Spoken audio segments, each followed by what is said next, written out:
I lift my voice is lifted.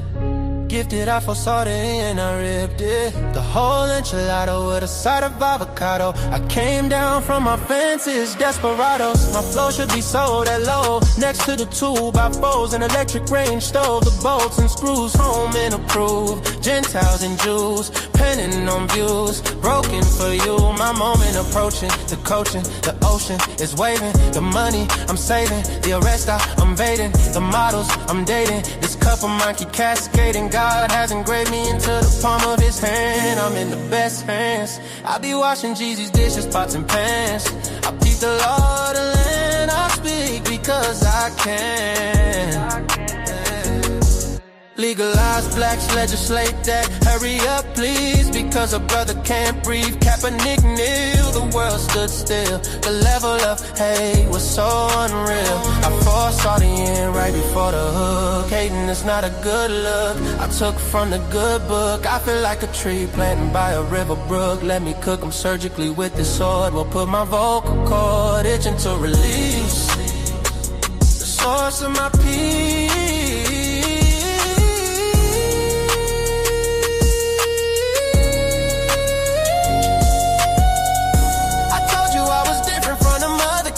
I'm flipping verses on these tracks like an acrobat. Yeah, glory to the Father, he implemented a plan. Jesus carried it out, it is finished. The Spirit empowered, blessing after blessing. We win this, we win this. My spirit's mine. We win this, we win this, we win this. My spirit's mine.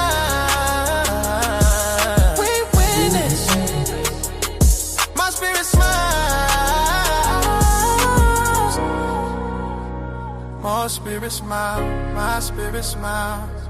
Do y'all hear what I'm saying? Think about it, think about it. Man, Jesus did that. We win this, we win this. My spirit get it.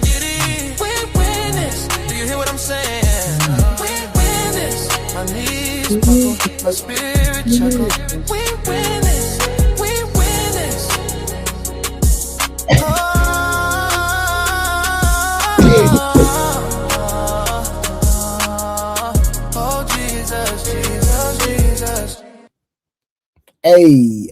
Hey, what it do, y'all? How y'all doing today? Shout out to K Clarity in the building. Shout out to willing to win in the building.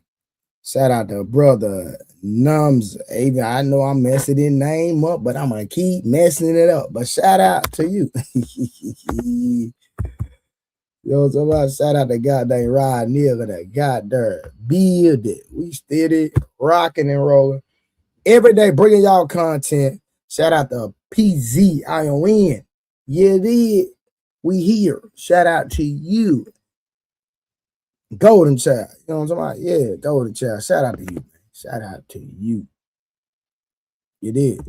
Shout out to you, the Golden. You know what? I'm gonna start calling you the Golden Child. I ain't gonna call you brother. I'm gonna call you the Golden Child. You know what I'm talking about? That's what I'm gonna call you, bro. Golden Child. You know what I'm talking about? Yeah, that's what I'm gonna call you. God dang, P. Schmurk. Where the hell P. Schmurk been? P. Schmurk been on that truck, on that road. That boy P. Schmurk. That's how when they be in that truck, y'all. Shout out to goddamn P. Schmurk, man. What's good, man? What's good? What's good? What's good? What's good? No, for sure. Oh, yeah, I know about the Eddie Murphy movie Golden Child. That I know about that, man. But we's here, man. We's here. Take the jury out. All right, here she go. Here she go. I was thinking about, hey, Karen, I was thinking about showing that before hey, go get that timestamp real quick, Karen. I'm gonna start off with that. I'm gonna start off with that, man, before we get to the main subject today, man. Hey, make sure y'all like the stream, share the screen. You know, this show got real last night, way into the morning. Oh, that's what's up, Daryl. On chill mode. What tonight, dude? Man, we here, man. Man, I had a crazy interaction on the internet today. I'm gonna probably show y'all a little bit of it. I'm waiting on K Clarity to go get the timestamp real quick, and I'm gonna share my screen and show. We're gonna warm up with some foolishness. A foolish reaction I had today with a goofy. You know what I'm saying? I had an interaction on the internet with a goofy. When I say this nigga's a goofy, a straight goofy. But we here, man. Shout out to y'all. Like I say, man, y'all be in my prayers for me and my family. My mother passed away yesterday. So for y'all that don't know, my mother passed away yesterday, man. And like I said, a lot of y'all started giving last night to me just because out of support. And so I appreciate y'all dearly, man, you know. So it is what it is, man. Just be in prayer. That's all I ask y'all to do, be in prayer, man. We get through this. You know, appreciate that, Willie. We appreciate that, man. But you know, the show must go on, man. The show must go on. So I'm still here. I lost it yesterday, did a show last night. I'm back again. We're doing a show tonight again. You know what I'm saying? So appreciate y'all for the steady support. Like I say, man, support the super chat, support the Cash App. Become a member if you're not a member, man. And like I say, you know, we're going to keep rocking, man. Like I said, I'm working on some fitness programs for y'all that really want to get in shape. You know, I believe a big issue about my mother passing at the age of 63 was her health. You know, and she just wasn't sickly, but, you know, she had some health issues. So I'm real big on lifestyle, eating real food, right? Eating real food that your body can actually assimilate, and the nutrients from the food that you're actually eating, your body utilizes it. So I was already getting ready to turn up on my health and fitness journey, but the passing of my mother has really lit a fire up under me. Like I said, we already have a 6-week challenge scheduled in the city of Dallas. One of my celebrity trainer friends is coming down here for 6 weeks, and so we're going to be doing some traveling. We're going to be doing some grinding, and we are campaigning a war on waistlines. Yeah, a war on waistlines. So make sure y'all sign up for the program when I drop it. I will be dropping the program. I know Rod Neal said he was ready to get in shape. So I'm going to have different aspects of fitness. I'm going to have the cardiovascular aerobic type workouts, and then I'm going to have the strength training, and then I'm going to have that straight drop. So I'm going to have different levels of fitness when it comes to getting in shape. So yeah, so just stay tuned. Your boy coming, man. Like I say, this podcast and streaming stuff is cool, but I really, really, really want to bring value to people and really help them. So we gonna be coming hard. You know what I'm talking about? We gonna be coming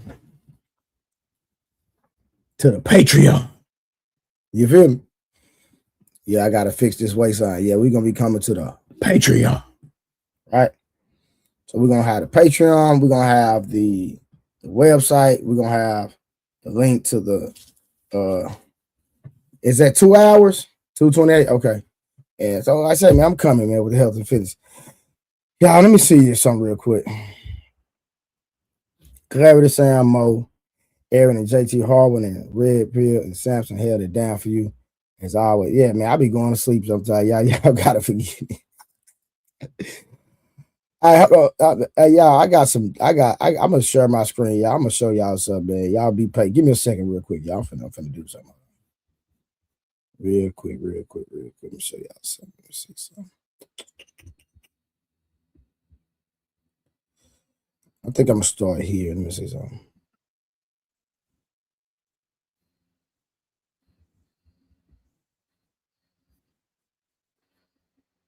All right, so I'm gonna start here real quick, y'all. Y'all watch this, man. Don't forget Summer. Yeah, shout out to Summer. All right, y'all. So tonight we're gonna talk about love and strategy. Should you marry with your heart or your brain? Let me say it again. We're gonna talk about love versus strategy. Should you marry with your heart or your brain? We're gonna do an open panel on that. That's gonna be our main subject for the day. But we're gonna start off with an interaction that I had today with a young goofy. Okay, we're gonna start off with this interaction. So y'all brace yourself. I don't know how much of this I'm gonna show, but y'all just be patient. Make sure y'all active in the comments. I need y'all to give me y'all live reaction in the comments while the video is playing. Okay, I need y'all to give me a live reaction of what y'all think about in the comments. All right, so let's go. And shout out to the Labuto Network. Shout out to my boy Russ. Know what I mean? This was on his platform today. So I need y'all to, let me see. Am I doing this right? No, I want full screen. Full screen. I don't need that. Yeah, there we go. Let me see.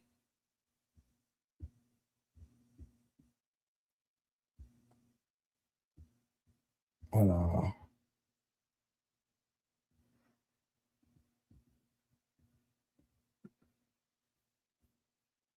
Dream. An American dream, and all dreams feel real until you wake up. And when you wake up, you realize chasing money wasn't never substance of what the Black community need, because Black folks still got money. So let me ask you a question. Hold on, wait, hold on, Will. I assume he mentioned me. That's my apology. I thought he was done. A lot of y'all got money. And he misspoke on me, so let me rebuttal that nonsense he's talking. Yeah, a lot of y'all got money, but yet, but what you don't have, and I can always call out, you don't have power. You don't have your own independence. You don't have something that you're not leading nothing, right? And this is why you can't get your woman to lead. Being a leader is not just leading your home. Y'all want to hide under that and run back to that. Well, I'll leave my house with my woman. You really don't lead that. In order for a woman to follow a man, you got to lead other men. And I don't see one of y'all Black men leading. Now, I ain't talking about being on no supervisor at no job, the same old rinky-dink system that we've been coming up on. I'm saying leading, real leading. And y'all not doing that. Can you land? Hold on, Will, let me, because my name was mentioned. Respectfully. Let him land, and I'm gonna respond. Yeah. So this is for J Prince 2024.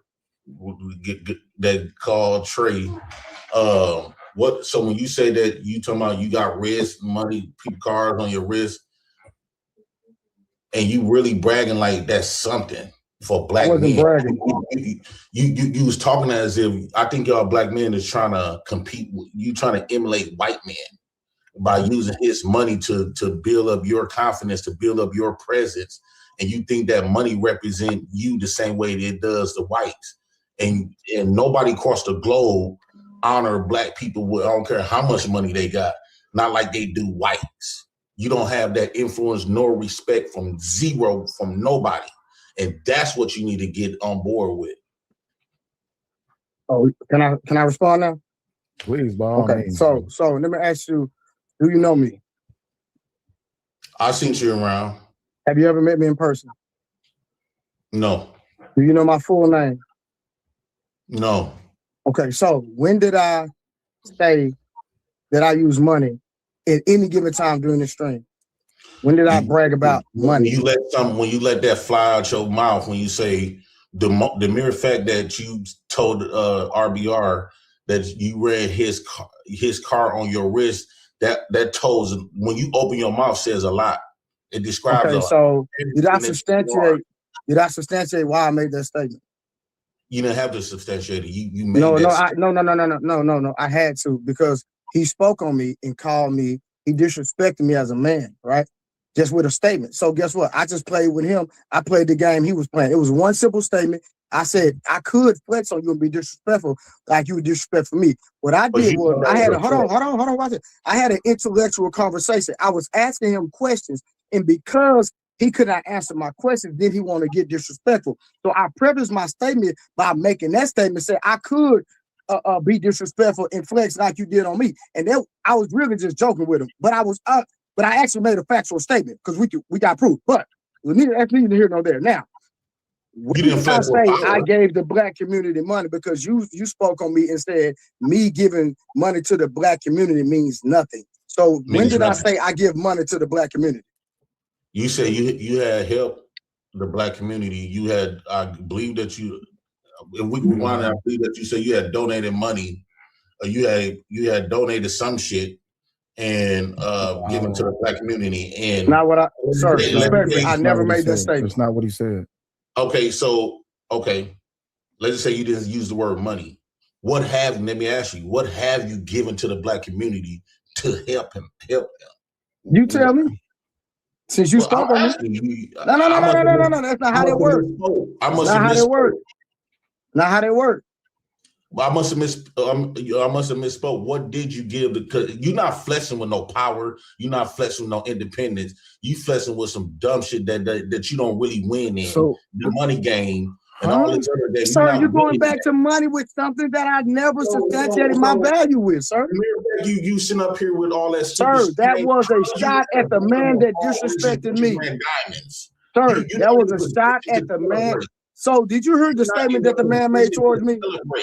Sir, did you hear the disrespect that the man made towards me? Take them diamonds and stuff off. Did you hear the statement that the man made towards me? It's a simple question. Diamonds and gold. Again, sir. Sir, my kids got more money than you. And you see? No, I'm just saying, since you want to go there, sir, I asked you to substantiate your point. And you do not, are you avoiding my statement, my question? I'm not avoiding your statement. You keep okay, so again, hold on. So again, let me help you out. Sir, what statement did that man made toward me that I deemed to be disrespectful, that made me respond to him in that way? Help me out. Well, so if you're gonna be this how I would look at that. If you somehow on a bigger tier than him, what I never said I was. You develop a humbleness, right? You develop this humbleness, and you understand the way if you so-called trying to leverage yourself as better, because like you say, your kids got more money than me. So no, that's because you keep playing with me. And people don't know because you can't be a grown man and answer a simple question. Hey, you got to pipe down. You're not gonna tell me what. Sir, I said what I said, sir. I have been asking you questions. You've been avoiding my question. I'm not avoiding. I'm actually answering your question. Will. So, Will, have I asked this? Hold on. First of all, did this man speak on me? Yeah, he did. He called you J Prince 2024. Okay, and then I asked. Hold on. So let's be fair, because this is all being recorded. Then I asked this man, has he ever spoke on me? I mean, does he know me? Doesn't know my name. Doesn't know nothing about me. Trying to be funny by making that first statement by misappropriating my name. First of all, right? They call him Trey. Okay, cool. I let that slide. I try to have a conversation. And in the midst of having a conversation, you made a statement about something that I never said. Then when I asked you to substantiate that, you say, well, you try to ask me a question so I can give you a little leeway so I can just go ahead and tell you what I said. I'm not telling you what I said. It just shows the level of ignorance when people speak on you when they don't have the facts. Gotcha. But I think, and I'm not trying to make. Hold on, J Prince. Hold on, J Prince. I'm not trying to make J Prince argument. I'm just trying to move the conversation along because we got other people to get to. But I think J Prince was saying that money is not a. J Prince, you can tell me if I'm wrong. Promoting money or promoting success is not what it means to be black, or is what's helping the black. And I agree with him 100%, but that's not what I did, Will. I'm not saying that that's what you did. I think and also wearing diamonds and stuff as a black man, you're not in a position to be celebrating that as if you some king. And we all know you don't have no. J Prince, my kids got more money than you. J Prince, I got that. But the thing is, you're throwing shots at him, and you think he's not going to respond. But this is my problem. J Prince, let me ask you this question: do you have a problem with success? What type of success? Just success, period. Well, I have a problem with people running to the easier goal to get it, and that's money, and they calling that success.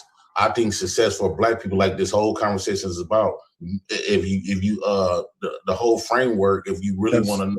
Wait, let me put it together. That's not what the conversation was about. That I'm talking about is sharing the same power or have some sort of power. Hold on, wait. You're bringing a conversation to a conversation that hasn't been concluded. You want to talk about that. We're talking about something else. I'm not saying that you're wrong for doing it. You're talking about stuff that don't matter for the black community, though.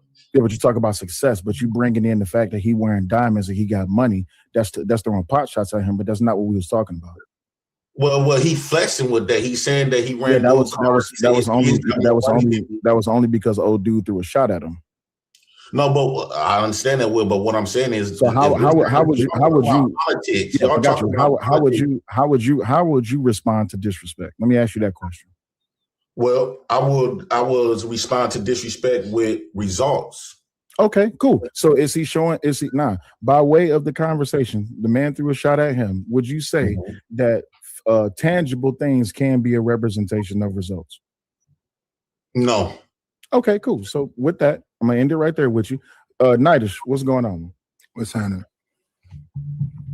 I'm trying to understand the whole conversation period. Y'all was talking about is he on mute? Concern.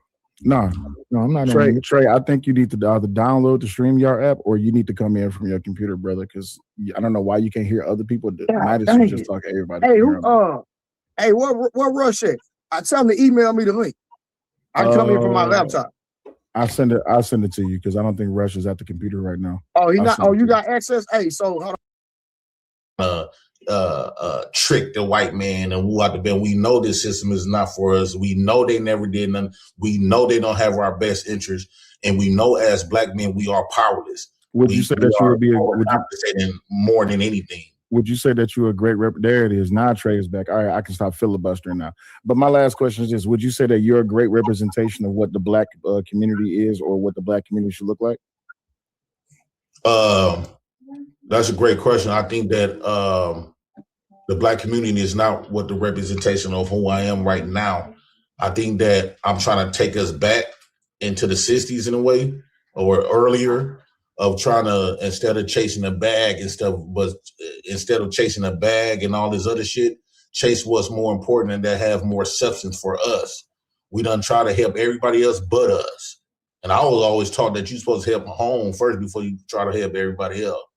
All right, cool. Appreciate it. Now, Omni, go ahead. I just got one question. So you want us to go back to segregation? I think segregation is the thing that black people always have been since we've been on the planet. I don't think we need to integrate with our ops. And I look at everybody outside of black as ops. They all come up here, everybody, not just whites. Mexicans don't fuck with us like that. No other race, they all punk us in some forms of fashion. So, but by that own measure, right? So if you have opposition with Trey, just because Trey is a person who does have status, who does have money, wouldn't that be saying that you think that segregation, that you would segregate from someone like Trey the Truth? I would definitely segregate from people like Trey because his status, he think his status playing into the white man's system that he's still failing at. And just because he get a look, we all got chains on our neck. Mine is rusty. Okay, so are you triggered? Are you triggered? Are you triggered? Are you triggered by his? Casimir, it wasn't about you.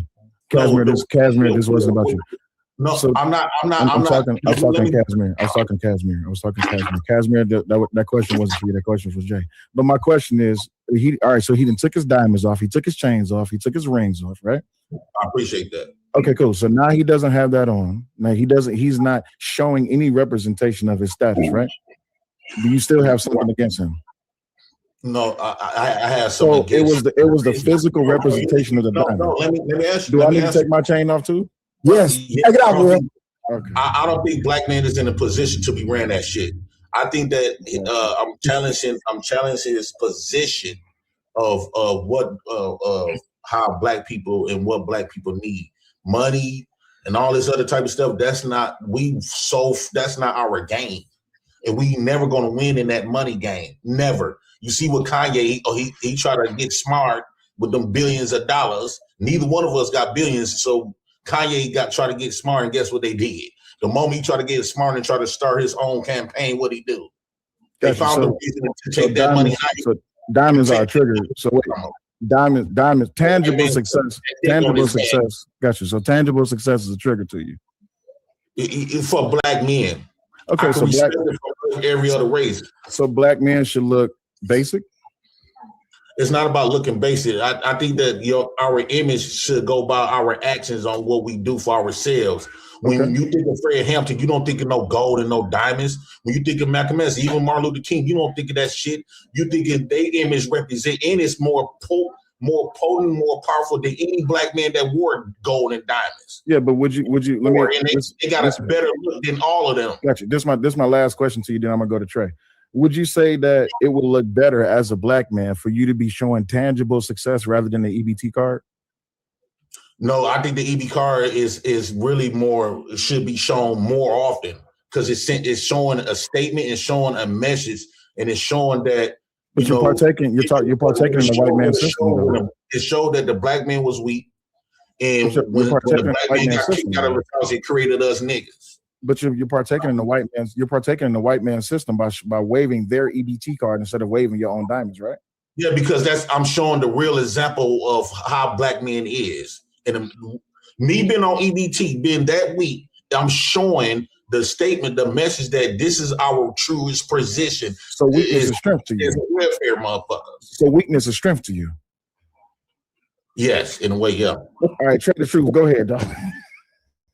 Oh, I don't have nothing to say. I just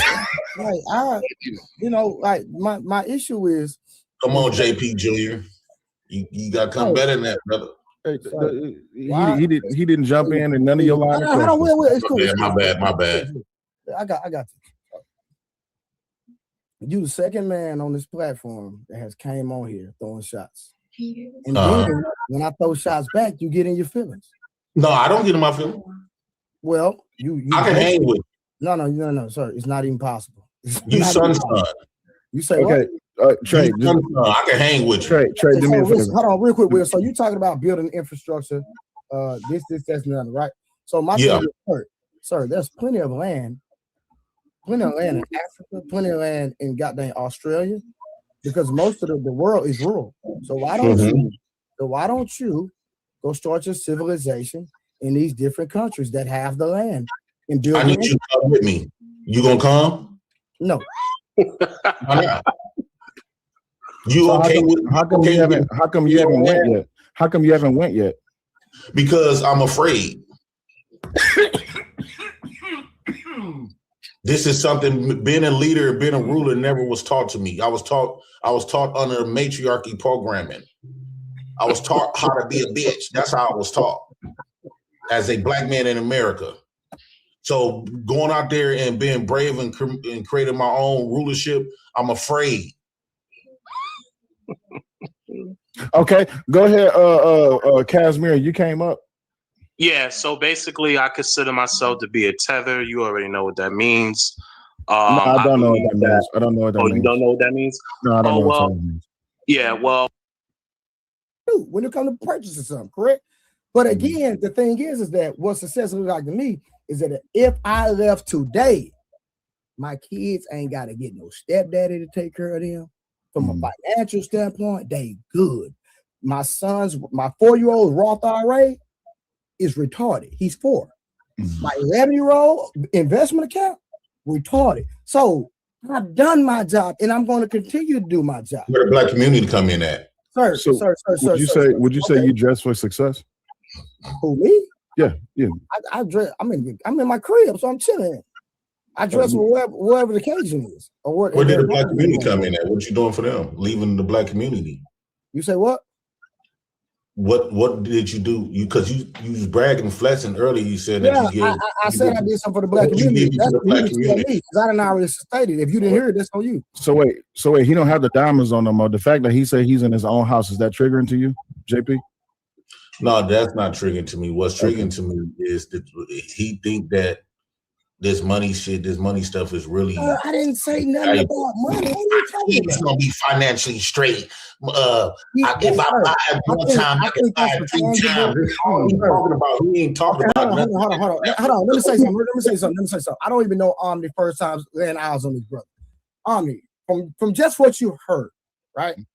Would you take me to be a guy or who is materialistic, or did I answer a question from Brother Will that said, what does success look like for me? In the thing that I articulated about success, would you think across the board that that's what any grown man would aspire to do?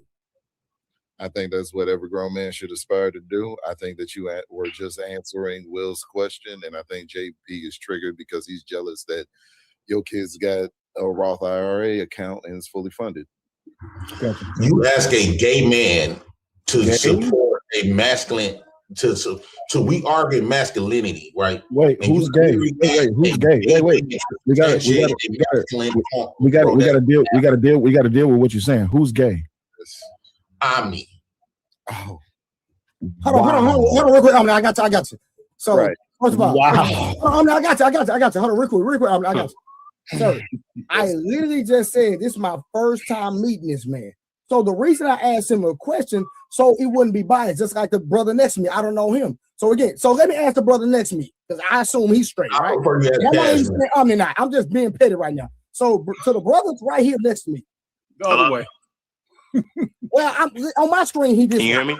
Okay, so I'm going on my screen. So, sir, I'm just asking a question. Could you answer the same thing that I asked to Mr. Omni? And Mr. Omni he needs to respond to that. But I'm just asking.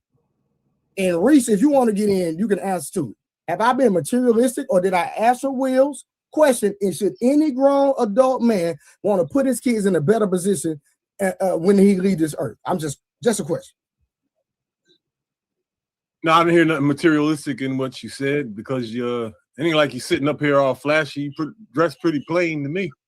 Oh, he had diamonds on, but I asked him to take the diamonds off.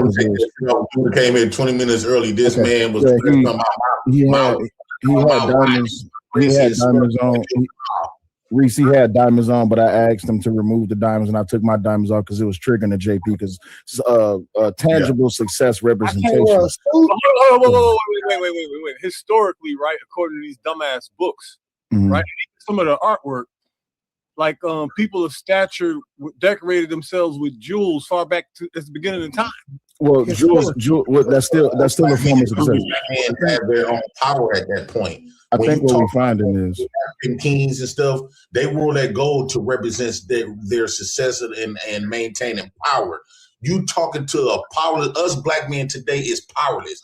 Ain't no way in the fuck we supposed to be representing no rand, no diamonds, no gold when we get put in that fucking work. We still getting and nourishing a white man's system. When you talk about rand or diamonds, like you ruling something. Wait, time out. Quick question. JP, that hoodie that you have on, what brand is that? What brand is this? Yes. This what I got on. The brand come from our slaves from picking the cotton. It's 100% cotton. What white men use. What's the name on it? What's the name on it? What our niggas done did. What's the name on it? Though? What's the name on it? The name is slave revolt. Okay, cool. All right, cool. So only you picking the cotton who made it. All I see is immaturity. It is immaturity, but that's why we just get past. So 100% cotton not made. Who picked the cotton? Yes. No, the fact that you said that Omni was gay, but you don't even know anything about this. What I'm saying is, black people always Omni need to respond to that too. Yeah, I am. That's what I'm about to get to. Real quick, black people always work and pick and slave for stuff and never get credit. What I'm doing is the white man always put his name on our. So punching the clock from 9 to 5 is being a slave. That's definitely being a slave. Just because it's called a job, they change the name. Wasn't you just working at McDonald's? You do realize Farrakhan so you was a slave. Wait, hold on, Casimir. You do realize Farrakhan. Hold on, Casimir. Hold on. So you volunteered to be a slave for a white man? Yes, at some point. Listen, I'm not taking myself out the category. I could classify the problem is these people that don't realize what they are. I recognize I don't have no value because I don't have no power. I understand why. Hold on. You just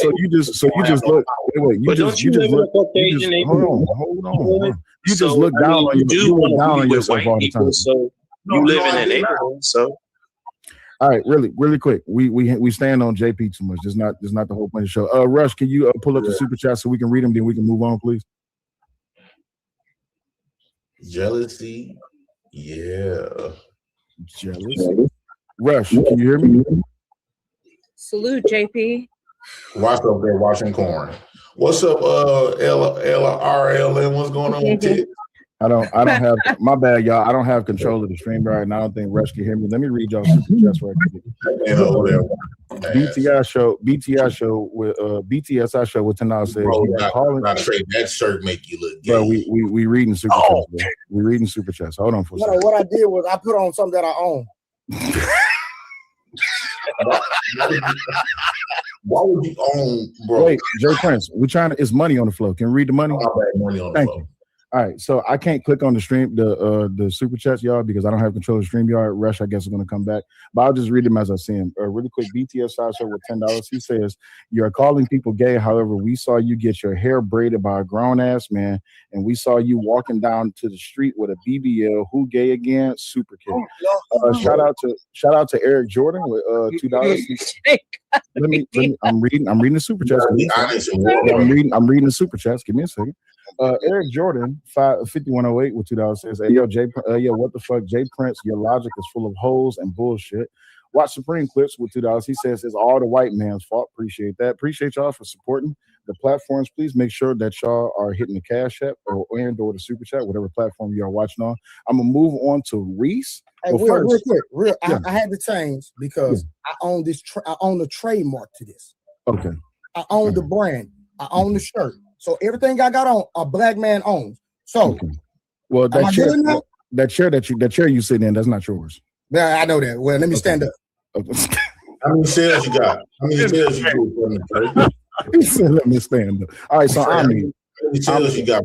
Omni, I'm gonna let you address the statement that Jay Prince made, and then we're gonna move on. So Omni, he said that you a gay black man. Listen. All right, man. That's enough of that, man. I had to show y'all that interaction today, man. It was it was crazy. Hey, what up, Rush? My boy Rush in the building. So I just wanted to show y'all, man. Listen, Tiffany, listen. The man had it. Listen, I don't even know the guy. I was minding my own business. I came up on Rush stream and we were talking politics. Do y'all want to see the part when we talk politics so y'all can see? Okay, you know what? Let me show y'all what we were initially talking about, right? So let me show y'all something real quick, and then I'll cut it off, and we'll get to the business. Hold on, let me show y'all something real quick. Let's go back to what earlier. Hold on.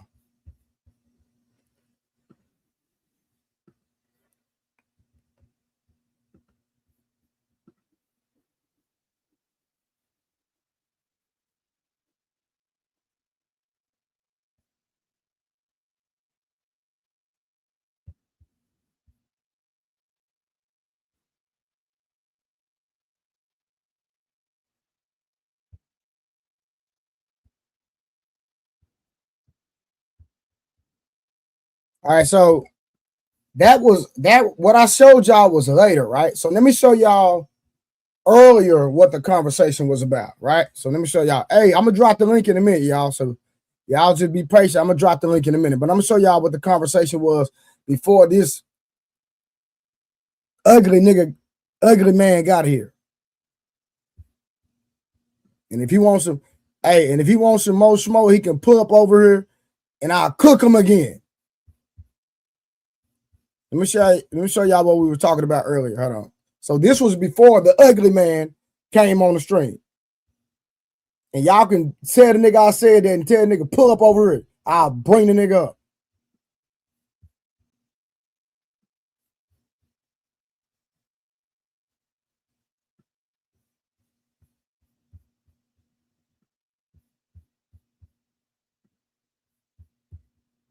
Talking Trey's next because he's been waiting patiently. All right, I'll keep going, Dave. I'm bad about that. Yeah, so that's fine, but he never stops talking. Yeah, keep going, Dave. I love how people come and mayo explain. Anyway and anyhow, until you can address all of those racist policies, until you can address somebody like Jasmine Crockett putting over the LGBTQIA community and the illegal immigrant community over the black community, all while developing this black sit that came out of nowhere after she got on. We don't code switch in reverse. We code switch in front of white people. She's acting ghetto in front of white people, which is why she got redistricted. And then, you know, tried to run for Senate against the DNC, and they put a white man up on her named Tellerico, who they were already voting for, and they digged the nail in her coffin by putting Obama there. So she got her N-word wake-up call. So until you deal with all the racism on the left, I don't want to hear about racists from people who we don't even deal with 90% of the time. Now, I do have a follow-up question, though. Sure. Yo, hold on now. Trey's next. You gotta wait. After Trey's done talking, just let the bully speak. Hey, shout out to Russ, man. Appreciate you for inviting me. Shout out to the business bully. I watch you all the time. I've been on you for over a year. I know a lot of people just got on to you, but I've been on to you. So keep doing what you're doing, my brother. And like I say, I hadn't been listening to the entire thing. I literally, when you see me pop up, I haven't heard a lot of the conversation, but I would ask RB. Is it RBR? Yes, sir, it is. Hey, how you doing? So I do have a question, and I'm not a Democrat or a Republican. I'm for my people, period, like across the board. So my question to you is, how can you substantiate how the Republican Party has hurt the black community more than the Democratic Party? Like, just don't say it, but like, hey, this is how they did it. We have proof. So can you explain that in detail, or it was just a talking point? Like, Texas is a prime example of what the Republicans do to non-whites. They'll if you have, for example, now most of Texas is so-called Latino. Latino is not a race. I believe many of these people are white people that can speak Spanish. But let's say they are non-white. They're not white people. How can you have 38 districts? Your state is somewhat about 45% Latinos that are not white, and there's not a single district that represents them. You have I live in Texas. I live in Texas. Well, think about it. You have a white population that's, from some estimates, 40-some% or less than 40%, but they're overly represented.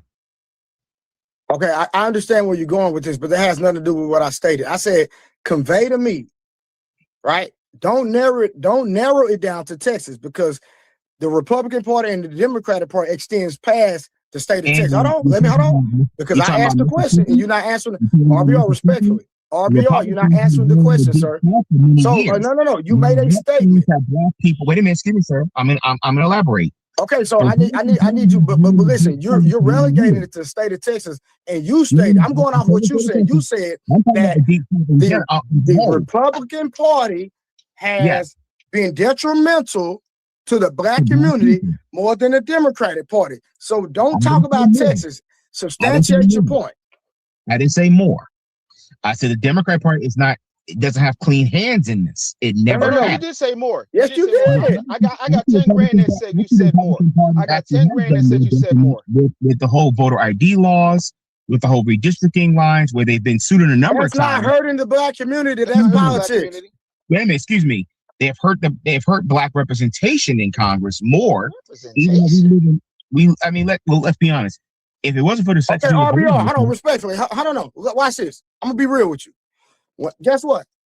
The black community. You think that we still not eating out here? We still getting money? Because from what I see, if I go to the club, they still popping bottles.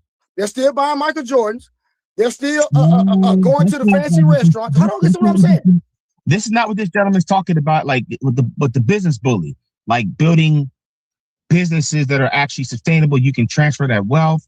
The issues in housing with the lack of with like black people who own a property, the house is worth less than a white person owning it, and it's the same house. Those sort of things, that have hurt black people historically and still are lingering. We talk about the drug war. Ronald Reagan started that. Republican, trying to fund the Nicaraguans and the Contras with drug money. So we have a history with the Republican Party. But we can sir, watch this, sir. Watch this. Everything you just named, we can name the same thing for everything you just named, we can name the same thing for the Democratic Party. That's a fact. Let me break that down with you as well. The 94 crime bill, which is not really named the 94 crime bill. It's actually what's name is what it does. It that's harmed black people under the fact that the DNC wanted to get back the white vote. So they decided to become. Okay, RBR, stay right there. Hold on, RBR, stay right there. Hold on, watch it. No. Hold on, don't move that point. Let's stay right there. RBR, hold on, stay right there. Now, the 94 crime bill, we understand that there were racial disparities. Okay, we understand. Black person get caught with some, white person get caught with some. Boom, the black person gets a harsher sentence. Correct? Yes. All right, now watch this. Now, me as a man, if I see something that's going to affect me, why would I indulge in it? So, the key to that. Don't commit crime. Simple.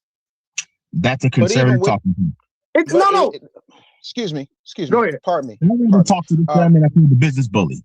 Okay. Because and Mr. Bully, this is what I'm talking about right here. This obtuseness of black males that are now, they have no political history like you do. You have it. You said everything that was correct. This gentleman just comes on and just says what Myron Gaines is saying. No, sir. Wait a minute. The business bully. I think that's how I was framing my question earlier. Where I talked about the angry mans and all these different people coming out, and sir, all of them. I'm a grown man. I'm my own man, sir. What are you talking about? All of them saying the same thing. So again, hold on. So let me ask you, business bully. Give me 1 second. RBR. So hold on. Is it a conservative talking point, or is this what my grandmother taught me? Not to commit crimes. My mother said the same thing. Okay, so what are you talking about then? I think you're just somebody that's coming in new, and you really are just excuse my language, sir.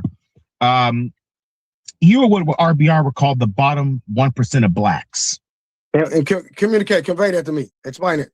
And you are the worst of the black community. Wow, okay. You are, and it's easy for white conservatives to pick you up. No wonder why they picked up Tiffany Henyard. Sir, I'm not a conservative or a Republican. Artist, if you are a con artist, if you... Sir, let me ask you a question. Sir, hold on, no. Hold on, sir, let me ask you a question. RBR, no, sir. How many mentoring programs have you funded out of your pocket? I got proof of me. I can send Russ the proof right now out of my pocket with no help from the government, not a help from a single mother or a single father. My money. No, sir. Answer the question. How many mentoring programs have you started out of your own pocket? Where did that money come from? Me. Government. Well, you didn't print your own money. Yes, sir. If you listen, I literally said that I have not you are wasting received any money from the government. Now, from my pocket, sir. So again, if you want to say I'm the less than 1%, I'll take that. But again, how many programs have you started? And when we get off this live, I will substantiate my facts. So wait a minute, stop right there. You say you make your own money, which means you print your own money. That's not what it means. You're being intellectually disingenuous. Like, where are your people from? Where are you from? Oh, my people are from South Carolina and Virginia. I can trace my roots all the way back to 1600. I was just asking, and I don't know why. I don't know. Whoa. Because you would not talk to me like this if I was in your face. So please calm down. I would talk to you like this. No, you wouldn't. I'm not afraid of you. No, I didn't ask you to be afraid of me as a man because I'm talking. Please, RBR, respect the guest. Please, let me speak. I'm speaking to you. I'm YouTube channels threatening to beat up, even talk about beating up the host of this show, not this person, but Chaotic Truth. No. Let me explain to you. Let me explain to you about Chaotic Truth. Chaotic Truth, number one, okay, since you want to talk about that. And like I said, you're talking real good tether babble right now, so I'm convinced. You are threatening African. So, I'm not threatening an African. I'm talking, again, you're talking over me. I can't. Listen, I have things to do. If we're talking about being serious about putting black people in a constructive I'm waiting for him to let me talk. He's talking really greasy. I will. I'm just saying. RBR, you have to let the guest speak, man. Respect the guest, man. He's doing your thing by being here. He's over here trying to steamroll me. Let him speak right now. And he's not. Okay. Number one, here's where you get it messed up. And this is what happens when tethers start talking. Let me explain to you something about Chaotic Truth. Chaotic Truth decided to say certain things that were absolutely disrespectful and personal in nature.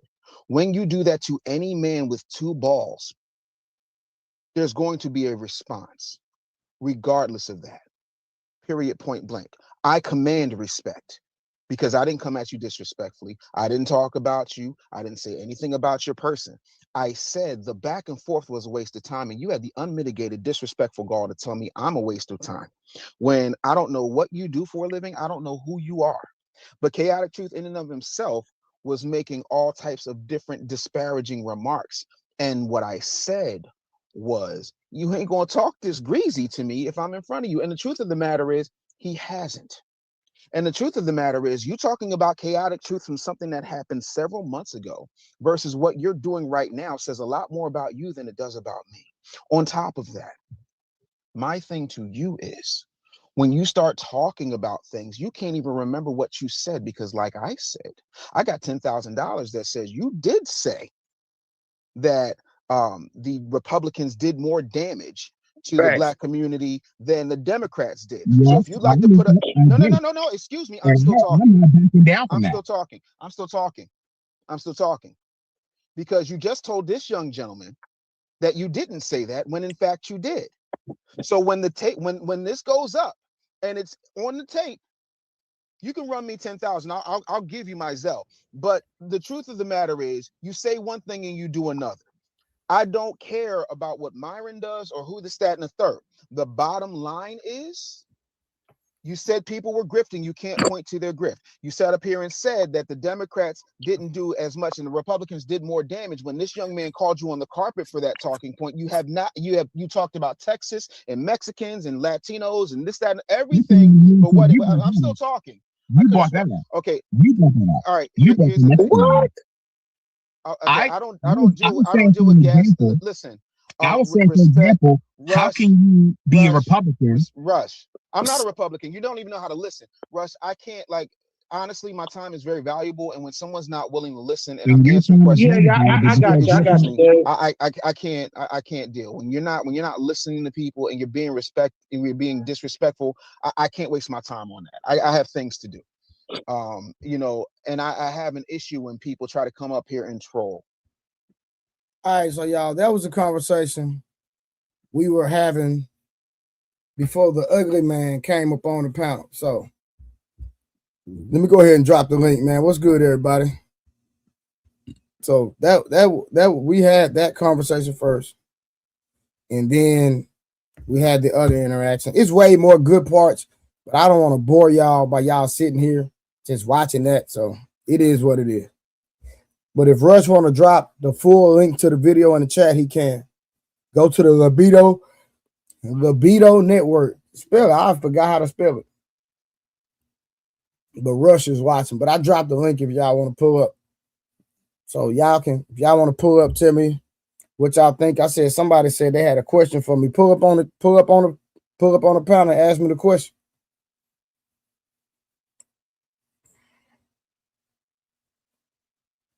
That boy said I smacked this mac and cheese out of RBO. I don't have patience. Now I got a lot of patience, bro. That's one thing about me. I got a lot of patience, man. But I have my line that once you cross that line, it's Simon, what's going on? What you got going on, brother? What's up? Nah, yeah, I'm cool. So you're talking about love versus strategy, and to be fair, we hadn't even got there yet. Oh, all right. So bring me back. All right.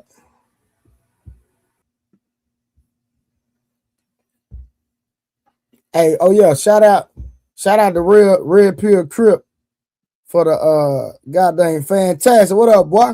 Shout out to Red Pill Crip for the Cash App, and then I forgot the super chat. Y'all, my bad. And shout out to goddamn Summer. Summer breeze make me feel fine. Hey, fantastic. What you got going on, man? Shit, what's going on, bro? Nah, man. I ran into the ugly man today for the first time. I heard you say that. Yeah, who I don't know who Buddy was. It's a dark-skinned dude. I don't even want to say nigga name. That was trolling the other guy? No, it was The dude named Jay Prince. I don't know the nigga, but I'm out of that, bro. I'm out of that. But yeah, nah, I just ran into him. I don't know the nigga, so he was what mad was all this course about? Downstairs. bro, he was mad at me because I had on jewelry. You just got evicted for like the 15th time. So hey, mute your background, Smirk. Come on the goddamn stream, playing Family Matters in the background, man. Peace, Smirk. I don't know if he can't even hear it, man. I don't think he hear you. Hold on, let me mute him real quick. But yeah, so I was on Rush. Rush had the business bully on her. You know the business bully, right? Yeah. I saw a clip you was playing just now. Oh yeah. So Rush he was on there. So we was talking politics at first, and then I left out, and I came back, and then the dude came up on the panel. Soon he came up on the panel, he started coming in. You know what I'm saying? So I tried to have some decorum, and then so I played the game you want to play. Like, bro, listen. In high school, I was the nigga that scored on the whole school. You know what I'm saying? I was the class clown. I was the nigga that scored on the whole school, and I'm the nigga that's gonna line it up once you get in your feelings. So I'm like, bro, like I love bullies and I love trolls. So like my nigga, I'm him. Like when it comes to that, I'm gonna go word for word. I'm not turning the other cheek. I'm not taking a mature route. I'm going blow for blow. So what we doing? Not for real, that's why we fuck with each other. That's what I'm saying. Like, bro, hey, I come in peace, brother. But if you want war, let's do that. Let's see. Hey, I like that, man. Yeah, I'm not taking no mature route. None of that. We're gonna have some fun. Let's get it. Yeah, but what's been good today, man? Hey, man, I needed that anyway. My mama passed yesterday, man. So shit, man. Condolences, brother. I ain't know that, man. It's all good. I know I just that's why I say I needed the entertainment, get my mind off some of the stuff. You know what I'm saying? Yeah. But yeah, man. But outside of that, man, everything, life is great, man. I can't complain, man. But yeah, he was upset about me. I had on some jewelry, started talking about that's not real power. Bro, I've been out and about in the streets having fun, doing my thing. I get to the crib, this is what I got on. So, bro. Yeah, but listen, man.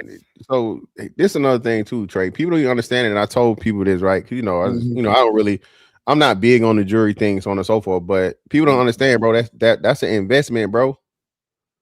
Motherfuckers ain't Trey. They don't even know the precious metal prices right now. So if you bought a chain, you got a chain that's 10 years old. You feel me?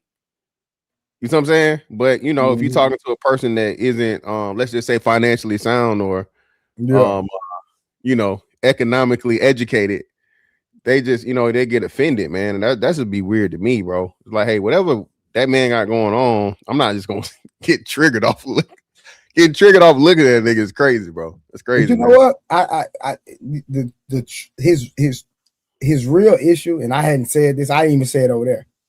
His real issue was that me and Ali cool, whatever, Oh yeah, and he came on my panel.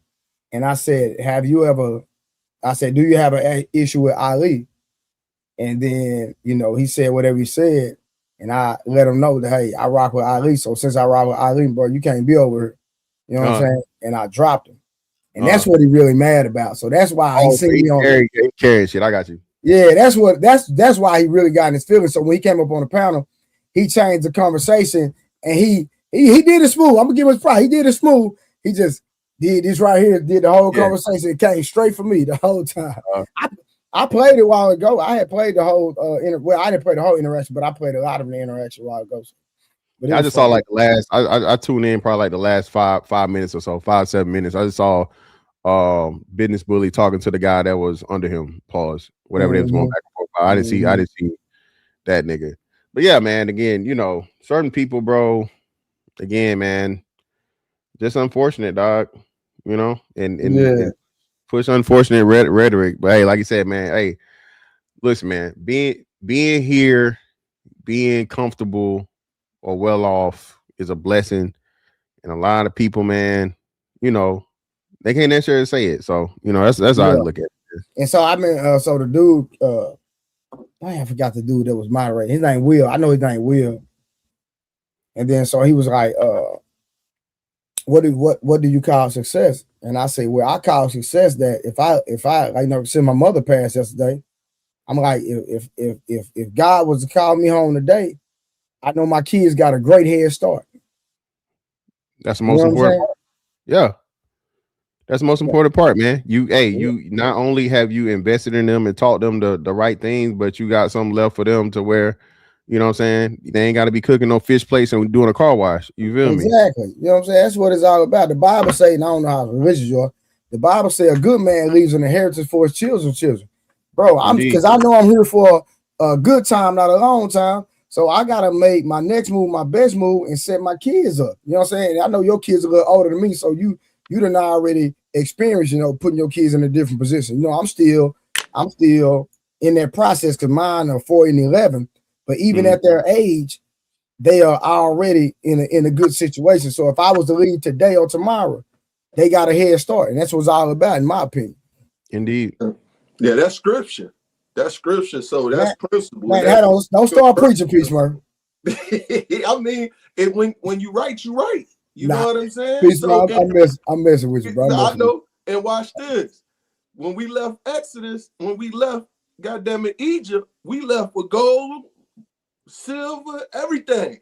You know what I'm saying? Our God made sure we was equipped with everything. Nah, that's what it's saying. It's a norm for us to be how we are. And the reason why we are because of foolish thinking people like that. You know what I'm saying? I had a lot of words for that individual, but sometimes they just not even they're not even worth it. You know what I'm saying? Because they go against their own. Even he said from his own mouth, he was raised to be a female dog. He was raised to be a female dog male. Oh, that guy said that before? Yeah, that's what he said. He said he was raised under a matriarch system that created him to be what he is. And you can tell. Yeah. Okay, he did say that. Yeah, I really wasn't in tune. I'm not as smart as you, Peace Mercer. So I wasn't. My listening skills not that good. I wasn't listening. I listen to. I gotta hear everything you say because you not finna serve me no BS. Real talk. For sure. Real talk. And that's you ain't got no debates coming up, man. I said you ain't got no debates coming up. Nah, not nothing official. Just whatever going on or whatever. Man, I gotta get over. I be so busy, bro. You gotta let me know when you do a live, man, so I can pull up, man. Yeah, I'm live. I'm live pretty much. What's the name? I'm finishing up. I got one thing left to do on this damn final. By tomorrow, and then I'm free for like 2 weeks, and then I'm back at it. Do you go like at a certain time? See, I try to go at a certain time, so you know what I mean. So people know when I'm live because I go at a certain time every day. Yeah, no, I'll be back on schedule next week. Because all the shit I had going on. What's the name? Yeah. Yeah. So it'll probably be somewhere around 8 o'clock or whatever next week normally. Okay. Hey, how you doing, young man? What's up, gentlemen? How y'all? All right, so much love from the Black House. What was all the energy for earlier? I don't like the stuff that you pushing out. I feel like that really never done nothing for black folks, black men particularly. Black men always have been getting money. Women still don't respect you. The children don't respect you. Nobody respect you. No, not your enemies, which is the white man. Not no race of men respect you. That means in order to get respect, you got to have some type of power. And the reason why I was shitting on the necklaces and stuff, because that's supposed to be a sign of achieving something, endearment. Black men, you don't get no respect to be wearing no goddamn diamonds. I mean, you can afford it, but you don't deserve it. You didn't put in no work yet. And who book? And who book are you speaking from this? Hold on, Peace Bird. Hold on. Just stay right here. So you said now correct me if I'm wrong. Did you say my kids don't respect me? I'm curious. Did you say that? No, when I said kids in general. When I say your kids, I'm speaking in general. Oh, okay. I'm just trying to I ain't finna just talk about your kids because I got kids. Gotcha. So, but in general, my kids know that when push come to shove, they call 911 or they teacher. That goes to show you that you don't have that much power, right? It's almost like I studied the white man. The white man don't have these type of perspectives that we do, right? We living in a survival mode. So again, I asked you why you had the energy for me. Now you're talking about the white man. I'm not white. Yeah, so I'm telling you. So only direct your statements toward me and me only. I don't want to hear nothing about no white man. Okay, well, Trey, I want to hear nothing about no power. We were on a platform. I'll get you, Jay Prince 2024. We were on Rush platform. So you trying to throw shots? I'm gonna throw shots back. I'm just letting you know. You know, I'm trying to have a conversation with you. We can just I can just drop you and we be done with it. Like what we doing? It is what it is. We could have a convo. I'm trying to. What do you mean? Just it is what it is. As a man, you gonna speak, man. Let's have this conversation. Like what the problem? Well, y'all gotta forgive me. You gotta forgive me. I wasn't raised with men. I was raised up on a single mammy community, so I got a lot of feminine background upbringing.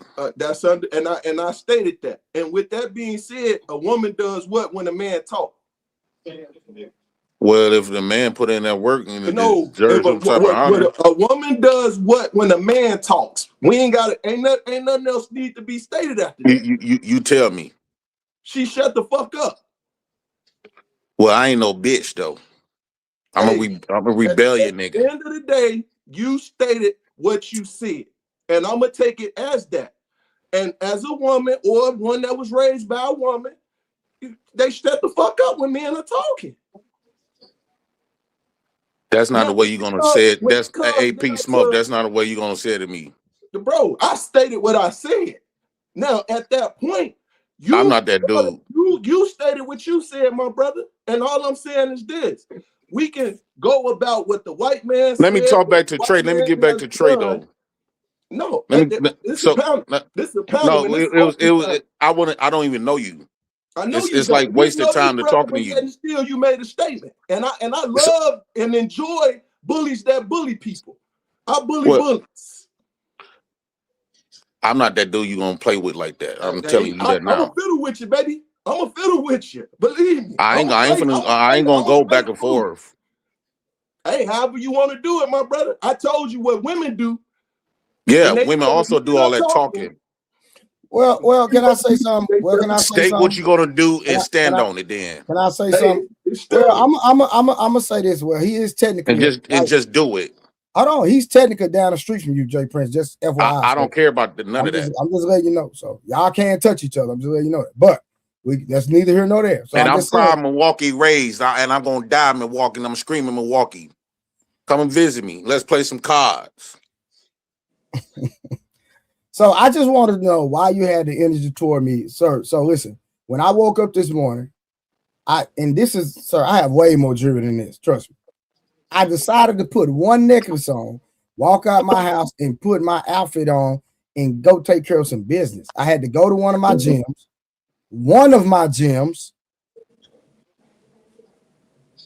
Okay, so I had to go to one of my gyms, check on the people, yada yada this, yada yada that.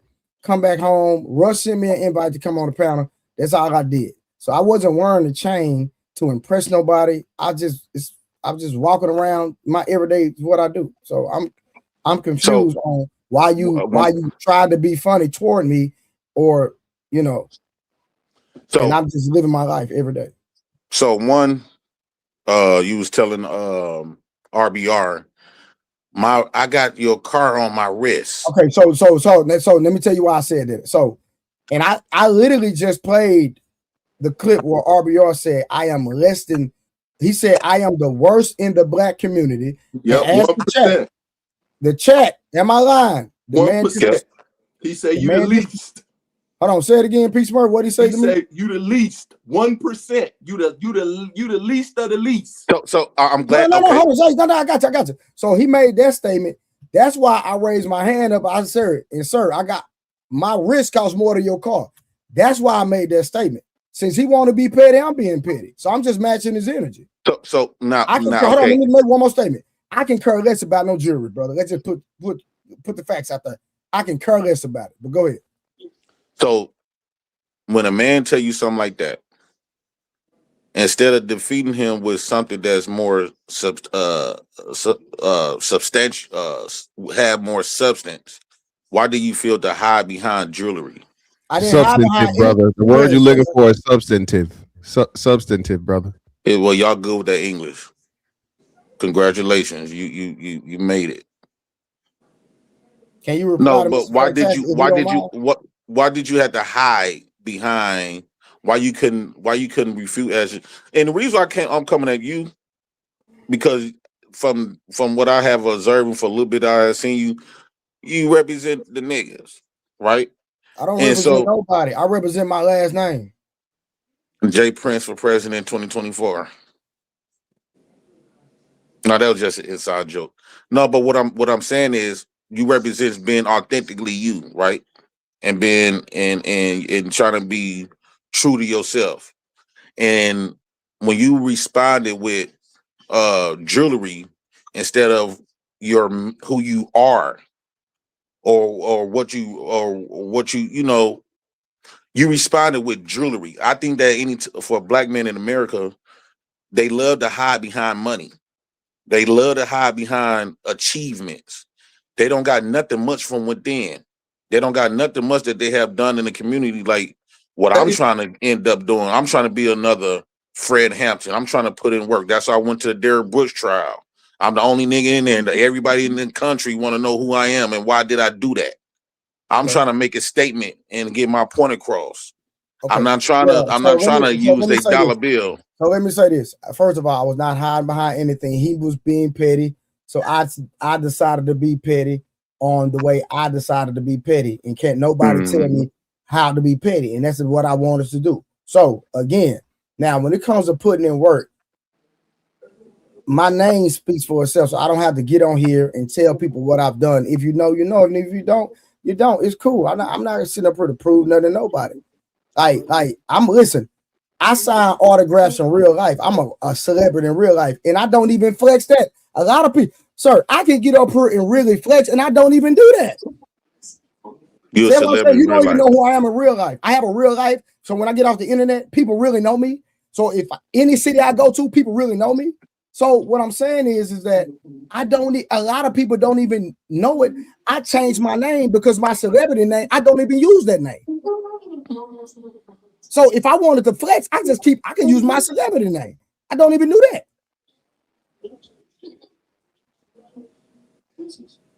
Peace Murph, am I lying? Okay. No. Am I lying, Peace Murph?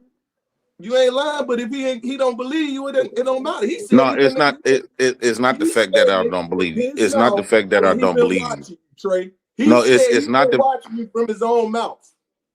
Okay, I said I watch a few little things of them, but it's not the fact I don't believe you. Let's say you're a celebrity. Fuck it, you a celebrity. What have celebrities done to impact us? Sorry, let me say this. This is what I do. Let me tell you something. Well, buy jewelry and diamonds and Johnny Dane and buy Benzes and shit. I'm gonna throw one out there since you want to put it. What LeBron done did? Nothing. He didn't do nothing, huh?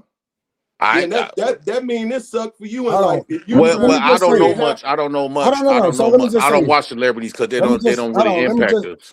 Let me just say this. The thing is that I do things in my community. I don't ask the government for help.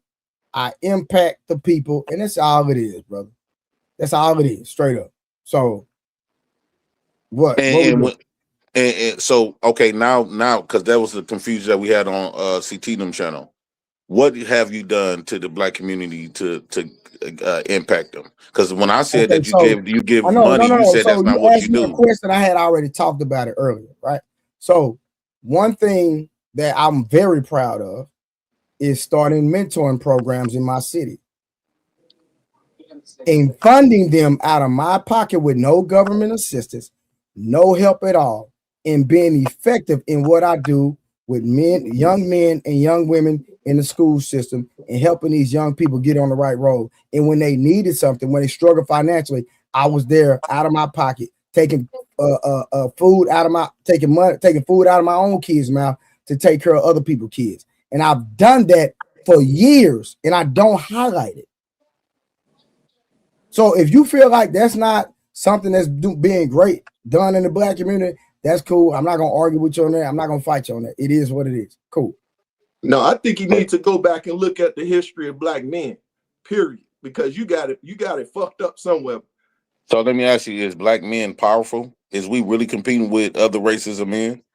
So in a matter of 20 years, coming from slavery, we came equal and eyefold to these folks. And I'm just talking about American Black history in 20 years, to the point where they had to destroy over 20 of our cities. So go and do your history, bro, before you talk, because what's happening you is do know they're the one created. You speaking out of turn, brother. So let me ask you a question. If you created a game and I'm one of your players, and you create the rules, you create everything about that game, I just sign up to play it. The game going to continue to play without me.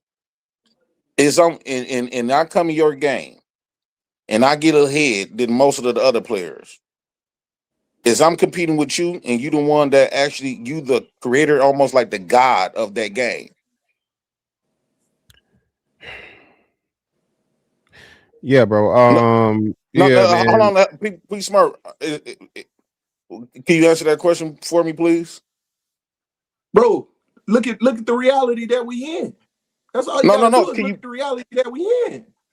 I thought we answered game, real. Bro, I thought men asking. We taught the game, brother. We taught them the game. We taught. How we gonna? I thought men answer questions.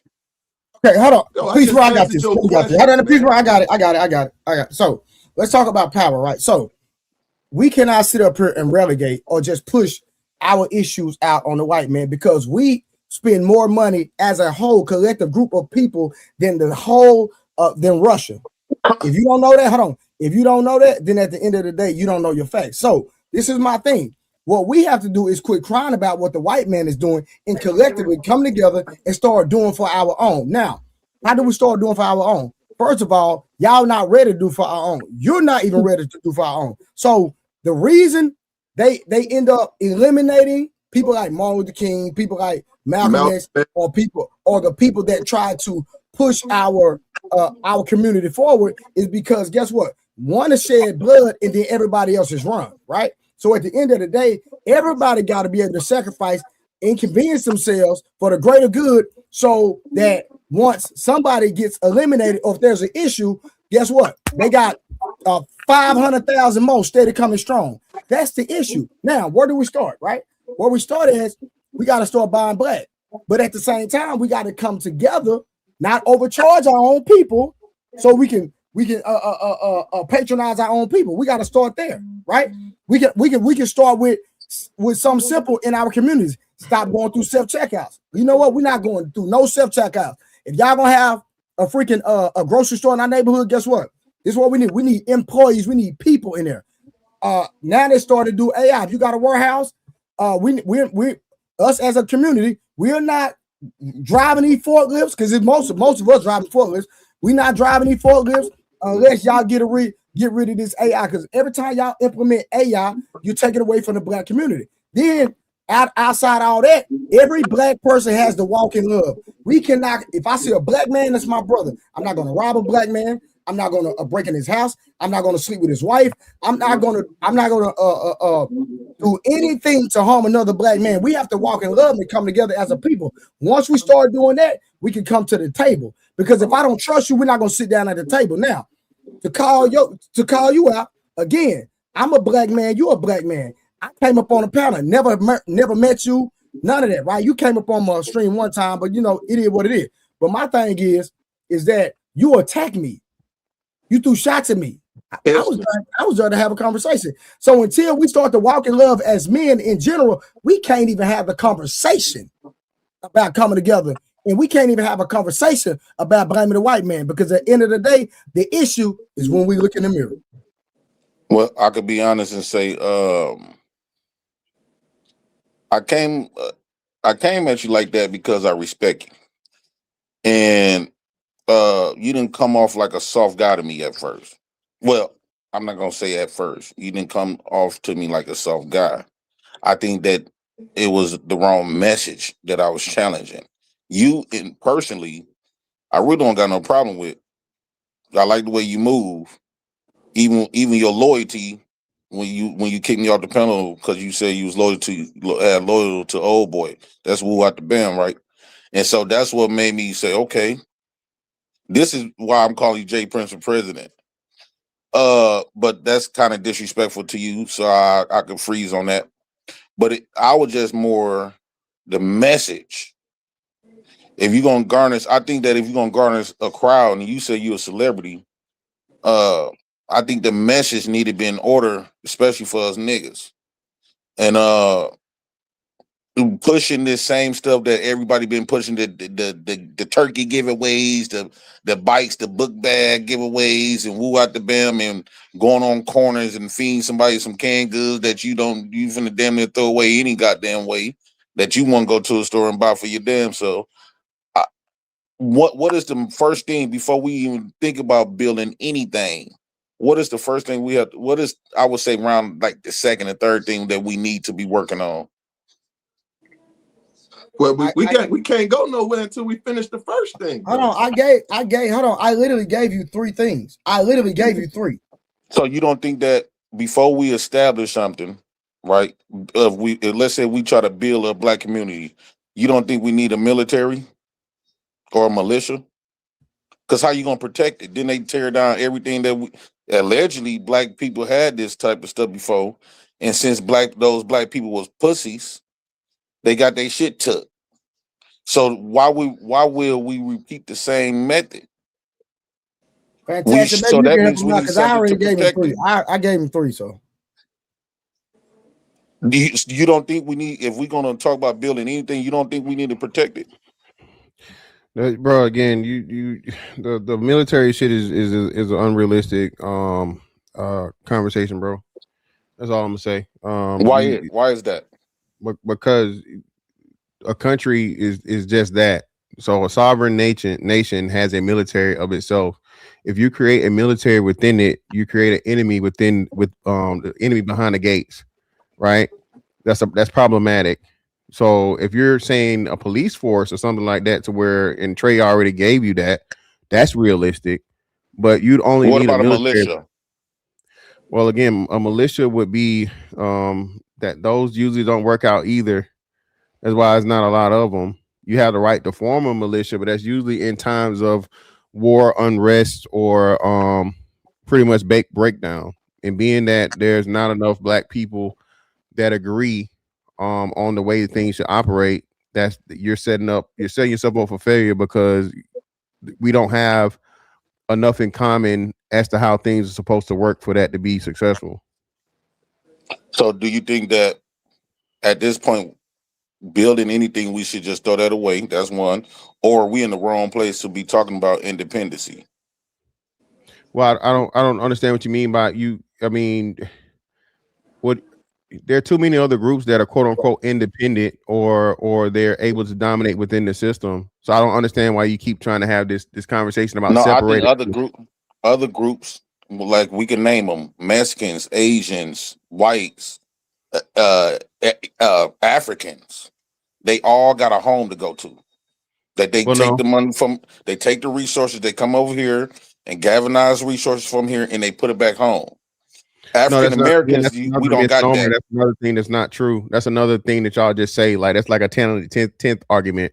No, a lot of the immigrants that are here are, second and third generation at this point. You don't just got a whole bunch of fresh people that's coming over here every year. The people that are here are people that have already been here. They had a family here, so on and so forth. They're on grandkids and great grandkids by this point, right? So there's not this thing to where we're just getting a vast majority of the immigrants that are just these fresh people, because the immigration process within itself, I think, takes anywhere from like 5 to 10 years if you go through it the legal way, right? So no, that's another misnomer that we keep using. The problem is we refuse to do what everybody else does within the system to be to be great or to be successful when the playbook has been the same post-slavery and post-Jim Crow. Now, I'm not saying that it that thing didn't happen and whatnot, what have you, but you can do and you have access to everything that every other American has access to. And the thing is, when niggas take advantage of it, they take advantage of it in a negative way, i.e. PPP loans, right? So, you know, when you got a whole bunch of niggas that are getting the government money and then you using it to buy fucking Bentleys and go to Dubai. See, you even when the system creates a way for you to do something successful for you and or your people, you choose the wrong route. So yeah, this has nothing to do with is the racial thing you keep trying to make it, but most importantly, like Trey said, I agree. We got to come together first. The white man's not our enemy. I got to worry about a black man way before I worry about a white man. Well, they created the issue, and they created the division. Black men collectively is the only people. If we gather up and collect numbers, police gonna come in and break us apart. You don't see that with nobody else, or there's police gonna be around waiting to pull people over and woo out the band, right? So, all I just got to say, man, I'm just tired of being a bitch here in America. I don't feel like I'm a masculine man, and be realistic. Women don't have to, by their nature, they don't have to submit to us, woo out the band, because if women collectively, naturally is attracted to men with power and all this other type of shit, we don't got that as black men. So we shouldn't be complaining what women dish out to us because we don't got power. We see how black women act when they get with white men or get with other races of men that got power. So what is your plan to move out of America? Because you said you don't like being here. So I'm confused on why you haven't left. There's a lot of people that, matter of fact, there's a lot of people that can help you move. There's a lot of people that have already moved to like Ghana and Rwanda in these different countries. So Let me be right back. I gotta go answer I'll be right back. Gotcha.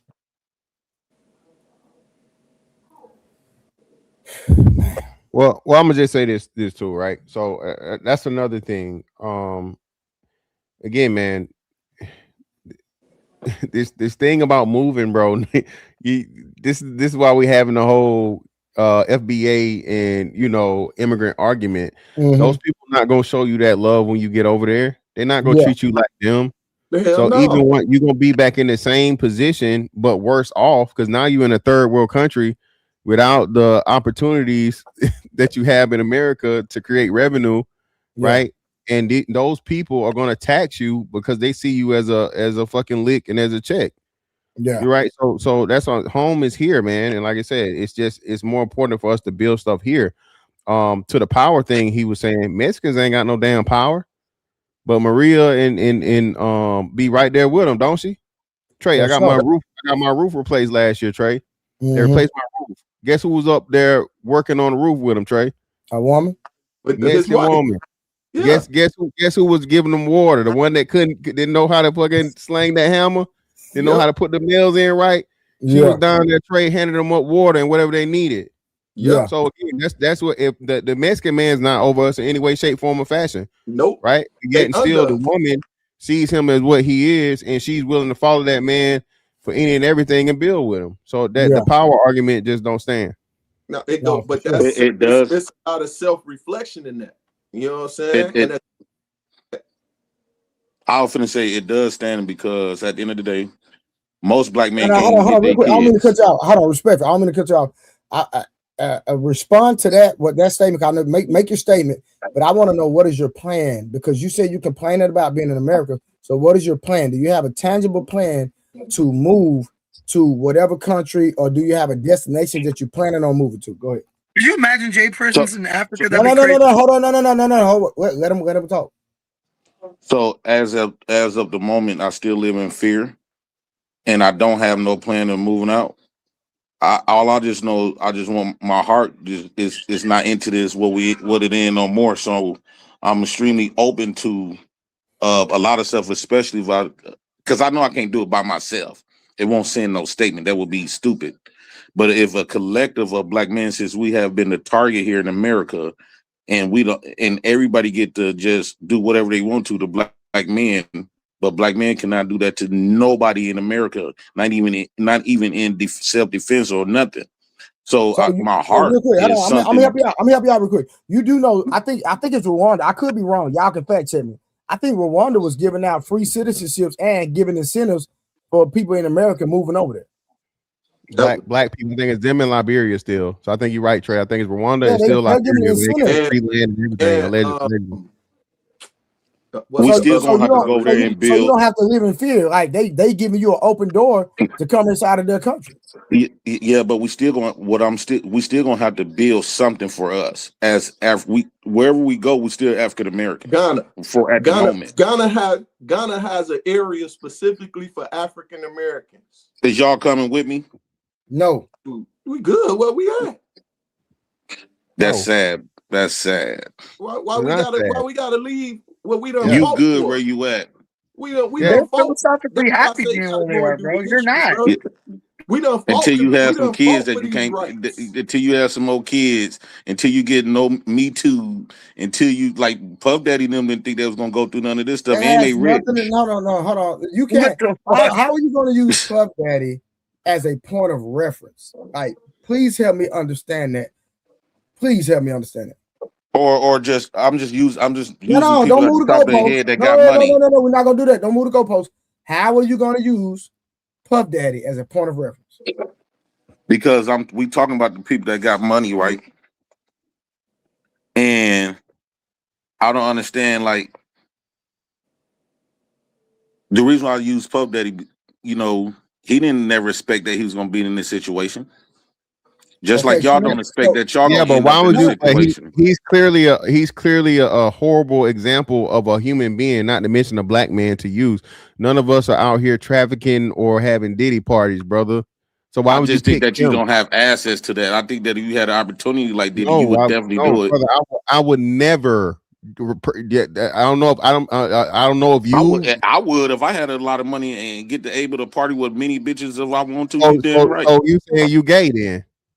I ain't talking about no gay shit. I'm just saying. Well, hold on, nigga. That's what you just said, nigga. You said you do.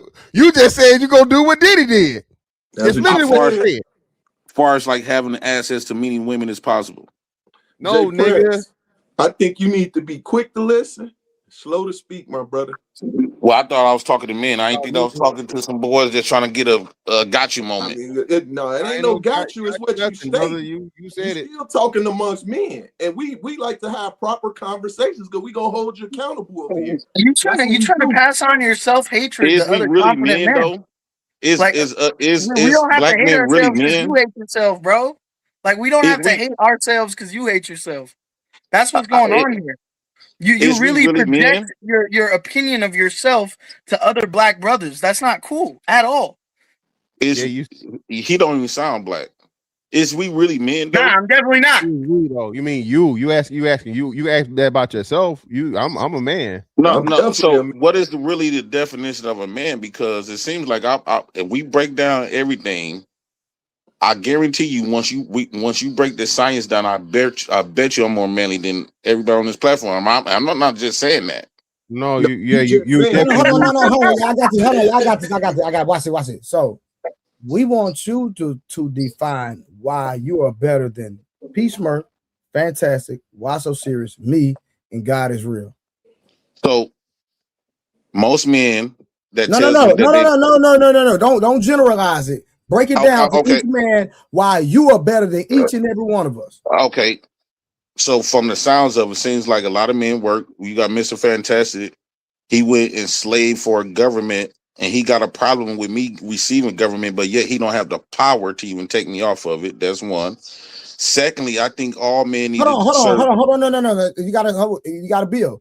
So because Mr. Fantastic does not have the power to take a able-bodied man off government assistance. He fought for with his life. Hold on. Let me land. That makes you better than him. That's one aspect of it. Yes. Men that going to work, I'm guarantee you, God is real, and the other three men, I guarantee they work a job, so they can't come up here and speak freely because even though they Hold on. Mr. J. Prince, I've been following you for years. I practice law. I'm an attorney, so I can guarantee you, if you ever get in trouble, I'll help you out. If you're in the state of California, God bless you, brother. So I guarantee you, even though you could be off the clock and you come on this line and you speak certain type of stuff, although you not at work, but you the representation of whatever job you work at. So that means you got to be you cautious. talking to God is real? God is real. Why So Serious podcast and Peace Merc. Peace Merc doesn't have it. Peace Merc is self-employed. He's an entrepreneur. I'm an entrepreneur. Is you really successful? And my wife worked for me. Is you really successful in that business though, Peace Nah, Merc? he is for real. I know him personally. Yes, he is. You know, black businesses don't last well. What? He do. Hold on, what listen. You talking about? Listen, he do. Listen, I'll tell this business. He do over $250,000 a year for sure. You know, that's shocking. I'm extremely shocked. What, you shocked at what black men do every day on a regular basis? That's not no every day. What? You know how many black millionaires there are in America? Modestly. I thought at least about 50. Peace Merc, you gotta keep him in the corner though. Peace Merc, no, we ain't letting him out the corner. So tell me why. So we having a grown man conversation. Y'all keep cutting me off. That's why. No, because we got a bill. I can't let you money out. So based off your statement, you're not better than Mr. Fantastic, right? Now, you said no. I don't. That point is not. That's not a good point to make. Now, let's talk about Peace Merc. Tell us how you better than Peace Merc.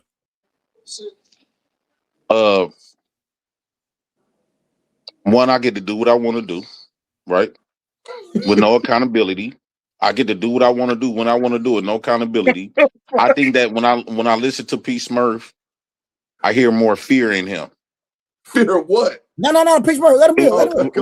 Right. So a lot of these educated or educated or successful black men walks in fear, and they a lot of times, I don't know, he looked like he probably got arrested probably 1 or 2 times out of his life, but it seemed like he got his shit together real quick. It seems like he got it. Hold on, let me just, if I'm wrong, I'm wrong, but let me get it out. Yeah, but you're not saying how you better than him. That's what I'm telling you, I'm man, you gotta let me build it though. No, You trying to rush me to say something. No, I need we're having an intellectual conversation. We're not over here. Yeah, but if you just gonna get a gotcha moment, I'm only cutting you off because I don't need no gotcha moment. I'm already that nigga. Hold on, I got you, and that's cool. I appreciate you having a conversation. I'm J Prince for president. Look me up. Got you. Cool. Now again, but you said that you were better than Mr. Fantastic, which your point was not true. Yeah. The point you made was insane. It's not true. That doesn't make you better than him. Peace Murph, you're monologuing. So tell me and communicate to me what makes you better than Peace Murph. Okay, I could just sum it up with this. This is how I'm better than all of y'all, and you probably be a celebrities. When you mention J Prince for president, my voice, even though I'm broke, poor, on welfare, been arrested over 30 sometimes, lost his mama, lost his daddy, grew up homeless, been evicted according to Fantastic say. When you hear my voice and hear your voice, my name ring bells. My voice impacts people. I had people. Yo, RIP to your Mama Dukes, bro. God bless you.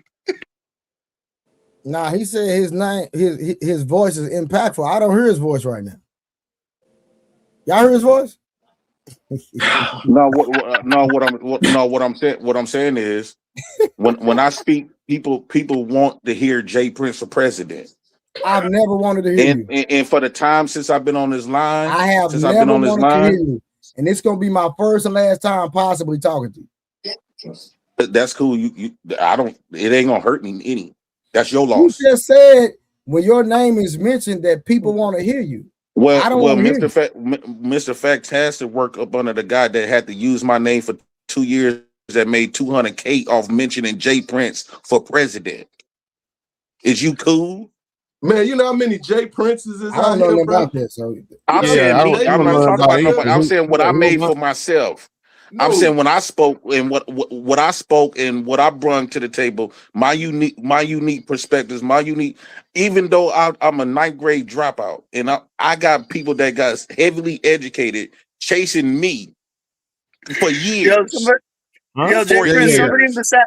Jay Prince, somebody in the chat said. Fantastic came in chasing me. Let Fantastic answer that, y'all. First and foremost, nigga, I don't work under nobody. Let's get that shit right now. I don't work under nobody. I'm me, nigga. Fuck you talking about? I don't work for nobody, literally in any way, shape, form, or fashion. I'm free, nigga. I'm something you could never be. Again, Trey, Octorati in the chat. God is real. Hold on. God real. Wait. Let Fantastic man. The same motherfucker that you bragging about motherfucking providing for you, nigga. Okay. I helped you be able to get that, lame ass nigga, poor nigga. And I didn't say that you was motherfucking evicted. You did. Don't make it seem like I just heard it. No, I didn't get evicted. What? You literally you was just on the thing. No, I you got evicted. Yes, you did. No, I got asked to leave. I didn't get no eviction. Nigga. I said you got to be quick to leave. No eviction. You got evicted. Whenever you have a contract and before your contract is over, you need to leave the premises. That is an eviction. Nigga. No. So let me clarify. So I when I first moved here, I had a year lease. That year lease turned to a month after a full year, and so they asked me to leave. I'm eviction goes on your record. Judgment goes on your record. I don't have neither.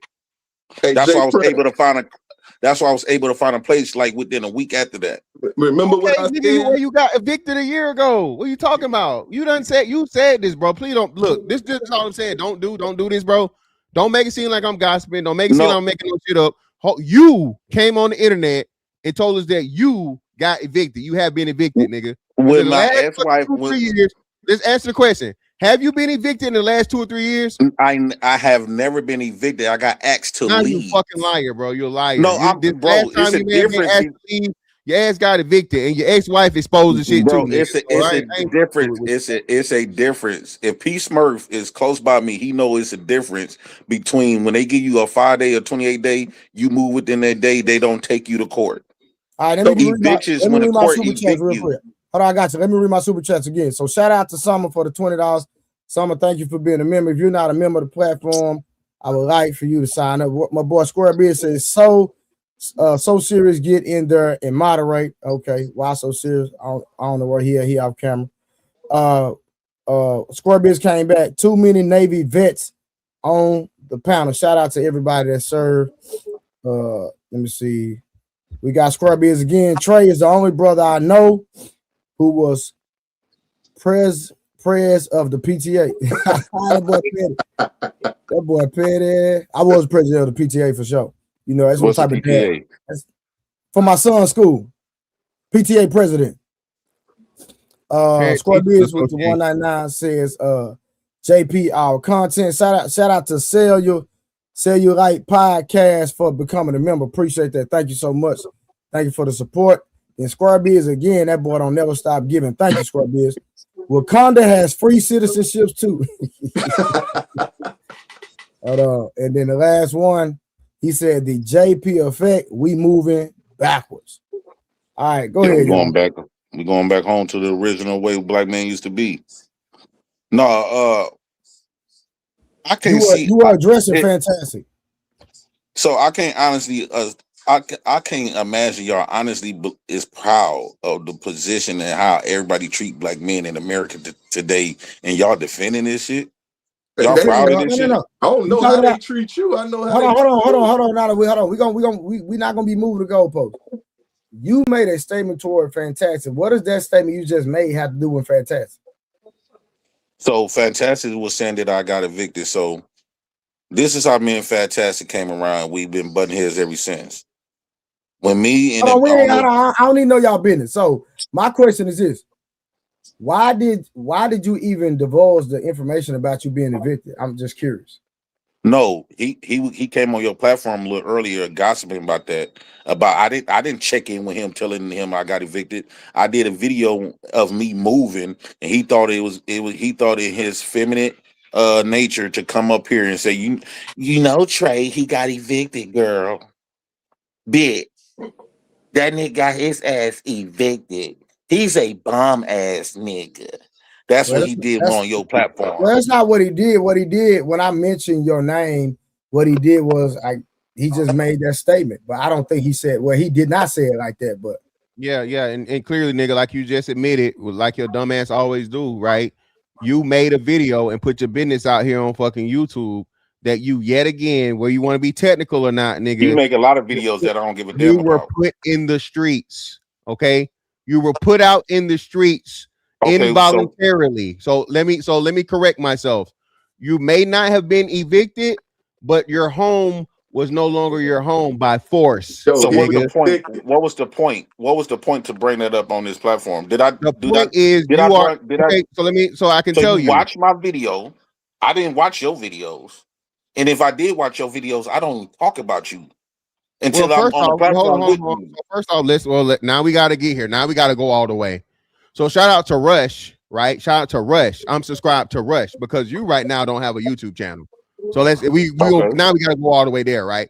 So being that I'm subscribed to fucking Rush, to my fucking demise and my fucking horrible surprise, I see an ugly ass nigga that's on fucking Rush's channel.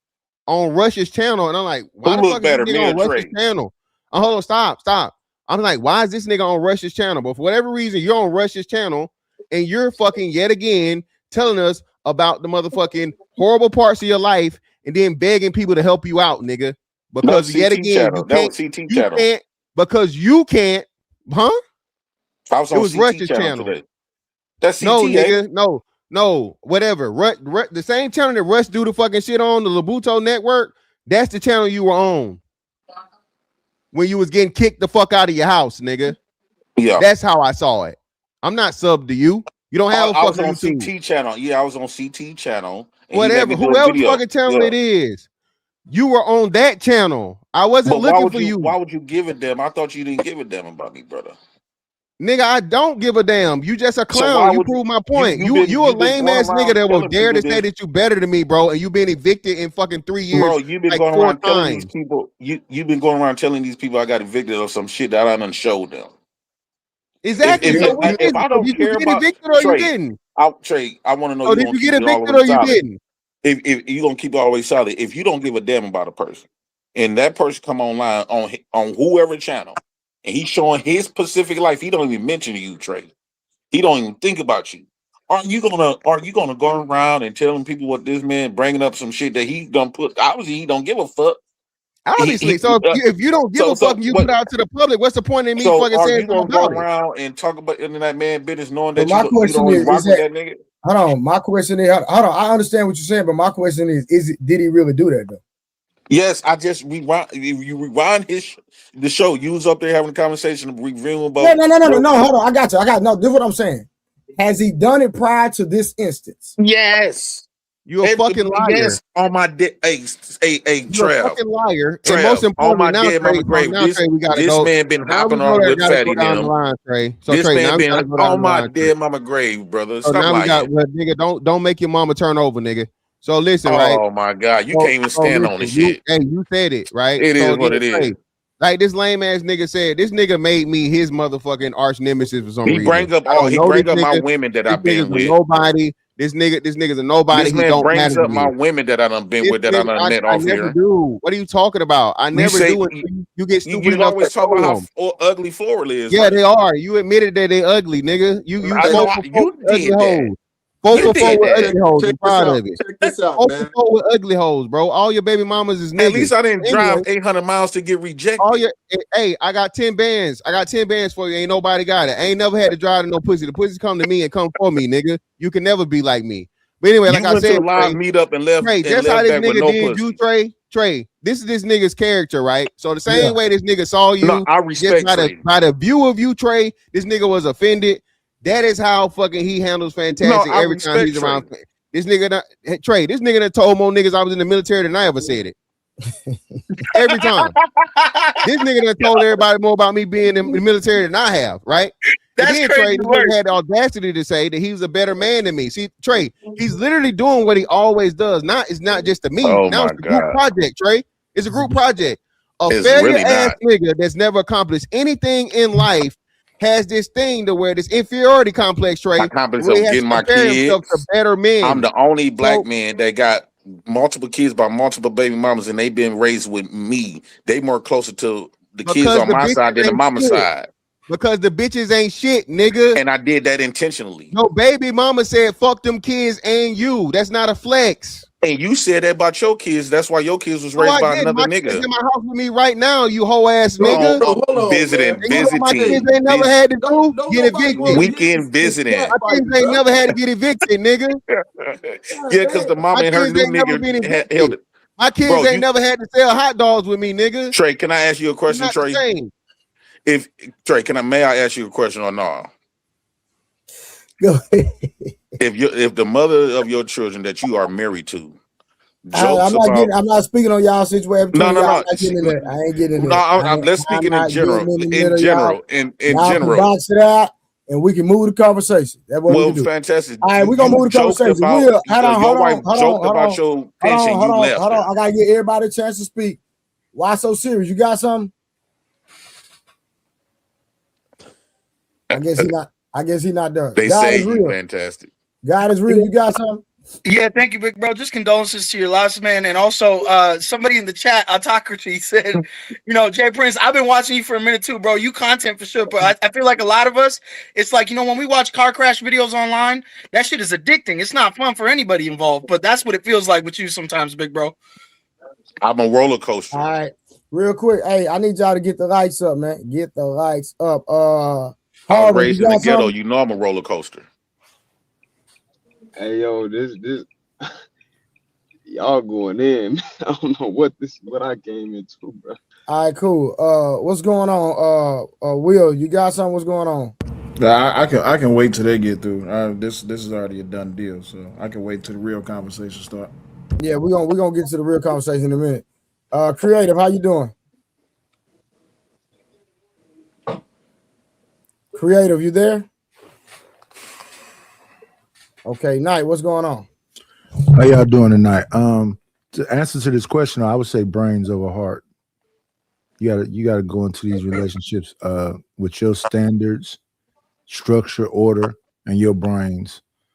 That emotional stuff is for the birds. You must be a child. It's not a Disney movie. All right, cool. Do you need something to back that up though? I think that's what I'm saying now, Nidus. How could you go in and talk about leadership and expect your woman to submit when you don't got nothing to back that up? Where she got to go when she really need help or something, she got to go to another race of men. Respectfully, I don't think you qualify to ask a man a question about no relationships. Why not? Why not?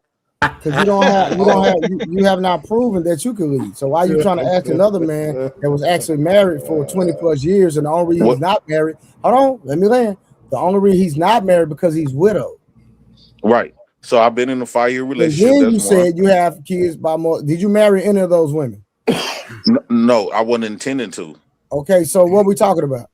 Well, technically, my type of marriage is not. So have you ever led a household?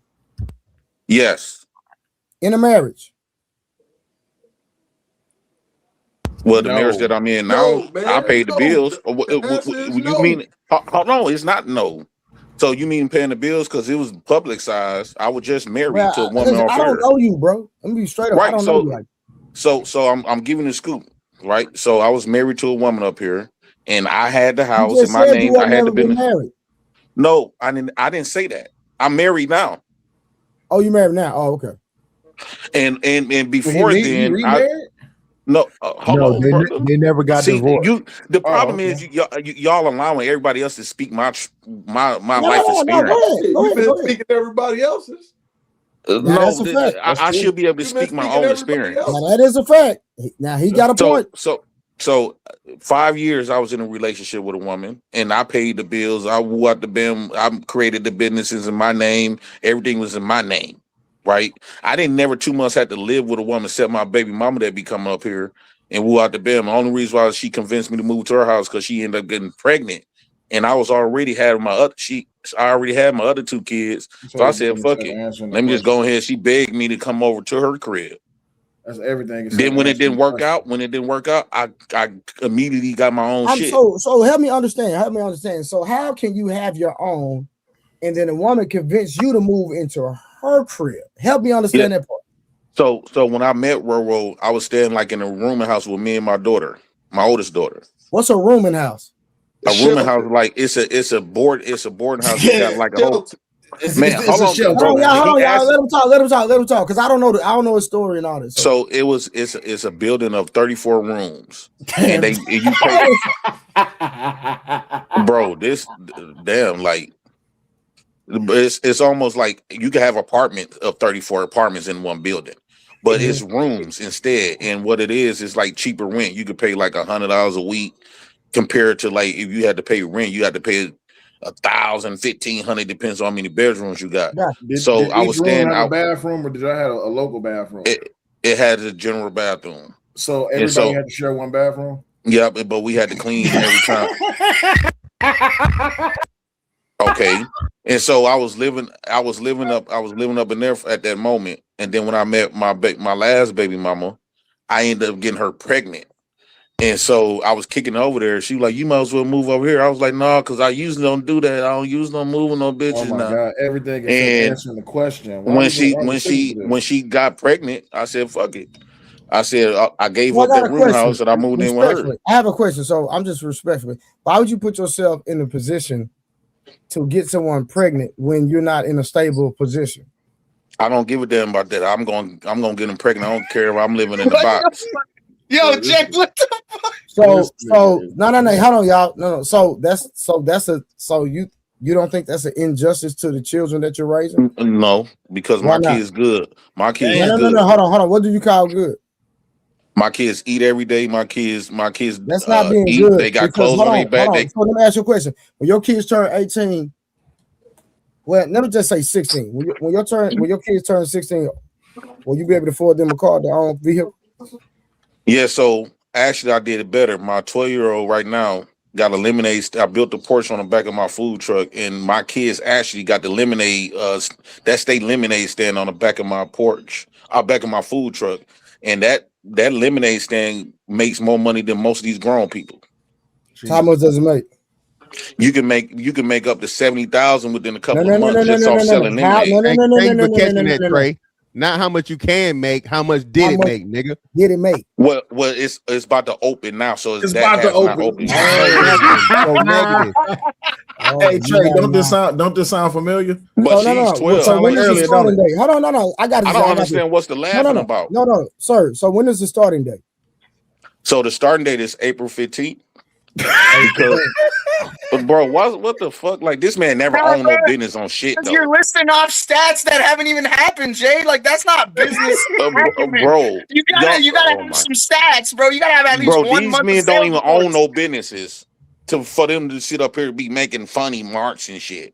Okay, so it starts so in your food truck is operating, correct? Yeah, so yeah. Bro, hey, Trav, I can't even have a conversation with this nigga being a bitch though. He been a hoe ass nigga though. Y'all, let me talk to him. So your food truck is operating, right? Correct. Meaning that yes, it's drives. I got all of I completed all of the stuff that the food truck needs as far as like the stainless. I invested like 40-some K in my food truck.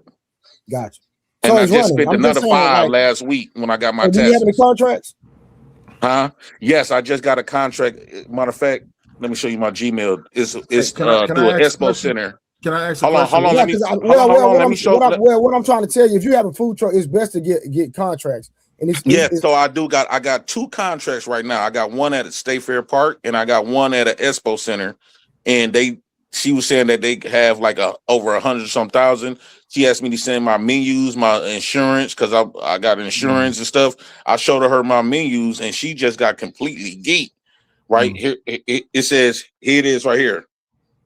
It says, it was a pleasure speaking with you. As discussed, I have attached the 2026 caterer and concessionaire agreement to this email for your records and review. I have also attached an outdoor event information form and bam. So I end up calling her and I send her my menus and stuff.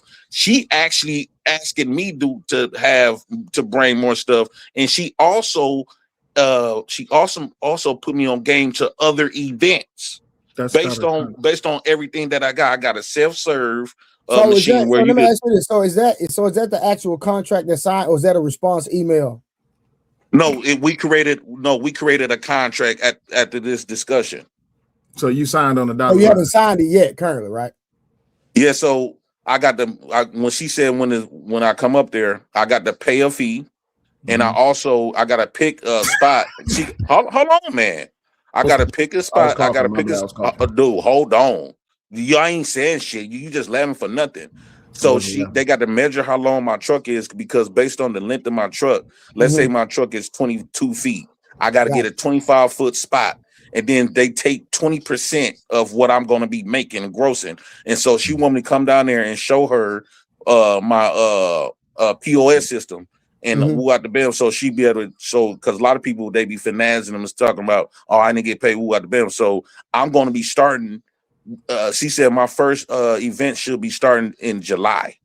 All your permits are squared away? You just said April, nigga. No, April was no, I said my truck will be open. That's what eliminate. So I got a question. I said, no, my truck will be open in projected, April. That don't have nothing to do with the event. What's your projected performance for opening day? So my projected is April 15th. So actually this Wednesday, I got somebody coming up here to finish welding the porch.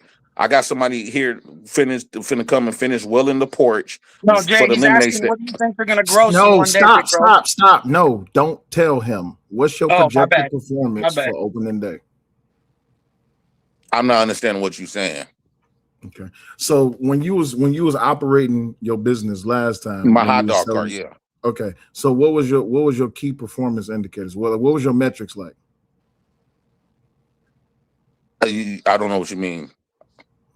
What was How your much money did you make? No, don't tell him. He's a businessman. He should know these things. Okay, so on my hot dog cart, my first year within that whole, because I had to file my taxes, I made.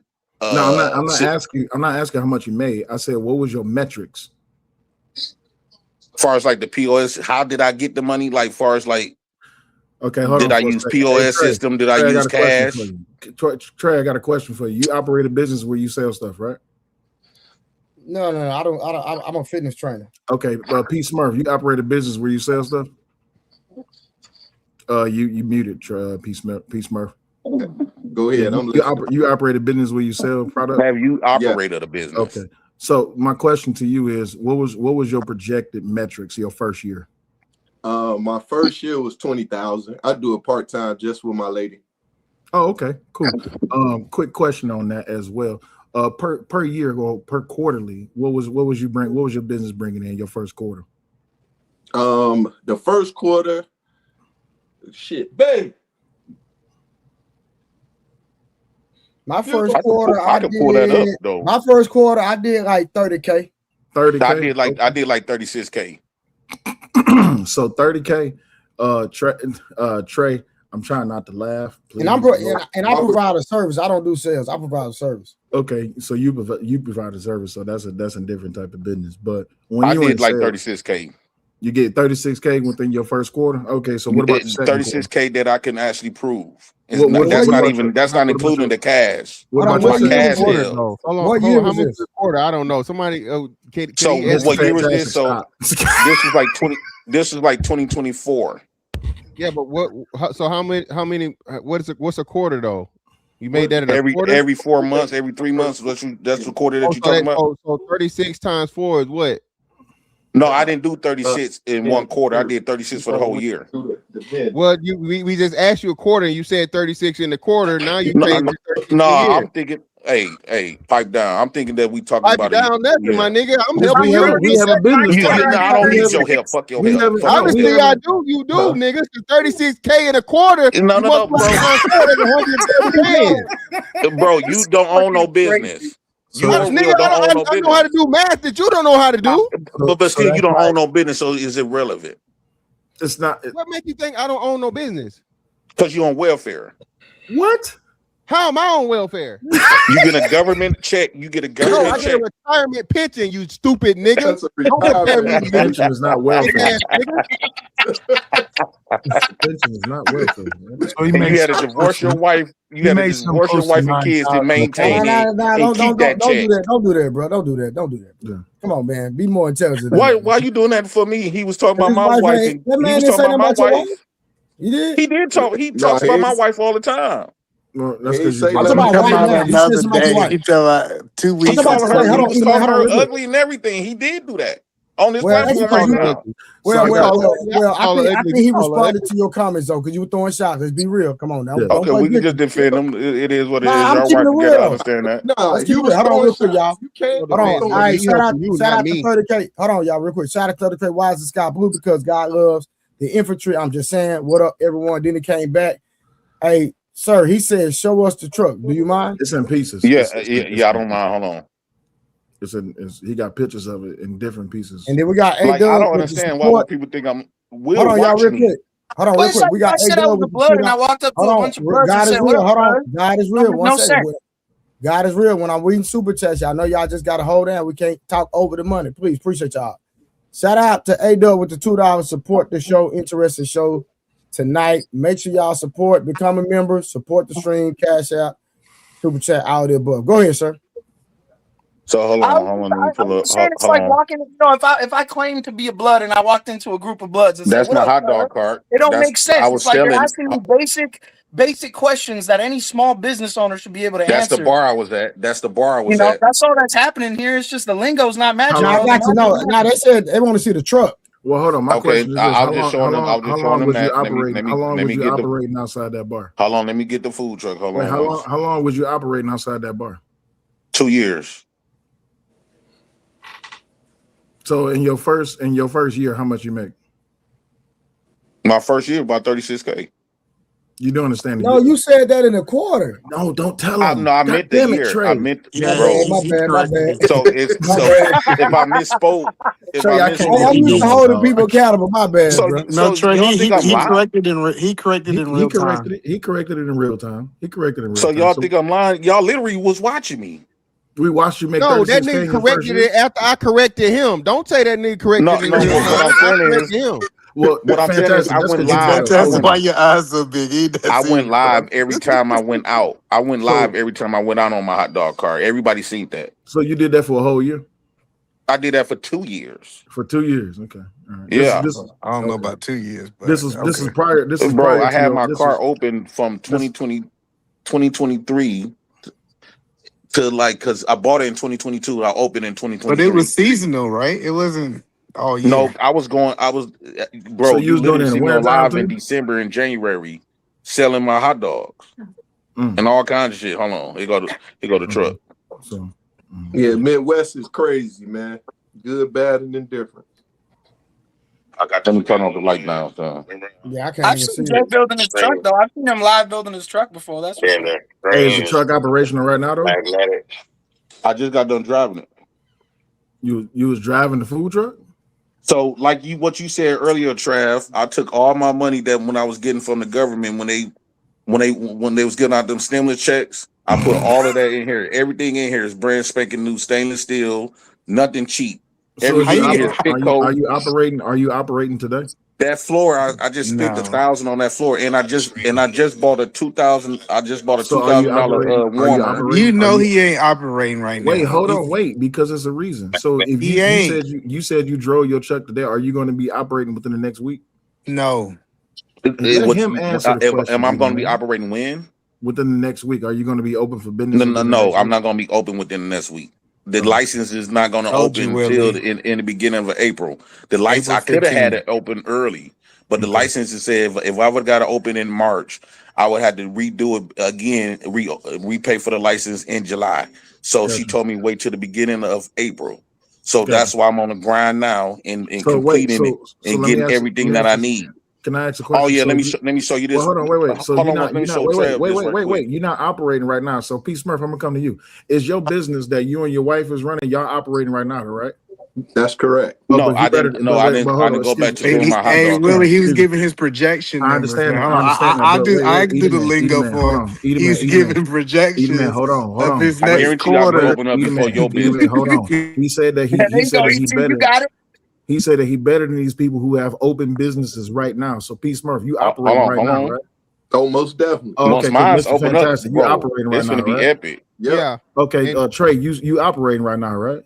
What's going on, y'all? So how can someone who's not operating be better than someone who's not? Because he said he's projected to do better So than his you guys. projected. But here's the thing, though. If his The nigga said Trey. Hold on, Trey Okay, asked Trev, him if you up and operating right now, you making money right now. The nigga said he making money right now. he said he ain't making selling money no right now, hot but he ain't dogs. selling no hot dogs. He said based on the foot traffic and This surveys what I that he just bought. did, This what I just bought his for the truck the other projection day. number. Based on that, what's his projected sales? Let me answer him. This what I just bought. He said they go to after warmer. they did the survey Hold on, of once the Edie, man. amount Hold of on, once foot Edie, traffic, man. I'm trying to help you. Listen, No, wait. after they did the That go to survey warmer. I just of spent the foot $2,000 on traffic that. that is going through this area, he's projected to do I just spent 50,000 the 2,000 on next that. quarter, He's which will projected to give you project him to 50,000 over next quarter. 200,000 a year, and that's not And including now I'm gonna show the expenses. burner in the commercial refrigerator. Okay, cool. I just So bought two. my question is this. I just spent another 5,000 in my truck.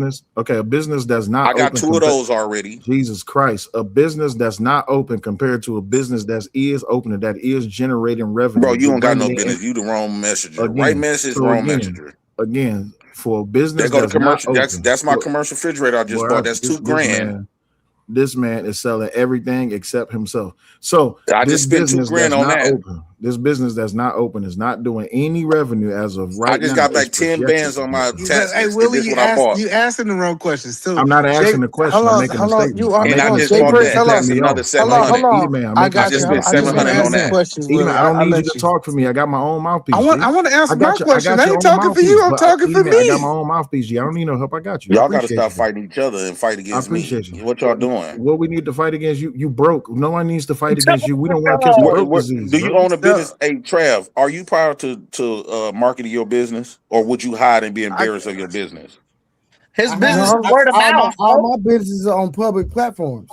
Yeah, well, I got you. If somebody asks you, Trey, what kind of business you got? Would you be like, nah, I ain't gonna tell you my business? Yeah, I do that. I do it all the time. It just depends, because I have one company that I talk about, and I have a few more that I never talk about. So it's nobody's business what your business is, right? I got a question. My fitness is public. Hold on, real quick. I want to know how he let his business license lapse. Will don't got no business. No, I'm Jay Prince. How did you let you? If you was operating the business and you was already licensed, how did you let your business license lapse? Well, I let it lapse because you could it only lasts a year. So every year you have to renew it. And so when you don't renew it, so it's not like I can't never. How come he wasn't able to renew it if he was making 36K? Wait, if you was making 36K, you should have been able to afford it, right? Hey Trey, I'm trying to answer dude keep running his mouth, man. This shit Who you trying to answer? I'm trying to answer. I'm having a real conversation with Edie, man. Will just trying to. I don't want to talk to him. He don't know nothing about nothing. I'm trying to answer. Like it's hard for me to answer. This nigga don't know one time, brother. He don't know what KPIs is, but I don't know nothing. So Edie, man, I'm trying to have a conversation with Edie, man. He asked me a question. I'm trying to answer Edie, man. Answer Edie, man. So Edie, man. So the reason. So when you get this license, when you get your food, I already got my safe serve permit. We out the band, right? So, but now you need a food license where you got to have a base. Your base is your kitchen, and then they got to come out and see at the. You see, Trey. You see what I'm saying? Let him Edie, man, build, and then you go back and you can. So when it comes to my base, and then they come in investigate your truck, inspect your truck, and so they did that. So what I got to do now is all I got to do is call them and say, okay. They actually gave me a deal on my hot dog cart. They said we could open that up for $500. So I'll say, okay. But my main focus, I said, okay, I'm gonna work this job and slave at this job because this job paying me good. You see, I've been online with y'all. I only work. I've been here. I work 11 hours. I get paid for 11 hours. I only do 2 hours of work right now. Yeah, I only do 2 hours of work, and I get paid daily. Right. And so I'm using the money that I'm making off here because I'm making damn near a little over 4 bands a month, and I'm putting all that in my food truck. On and YouTube? So no, at his job. No, at my job. Oh, okay. All right. I'm just making sure I'm following. What are you saying? So I'm putting all of that in to complete my food truck. So after I get done, I just spend $5,000 on the rest of the material, and now I'm finna get a welded Wednesday. So now my last little $4,000, I'm finna go get it wrapped. with Yeah, my I got you. logos what the damn. So you saying that you need to raise capital? That's why you picked up a job because you needed capital to reinvest back into your food truck. That's Yeah. a smart. Cool. That's a As smart it move. stands, his business is in the negative until he begins to grow. So these are all investments he has to return on. Well, my question is this: what's your customer acquisition cost? I think that you're the Say wrong person to be zero. asking these questions. Say zero. Okay. Well, what about your lifetime value? What about that? I'm not gonna ask you. I'm talking to somebody that can't even help me with none of this. You're right. AP Smurf, what's your customer acquisition cost? It's a disingenuous conversation. Yeah, how is it? I'm My using terminology that you should know as a business owner. Especially No, in you don't sales, have right? to know that because I could hire a marketing team. I could hire an accountant. Have you done that? Everybody that own a business don't know everything about the business, so that's why You're they right. go Hey, out there P. and But they Jay, Smurf, you gotta employ. pay them first. You gotta make money yes, to pay them before you P. hire Smurf, them. you know what customer acquisition cost is, right? Yeah. Oh, No, okay, cool. I would eventually ask my I accountant. wasn't. Well, hold on. Well, Trey, I want to point out. I'm not talking to him. He's trying to jump in. So, P. Smurf, your customer acquisition cost. Now, when we get down and we talking business lingo, as a business owner and as an operator, you want your cost to be less than what it is that you actually selling. Right? Oh, your overhead. Of course. Oh, okay, cool. So if I'm spending $100 on each customer come in, I got at least triple that. Most people customer acquisition cost is zero. Because Well, the margins are most of differential, right? Like with most alcohol, margins are higher, but with groceries, margins are like 20 to 30%.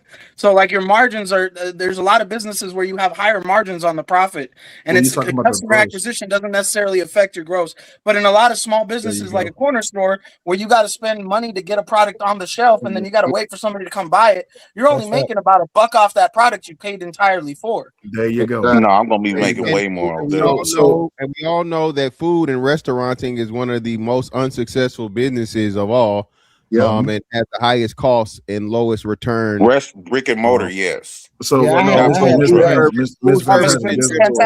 pull it up. It's actually worse. It's actually worse when it's not a brick and mortar because you have just the same. You have the same expenses plus more food things like gas. Jesus Christ! Why is he talking when other people talking? Hold on. No, I think Mr. Fantastic. No. You're incorrect. Mr. Fantastic was talking and Jay Prince was talking. Incorrect about what, Eater Man? You're incorrect because he don't have any rent. The reason most restaurants, I'm just telling you, the reason most restaurants actually fail is because they have rent costs. It's not the food cost. Yeah, but here's the problem. Hold on. So since he have the reason. Okay, and it's on the go. It's not just the rent though. It's keeping and maintaining a customer base, and like you said, like God is real, especially now when you have the highest rate of food and inflation. On top of the fact of the matter that he got, even though he don't have rent, this nigga ain't bought that truck outright. He still got to pay for the fucking truck, so it's still rent. No, my truck is paid for. My baby mama bought that. Yeah, his baby mama bought that. He told us that story. Yeah, so hey, the point. Can I get back to my pimp? The point, shout out to my pimp. The point that I'm saying is the reason the feed trucks are so popular and these food carts are so popular because you can pass the cost of the food on to the customer, but you can't cause the cost of rent onto the customer. I gotta put him in the back, bro. We ain't talking about no man. Come on, pause, bro. We ain't doing that. So the reason why this is so I'll bring you back up. Give me a second, bro. Cool off. We don't on here talk about no men genitals, bro. We don't do that over here, bro. Respect. So the reason that this is so important, right? Because if you're going to be owning and operating a food cart or a food truck, you have to understand these things as a business owner, even outside of just doing food service. And if someone is online and they're telling someone else about their business and they don't even understand these simple business terminologies, I wouldn't trust that they would actually have a good business etiquette, good business. No, I think you're wrong, Willie. If I was to take most business owners, they won't know half of this shit you're talking about unless this is true. But hold on, this Eater Man, this is true. But he said he's been operating for 2 years prior. He right? said he said that he was working outside the club for 2 years. I understand that, but even after 2 years. But no, I'm just saying like I don't think that was with the food truck. I think it was with the hot dog stuff. With the hot dog cart, yeah. I understand, but here's the thing though, Eater Man, I need you to stop trying to save him because because you as a business I'm not person, trying to save him. I I got you. just So, work but with I work with Hold on, business owners all the time, and they don't know all this stuff. So I speak on their level. I understand that, but here's the thing, though. For someone who's been operating in business for approximately 4 years, because he said 2023, right? It's 2026, so we're going into 2027. For approximately 4 years, he said at least have at minimal the base logic of terminology that's used in business. No, that's why people hire people to run companies, because they went to school for that. Yeah, but even man, like you can't go into the health department and be like whoop the whoop the bam, like you can't be talking like that. Yes, you can. The health Hey, can department I don't say care this right about quick this before I stuff. had to This is dip, business Trey? stuff. Yeah, go Can I ahead. say this right Hold quick on, before I had to no, dip? because no, he Hold on, Let him make a man. statement. Let me dip right He quick. finna go. Let him make a statement. I gotta go. He ain't going nowhere. That nigga, he I at work. He's got about a good hour I gotta left. dip. So it says to Mr. Fantastic point. Hold This is on, what it let him says. go in real quick. Let him in. This is what it says to Mr. Fantastic point. Food trucks could be highly successful, often generating between 250 to 500,000 in annual revenue, with top performance exceeding $1 million despite a 40 to 80% industry failure rate within the first 3 to 5 years. Success hinges on prime locations, strong branded and high profit niche menu items, typically offering better survival rates than brick and mortar, meaning a restaurant that's would you using the food stamps restaurant. to buy the food on your food cart? Hold on, dog, man, do that gay, dog.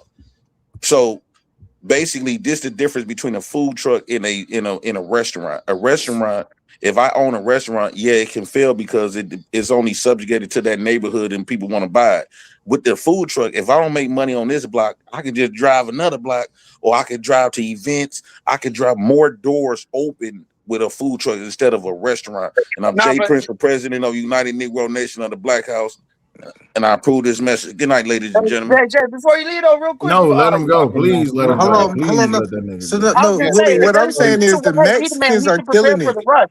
Because when he goes to those stadium events, he's gonna need to prepare for the rush. If the hot dogs God is aren't cooked real. in time, God is he's real. not gonna get God them is out in real. time. No, Nobody's gonna go to that goddamn hot truck. God is real. I Let me get point this that, out. but I'm Let me point telling this out. y'all, Mexicans are killing it up here. Got you. They popping up. They can't answer none of these questions, but they know how to make asada tacos. That's what they know how to do. And they know how to take your money. That's God is all they real. know how to do. So I'm just telling you. I just want to say this right quick. God is real. I just People want have to. been giving him advice and good business practice and ethic for 2 to 3 years. You know what his response has been? Y'all can't tell me nothing. Kanye. Well, he almost finished now. He said April 15th. He got a date. He got a lunch date. Man, this nigga been talking about this fucking food truck for at least a year and a half now. It's always what he could or would project it. Oh, I'm 4 sorry, years. shot United 4. I only heard him talk about it for 2 because he told me that he was projected to make $80,000. He could make $80,000 a year. The nigga didn't know what quarterly was. Again, man, y'all see it every time he get around other men. He making this comparison as to how and why he's better. Money ain't everything, but money is definitely something. Something he don't have and ain't never had, unfortunately. And you can't claim to be a man that's better than other men when you can't provide for your family and you got to depend on us tax-paying citizens for you to have the basic necessities that you need, bro.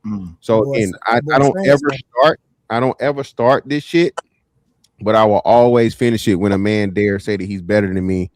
And remember, he's not a man, bro.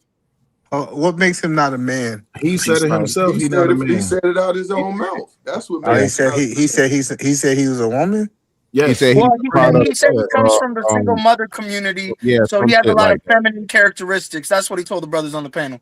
That he has a lot of feminine. And then another brother said, "Well, what do women do when men talk? Shut the fuck up." That's where that came from. No, he has literally said over time he's put on wigs and bonnets, sat in his kitchen, spit on the floor, and said that he's a baby mama. He said that. All right, real quick, shout out to Mr. Fantastic with the goddamn $2. He said it's 100. Hit the goddamn like button. It's 160 watts and the 63 lights. Diabolical. What the hell are y'all doing? Come on, man, get the lights up. And I think this is on Sanctimonious side. Oh Lord, this fool again. So shout out to the people that's supporting. Yeah, salute Bad Duck. Oh, shout out to Bad Duck, man. I hope you're feeling better, my friend. Yeah, most definitely. I gotta call him. All right, man. All right, so we can get into the actual topic. We don't hang on long enough if y'all want to. It's love versus strategy. Should you marry with your heart or your brain? Your brain. Your brain. Your brain. Because if you go into that situation like it's Disneyland, it's gonna end like a Disneyland movie. Why y'all think love is delusional?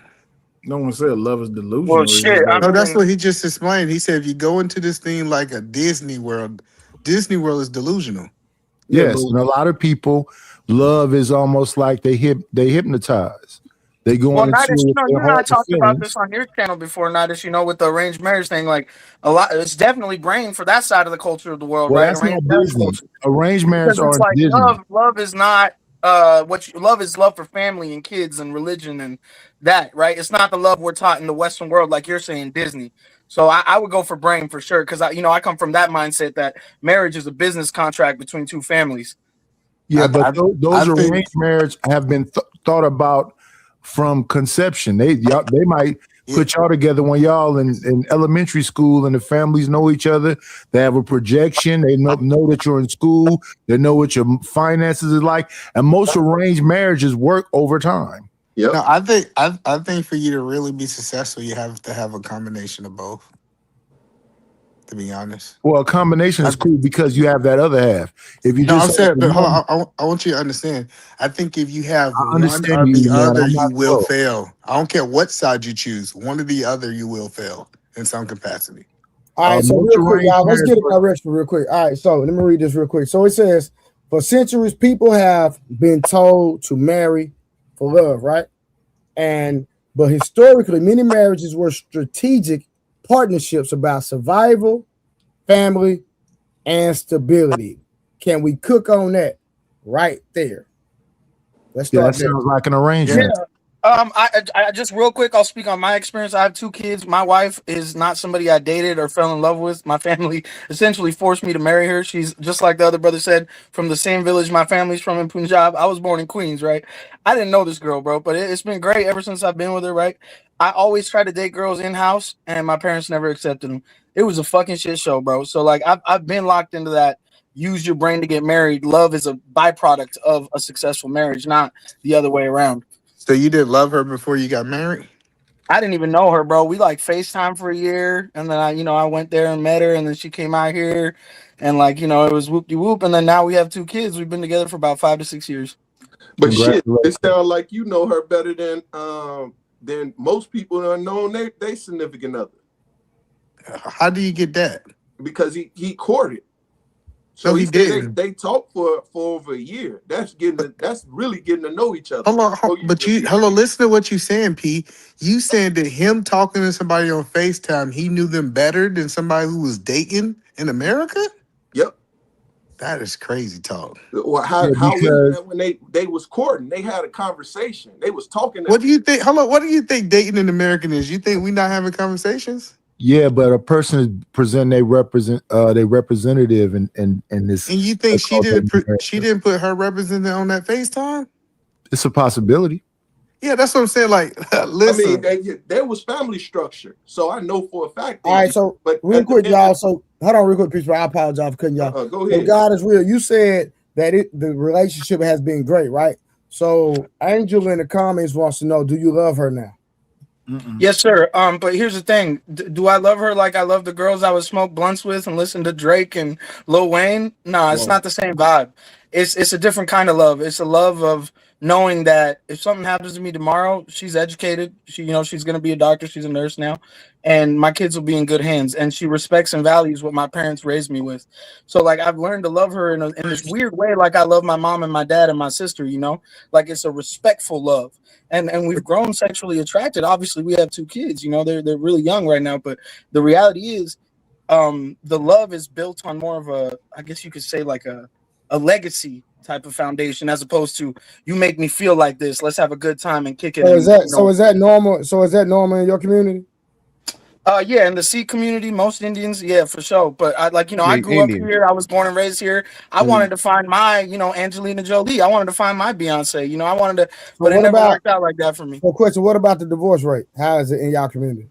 Low as It's hell. very low, but It's it's often extremely low. argued. It's often argued that it's very low because motherfuckers get killed over shit like that, like cheating, asking for a divorce. Yeah. So could it be morally justified, that stat, Trey? You know what I'm saying? No. Like if your family is on some, we gonna kill you if you cheat on our daughter type shit, or if you leave her type shit. Like, well, really, we don't give a fuck about no law. Sound like they Yeah, scared. real shotgun. Yeah. Sanjeets and Patels Yeah. don't play that divorce shit, bro. Nah, Yeah, they don't. yeah. Grass is always greener, man. Grass is always greener. Like it sounds all good on Hey, boy, paper. y'all tell. I ain't know that. Y'all tell Hold me on, so something. I'm trying to Yeah, understand. So you said in that you said community, that if you mess love around her on like that family, a. it's over. So you said that you love her like a family member, but not like romantically love, like you did back in the No. past. The thing is, bro. Like, I guess here in the West, when we're raised, like, romance comes through a connection, right? Like, if you're funny, you're attractive to the other person, then you kick it, you become friends, and then it goes from there. This romance kind of came from this idea that we share this DNA that has a culture, and what we're doing is making so many people in her family and my family happy, and through that, our personalities meshing is like a blessing. But like, it's the purpose, it's the role. Like it's weird. It sounds kind of narcissistic, but like every one of us are young princes and princesses being married by our kings and queens, our respective What? parents. Well, no, I get it. Like you say that you was poor at vetting before, and you needed help from your parents, and your parents was better at vetting. I didn't need that. He makes it sound bad to eat a man. He wanted a coming to America type situation. No, that's what he said. He said No, I was he said vetting he had women that I more was love. smoking weed with, No, and I yeah. was. He said he loved men better. All right, so question, y'all. So is marriage supposed to be about love or long-term strategy? Long-term strategy. Long term. It's supposed to be both. It's like yin and yang. You're supposed to have both. That's what I'm saying. Y'all No, keep yeah, saying. for sure. In Yeah, I in agree a with you. perfect Like, world, if you either man, have he's supposed both, to have both. it's a blessing, but you're not gonna have both. Because to that point where you were talking about, all those girls, I still keep in touch with some of them through social networking. Like, we don't talk, but we see what they're That's doing. a If they're married, violation. if they see I'm married, we're liking each other's posts. Like, we all know how the social media shit goes. Yeah, that's Most a of those girls I violation. dated. Most of those girls I dated, they're either in situations now where they're single mothers, or they're with somebody and they got divorced, or they're with somebody and they're happy, right? So I don't know how it would have played out with them. Maybe our personalities wouldn't have matched. Maybe we would have gotten to a fight. So God is real. What's the point? What's the point of even keeping up with them? Exactly. To tell you the truth, that's just social media addiction, bro. Like, when I'm He on there miss him. browsing, Tell him, Jim, I you want to miss him. know what all these people in high school I was going to school with are doing now. You know, I don't the know. ones That's weird, right? Nah. You moving the goalposts. I'm specifically talking about the women that you used to date. Yes. Oh, just to see if like their husband's better than or at a better place than I am at in life. What? You know what I'm saying? Is that That's weird? flirting with Hey, disaster. listen, I'm gonna be honest with y'all, man. Y'all are older than God me, is so real. I'm gonna keep it No, 100. bro. Let That's him very, tell the truth. no, sir. That is very weird. Very weird. Yeah. Well, Okay. disrespectful. What he say? Okay. I couldn't. What he's So at you this keep point? up. You keep He up with said your his exes. truth, man. No, that's his truth. Listen, everything he I talking didn't about is hear weird. I don't care about his truth. I'm speaking of facts. It's weird for me to It's go on the weird that internet. he let somebody I choose don't his care. wife, It's bro. All weird. of it's weird. It's weird for me to They be a are weird grown people, man. bro. It's weird for me to be a grown I mean, man a lot of Africans when do it I'm too, bro. going That's on wild. the internet, sizing up a man. A girl I used to date, husband, to see if he's making more money than me, if he looks better than me. That's weird as hell. That's Yeah, Indian that's culture, bad. though. I That's mean, their that's No, culture, okay. man. Eat a man. That ain't. Hold on. And Listen. Trey, I respect that. I respect you guys telling Hold me I'm that just shit. on. But listen. Wait. I just met I'm being God is real the honest other with you. day. I'm being Me and honest him. with you in the sense that I have these No. conversations with my wife. God is real. I'm rocking with you. Like, So yo, this I'm not. person, I fell in Listen. love with this person way before I met you. Now they're married to this, but yada yada. Come on. Listen. Listen. What I'm saying is this: I just met you the other day, and we had a good conversation, right? Yes, sir. So you getting some game from a real. So I'm giving you some game right now. It's weird. I'm honored. I'm honored Don't as do always. All y'all are. I Don't fuck do with it, all bro. y'all, man. Hey, that's what I'm saying. If you and your lane doing you, man, listen, do your thing, man. Don't worry about no another nigga, man. Yeah, this is just Right. outside opinions. It's You just gotta. like it makes me think like, could I have been that American husband with like my own freedom to do what I want with my wife? Like, but I know this is the danger of letting somebody else pick your spouse, because then you start questioning, was it the right decision? Eat a I man. listen. Eat a man. That's not. Hold Okay, on. y'all don't want me to tell the truth. Let God is real answer for himself. No, brother, I respect what you're saying, but like I talk about it with my wife. It's a cultural thing. Like she understands that I lost my virginity to other girls here. She understands I had relationships for years with girls that when I would bring them home, my mom and dad would be super fucking racist about it, right? Like it's crazy that we deal with racism in these countries, but then I bring home a black girl or a Latino girl or a white girl, and she's never going to be accepted, no matter how good of a household she comes from, right? Why is And that? it's just like Hold on, no. that's just what I grew I up want to in, be bro. educated. Why is that? The I don't know. Indians don't fuck with that shit, People, or they people don't. from They don't India are respect very. it. Yeah, thank you, Mr. Fantastic. They got the caste system over there. They hella Yeah, racist. They in their own little sects and shit, you know. Indy, bro. Real You kind of quick, God, racist. real conversation, real quick, man. Again, that's why y'all, bro. Black people don't understand like how a lot of other people, man, like Asians and Indians, they hate niggas. Y'all think white people don't like, bro? Like they The like for reason. real, bro. No, People don't that's even facts. know. Fantastic. That's facts. Gandhi You was know, One at a time, Gandhi y'all. hated One black at a people. time. you know, One at a time. Gandhi was one of the most devout racists ever, bro. That's a fact, Mr. Fantastic. It's a reason. You know, every Yeah. country we went Yeah, to, that's straight facts. specifically American soldiers, you know what they did?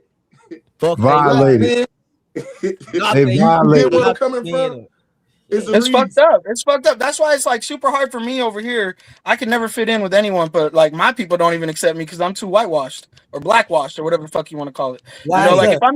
if I'm in a group with a bunch of OGs that are Indians, right? If I'm in a group with a bunch of OGs that are Indians at a family wedding setting or something, we're all drinking, you know, they make those little comments, you know, like, you know, he came over here, he's trying to be like one of them now, you know, he's not, you know, so it's like, and over there, when I go over there, they call me white boy, they call me Gora. Which is crazy because no white boy's ever calling me white here. You know what I'm saying? Like, so it's the wildest shit ever. That's just my culture though, E-man. You know, that's just where I come from, bro. Nigga, Yeah, but that's A lot of different cultures are similar. Mexicans call those kind of people huedo. They call them no. white boys. I'm just saying that, and I'm glad he's being honest because we try to compare other people cultures to ours. And we want to take the good, but we don't want to take the bad. No, man, we listening to what he's saying. It's not that. A lot of black people used to say, if she can't hold a natural comb in her hair, don't bring them in my house. So so it's similarities. It's not that far off. No, it ain't. No, it's not, because I told Trey about this and people make fun of me. If I like a woman before I got with my woman, if I like a woman, the minute she started being one of the first people I think about in the morning, the last person I think about at night, I bring her home to my mama and them and my dad and them. And because my mama speaks French, Fulani, Olaf, and Arabic, they vetting this girl. And the minute my mama say something like, man, don't bring this hoe back to my house, I ain't fucking with the girl no more. No, but no, that's not the same. You had a chance to choose a woman. Well, And it's your similar. mama did not. Hold on, your mama didn't approve. He didn't even have a choice of choice of choosing. But that's just because I'm over Eat a man, here. that's their I was culture. back- Eat a man, that's one of the. I That's one of the agree. I'm cultures that agreeing do with you. arranged marriages. Eat a man is what he's saying. No, It's an I'm telling arranged you, marriage. I get Like, that. But either man, let me tell you what my mom would tell me when I was like literally having panic attacks in my early 20s getting married, right? Like, I'm 32 now, I'll be 33 this April. I would tell her, like, how the fuck, like, you're forcing me to be with somebody I don't want to be with. You didn't have this choice. Your mom and dad made the same decision for you. You always complain about dad's this and this issues, even though they love each other. Like, I knew my dad passed away 3 years ago, but they loved each other, bro. They weren't into that PGA shit. But they, like, when you talk about ride or die, like, I'll take a bullet for you, never seen anything closer than my mom and dad, bro. So, like, I try to make her understand that, like, you had all these issues you had no control or choice over getting married to my dad. Now you're putting me in the same situation. She would tell me straight up, you don't know what's best for you. I know that this is what's going to make you happy when you're old. You need companionship, and the way you're going, I can't guarantee that for you. But this way, after I die, I will make sure you're good. So I listen to her, bro. Call me a weirdo for that. Real quick. I get it. I get it. And you don't have to answer this question, but I'm gonna ask it, and I hope you don't take this any disrespect, right? So was your wife a virgin? I mean, from what I was told, and from when we had sex, hymen definitely popped. TMI, but I you know, I mean, like, I don't have any proof that she was a virgin her whole life. You know what I'm saying? No. That's what I was told when I talked to her when we first met. So is that like I'm just trying to figure out in 2026 or it's changing right now. There's a lot of Indian girls. Listen, what I'm saying is that a standard since y'all doing arranged marriages. Are they having the Indian young ladies that's in y'all culture maintain their sanctity when it comes to being a virgin?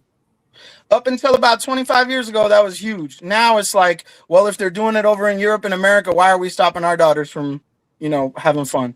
So But it's that's just changing in India, because and that's why once you get over here, that's why my everything mom get had me marry another Sikh woman, right? Because it's like she knew that her community was going to keep that shit locked down. Because again, it's not morally justified, but the men in these families will be on some "I'm gonna murder you" type shit, either or, either side. Like they don't play. They don't play.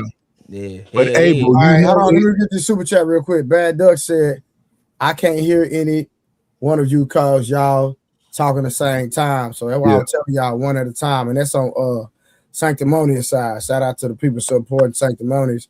And Jay Speed said the untouchable is way worse. What's the untouchable? God is real. Please don't. Yeah. Isn't that like a channel or some shit? Yeah, get out of the The way. Untouchables. Yeah. Oh, the Yeah. Untouchables. Yeah. Okay, Get so to the what that chopper. is, Get Brother to the Trey? chopper. Brother Trey, the Untouchables are Get out of the there. lowest Get caste out in of there. India. No. No. I thought that he was talking about Jay Speed. What are you talking about? That went over my head, big bros. Yeah, I'm not sure what Jay Speed meant. Yeah, but Abel, you could choose a woman can still have those issues though. Yeah, I'm gonna say this, man. I gotta go to sleep, bro. Listen, a lot, and these white boys told me this. What's the people that be out there in the white? They like the little house on the prairie, motherfuckers. Utah and shit. Amish people. The Amish and not them though. The other joints. Mormons. Mormons. There we go. The Mormons. Yeah. Appreciate you, bro. So what they'll tell you, and the Arab dudes tell you the same thing. I don't know that much about the Indians, right? There'll be virgins in the front, but that top and that back. They just protect that hymen. Yeah, that's Mr. Fantastic. That's why I said I don't know. All the two holes. Like I'm not gonna sit here and pretend. And I've had this conversation, bro. I've had this conversation, Mr. Man. I'm not gonna sit here and pretend like she ain't kissed no dude. She went to college there, she was a teenager out there. Like she ain't kiss him on the mouth, brother. But anyway, man. And this is what Mr. Fantastic, keep it 100. That was fire, but keep it 100. This is what my parents told me every time I would pull some sexist ass shit like that on them. They'd be like, "Was your dick in your pants your whole fucking life? Last time we checked, you've been fucking every hole you've been around." So it's like, how am I gonna hold? Excuse me, sorry, Trey. But how am I gonna hold myself to that standard when I'm not doing that shit behind closed doors? Like, come on, bro. You know what I'm saying? Abel, that's liberal. I'm just saying, hold on. I just think black people. Man, I didn't held on every time you didn't say it. Held on. I'm Go just ahead, saying, bro. Go ahead, bro. Go. I go after you. Yeah, I'm gonna be very short with it. I'm not gonna be long with it. But Abel, that's a liberal-minded person. I'm doing whatever, so she can do whatever. That's when we get into this confusion that's on the west side of the world, the Western world. So yeah, and that's what I'm saying is, can you imagine, Trey, that you got to take somebody your mama chose? Like, I'm just saying, it doesn't work in the black community. Like, I know we want to compare ourselves to other people. Can I respond to that? Yeah. I get you. I'm just saying, in most black people who quote unquote, we say our parents couldn't choose right for themselves. These are people who've been married. Now imagine black people start moving this way, and now a whole bunch of single mamas choosing for their sons or their daughters to get married. Like, I'm telling you, we can't just go into other. I'm at the land, bro. I'm almost there. And we can't just go into other people's cultures and take something because it sounds good and apply it to us. It does not work. Well, I respect that. I respect that.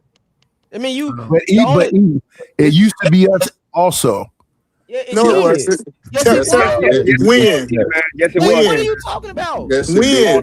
Black people adopted other people's cultures when it comes to relationships. What you mean when? When? Wait, Edelman, let me answer your question, brother. That's exactly what the bourgeoisie is. That's what a Jack and Jill is. Your grandfather had to go to this college, your father had to go to this college, and you did. And y'all are being arranged to be together before time. You done met your husband in elementary school because it's generational. They don't do no guesswork. No, hold on. Stop it. Y'all talking about y'all grandparents was in arranged marriages? Yeah. Some of them, yeah. That is crazy. Yeah, I think y'all capping for the grab, bro. No, like, this is crazy. You gotta look at it like this, though. What do you mean, bro?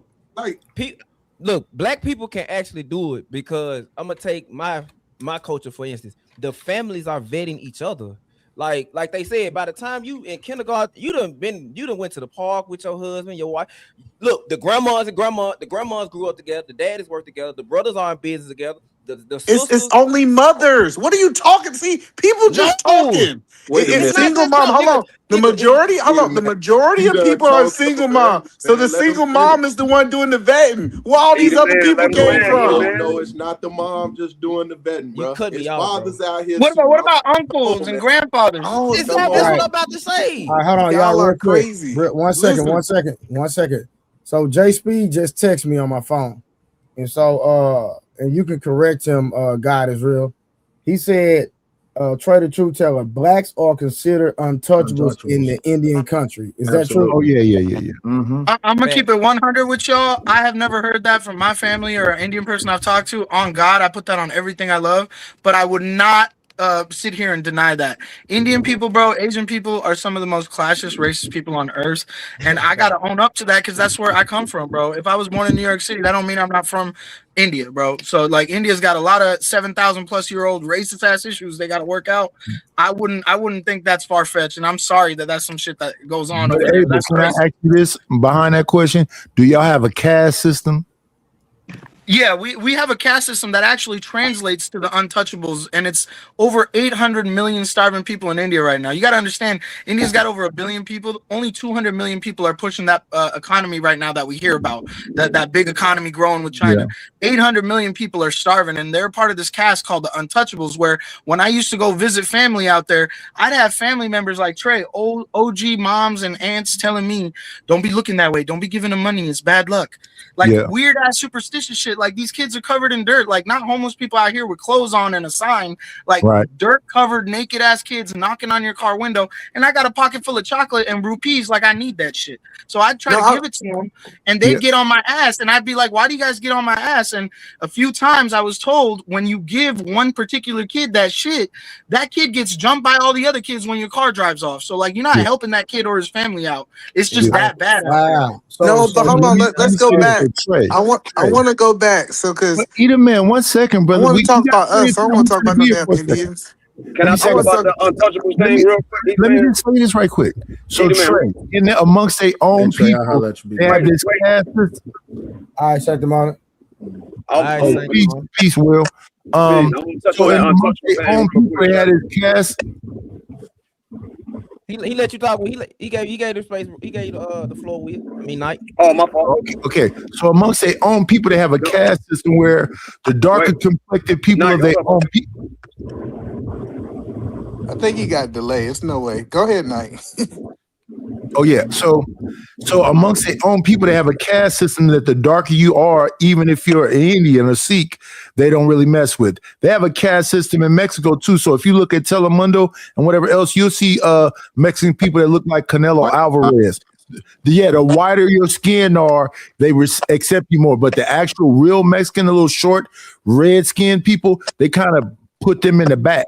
So there's a caste system there. So when that's just amongst their own people. So outside of their own people, they look down at them people even worse. I want to talk about black people. I'm trying to figure out how we're going to apply this, because everybody said it. I'm almost finished. Let me land the plane. I thought you was finished. That was a long pause if you didn't finish, Knight. No. So, but all of them will accept white.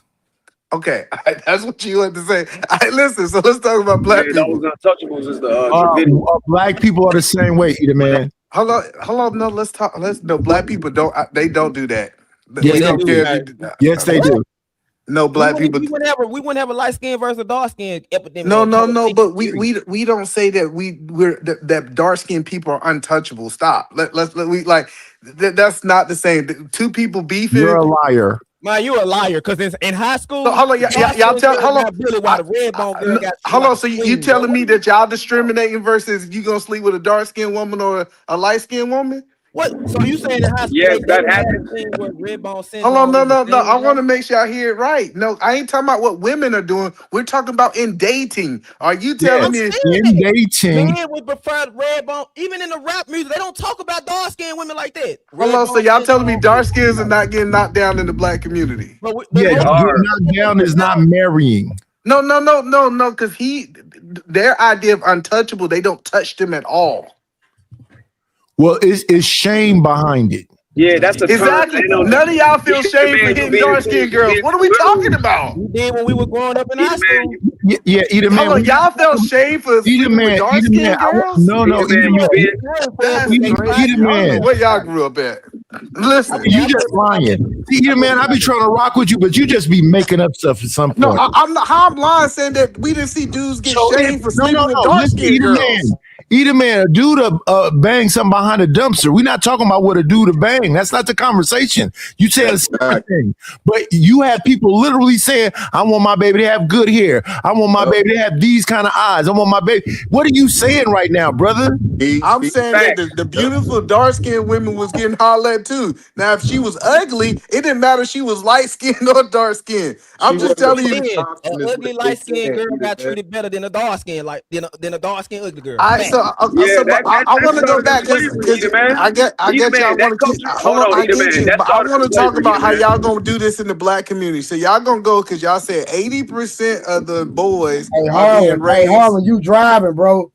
Stay on mute until you start talking because you can hear the wind in the background. I just want to make sure I understand. 80%. This is the stacks I heard most of the dudes say.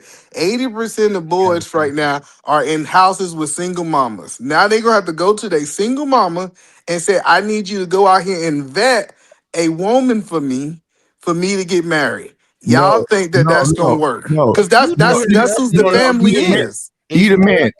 What we are talking about is an antiquated thing. We're not talking about in current times.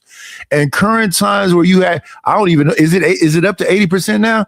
I don't think that people are talking about their single mom doing this. We're talking about who's going to do it. The family. I'm trying to answer you. What is it? Why are you? Listen, back when families were families, fathers made these decisions, but we're at a point now where people don't listen to their fathers. So, but how are we going to apply that today? That's what I'm saying. It does not work today. So why are we kind of trying to compare us to Indians? If it does not work and that works for them, why would we even compare that to us? Either man, you're a bad listener. I said we used to do it. So when people say Mexicans live in a house 100 deep and they do, we used to do that too. Yep. We don't do any of the things that used to work for us anymore. So when I say we used to, I mean we used to. We don't do any of those things anymore. So how do we go forward? Man, that's heavy. That's heavy. What we do now, projected, is fail. If we're not going to do any of the things that were effective and benefited us and made families work anymore, then you're prepared to doom. You're going to fail. No, so what do we do now? Because we got this Indian up here telling us what they do. The old things that always worked. What is that? Bring back shame. No, what is that? No. What is that, Nightish? Because y'all got this Indian up here telling us what he do in their culture when they ain't got nothing to do with our culture. So I'm trying to understand. Nightish, as the elder, what do we go from here? Either man. No, I started asking him questions because I was curious and I wanted to learn how they operate and why they operate and how they are being successful inside of their community. I don't think there's nothing wrong with that. And for the record, I got mad love for this culture too. I'm not gonna sit here and act like most Indians aren't culture vultures in America, especially with black people. Like we all want to fucking wear Jordans and drive the shit y'all drive, talk like y'all. So I guarantee you, there's not a single bone of hate in me when you say that's fucked up. I don't want to do that because I'm split. I wanted to be here, but I'm not here, and I'm stuck there. I just like when somebody tell me that people hate me, I believe them. So why would I listen to them like they got my best interest? Listen, it's not about that. You can learn from people, bro. You can learn from anybody. I'll tell you right now, most of my mentors in real life are black. I live in SoCal. I was born in New York City, bro. And I'll tell you right now, my family and we've never looked at people for their color or their race. We look at people for whether they're good or bad. Because here in America, that's what the opportunity we're given, bro. Right. And so it's like, this is the thing with the United States. We're always arguing about this in the United States, who has claim to this land, who has claim to actually be the official race. But in the court of law, there is no official languages for this land.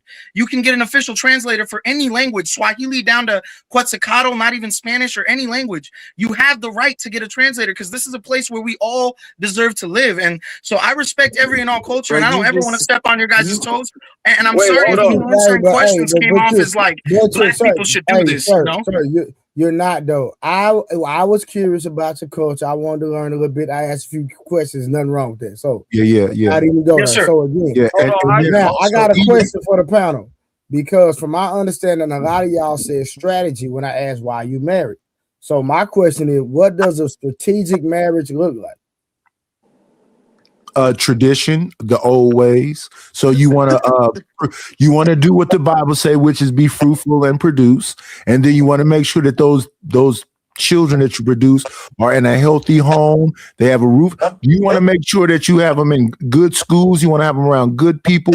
You want to have good stock, and that's what makes a community. If you're That ain't never been traditional for black people as being in no good school. See, that's what I'm saying. Like he says stuff that ain't never been the done. reason why we took 1 second. Either man just be saying stuff. The reason why we went into integration is to get out of them shanty schools we were in to get into better schools because we didn't have proper books and everything else.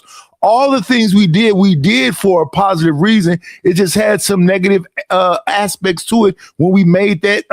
To me, I look at integration as a bad thing, but overall, it was a better thing because it was better opportunities, books, education, and every single thing else. So I understand what Edelman is saying. Just anything. Let's stay right there. Night. So you think? Hold on, no. So you think because we integrated, we got a better education versus when we were? No, that's not what I'm saying. I'm saying so help me understand. I'm saying that we as a people were trying to do the best with the least amount. The ice is colder on the other side. That's why we made that decision. But what the problem is that we lost ourselves in making that decision. So no. You should stand to the point about education. Why did you even mention education? Well, it was because a part of the structure. He said it was part of the structure. It was about what we had to deal with was like not the best. We had secondhand books and stuff that was falling apart in school. Who knew this? To me, that's irrelevant because. Like, if you go look at all the black inventions and all the things that were stole from us, and we didn't have the education that these quote unquote people had, but they literally stole from us. No, I understand that. Of our ideas. So how were they more educated than us when we basically created everything? They were more educated. Facts, Trey. I don't say they were more educated. I said that the schools, the physical buildings, and the materials that they had were better materials. Not that they were better educated. Listen, when we were so-called segregated, that's when we was at our optimum. We was at our best. Exactly. Yeah. Yeah, that's what I'm saying. That's why I was curious to the statement you made because from my understanding, I'm talking about the physical structure. The physical structure. We was the best at what? Hey, God is real. Can I name? Tell me what we was the best at compared to 2020. Baseball, basketball, football, everything. Let me ask God is real question. Hold on, because I want him to answer that question before you go back to God is real. What were we better at? Everything. No.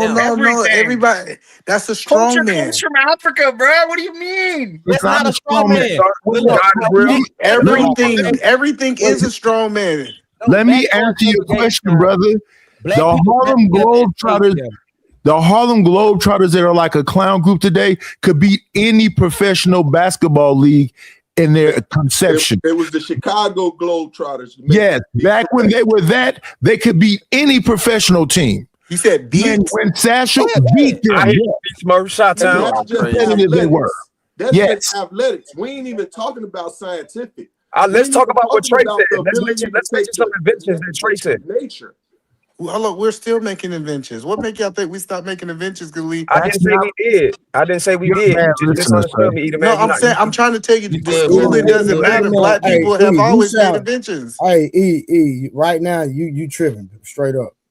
Hey, yo, God is real. If you truly respect us, then why you had an issue with admitting who the indigenous people was of this land? Why you had an issue? Hold on, I'm not done. I gotta go ahead. Well, when I talk to you in the private chat, first and foremost, and I'll put it out here too, because I keep it real. Do it on the panel. I keep it real. I take my fault, so I'll answer the question. First and foremost, after Trey had left and it was just you, me, and Glenn up here, I was pretty intoxicated at that point. Also, It was my first night. Just said it again, I though. spent 15 minutes after Trey requested me to read the Creeks Nation legislation of 2021. I had no idea about this stuff. Until then, I always thought FBA was this fringe community. Any real black mentor in life or black friend I have in real life, I talk to about the FBA, they're like, that shit is wild. We got other problems. That's So my interaction with you guys, my interaction God is real. That's yeah. because they were uneducated. But go ahead. Yes, sir. So my interaction with you guys that night when you presented actual jurisprudence evidence to me, it made me get educated, but I still felt some type of way, Harwin, about the majority of black people, and this is said by black leaders in their own communities, are forcing themselves not to get educated, and that's preventing us from doing it. I think we can beat them in schools. The enemy can be beaten by getting educated. That was the argument that night, Harwin. I don't know why you thought I hate black people and why your little goons, Grape Tea in the chat, think I hate black people because I said that. What's wrong with black people getting educated? What's wrong with that? Was wrong. If everybody on the panel go back and look at that video, I clearly said we should get educated and we should do all those things. So again, you way off. So if you say that we from Africa and everybody deserve this land over here, how you gonna say what you deserve that belonged to our ancestors after we had just proved it to you? Answer the question. Because like Trey said, just like my friends were uneducated, I have been programmed to think that the only indigenous people of the United States are what we are called, or we're told to be Native Americans in their reservations. No, but so you just said it again right now today. It took me a while to register that, bro. You can't just snap. I'm not a robot. I can't just snap into that reality. I got to try to register it and digest it. Do you understand me? I understand you, but you just said it again when you was talking to Why So Serious on the podcast. We can just have Trey rewind it. You was like, this country, we all deserve this country. That's why we all come here. You guys are from Africa. That's what you I graduated. So how you gonna say I graduated. This is exactly why we argued that. God is real. Let me land. God is real. God is real. Let me land. You just said that on this panel today. So I can understand you needed time to calibrate, but I gave you that time to calibrate 2 days ago, and you couldn't admit that you were programmed to think who the indigenous people of this country was. Here's the reality. I don't know if you graduated law school or not, big bro. The reality I graduated out of the UCLA. The reality I graduated out of the UCLA school of law in 2016. Okay, so when I went to fucking law school for 4 years and I had multiple fucking black students with me and multiple black professors, I'm sorry that 4 years of education has taught me to believe those constitutional laws are actually true over some shit on YouTube, Harwin. Sir, your constitutional laws don't apply to the indigenous people before them crackers got here. So again, how you gonna tell us what everybody around the world come here to, you immigrants coming to America deserve on our land, when we telling you and showed you proof and you had an issue with it? Then you must clearly got an issue with it again, because you're like, you're from Africa. You just said that. I still disagree with you that people were here before fucking dinosaurs, bro. What do you mean? The bill you read said that. Cradle of civilization is Africa, dog. We're all immigrants here. Fellas, I gotta get in. Hey, listen. You know I don't mind y'all spawn a little bit, but God is real. When you just made that statement about the dinosaurs, that was moving the goalposts. Right, but do you understand me about what I'm saying? The argument Harwin is making is who has the right to who's first. The argument I'm making is who gives a fuck. We hear Harwin, I got this. I got it. I promise you. That's being disingenuous. God is real, and the reason that is because if you know that someone technically has the right, we know because of the system, the ways everything has developed, it is what it is, right? So we can agree to that. It is what it is, right? But at the end of the day, once you have been told the truth about something, and to deny and acknowledge the truth, and to come to the just to say that who gives a F, to me, that's not being real, and that's not being cool. You understand what I'm saying? Because now, hold on, let me let my plan. Because now, because you read in black and white that our religion was taken from us, our heritage was taken from us, everything that we had, we were stripped of, and it's in black and white. It's government. It's on a government documentation, which includes the land. So to say that and say F it, that's saying F black people, because you hold on, because now it's been proven to what happened to us.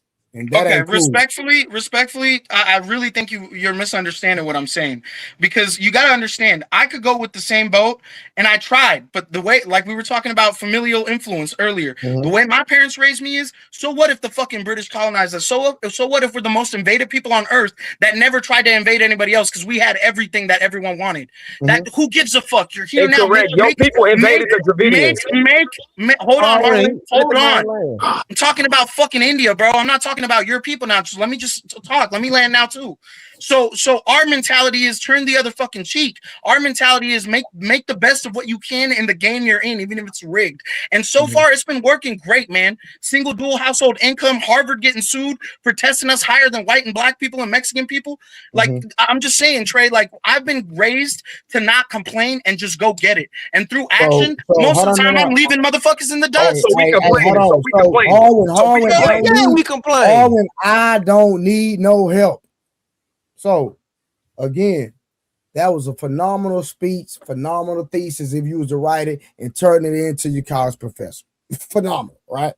Right. That still does not deny what I'm communicating to you. And it's very disrespectful for you to say F it, because what we're talking about has nothing to do with complaining or not being able to pull ourselves up by our bootstraps. This is saying, hey, this is a fact of what transpired on this land. We're talking about this land. And the only thing I'm saying is, if you say F it when somebody brings something to your attention, that's disrespectful. And if you can't, concede to that, then I challenge the purity of your heart. I concede to you saying I'm saying that. But again, I'm saying you're misunderstanding me, brother, because what was I saying? I was talking about my experience, my culture. Where I come from, Punjab, is split into two countries, Pakistan and India. Pakistan shouldn't have ever existed. A British lawyer that never went to India drew invisible fucking lines and made hundreds of thousands of people fucking move hundreds of miles in 48 hours. And if they didn't, they had to convert or die. My grandmother on my mother's side was 6 years old when she had to move from her village in Pakistan over to Punjab, India. Had she not made it through, I wouldn't be here. My mom wouldn't be alive, right? So that's what I'm saying. Like, I could sit here and let my mental health drive itself crazy. But that's not important. I'm listen. God is real. I'm only talking about the acknowledgement. That's how I'm talking about. But Trey, that's what I'm saying. I don't have a home, and I'm saying fuck it. I don't have a home. I'm gonna make one here. That's what I'm saying. I'm not saying fuck what y'all worrying about. I'm respecting what y'all worrying about. I'm trying to get educated. I'm saying from my perspective, ain't no Punjabi motherfucker ever gonna be the president of the United States anyway. We barely got Obama in there. You know what I'm saying? So it's like, what are we talking about? I got here already. So he being disingenuous. He just said that he still disagree with me that black people were here first already. I don't think he's saying that. I'm saying that argument is moot. We know through scientific research this land did not have humans on it first. It was Africa. And now it's argued maybe Asia, but it's probably Africa. That's irrelevant. America was migrated to. That's not what I'm talking about. Migrated to the North and South American continents. That's irrelevant. That's a red herring. Whoever it was first can be argued. No, that's irrelevant. But that's irrelevant. How is that irrelevant? Because that's a red herring. Let him explain it. Go ahead, Harlan. You way off. You saying you disagree with me when I said who the first people over here were. That's a fact. I'm willing to bet on it. That's what you said multiple times, not today, but multiple times the other day. And you standing on it. No, I think he's standing on that hill. Hold on. He's still saying that, yeah. Yeah, he's still I know he's still saying it. I'm just about even the other day he was saying it. He's still saying that. Right. But here's the thing about the English language, or there's no official language of America, just because of the laws that come from people that invaded this land, just like your Aryan people invaded the original Harappan people and made them into the untouchables, which was the OG J Speed point was. The original people in what you call in your land, because you're an admixture. The original people are the Indominese people that look blacker than everybody on this panel. The Dravidians are admixed, but their DNA is slightly different. Your DNA people are a group of Aryan people that came there. That's how the Aryan languages such as Sanskrit even got there. The original language in that land of India is called Harappan. So again, you're doing the same thing. Aryans were around before Sanskrit? Sir, Sanskrit is an Aryan language. Listen. Oh my God. Sir, Sanskrit is not the same as Harappan. Harappan is the indigenous language that they have not even translated yet because they don't have So why did Nazis a flip the Rosetta. Sanskrit symbol and take the dots out? They don't have the Sanskrit is not the same as Harappan. Harappan predates Sanskrit. Harappan hasn't even been deciphered yet. It hasn't even been deciphered yet. Does it predate ancient Sumer? What does what predate ancient Sumer? Harappan, you just said it, bro. They don't know. That's up for debate. We don't have facts on that. That would be an assumption. But let's stay on topic. The same thing that your Aryan people that migrated from Iran into India is the same thing the Europeans did over here. So now you telling us our language is not official because the Europeans that made up these laws that go against. This is what I mean, Trey. Did I say that? Sir, let me land. You said that there's no official American language. That's what you said. That's a fact. Sir, that is the law. No, that's a fact. Go to any courthouse in your local jurisdiction, bro. There is no official language. Sir, you over talking. Be quiet. No, I'm telling you the facts, the law. That's only a the way fact the government works in this country, bro. That's a fact based upon the laws. There is no official language in the United States of America. You still talking. You still talking. Let him land his plane, brother. He gonna be done in a second. Yeah, he can't help it. He in his feelings. When the truth get talking, he show his true self because he's literally not the truth. There's no official language. You still talking? What is the representative of the law in this country? A courthouse. When you go to a courthouse, is there an official language? Let me finish. You still talking? Here on YouTube, I gotta take this as the God honest truth. You still talking? This shit is crazy. You still this talking, is the internet for y'all, man. You still this talking? Is the internet right now. You still talking though? Fuck being a lawyer. You talking out of turn? Listen to Harwin on YouTube this about is what Eda Man was talking about. You talking out of turn. I ain't agree with everything that Eda Man said, but I agree with the basis of what he's saying. When people You spout up here lies on talking the about internet, black bro. people. You spouting lies right now. So I'm look not it up on lies. your fucking smartphone, Harwin. You look at him in his language of the United States of Look at him America. in his emotions. Nidus, you do it too, Nidus. Look at him in his Look it up on emotions. your fucking smartphone. Look at him, y'all. Listen, bro. I'm laughing because y'all actually trying to create a false reality right now. No, we're not creating a false reality. They go to disrespect again. They go to disrespect again. He said, I'm creating a false reality. He ain't even finished what what courthouse says that there's an official language for the USA? Sir, USA is something that came later. That don't apply. Reservation courthouse? Is there a reservation courthouse that says that? The USA and the Constitution does not predate the indigenous people that's indigenous to this land that had their own language. Authoritative law in the United States of America on language right now. You can't tell us. Sir, that's according to the modern laws, but you can't tell us what's not official to us when we the indigenous people here. Again, you get at that point, we're just not living in the same world. Because you know it's the same fucking car we get into when I drive on the road. Abel, why won't you let him finish so then you can say whatever it is you saying? Because ultimately, here's what it is, Abel. Might makes right. They don't give a damn. I just put both of them off the stage. They still here. I just put them behind. I put both of them because ain't now one of them listening. They both just screaming over each other. Yeah. Everything. And let me say this. I actually like for them to build and educate us and have that conversation, but we cannot have the conversation if y'all are screaming and hollering and not going point for point. I love being educated, so I have no. That's why I'm letting the conversation go because I'm really trying to learn at the same time. But I got questions. But to Harwin and God is real. Again, we love the education, but y'all cannot talk over each other. Yeah. Well, hold on. Before you bring them up, Trey, I want to ask Trey a question. One second, Eda Man. Harwin was cooking and everything he said was the truth. And the only thing that makes that stuff be buried is that them people buried it. Well, I got a question. Know that stuff. Well, I got a question. My I'm question gonna bring y'all back up. Is the floor is on Eda Man? Do not say a word respectfully. And anybody can answer this question. If a person sells the land or a person takes the land, do the original person still owns it? Let me answer that honestly. Go ahead, Nike. They didn't believe that you could own the land, so they didn't even understand the concept of selling it. So that whole idea came from a new. This is how these people looked at the land. That God gave it to them, and all they were supposed to do was protect it. They didn't believe in ownership or any of these things. That was a new concept. But go ahead. No, but y'all ain't answering the question. I am asking it. The My idea question. of selling water, the idea of selling air was inconceptual to them. No, but you're missing. Hold on. Right I'm now, trying. they're selling you bottled water. That's a No, I think you're missing. Let me give you an I'm not missing understanding. it at all. Oh, I promise you are. I'm not I'm at all. saying if Trey right now purchased my land, do I own it? Or in through war, if somebody take that land? You're missing me then. No, I heard what you said. You talking about that they didn't have concept of it. So if they didn't have no concept of it, we can't say they own it based off your theory, right? Right. But I'm So then asking you're a you. person- Okay, so let me say what I'm saying. So you're a person that believes that might makes right. So you're okay with it doesn't matter who the indigenous people are because might makes right. That's what you're saying, right? No, that's not what I'm saying. I'm asking, do we respect as Americans selling land, and do we respect taking land through war? I just want that answer first, and then we can Man, continue the so conversation. let me answer. So first and foremost, they didn't take all the land through war.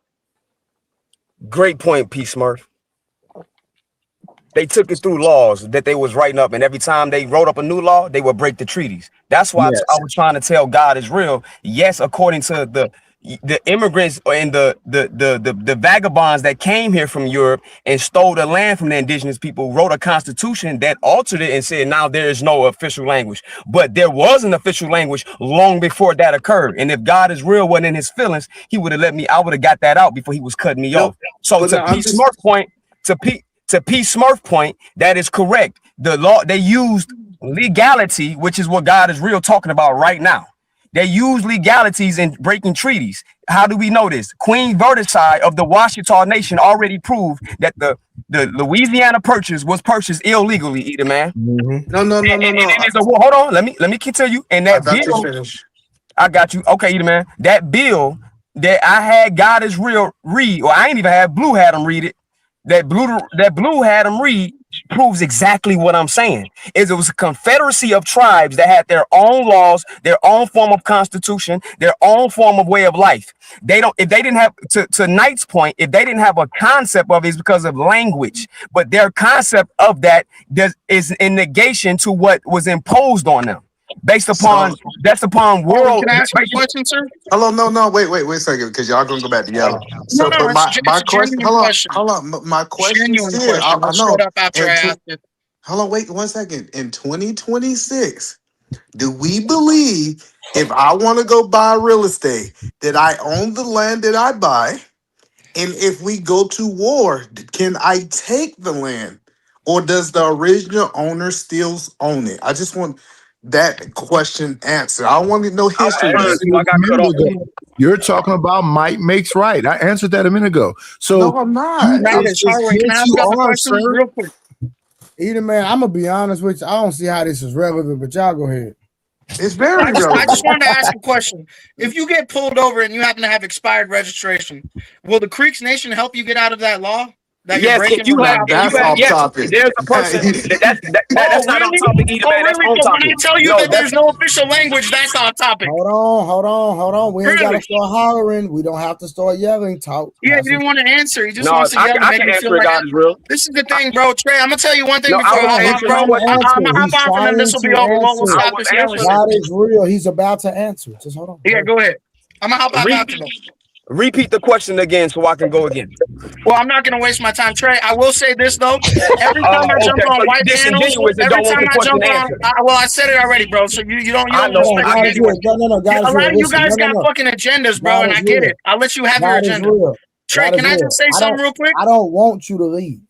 Yeah, but I got to, bro. I got to. And this isn't Okay. going anywhere. All right. This has All been right, a dead end about 40 minutes ago. It Respectfully, is I'll be going back though. I fuck somewhere. with your channel, Trey. You a real good soul. Like, you a very vibrant human being. And a lot of these people on the internet are just soul sucking and emotional vampires. So shout out to Not you at for that. all. And I Yeah, lost my that don't dad 2 apply to years ago. nobody on this panel.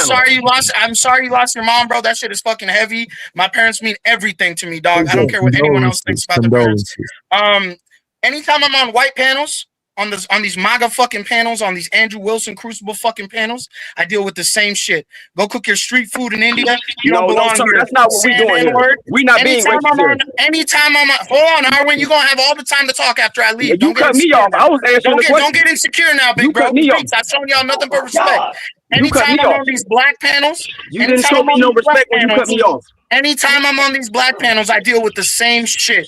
You're not one of us. You don't get to speak on it. Go back to your fucking country. Nobody said that. We're never going to get anywhere. We're never going to get Nobody anywhere said while that. Israel runs the fucking world and owns all of our Nobody countries. said that. We keep arguing amongst each other about this.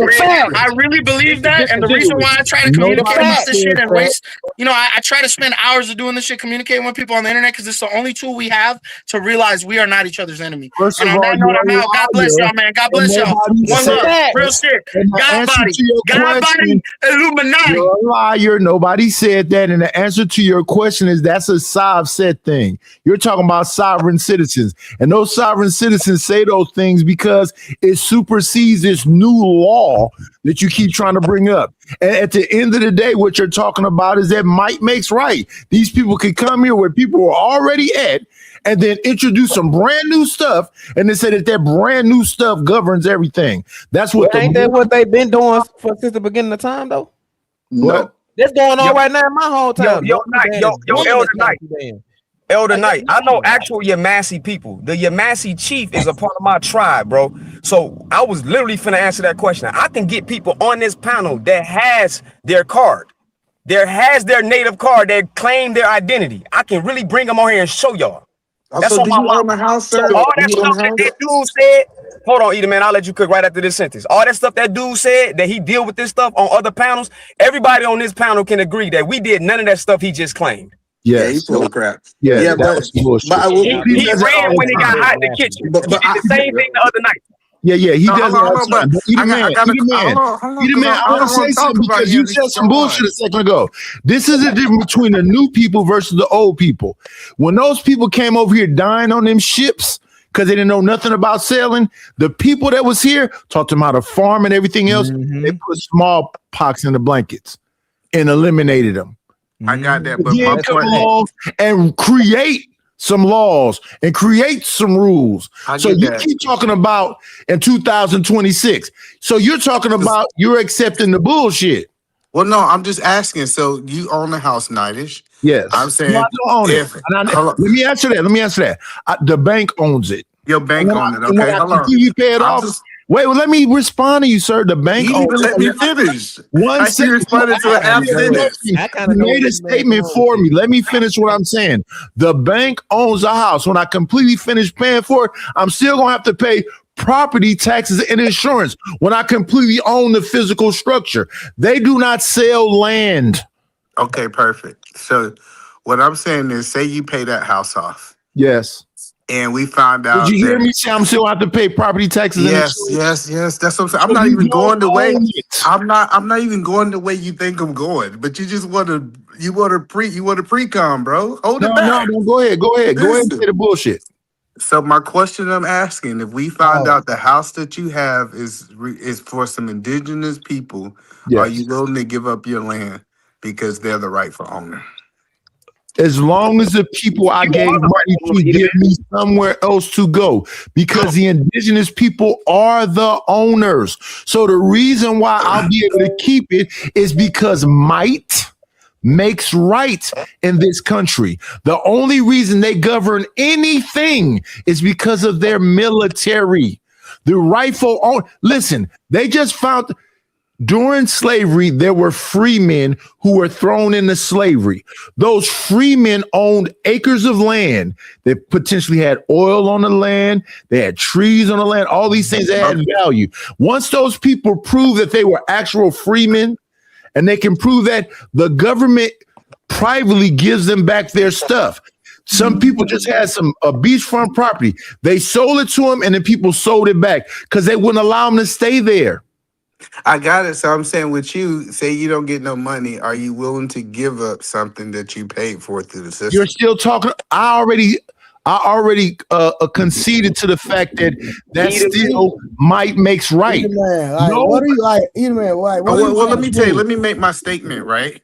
when we have these conversations, I think we always try to look at other people's situation and we say other people should give up land that they have paid for. They have bought. I'm telling you, when it come down to black people, I ask them a question and we find out that there's some other tribes on the land that you are you willing to give it up?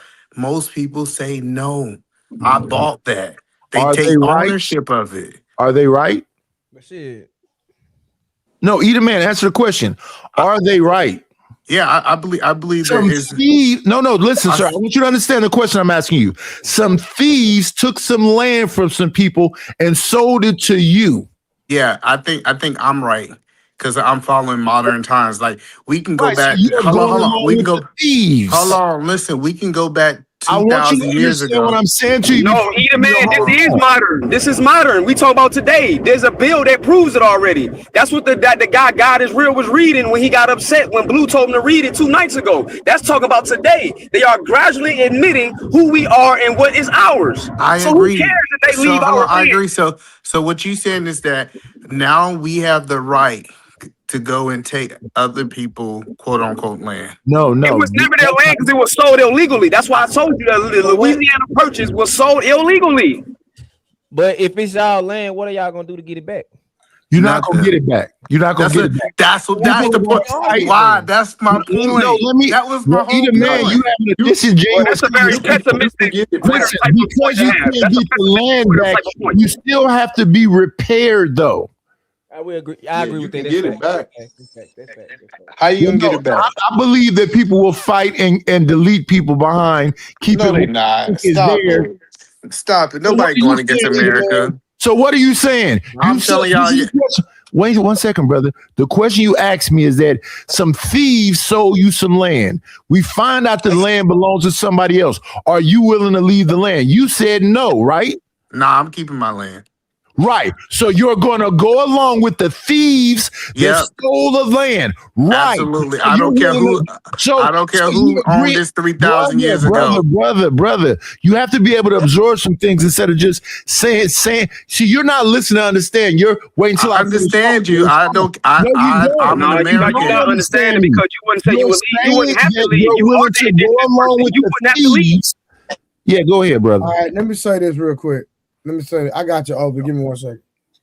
And I'm gonna say this publicly because I've already said this privately, right? Harwin, you were cooking, but bro, you got to calm down when you convey your message, bro. Man. Oh yeah, he was cooking. You was teaching, boy. I agree with you, but he cut me off though, bro. It doesn't matter. Could have kept talking. Your teaching gets overshadowed when you scream. It's why I told you that the other day. Yeah. I agree, but he was screaming over me. Hold on, but listen, guess what?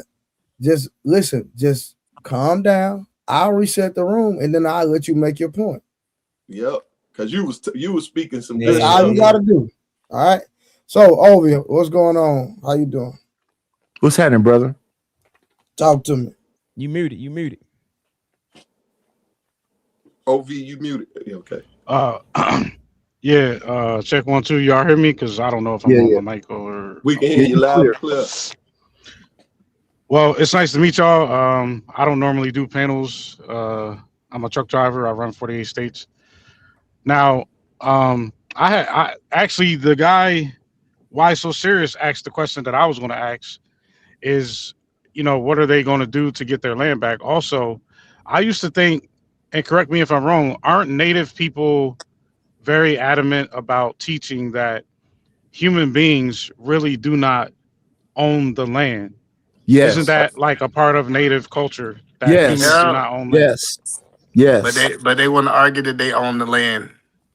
That's not the same concept, either, man. Stop trying to microwave information to make your point that's invalid. No, I'm not. Yeah. If y'all say you don't understand you don't understand the indigenous culture to even make that statement like it's I do understand the additional culture. See, that's what I'm saying. Absolutely. And I'm telling you, they do not believe that they are entitled to something that God Sir, gave I can bring everyone. I'm one of them. What you mean? I can bring the Yamasi chief on here.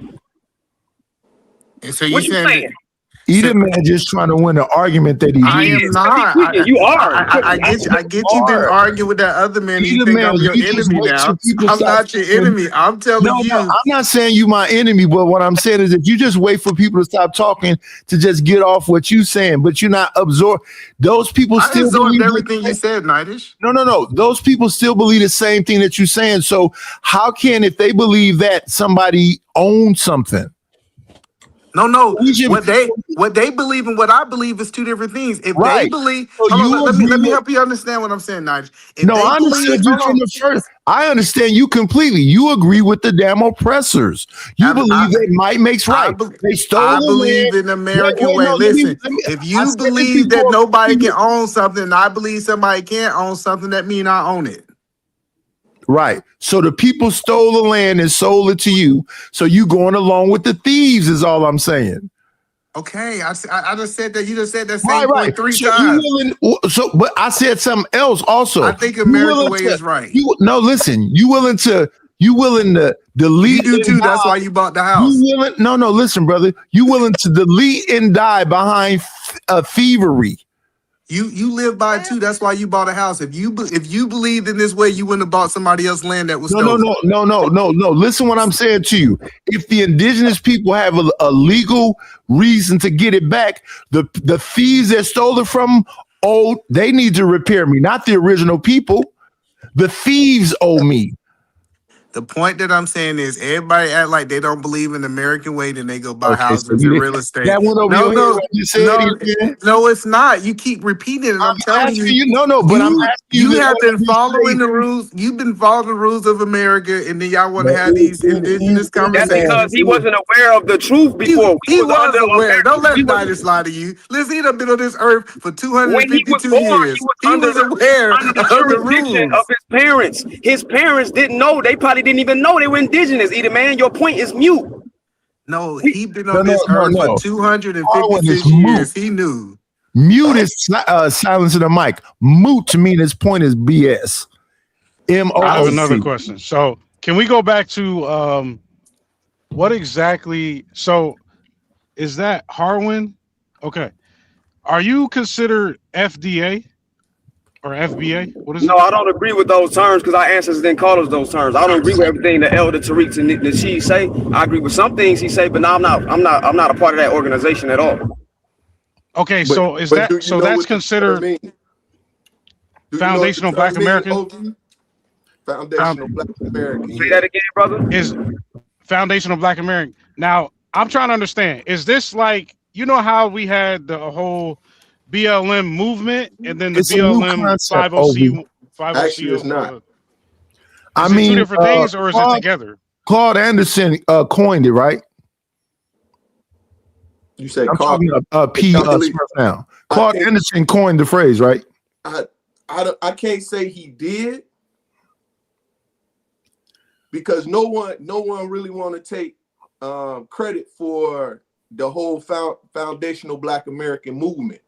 The whole concept of it is this: the people that were originally here and those that came enslaved. No, I understand that part, but what I'm saying to you, brother, is that initially Tariq Nasheed, the old pickup artist, used to be a part of ADOS with Yvette Carnell and Anton Moore, but then he had a falling out with them, and then when he created that Hidden Colors movie, he had a relationship with Claude Anderson, and even the ADOS came from another brother too. I can't think of his name right now, but Tariq got the idea of FBA from Claude Anderson. But I want to understand. Y'all know a lot of chiefs sold the other indigenous people out, right?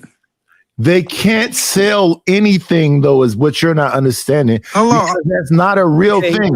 So if I as a person go, they're going to give me some gold, and I'm telling them that they can buy this, but they didn't steal it. Then listen, what? But that's not stealing. See, and that's the thing is, if I come to P and P don't understand, I say, "Hey P, I'm about to give you this gold for your house," and P I said, understand "Well, that. I really don't own the house, but I take the gold." Just because he's ignorant of the law doesn't mean that we don't hold them to the law. Listen, what I'm saying to you, Edom, man, because I understand what you're saying. Hey, So nice, my real quick. whole Right, pride, hold on. I got people in the comments saying they want to understand. So if y'all can't understand, ask the question and I highlight your question so we can get an understanding for those that want to be educated on anything specific. So either send a super chat. You know what? That's what we're doing. Send a super chat. I ain't reading no comments. Put So it if you in want to money. understand something specifically, send a super chat and I'll read it. If not, we're gonna let them keep having the conversation. Support the channel, become a member. In a few days, I'm gonna make some changes because I just started YouTube back in December and I just gave people wrenches. So if you're not a member of my platform soon, I'm gonna take every wrench if you're not a member. So only people gonna have wrenches are people that are members to the platform. So become a member if you want a wrench. Support the Cash App and the super chat. Y'all can keep going. My bad, Night. So just no, to be brother, you're clear, doing a great job. The coining was it's say Nasheed, Tariq Nasheed coined it, but his ideology did come from Dr. Clark Anderson regarding Black American history, though. So once again, no one founded the whole thing. It was just something that was Claude thought of. Anderson in the 80s created that concept of foundational Black Americans when he was dealing with the government. What else? Because he initially was trying to get reparations through the 1865 treaty amongst that Native American group. I believe, what is it, Oklahoma? But they were moved to Oklahoma, but they're originally from. They're originally from Georgia, where I'm from, and you talking about the Cherokee tribe, which is the Not tribe. just Georgia either, man. The whole I know, South. but hold on, listen. So when Europeans got to the state of Georgia, the first thing they did is they reached out to these chiefs. So my question to P, because I know P, if the people that was in charge of these tribes accepted something for that land, is that theft? P. Yes. No, I'll wait. P can answer. Go ahead. One more time, give it to me. I was looking up something, Edom, man. One more time. All right, so say for example, I'm very familiar with what happened in Georgia, right? And the Cherokee tribe was located in Georgia. The Europeans came and they said, "Hey, we can help you actually fight better to your other your other your other neighboring indigenous people. We're going to give you guns, and we're going to give you guns, and we're going to give you gold. If you let us have this land here, we will give you this." The chief said, "I agree." They traded those things, and a part of that deal, they had to move to Oklahoma. So P, is that stolen if they made a deal with somebody, or was it bought? No, that was a deal. It wasn't stolen. Can you give us the history on that, Edom, man? Can you show us a bill or something that prove what you're saying? When that happened in history, actually historically, when did that happen? It's literally, if you go to Oklahoma, they have these original, and this is why the Cherokee tribe today. Hold on. It's a reason the Cherokee tribe won't do blood tests today because that's not the original Cherokee tribe, though, brother. And Harwin, that's why they don't want to do them tests. Exactly. So you're right, Edom, man. Again, we didn't give them nothing. Man is just saying stuff.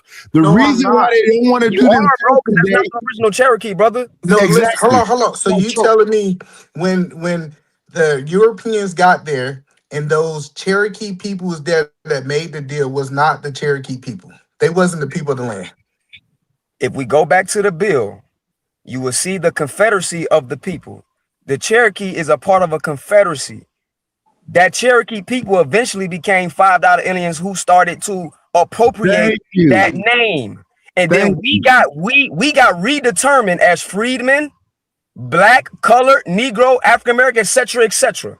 So what was a deal made when Europeans got here with the people that That's was your on the point. land? I'm trying to figure out. I'm asking the question because you keep trying to skip past my He point. I'm actually answering answered it, your Eat Man, question. but you ignore me because you want to hear something else. They Well, made Night is it okay. up. So Night is was a deal made with the people of the land when the They Europeans. made that up.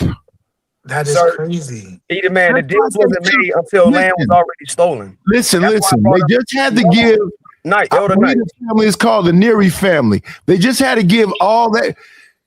So I think it's Jack Daniels. Jack Daniels originally was made by a black man. They just now recently had to get them people back their money. And I believe the family's called the Neary family or something like that. They don't do nothing but lie and steal. So when you sit up here and try to say, when the white man made a deal, they lied about that. And the $5 Indians aren't Indians at all. They white people.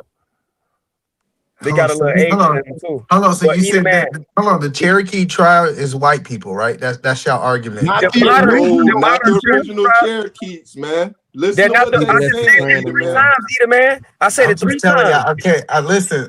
Either man, either Oh, man. I You're get you. not Cause listening, listen, hold on. man. No, Hold I on. can't. I don't know. I don't know what. And Hold you're on. I don't ignoring know. him. The I don't original know. people. Wait, what? No, Either man, listen. I am The connected to original the people original did not. people. The They original ain't white You are people. the original people. I know that's what I'm telling you, and I'm telling you that it was somebody back then the who made a original deal. people did So not Y'all trying to who? act So like name the y'all person trying to feel historically. like For you everybody. to make you, bro, either man, you're trying to make a point and you can't prove that historically. That's why I asked you prove that historically. When did that happen? So Who's let the me ask you a person? didn't question. happen. Who's the Well, chief? No, you don't made answer my question. You gotta show no hold on, evidence of that. no. The So you land was made a stolen. point. Hold Either on, man, let me land, brother. The land. no. You did land. The I point that didn't. I want. I didn't. I did not. No, because you I about to did not. ask me who's the The chief. land I'm was not. stolen. The land was stolen using paperwork. P. Smurf brought that up, and I agree with him because it's historically accurate. So let What me you're ask this talking about question: is if I'm the hearsay. original person, hold on. If I'm the original people, can I sell the land? They did. That's the No, point that hold you're on, not no. listening to. That's the, Y'all, we done. We done. We're not getting nowhere. We done. All right, so I got a question. Historically, most marriages were arranged or strategic. Why do you think society shifted toward romantic love being the main factor of a marriage? It makes dollars. psychological manipulation. And it makes a lot of money. Yeah. We can create Valentine's Day where you spend money. We can have you go and watch movies that's full of lies and tell you that that's what love is. We can make songs and we can charge you for that. So it was sold for money. When you get in the doghouse, you gonna spend this. Yeah, I don't think that the original was arranged. I think the women was purchased, and that's not the same. That's a Not lie. true. And we're not finna get That's back a on that lie. topic. That's a lie. Nope. Yeah, you don't think diaries was a real thing? It was a real thing. Marriage with my dad. Don't do that. Wait. But let me respond to Eater Man because Eater Man just be saying stuff. Yes, you had to have a dowry, but your character trumped everything else. So they had a relationship with the families, and your character trumped. You couldn't have bad character and just come and give me some money. No, That's when the father was involved. saying is that I had to understand your character. So we finna that have nothing to do with arrange manhood and all this other stuff. I need to know your father. It does. I'm about to tell you the Then difference. you had to give a dowry. If it was just about money, anybody could come along and give you 12 goats. Why won't you listen to a person who's a product of an arranged marriage? No, I'm telling you that you are rare. That wasn't the norm. That was the norm. Character trumped dowry. Okay. Let me tell you how. Because at the end of the day, you still have to hold some type of moral ethics and value. Meaning, You're right. I'm not arguing. We're arguing two different points. I think you had to have morals, but it wasn't arranged. It wasn't this simple fact that my family had to know your family and they've been knowing each other forever. What it was is it was somebody come, I got this money. They will check his background and they check his background and see that he came from a family of morals and value, and then they will let them get married. But you're It saying wasn't no that somebody else arrangement. from another culture came and said, you know what, I got this amount of money, I can do this. It wasn't like that. It's never been like that. The same people getting arranged, I come from the same culture. They all grew up together. Yeah. And Eater Man be flipping and flopping just to win the argument, brother. No. You said that they were just bought. So when I think about just bought, no, you're wrong. You're wrong. If it was just about money, then anybody could just come along with 12 I didn't women. say just about money. I said they were bought. So no, they were not. What is a dowry? Is a dowry purchased for bride? Yes or no? Dowry came second, as I just said 5 seconds ago. Your character trumped everything else. But you still was bought. You had to have good character to buy him. Brother, you don't want to have a conversation. You just want to talk over everybody. I'll let Chicago Rilla. I gotta go anyways. Anytime Chicago Rilla come up. No, Edie, man, you better not dip, man. I'm gone, man. Look, because they try to act like these women were Listen, let purchased. that hairless man go, Chicago. I don't trust whether we don't have no Chicago, I'm telling you, the money matter. Like this idea that if we gonna go back to where we was, we gotta get to a point where we can buy women. Liar. Put the $40 on the dresser. You're a liar. Nidus, put the $40 on the dresser. You are a liar. Hey, Edie man, before you leave. So you mean to tell me you gonna if you had a daughter, I don't know if you got a daughter now, and your daughter was getting married to a man. Bad conversation. Don't bring his family into it. Now just even if my daughter, so you mean to tell me? Yeah, don't even bring your baby into it. Cause I'm just saying, what man is gonna want to walk his woman down the aisle to a broke man? Character trumps money. But the character got to trump money because he can't be a crackhead. That's the wrong conversation for sure. With Edie man, that's the wrong conversation. It is. Well, y'all know him better than I do. I digress. No, I don't know him that well. All I know is that he don't have no facial hair, and I question that. Edie man, no covenant, right? I just wanted to say the reason why arranged marriages worked is because most of the time the girl and the boy was pure. Most of the time. Now you got some men. No. That's they was not. No. That's not why arranged marriages work. Hey, if y'all will allow me, please. Trey, I've been peeping for a minute, fam. I've been in the cloud, so I pulled up because I saw some familiar faces, and that's all I was waiting on, to see enough familiar faces. That's a backhanded compliment. No, that's not. That not this. And not this is big, bro. So I just wanted to salute you my peer, Chicago. You my peer. No, absolutely not. No, but I only wanted to say that to salute what you've been building over here, fam. Real talk. But I'm on Edie man. I'm on Edie man head. Because Edie man know as a believer, right? And I know there are some theories, right, that marriage is a business, right? It is cool. Ultimately. I agree with that, right? Nidus, I agree with that. So I lean from marriage is a covenant. Okay. So when you go from marriage is a covenant, you're really dealing with two families. Yes. Okay. So the business aspect, because when y'all say business, I tend to look at revenue.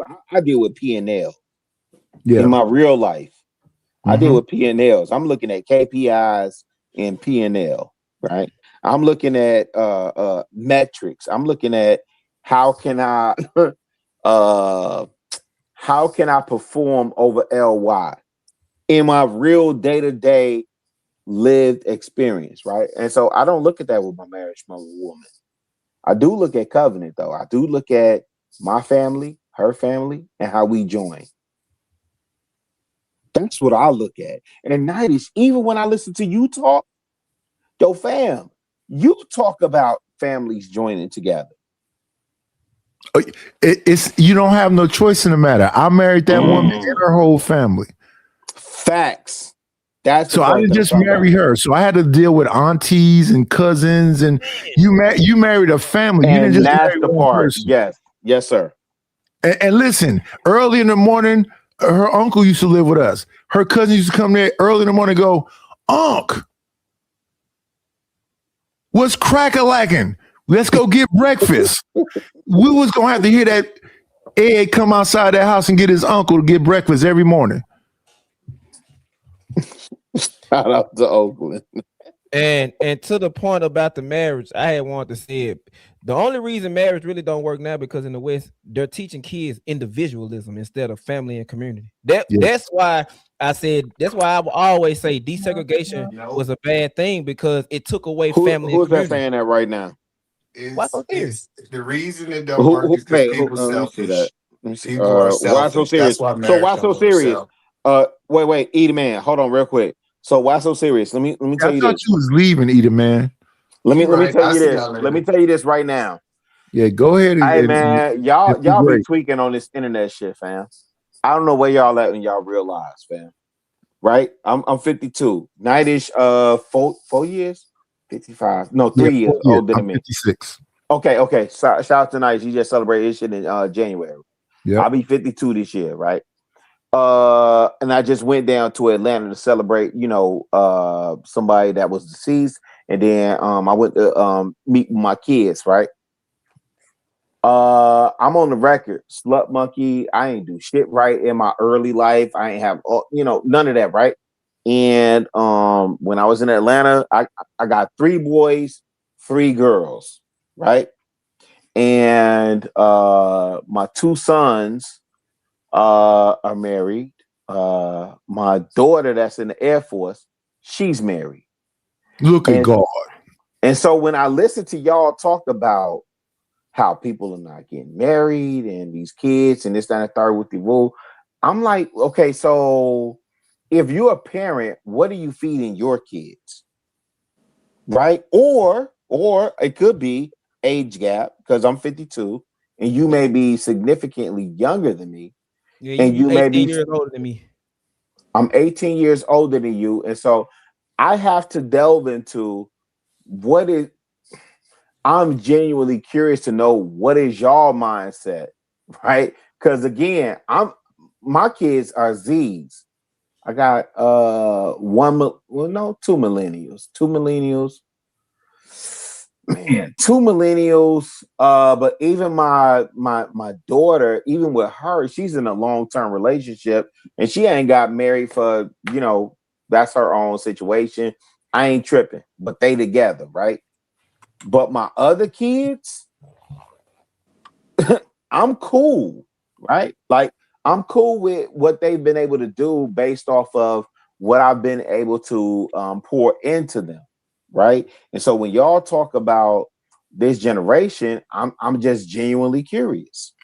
No, but Chicago, tonight's conversation is it about love or strategy?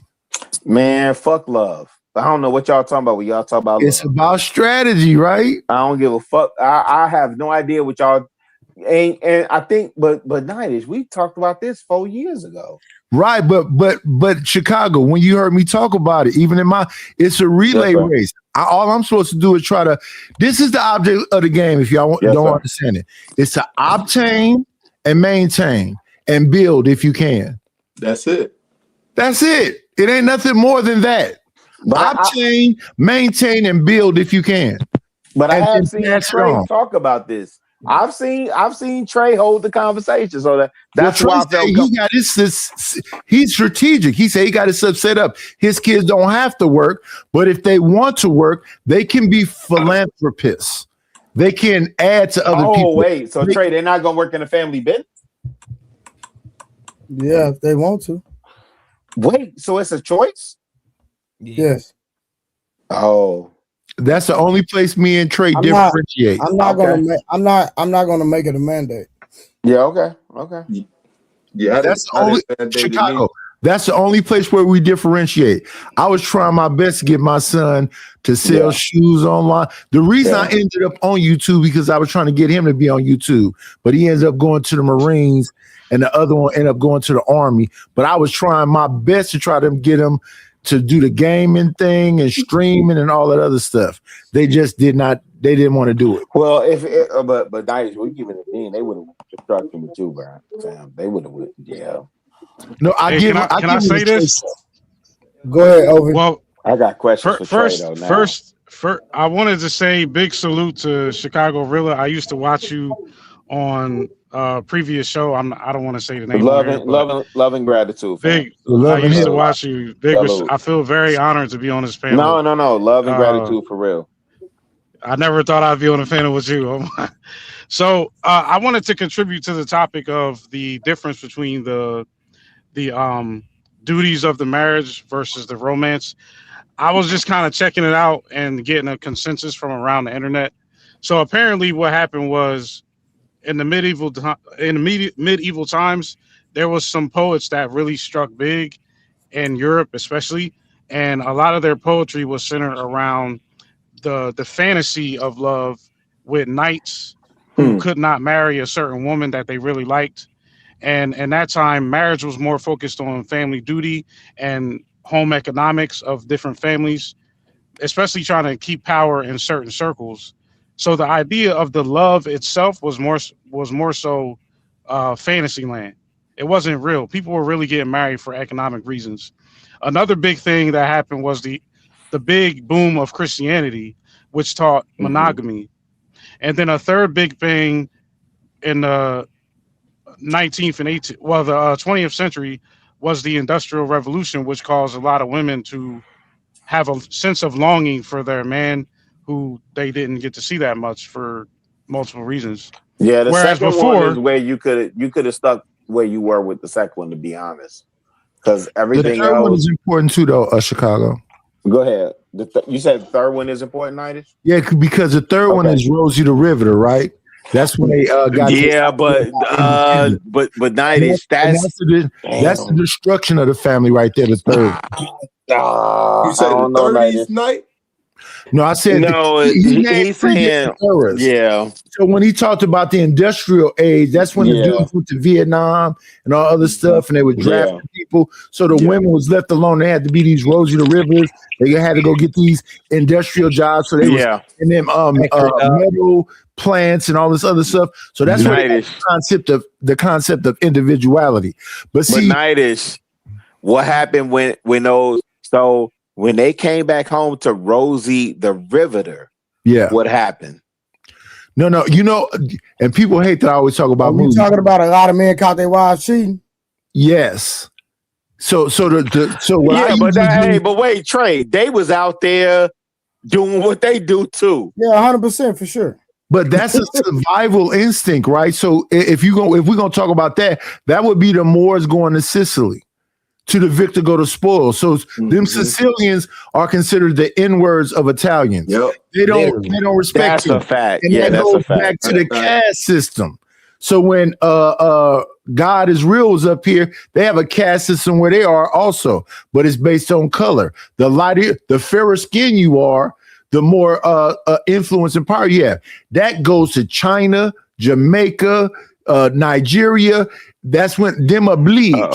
Them are bleached. The lighter, fairer skin that you are. So with Nigeria, it's the taller you are most of the time. The taller you are, like when it comes to the men, the taller you are, the more power you kind of have. When it comes to Nigeria. No. I can see that in what is that? The Maasai tribe in Kenya with the jumping. Yeah. Are you sure for Nigeria? Because remember, you got Yoruba, Igbo. And there's one more I can't think of. Chicago. Some guy. Yeah. Oh, fellas, let me read these super chat real quick. Oh, my bad, Trey. My bad. No, you good, bro. I ain't tripping like that. Shout out to my boy JT. He said untouchable Dalits, the traditional Hindu caste heresy. Yeah, hierarchy. Hierarchy. That's what we were talking about earlier. And then Mo Love with the $10 says support the show. And then JT came back with one more real quick. Let me knock this one out with the 20. Shout out to my boy JT. He said a bill of sale is a legal document that records the transfer of ownership of an asset from a smaller seller to a buyer. It acts as a receipt for the transaction detailing what was sold, the date of the sale, and the price paid. Shout out to my boy JT from What We Know podcast. I was about to ask, is that my Detroit nigga? A lot of those bill of sales was manufactured. Nobody sold nothing. They just wrote it. On that night, he's just put me up on game. Well, that's the patent. Remember, we didn't get patents and all those other things. Shout out to Out the Mud. Go ahead, Nice. No, I want. Wait, Jay Prince up here? Yeah, let's let the president. No. I said, go ahead, Nightish. I was done. Okay. I was just saying, shout out to JT. What question you had to ask me, bro? Oh, man. I'd have forgotten that. It's gonna come back to me in a minute. You gotta said forgive me because I think I'm old. it was about my kids or something. Oh yeah. Give me a second because I'm gonna have to go back and revisit what we were just talking about. We were talking about, you said about my kids taking over the business. Oh yeah. No, I definitely want to know about that part. Yeah, well, I'm saying, what question you had? Yeah. So, because when I think about, to be honest, when I think about Herman J. Russell, right, in Atlanta with the construction business, and like, please do your Googles. When I think about Earl Graves and Earl Graves Jr. Taking over that business, and then I can't even get into John H. Johnson because his daughter was adopted, so on and so forth. Damn, it was something you said specifically. And so when I think about what your seeds will take over, what does that look like, fam? Well, so my family, we have a trucking company and we have a CPA firm. So who are you grooming, right? CPA means certified public accountant? Yeah. Okay, cool. So let me separate them But two. we have a firm though. So it's like no. Let me separate them two though. Is that fair to separate the two? For sure. Yeah, go ahead. Okay, so on the trucking side, who's being groomed for that? None of us. Okay, so on the CPA side. So hold on, let me say something. Fair. So either because I have two boys, right? So either of them can just take over the company and run it from a management standpoint. They don't have to physically drive. You know what I'm saying? They could book the loads, pay the driver. Yeah, but Trey, the whole shebang. They don't have to actually do the driving themselves. But if they choose to, the opportunity is there. So it's totally up to them. But Trey, the goal is that they would never drive, right? From your standpoint. Yeah, 100% for sure. They would be overseeing and 100%. Okay. Who's being groomed for that? No, my boys are young, but neither of them right now. Okay, on the CPA like side. So this is my thing. Like my oldest, he want to be like my oldest is a competitive soccer player. So that's what he loves to do. So we shoot. Yeah, and that's what I regret. So we shooting for the Premier League, and yeah, that's what I regret. Now what he is do, he knows how to fill out a 1099. He's 11 years old, so he understands the CPA business because we have him doing people tax returns, the whole shebang. So he's already doing that. So the trucking aspect of it, we hadn't really grown nobody for that. But at the end of the day, he still will own it outright, and he'll be able to, manage it from that standpoint. Hey, Trey, go ahead. And I'm sorry, bro. Respectfully, please give me grace, man. This is my first time pulling. Nah, you good, bro. Okay, listen, I don't agree, bro. I answer any question, bro. Yeah. So when I go on South Side Chicago, if I go, if I pull up in Roseland, the Arabs, because we call them Arabs here, right? Yeah, we call them out here too. Yeah, hey, Nightish, them jokers been running that liquor store for years. They've been running that corner store, that grocery store for years. And guess what? They take all the proceeds and they take it back to their hood, and maybe they bring people over and get on the visas, and maybe Donald Trump stopping them visas now. That's through all Chicago, Rilla. Who that? Who said that? That's this P. Smurf. Already. Oh, shout out. Oh man, I've been following you too. Shout out to you, P. Smurf. I've been following you too, and 1,000%. You right? And the thing of it is, somehow they sold us the dream. Because Trey, truthfully, one of the conversations that I had with my sons, right, around this idea that you get to pursue your dream. Fuck your dream. You know what I'm saying?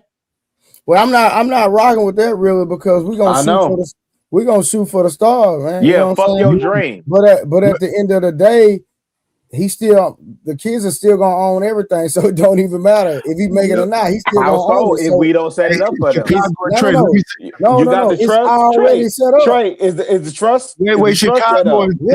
It's already set up. What you mean? The trust is set up. Chicago and Trey. 100%. Yeah, I hear you, Nightish, my big bro. I gotta go. Say this right here. The concept is shoot for the moon, and if you don't get to the moon, you'll be amongst the stars. No, Nightish, no. Nightish, we want our sons and our seeds to do way better than us. No, 100% fact. So wait, Nightish. Chicago, you must misunderstood the concept. You shoot I heard the you. moon. If you don't get to the moon, I heard you. Be amongst the stars. Nightish. I heard watch you. this. Watch it. I got something for Go you. ahead, right? Trey. Go ahead. My dad actually wanted me to take over the trucking company, right? That ain't what I wanted. Listen, that ain't. I know that ain't what you wanted to do. I know. Hold on, really. I tried. I'm gonna keep it gangster, right? Hey, I'm gonna tell y'all a story real quick. Boy, yes, sir. I learned quick, nigga. I ain't gonna lie to you. So I had a load going to Arkansas. We up in Arkansas. You know what I'm saying? Oh shit, your people from Arkansas? No. I had a load. I was driving. Okay, go ahead. You was in Arkansas. Okay, go ahead. Yeah, I was driving trucks and we went to Arkansas. It was my first trip, my very first road trip. I'm going to Arkansas, right? Man, we ran into a tornado. Boy, that was it for me, bro. But Trey, here's the thing, though. That was still it for me. I'm good. But the trucking is still a part of your portfolio, though, right? No, bro, we own everything. What you mean? No. Trey saying that part. You didn't let it go. You still kept. He's stepping on his own point, is what Nightish is saying. But at the end of the day, like God had a plan. Like now, I shoot for my dreams, and like what I do now, my dad, even though it's like I make the type of money I make for the work I do. Yeah, is insane, bro. Yeah, and let me be clear, because I know Nightish is on this too. We not trying to live through our seeds. Don't get that twisted, right? Not vicariously, no. Yeah, that's not what we own, right? But here's the point that I'm making. When you say Pops had you, in that space, and listen, again, I just visited my boys down there. I wish the mofos had listened to me, right? I really do wish they had listened to me because we would be further along from a family structure. We 1000% will be further along. Yeah. You understand what I'm saying? And it's not about me by the time my imposing boys my get will. older, but by the time my boys get older, no, it's like they got it laid out. Bro. Yeah, oh man. When I look at Donald Trump, right? And I don't know. Hold on. Do you know Donald Trump? He didn't even want to do that. Hold on. Donald Trump. Hold on. No. Donald Go Trump ahead. made his boys work. They started out being janitors. Like, he made his boys work. Hey, but Trey, what they had to learn? now? They had to learn the ins and outs of the business before they could take over the company. Trey, is they in a family of business though? 100%. Is they in something else other than even Ivanka? They in everything. anything other than the family business? They in everything. That's the thing. Chicago. Okay, I'm on mute. Chicago. What do I always say?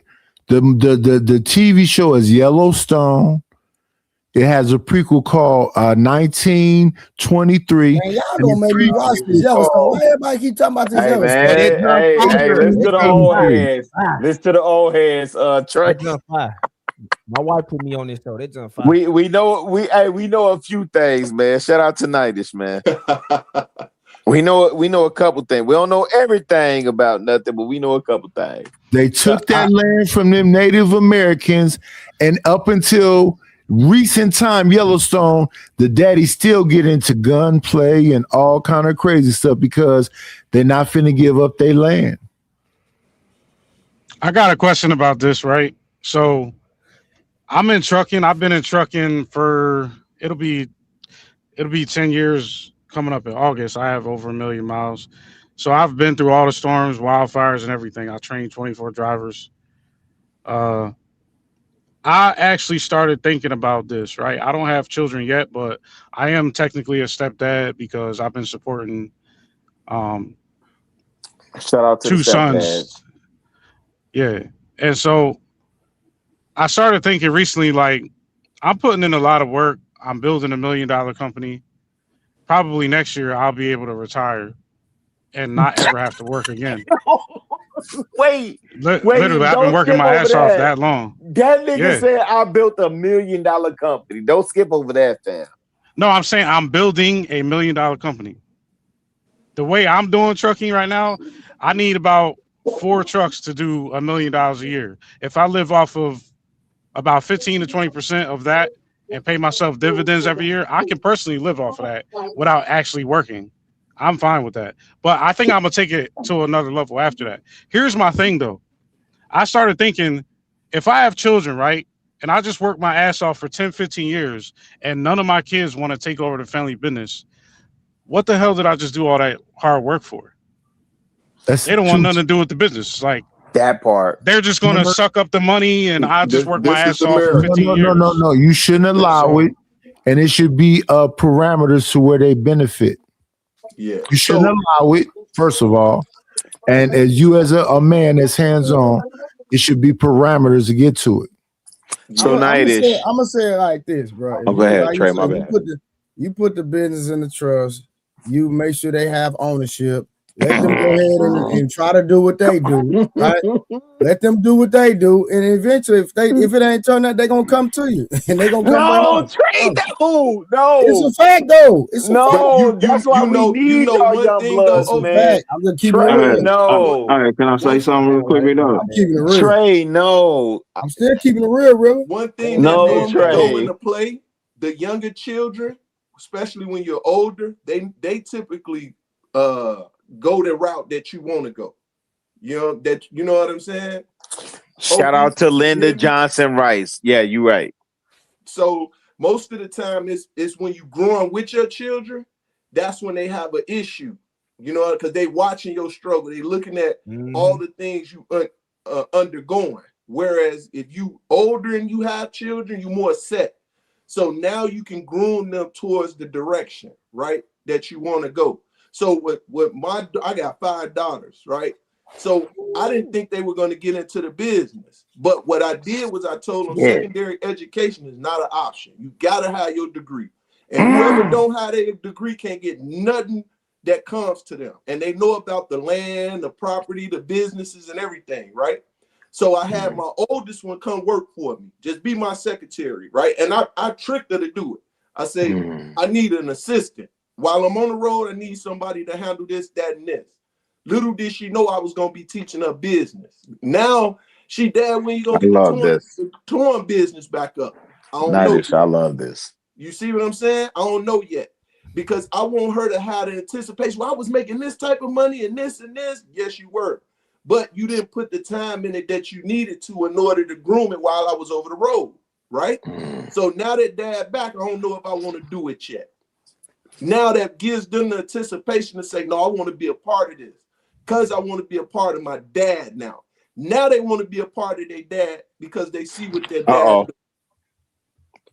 does. No, go ahead, please. I'm sorry. I'm just ad-libbing. Please keep cooking, fam, because you own it. Yeah. That's the point. That was pretty much what I wanted to That's the point. No, what you laid out, that's the point. It's about legacy. You niggas up here talking about money and this, that, and third, wooty woo. Hey, yo, fam. When I exit, hey, listen, and shout out to my brother Lineage, man. If y'all ever go over there and listen to him, man, you gonna hear him when he getting his bag and he talking about his seeds and his kids. All you really hearing him talk about is legacy. And as men, as fathers, that's all we talking about. Hey, man, when I went down there to Atlanta and I got to see my kids, and mind you, I'm here in Chicago. My kids love to say my daddy from Chicago. But just because they don't take over the business, because we actually I have a fitness business. Oh, Trey, yeah, like go ahead. They got my kids gonna have a supplement company. My kids got so many things to pick from, and they gonna own everything. Yeah. So even if they don't operate the trucking company, they can hire somebody to run that and still get a percentage of it. Trey. Then say that. They still own everything. No, my nigga. No, then say that.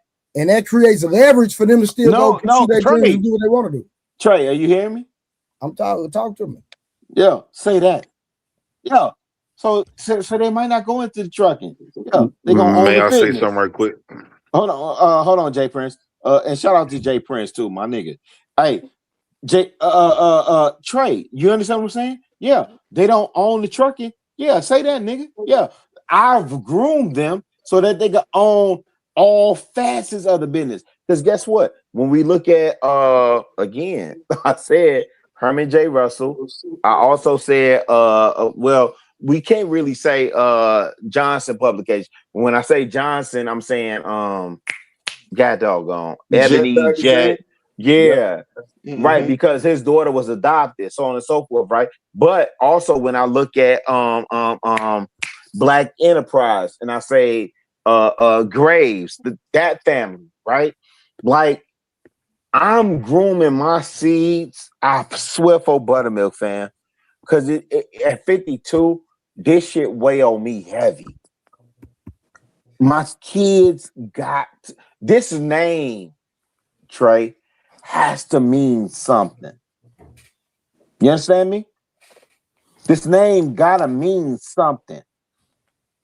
And what they inherit, whether from a business side, whatever they inherit, from a community activist side, whatever, they gonna inherit that. And they are being groomed to lean into that, if that makes sense.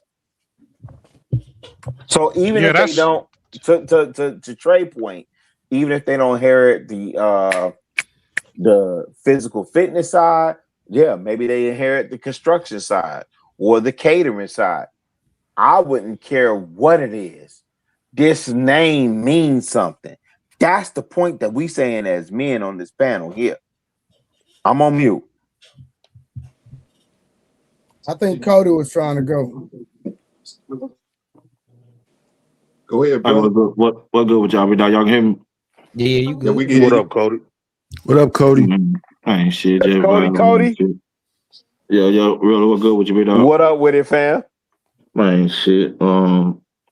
Hey, Trey, I was gonna ask you, what was the question you had asked, big dog? No, I don't have a question right now. So I thought you had just posed a question. Hey, real a while back about No, he was asking me what I was saying on on his situation Cody, about when you start his talking fees. proper English now, boy. What I said? What I did? When you start talking proper English, you said I thought you just posed a question. I always talk like that when I'm high sometimes. You know, that's how it come out when nigga be high. Nigga be high, niggas be goddamn me. Go dig in that dictionary on your ass, boy. A high nigga dig in that dictionary on your ass, boy. For real. Nah, hey, but I got a question though, big dog. I don't really know what the I never really dug into understanding what the FBA was or whatever. But I wanted to know, like, what was the problem with being FBA? So FBA is Foundational Black Americans, and what it is it's the separation from the diaspora, right? And the diaspora is all other Black nations. Now we are saying, listen, first we need to take care of our own as Foundational Black Americans. That's those that are indigenous as well as those came over enslaved. We're not all the same, but our struggle is the same. So because we can't separate from each other, what we can do is say, okay, we are the foundation of Black America that was created. We want reparations, right? And what that does is it excludes all of the minorities that's Black. And that's the problem that they're having, because we're saying we're going to take care of our house first before we can go and try to take care of anybody else's house. And what happened is it messed government up, because government is looking and saying, who is the leader of this? So that's what Knight was saying earlier. Was it Tariq? Tariq said no. But what about the one that groomed him, which was Clark? No, he's not it. When you go in it, you just look that Tariq coined it or pretty much trademarked the term. At that point, it's just open for discussion in the sense of who is and who ain't. And a lot of people are angry because we're saying we're not African American. We're indigenous to this land. And what I'm saying about FBA is the only place that has a legitimate structure and form is when it comes to reparations. Because when it comes to reparation, it don't beyond that, it doesn't apply. Because my West Indian brothers, my Jamaican brothers, That's my what night is you brought up. and all of them, we still brothers. But when it comes to reparations, America owes us some money. And if you want to get technical, Africa owes us some money. How we owe you money? And so wait. And so this is where, and love to my brother Nightish. This is where me and him would disagree, because he has all the knowledge on ADOS and FBA, right? But he and I we Generation X, and so he and I have also been through what is it, Negro, African American, all the things, right? Yeah. Black. We've been through apartheid, people of color, all of the different names they done gave us. Right. Here's where it happens. Yes, so sir. let's go back to what Abel, who calls himself God or whatever he calling himself now, them other people. Here's the separation. The thing that we are talking about is separated and isolated. So Edom Man was the other person. Edom Man, no, we're not saying move off your land because it belongs to us, but we need to be prepared for the fact that the land that you lived on made different dollars for whatever time. We're not coming to get you up out of your house, but we got to be prepared for the fact that it was a movie called 12 Years a Slave. Yes. That man was never a slave. He was a free man. Correct. Solomon. That they snapped. But Nightish, wait. Then you would just build on what Malcolm X was doing in terms of building the case before the UN. But that's what I'm saying though. And I think that's Is what that Cody? That's Cody. Yeah. And I think that's what like they always like end up with their argument. And appreciate you, Trey, like, for allowing us to have the conversation. It's like based on the fact that Black Americans don't have any representation in the United Nations. You understand what I'm saying? So We got plenty of representation. The problem is our representation is the boule. And if No, Smurf. No, wait. Hold on. Let me ask Smurf this. Who is our representation? Wait, Smurf. Who is our representation in the United Nations? He just said it. Who? The boule. No, Nightish. Who is our representation in the United Nations? The boule. Absolutely not. No, we don't have any open your mind up, Night. Come on, big dog. The United Nations is a conglomerate of nations. Yes. All right, so let's think on that aspect. No, just go from who Malcolm X was approaching. No. I don't like when y'all do this. Instead of us going all around the mark, who do y'all think our representation is then? Yes, exactly. For instance, zero. It doesn't exist. Who did Malcolm X go? Again, Nightish, I stood in. I interjected saying that we should build on Malcolm X. That's why they stand so firm on. That's why they insist on the fact that this is not our land. You understand what I'm saying? That's why they insist on the fact that we are not natives of this land. You understand what I'm saying? We are not indigenous of this land. Who said it? Oh wait, now I ain't say that, Cody. I'm saying that's why when you hear these arguments against that, what y'all call them? Reparations. No. What y'all LBA? Once you hear the argument against that. Yeah. The FBA is talking about treaties that was agreed to, and that was a part of legislation, and they can go back and show you all those. Yeah, they only talking about lineage. The Native Americans said never make a deal with a white man because the white man always reneges. Yep. But it's all kind of documents that says that we're like the 40 acres and a mule thing. That's it. That's legislation. You can go find that. Yep. Who got it though? Who got it? Nobody did. So when you hear people talk about foundational Black Americans, they're talking about documentation that they can go pull up and show you. Nice. Them jokers was trying to tell you Reconstruction was 40. Hey, Nightish. Them jokers were trying to tell you Reconstruction was 40 acres and a mule, man. Well, they try to tell you everything when it comes to that's a fact. But there is documentation though, and the documentation. Yeah, when a documentation talk about acres, where them acres at? That's a fact. When people start talking about seceding from the nation, so they're saying that you can have your own separate stuff, separate from the nation, and acres. Okay, so where them acres at? I'm not going back to Africa. But that ain't the argument I'm having. In Africa. That ain't what I'm saying though. Hey, look though. Oh, boy, that was on the panel earlier though, right? The Iranian dude. He was Iranian, right? Arab dude. Was he Arab? He's a Sikh. He's a Sikh, yeah. Oh well, Indian.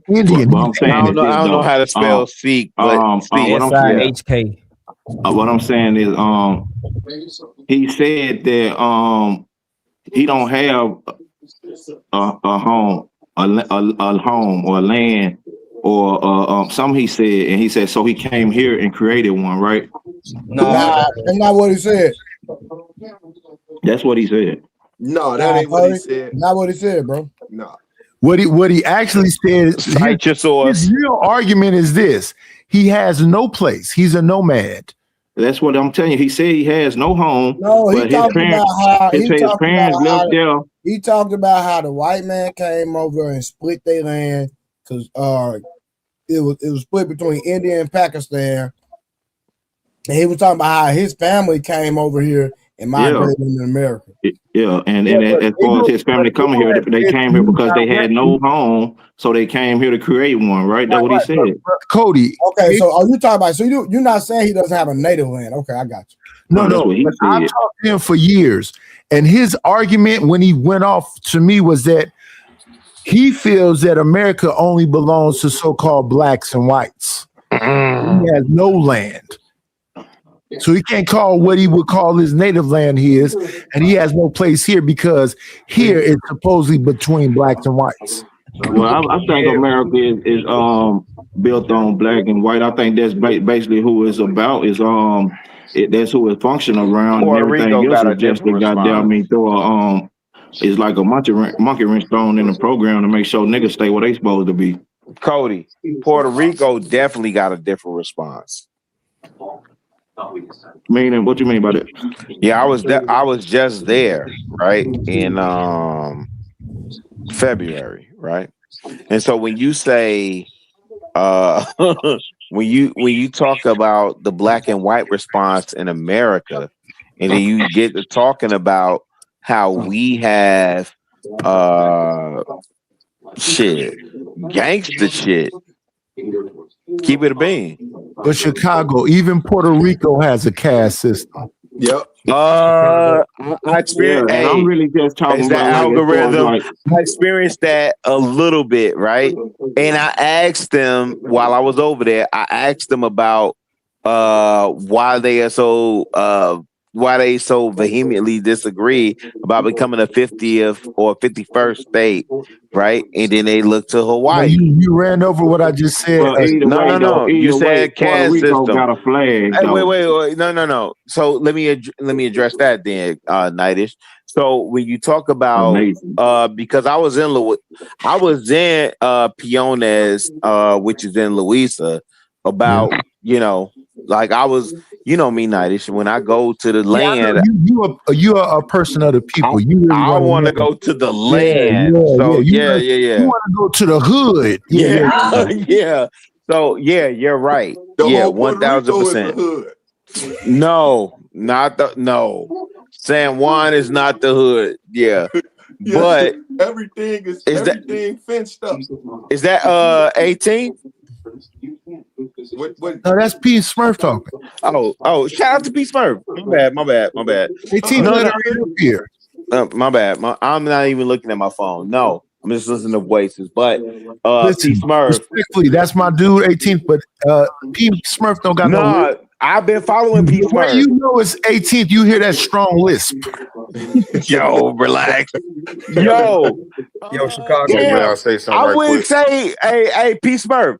Talk to me. And I know you've been over there, apparently. I just wouldn't say the whole of Puerto Rico is a hood. That's all. No, I get where you coming from, but Yeah. you know, they whole country is pretty Yeah, much yeah. fenced up and barred The up. island is the island. Yeah, you're right. You're right. P Smurf in Chicago, May I not say something right bringing up quick? a caste system. When we start talking about Jay Prince. Indians, when we start talking about Puerto Rico and all these other places, all the darker complected people are oppressed in all these different places. But I get That's the point, what Nighty. Rilla's saying is they're a little That's bit the point. different than us because they understand their history and they explain their history quite well when it comes to the mixing of And we can't explain ours. That's the point. Yes, sir. But listen, Harwin was just up here explaining ours, and everybody fought that man. He was explaining ours. No, because they don't want, because they speaking of foundation. That's why they going against Harlem. Where Jay Prince at? Jay Prince, I'll talk to Jay. Hold on, fellas. Oh, go ahead. My bad. That is not true. Nobody fought Harwin except for God is real. Yeah, Abel. Yeah, That's Abel. true. I just no. Either man fought him too. Either man fought me, but he wasn't making no real. You said everybody. Nah, I just want to say this, right? One second. I exaggerated a little bit, Trey. Like earlier, I was trolling a little bit when I said people was triggered. I trolled just a little bit, Nah, most of us, and again, me and I don't know who else is old up here, but we Gen X, you right? only one old up here, Chicago. Damn. So I know for me, I can go to my great grandma. I've heard Nidus talk about at least his great grandma, maybe his great great grandma. But but I will say this about Jay Prince. I've had conversations with Jay Prince, and he talked about his Geechee Gullah connection, right? And I know he was trying to get in here, so I don't want to hog the mic, right? I do want to pivot if he's still up here because I can't see. Yeah, I'm still here. Keep going, Rilla. No, I want to before you pivot. I do want to hear about Jay Prince on his Geechee Gullah, Gullah Geechee. Hey, before we. Hey, P Smurf, what you mean? Like you don't want me to say nothing or something? No, he was talking, so I was just telling him keep going. Yeah, you done talked for 2 hours. You didn't talk for 4 hours and a half.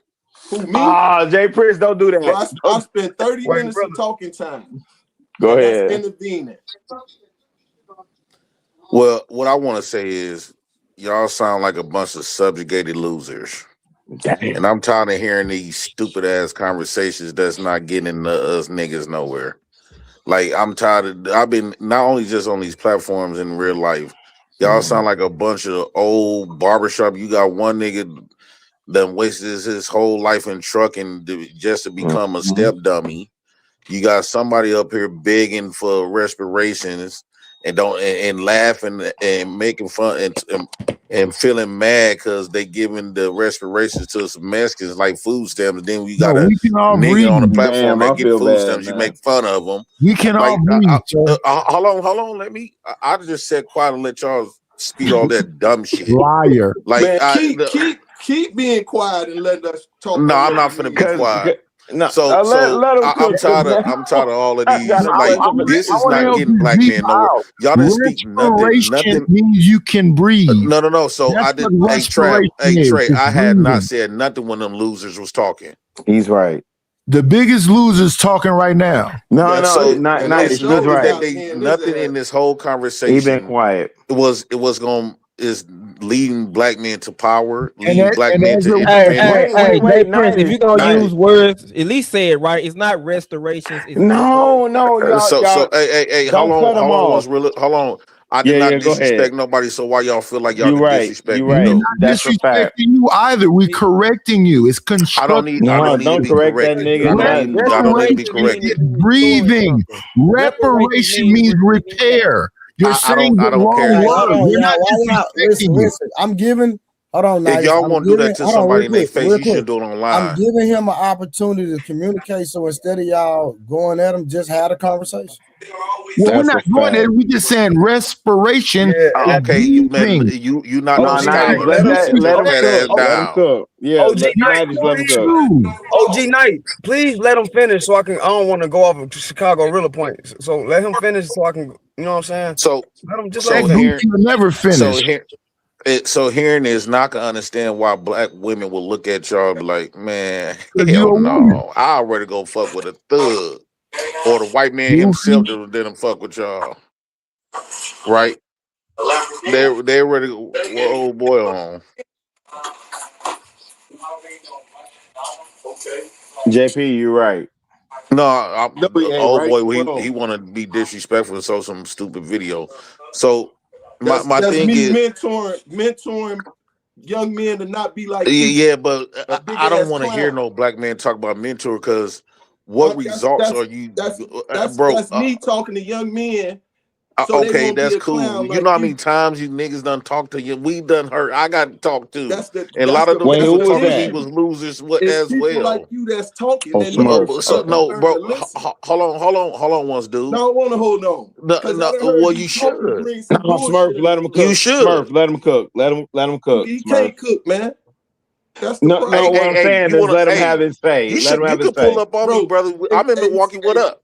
Rilla, I heard I don't this give a fuck man about that talk Chicago for shit. an hour and 45 minutes about nothing.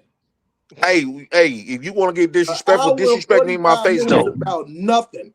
We down the street. Disrespect me in my face. Come on, man. Y'all don't do the key. Watch I bust your shit open on them things. I will, family. Smurf. I'm gonna play cards with you already. No, Smurf, I'll Come fuck on. with you. Come on. I'm gonna show you something. I'm gonna show you about disrespecting a motherfucker.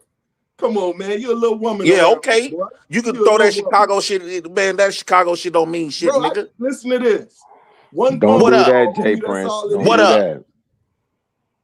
One We phone get call. busy up here We're gonna too, play nigga. cards with you. Why we dropping Yeah, down? come on. We gonna play some cards. Man, we You all ain't off gonna topic, disrespect me in man. my face though. I'll be in Milwaukee. Hey, anybody got I time do for it. a quarter? I really do it in person. I really do it in person. Smurf. We come on. I love this shit. Smurf. So let me get I'm back to listening what I to was you, Rilla. saying. Yeah, don't do that shit, Smurf. Fuck dude ain't on nothing. I'm What up? on you. I'm on you. Okay, relax. do it. Yeah. Smurf, Don't You gonna relax. find out, boy. Oh no, I already done found out. You too Okay. sweet. You too Yeah. sweet, man. Go ahead and sit Come and down. show me. Come and show me. Come and show me. Don't Ooh, all don't that worry talking about it. ain't about nothing. Hey, don't worry about Hey, it. You'll somebody see. said they blame Okay. Harlem for all Hey, of this. Smurf. You gonna find out that this man gonna Smurf, get busy with you if quick. you at the crib, we at Pier 31 when they open day one, fam. Man. So let me get back to the convo. Smurf, So you at the crib at for the end real, of the for day, real. I got at the end of the day, none of these. This is not empowering black men at all. I can understand why black women disrespect you. You know, No, at the end of the day, disrespect your you ass. up here That's begging what they for disrespect. power. At the end of the day, y'all sitting up here begging for power. My woman good. You allowing the Our white house. man to give you a vision. You At allowing the our white man to give y'all a vision, and y'all trying to follow that. You don't have no vision of your own. You don't have no education of your own. You have to be led by another man. Y'all trying to talk No, Jay about Prince power. is right. He right. Hey, Jay Bro, Prince. what is? And then he's showing us some stupid ass videos of mentoring young men. No. Bro, you know how Jay many? Prince, I got a question. You know how many dudes we got mentored? No. Jay Prince, I got a question. Chicago, let that woman cook, because if you cut her off, she'll talk Damn. all day. No. You speaking all about how You men feeding are into it too. Hey, when we supposed to be doing this, Smurf? I already fuck all this Damn. talking. This No. shit is 90s, stupid. you feeding When we into it gonna do too. them cards? Listen, When I we gonna thought play cards? Let me know. Don't Listen, sneak up I on me. tried. Hold on, let me say this real quick. So, and I tried to stay out of it, but now I'm gonna have to step back in. And Jay, we had this conversation earlier. Like, You just watched them disrespect me. All right, then, brother. No, that's not what I did. That's not what I did. I asked, really, did I not ask the people to have a conversation? Yeah, but the Smurf kept right in front of you, kept disrespecting me. Well, you know, What I supposed to sit up there like a bitch on your platform? Y'all had a little contention earlier. That's all that stemmed from. So let's just So let it go. why you just call out So Jay, hold not on. call out Smurf? No. I'm calling out everybody. But you right now, Yeah, he just let that. He just let that ride with you and Smurf. I'm trying to give you the flow back. Yeah. So what I'm saying is, if you're going to communicate the things, like I just asked you to have the conversations with the individual, and I asked y'all to have an intellectual conversation with the brother right here. Now, again, so we're gonna say this because you came in throwing insults instead of having a conversation. They have a right to respond if you're going to be disrespectful. So you can't ask me to step in when you're being disrespectful. Well, all I'm just saying is the conversation is weak, is feminine. Right. It's like it's a bunch of. But wait, Nightish, I only got one question for Jay Prince when he say that. Jay Prince. No, Chicago. He came up here calling men women. He's right. He's right. Jay Let Prince is right. Let him finish, and then if he can't, then once y'all respond to him, if he can't substantiate his point, then okay, that's fair. That's fair. So Trey. the reason why I'm saying this conversation is extremely feminine because it sounds like I don't hear no powerful men. I don't hear no. I hear a bunch of men trying to beg. I hear a bunch of men trying to. I'm hearing a bunch of men try to beg for power. You asking for 40 acres of the mule. Hey, bro, power don't come from giving. You take that shit like the white man did. Y'all didn't learn nothing from the white man. That's because y'all too busy trying to suck their dick and trying to get whatever they got to offer you. No, did it? No. Y'all don't cut him off, please. Damn, Trey. So Jay Prince, let me ask you this, bro. Let him, Chicago. If you keep stopping this bitch and talk all night. No, I only got one question for Jay Prince. Hold on, real quick. It's really simple. Hold on, real quick. I got some super chats I didn't read. My bad. Oh, shout out to Trey. Go ahead, go for it, man. All right, Knight, would you give Dracula diabetes? For damn sure. I'm not sure. And then they came back and said, let JP cook. That's all I'm saying, right? Send 50 for JP to cook. No, this is all I'm saying. Hey, JP, listen, and I'm running for local school council in my hood, right? You know, I'm hyper focused on local politics. I'm tired of niggas threatening me and shit too, though. Yeah, that's fair. Where at, Rilla? What ward? 9th Ward. Oh shit. Ward. That's P Smurf? Yeah. Yeah, Bill. Hey, man, we might have to connect offline, Joe. Because Bill, hey, hold on. Bill is my alderman, and Bill went to my high school. That's a whole nother conversation. Yeah. And so JP, I'm running for LSC. You know what LSC is? No. He don't know nothing. Local school council. My kids, my ladybug, my youngest. That's ladies' work. No, listen. Wait. Let me have this conversation with Jay Prince. No, please let me have this conversation with Jay Prince. Jay Prince. Mm-hmm. I just want to ask you, you think local school council is ladies' work? Yeah, because I think men is not meant to be nurturing that overly nurturing. What's nurturing in local school council? Caring about another man's feelings. What's local school council? I thought men is what I'm asking. Active. Yeah. I want to start saying black men active. Yeah. That's fair. Look like? Wait, no. Let me ask him this. Ask him what does active look like?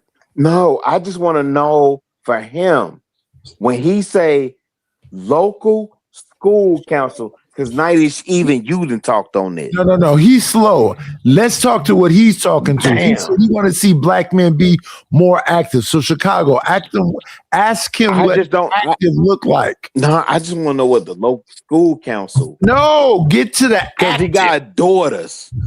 And I'm just curious. So that's a woman's role? Yeah, bro. Wait, Jay Prince. Hold on, let me respond to you. Let me ask you.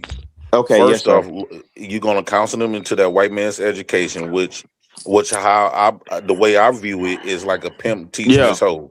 like a I pimp have living a his whole question real quick. dream. Wait. No.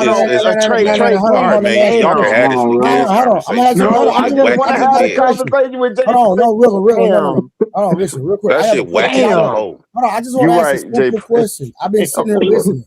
I Yes, have a sir. simple question. So you against the school system? Yeah, absolutely. So you Yes. homeschool? So And you that, homeschool? Yeah, no, he doesn't. my kids is in homeschool. Okay, Oh, you okay. I bullshit. was just a question. Okay, go ahead. Jay Yeah, Prince, you so bullshit dog the piss. reason so You if bullshit I could dog piss. ever finish my I fucking ain't statement, ever. this shit whack as a bitch. It's a bunch of niggas acting Nah, like a Jay hoe. Prince, Just you. say what you saying, sir. Man, Ignore them and no, make but the I'm not gonna point. talk over no grown ass niggas acting catty like a Nah, Jay bitch. Prince, I'm Just say what you're hollering at you. saying. Please tell me you saying Chicago, you. stop cutting him off so he can say what he Really, said. hold on, really. This nigga say he Interjection. Hold homeschooling his on, no, homegirls really, I right got now. this. Really, hold on. All right, I'm on mute. You made a statement, and I just want to know where you get exclusive. Somebody interjecting is not cutting you off. That's it, because you can make 10 points, and we don't get an answer to each point. So when you made a statement about being against the school system, I just want to see where you homeschooling. That's all I asked. It was a real simple question. So the reason why I view the school, I look at school. This is the reason why I believe that black boys read at a 4th grade reading level is because it's something within our essence. Not don't want to accept lies. Like you a pimp tell hoes give hoes a fake dream. Now when I see a bunch of black men in them classes, I'm looking at getting fed that American fake dream until you wake up after 40 years and realize that was nothing but a false ass dream that didn't give you what you thought it was gonna give you. It tends to actually make you more worse than what it was intended for, right? So if a black man can sit up there and praise an education system that's gonna teach him that he ain't shit, is gonna teach him that they butt broke you, is gonna teach him that all your leaders, every time you don't even think about becoming a leader, because we're gonna whack you if you do. That's gonna teach them that when you do want to have these 40 acres and a mule and all this other shit and build your own independence of us, we're gonna come and burn it down and shut it down. It's gonna teach you how to be insecure and inferior, and we're gonna put the white face on everything. You know, all your prayers as a black person, the white man answer every single prayer how he's not your God. When you pray for a car loan, you pray for a house, you pray for a job, you pray for income, the white man gonna answer that. Where are we going with this? Where are we going? Because you just talking right now. Where we going with this? Go all around the mulberry bush. There ain't no end to it. No, where I'm going with this when I'm talking about the education system is not. I'm not saying education in general is bad. I'm saying the education that we've been fed to over here is not real. Nothing is substantiated. They don't have no evidence of zero thing from when we was taught from K5 all the way into woo out the bam. Everything is hearsay. Everything is database. Everything is stat based. It's nothing based on evidence. It's nothing based Okay, on so real facts. quick, It's let me just step in because you regurgitation, just talking. hearsay. You just talking. So you spoke. No, I ain't just talking. I'm speaking let's for deal real. with the This your panel. So platform, but I listen, ain't just let's deal with talking. the panel real quick. It's yours. You just talking. So I'm not gonna come at you because I already. All right, man. Fuck y'all, man. All right, I'm out of here. Shout out to y'all. I already, you know, I see. Yeah. See, weirdo, goofy. so let me say this. I already dusted him earlier. We had a conversation earlier. It was just too easy. I dusted him. So I wasn't gonna come toward me. I was gonna deal with the panel. But see, when I start engaging and start having a conversation, he wants to leave instead of having a conversation. Because when we had the conversation earlier, he got mad at me for having on jewelry. And then I changed. I was back to put on a suit. He had a problem with a suit. So then what I was gonna do was I was gonna literally what I did was I put on. Now don't try to come back up now. I put on Jay Prince dip. Yeah, he did. He want to come back up in the back, but I'm like, what we coming back up for? If you want to apologize, you can come back up. Hold on. If you're not gonna apologize, I'm gonna take you back down. So you're gonna apologize for being disrespectful? What did I do disrespectful though? You just cursed the whole panel out. No, you cut me off at that. You I've been called them trying to all speak. women. I'm the one keep getting You disrespected called on your everybody platform. up here women. When you make a You statement, telling me I'm just talking like you diminishing everything I said, like they done if you said some make a shit. statement and somebody wants clarity on a statement, that's not cutting you off. I'm just trying to build and get an understanding. No, okay, but when you kept saying, "Oh, you just talking," you didn't tell none of one of these. These people Because just been talking. hold on, the reason I didn't say that because they were actually giving a lot of some good information. Hey, can I say something real That's quick? subjective. Okay, Jay Prince, because I heard you talk about before I dipped off, right? Something about us with the white man schooling system, this, that, and the third, with the world. I just got a question for Nightish. Nightish, you still up here, bro? I am. Okay. Let me ask you this. When you were younger, and even to this day at 56 years old, do you still feel the remnant and the impact of the Black Panther Party? Yes, because I'm in Oakland. Okay. They introduced a breakfast program, and then politician took it over, and they started giving a breakfast program. 1000%. And nowadays they're trying to take it away, but the Panthers introduced it. Yeah. The Head Start and all then that. The 10-point program. People understood what that was. That's still, I think, it's still beneficial to this day. Hey, Jay Prince, they amended, like they did a number on the Second Amendment based on the Black Panthers too, right? What is the Second Amendment? The gun rights? Yeah, the gun rights. And so you know what Ronald Reagan did as governor over there when the Panthers started bearing arms, right? Which was their right to bear arms. Well, but Chicago, not just bear arms, they started bearing arms on government property. Government property. Correct. They would go stand on the steps of government properties. Correct. Because it was legally right. So they had to go against, they had to contradict themselves and try to change some policies. But go ahead. Do you think they set black men up? Because the moment you go to them anywhere where you showing them guns, they're gonna whack you. Wait. Just be clear. Who set black men up? When they allow you to have that amendment, and every time they see you in public with a gun, they popping. And so no, because who holds on to Second Amendment rights more than any of us as black men? Who holds on to that, Jay Prince? Who holds on to the second? I don't know. You don't know? You don't know? Oh well, yeah. When we see white people walking down the street with guns, right? And stuff, so how would you say they set black men up? I bet you better not do it. Yes, right. Hold on. You missing the point. Hold on. We can do it in Texas. I see it all the time. But I'm saying the majority of the states in America. Let me ask you. So Chicago, when you do this, here's the thing. Shout out to my nigga Nightish. So let's have a conversation. When you do this, Chicago, you kind of like taking a long route. So what I hear Jay Prince say a lot of times is that we need to have a revolution.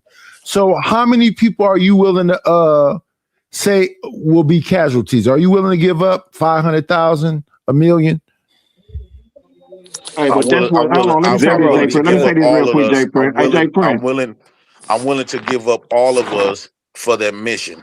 No, I don't think we should live on our knees. Right. So I like that you said that. Your people did not jump off the ship. They came here and was slaves. No, Nightish. That's if you believe the story that the enemy told you. Right, my bad. Jay Prince is a damn baby mama. He said it himself. He didn't put on wigs and bonnets. No, but he wouldn't put the GDs up conversation.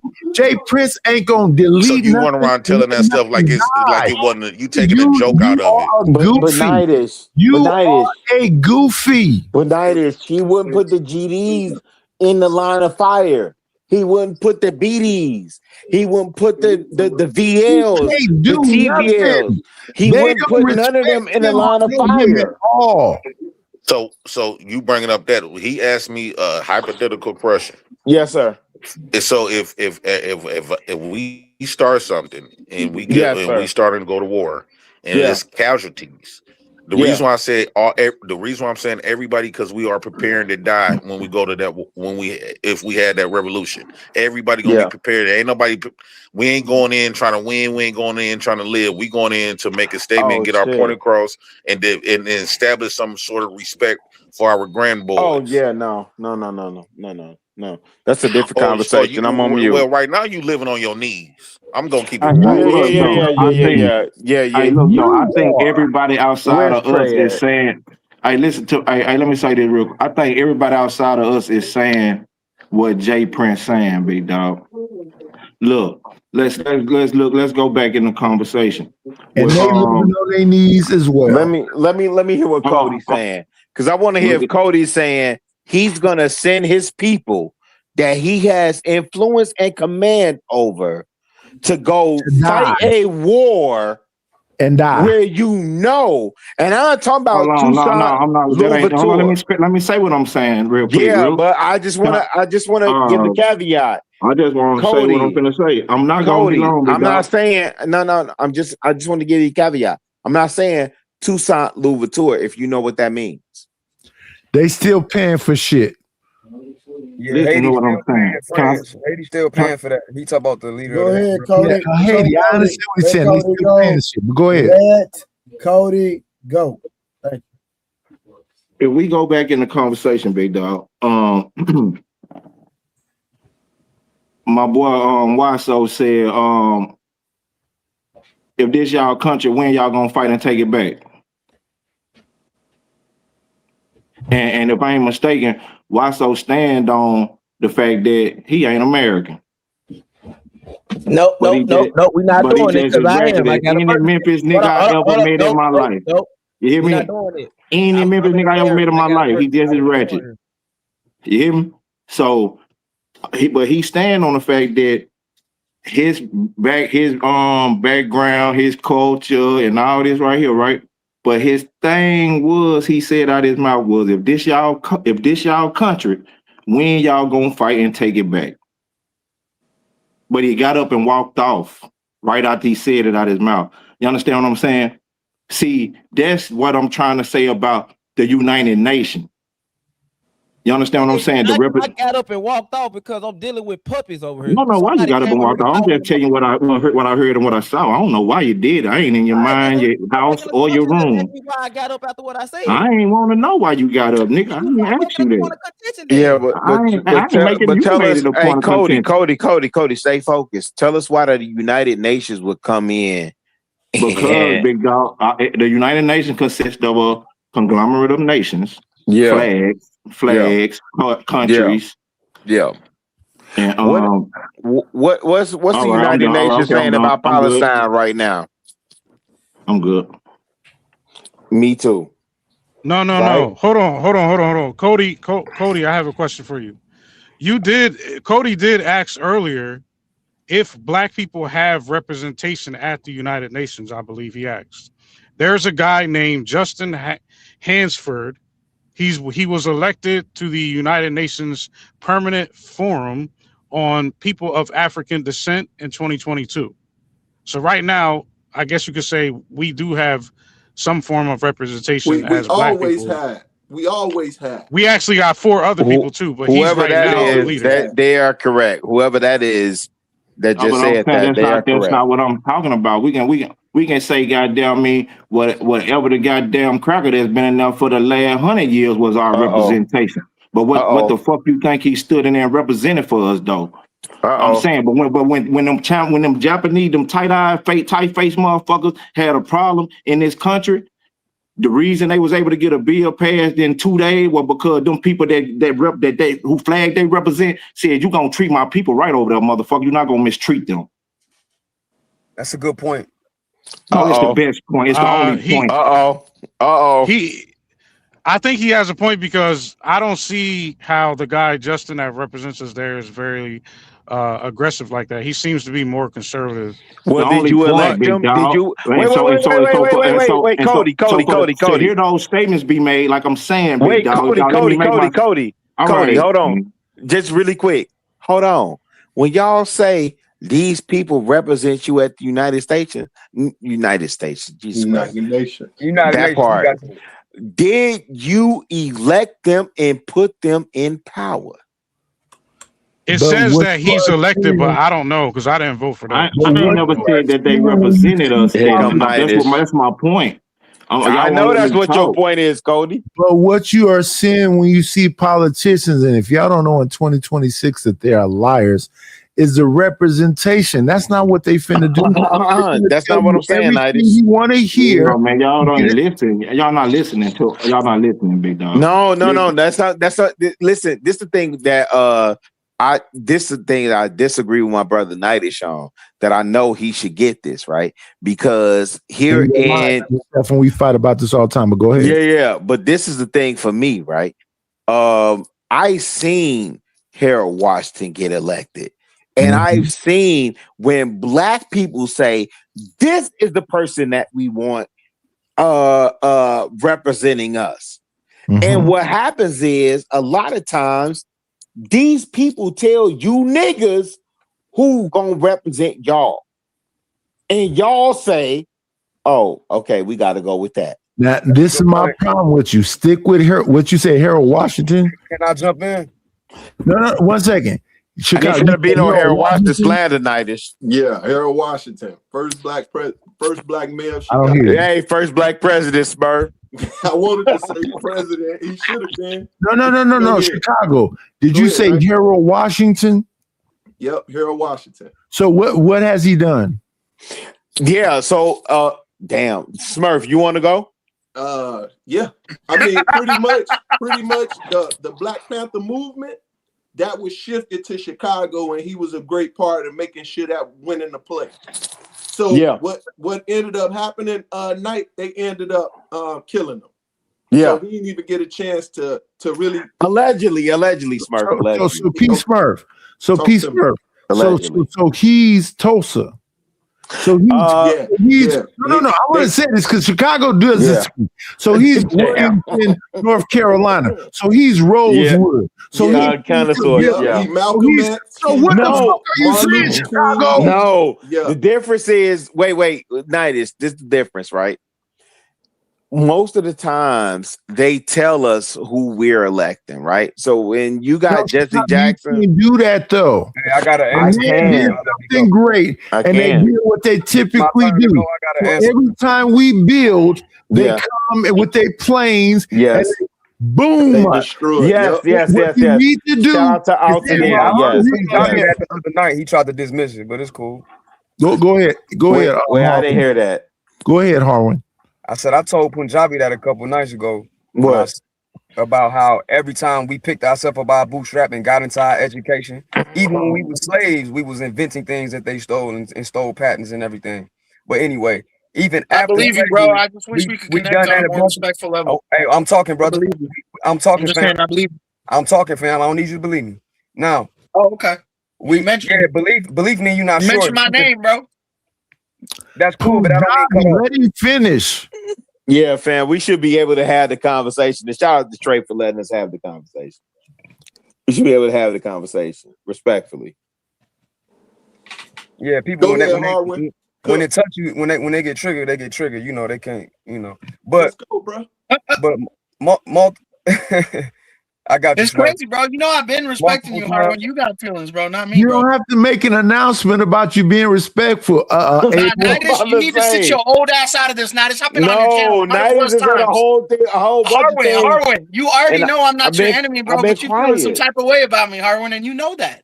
You know that. Let's just be real. We could have a very productive Harwin, go ahead and make your point, bro. You don't want to, bro. I don't want to overtalk. I told you I was gone for an hour. Y'all keep talking about me. Now I'm back. It's a problem. Punjabi, the last thing you said when I saw you was that. Hey, hold on, Harwin. So if that's no, sir. Hold on. The issue is, Harwin, you said that America belongs to black and second, sir, and I'll be quiet. I'm not holding on nothing. I'm not holding nothing on. I didn't hear you. Go ahead. Harwin, this is the issue.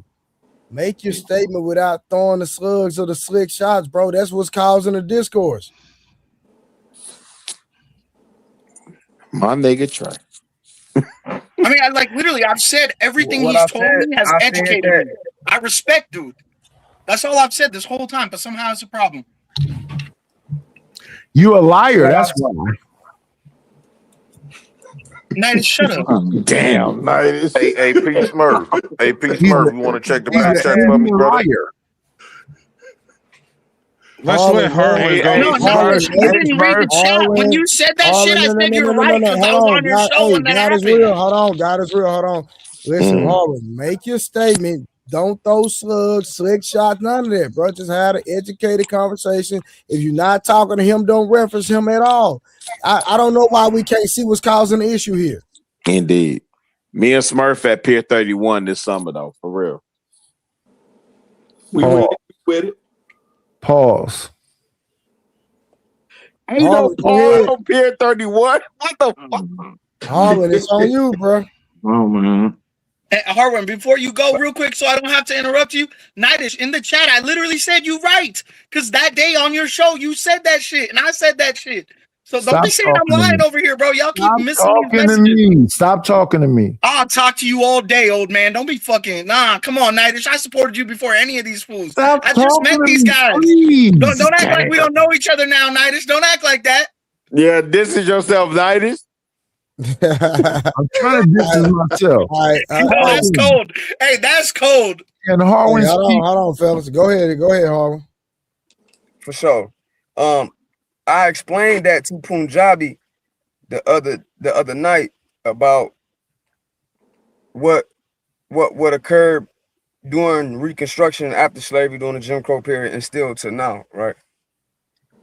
So when I kind of lost where I was at. I ain't gonna lie to y'all. Let me get it back.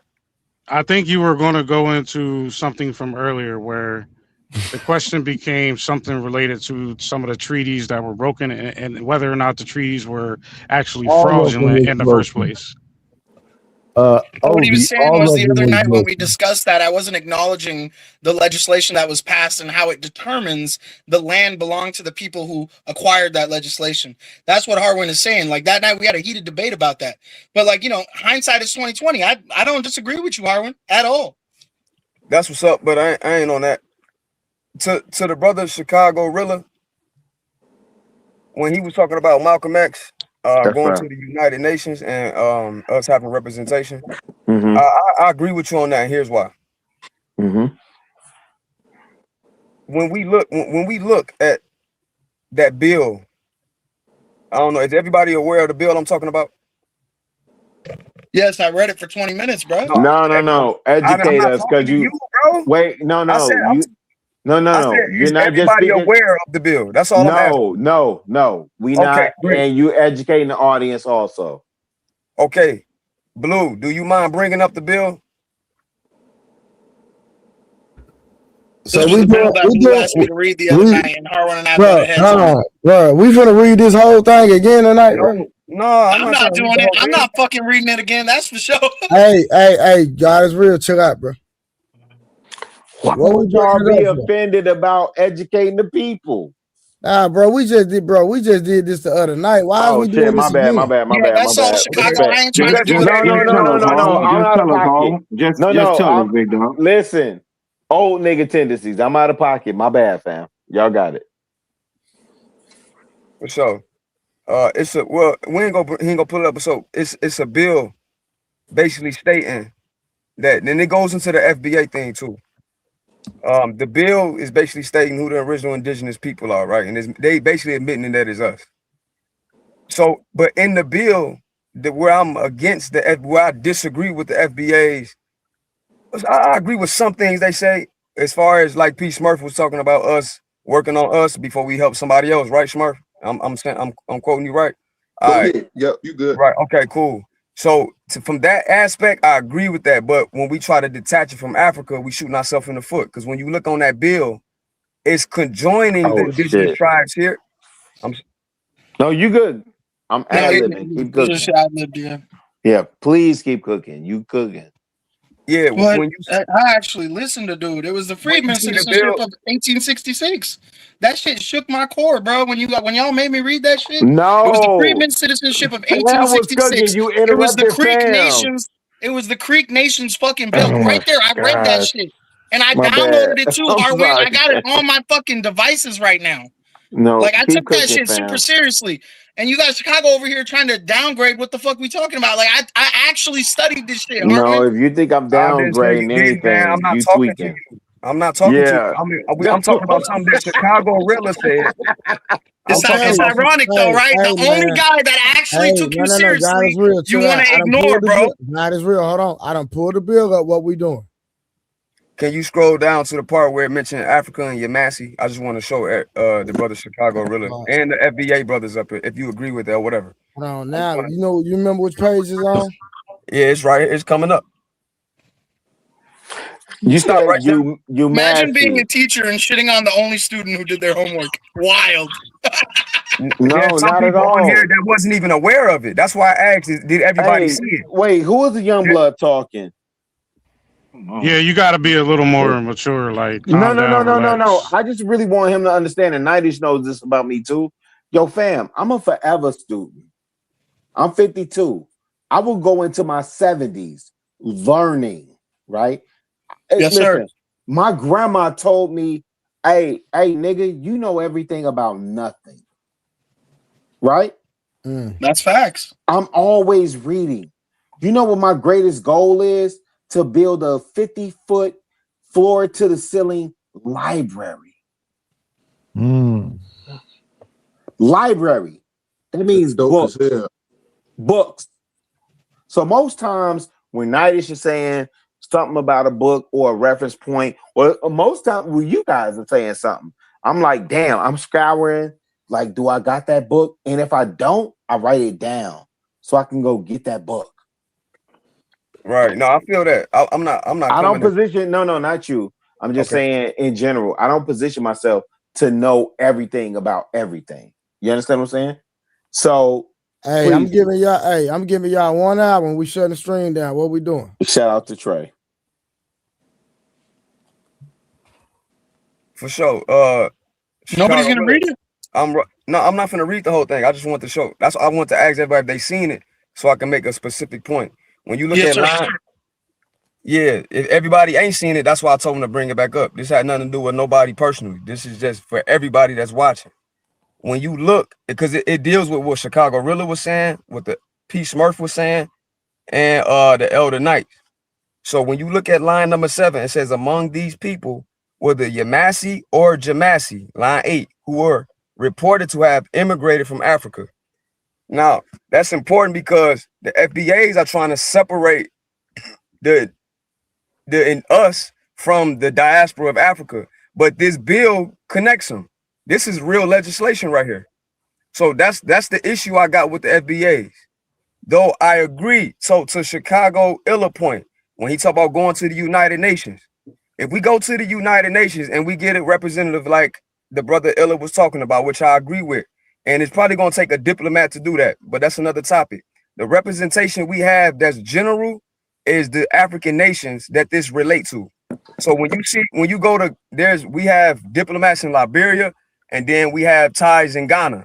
How? When you go to Ghana, there's a town in Ghana called Jamasi, which is another way to say Yamasi. You see it in line 7 right there. So when they say immigrated, those people came, some were here longer, some were here, came during slavery. I'm not going to go all into that, but those things are related. So when you got Liberian people that's in the United Nations, you can come to them and bring them to you. Hey, this is what we're doing. Like what Malcolm X was saying, we are victims of, we are human rights victims, not civil rights. That was his main point. And our human rights is we have the right to self-autonomy, self-identification, self-determination. So that means basically re-engaging into your ancestral culture. So if you take that, for example, I'm not trying to make this the topic, I'm just using this as an example. For example, when you look at the JEWs, they did that. They had Eliza Ben Yahuda reconstruct the Hebrew language, and you got the modern Hebrew. So now they speak Hebrew. They got their written language. They practice their culture, their religion, which is a part of the culture, etc., right? So when you go to United Nations, you got to be able to prove to them this is who you really are. Okay, this is what y'all doing. Now we can go on to the next step when we actually come together and actually acknowledge that ourselves. First, we got to acknowledge it ourselves. Then when we do that, we can start get the ball rolling. So you can see there were slaves not just brought from Africa to America. There were Black indigenous Yamasi brought from from America to Africa. Both happened. So we are genetically tied and we're culturally tied. It do us a disservice to separate them. Because when you go to the United Nations, they are acknowledging it in this bill who we are. Now, when you know the history, you can see it and say, okay, cool. So we go to the United Nations, we reconstructed our language, we practicing the culture, and we're acknowledging who we are. Bet. So now you can get your human rights. You got a representative that can help with it, whether it's a diplomat and the nation of Liberia or Ghana or whatever West African or Central West African nation that we tied to, because a lot of us come from all over the place over there. Then we can get the ball rolling. So do y'all see how the FBA's separating Africa from us is a problem now? For sure. So I want to Harwin, that night you literally gave me shit for saying everybody needs to get a bar license and fight this in court. No, I didn't. No, I didn't. Okay, where did I misunderstand you then, sir? Because this is a very serious topic for me. Sam, you laid that shit out perfect. You don't even need to respond. I ain't gonna hold you.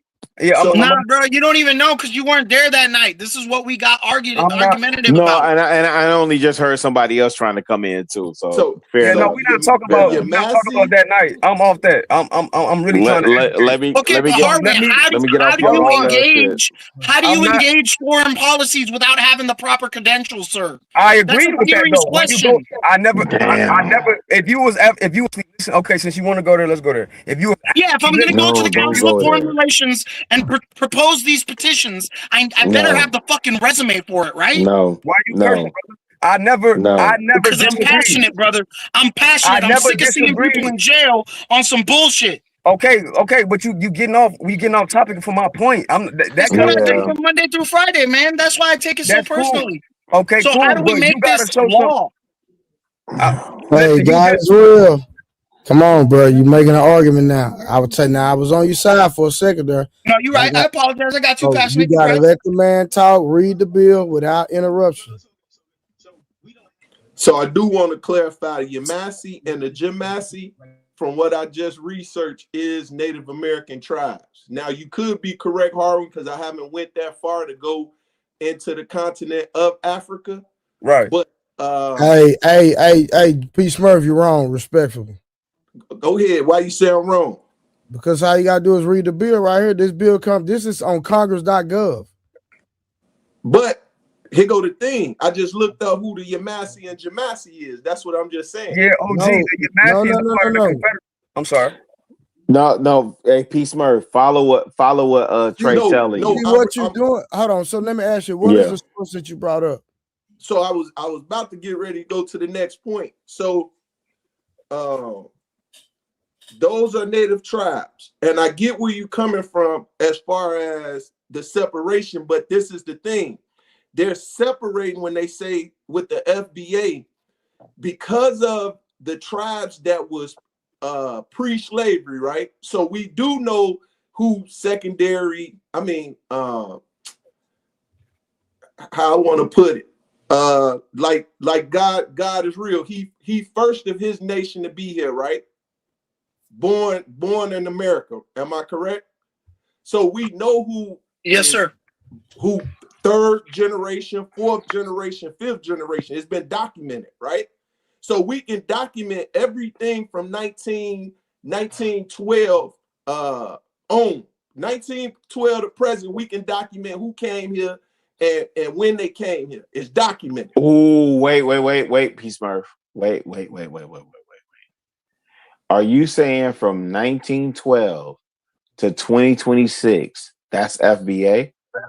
No, what I'm saying prior to 1912, yeah, you can't all when you go to the books, when you go to every, that's when you go and see Negro, Indian, you start to go and see everything that's in the play, right? It started getting it was getting reclassified. No. I would disagree with that. No, because Henry Louis Gates has already proved that that would definitely not stand. Because Henry Louis Gates has documentations of people family before then. And so what? Okay, go ahead. So once again, these are the documents that's being unfolded now, right?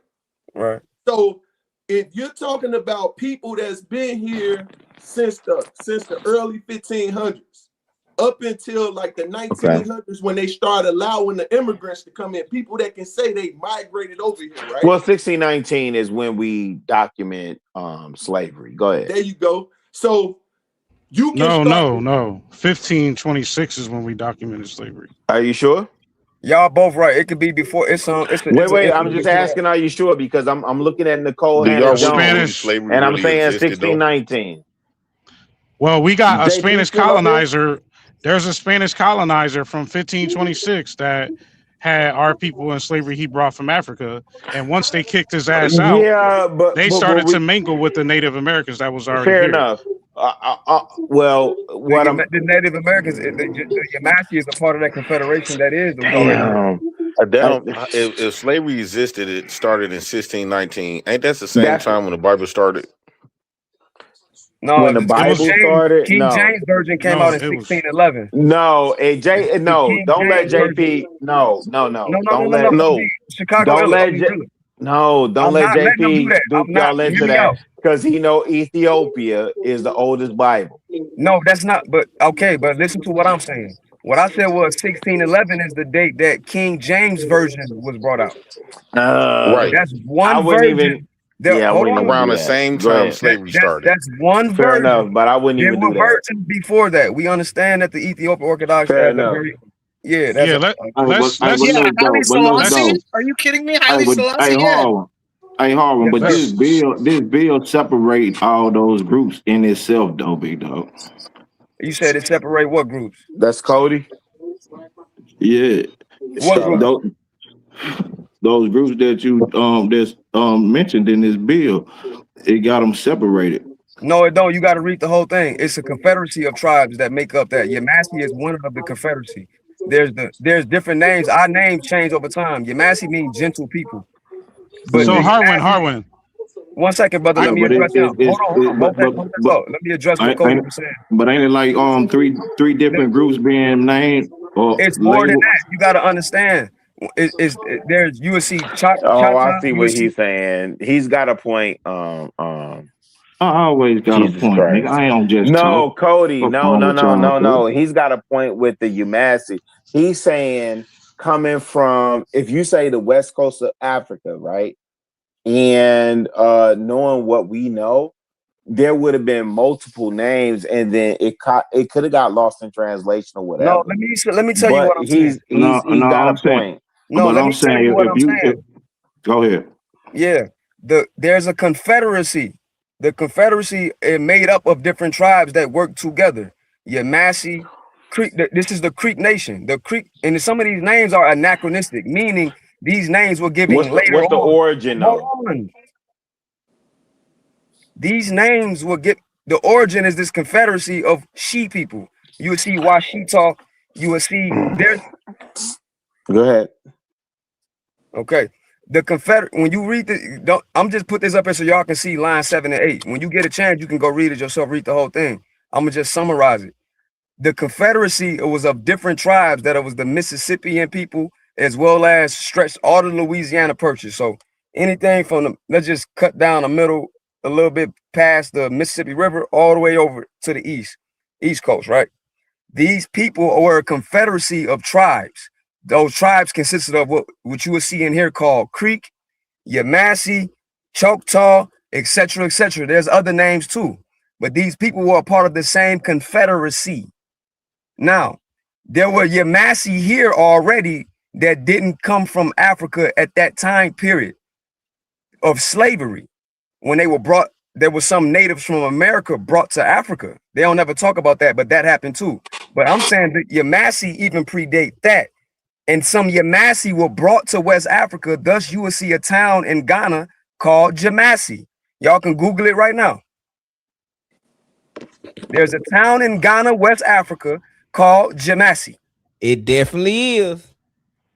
So, okay, Harwin, I got a question. Yeah. Go ahead, Go ahead. I got a question after you're done.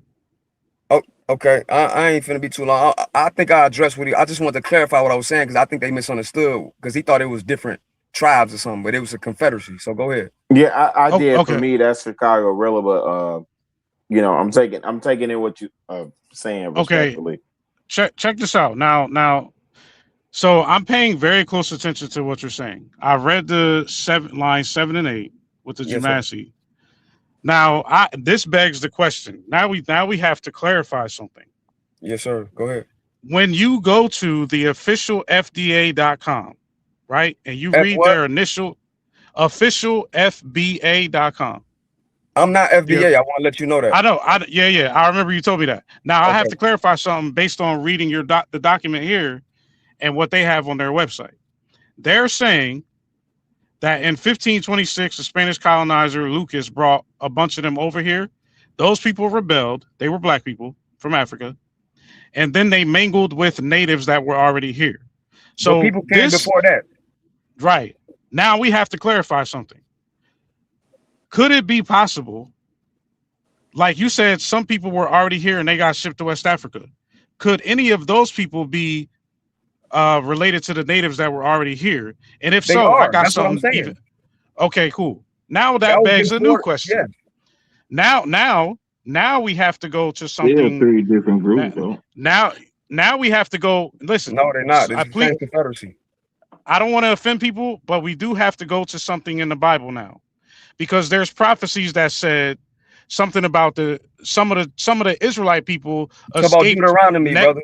Slaves coming over here. Yeah, they escaped Nebuchadnezzar. I remember there's a part of the Bible that says some of the Israelite people escaped Nebuchadnezzar thousands of years ago, and they came to a whole nother side of the world that no man's seen before.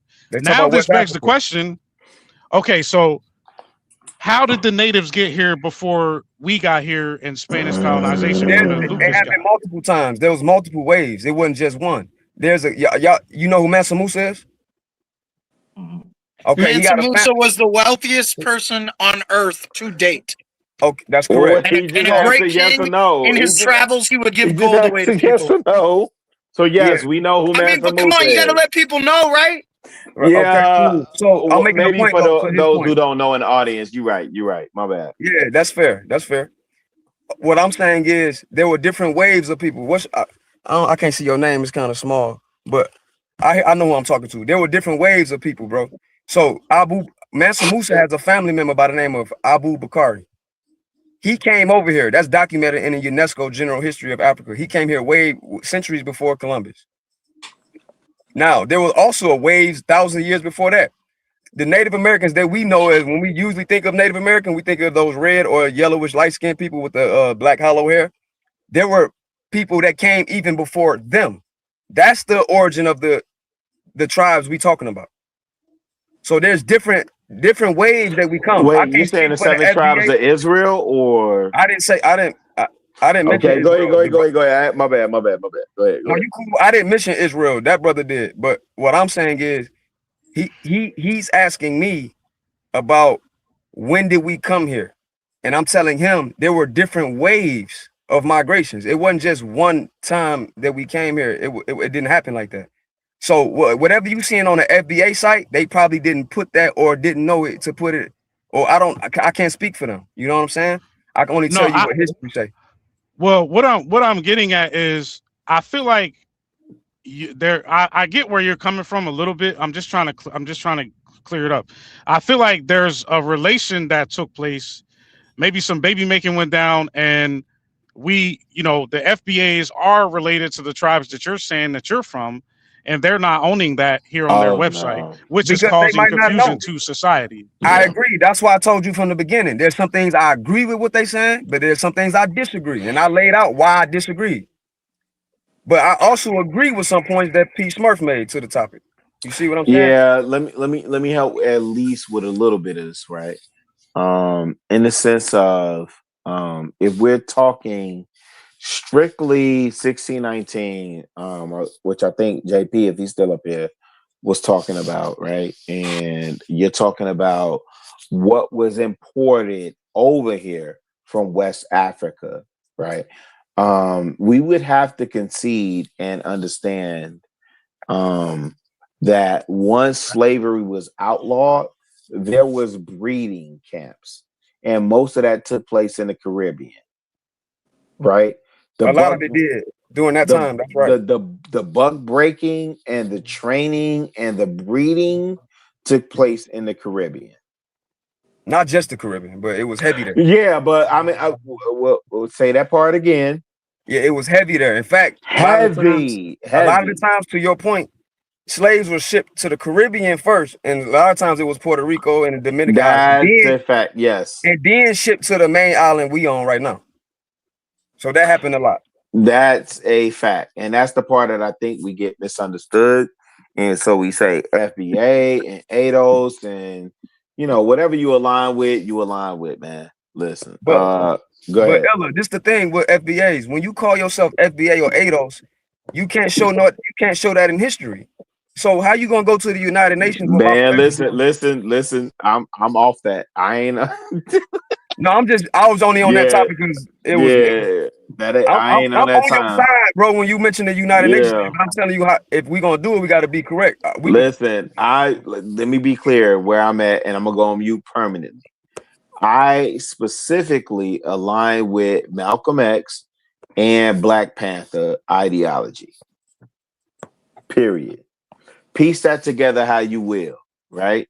But when Malcolm X talked about going to United Nations for our I don't even want to say human rights. Thank you. Yeah, thank you. He was clear on that. He was very human clear. rights. Yeah, human rights. And your actual human rights. And your human rights is yourself. Your right to self-govern yourself, to be sovereign, to be self-determination, and self-identify as what you are. Which also, if you go into it, that's Kwanzaa. That's Kuji Chagalia. No, Kwanzaa is kind of made up, right? No, I know. I don't want to go into that either, but I'm saying the idea that I get to determine for myself that I'm no longer Malcolm Little and I become El Malik Haj Sabaz, right? That's what I'm talking about. Right, and that's what I'm talking about. But what I'm saying is you should take a name from your actual ancestors' language and culture. Well, how would Malcolm Little determine that? Malcolm Little was Malcolm X, the elder. Not Malcolm Little. How will Malcolm Little determine that? Malcolm Little did the best with what he had. He don't have the resources we have today. Correct. He did a great job. Okay. Now I'm picking up what you're putting down. Yeah, I'm on Malcolm X's side. That's why I've been trying to tell you I'm on your side. You ain't hearing me. No, I'm rocking with you 1,000%. Malcolm X was a Muslim. Cooking. Just for the record. But there were also Muslims brought here during the slave trade. No. And I don't want you to think that I don't think you like not rocking with me. I'm saying I'm trying to help. I'm trying to further the conversation to educate the people. That's all. No, you're making a good point when you brought up his name and stuff. That's very important. No, you on point. When you brought up his name and he changed it from Malcolm Little to Malcolm X to El Haj Malik Shabazz, right? That's great, and I understand that. But even the Arabic language was imposed on us. So now we got to take it a step further for what Malcolm was taking. He didn't have the resources we have to see these things, but he gave, yes, sir. Yes, sir. He gave a good blueprint. So he was right on the money, though. Take it to the United Nations, but when you go to the United Nations, you hear what he said?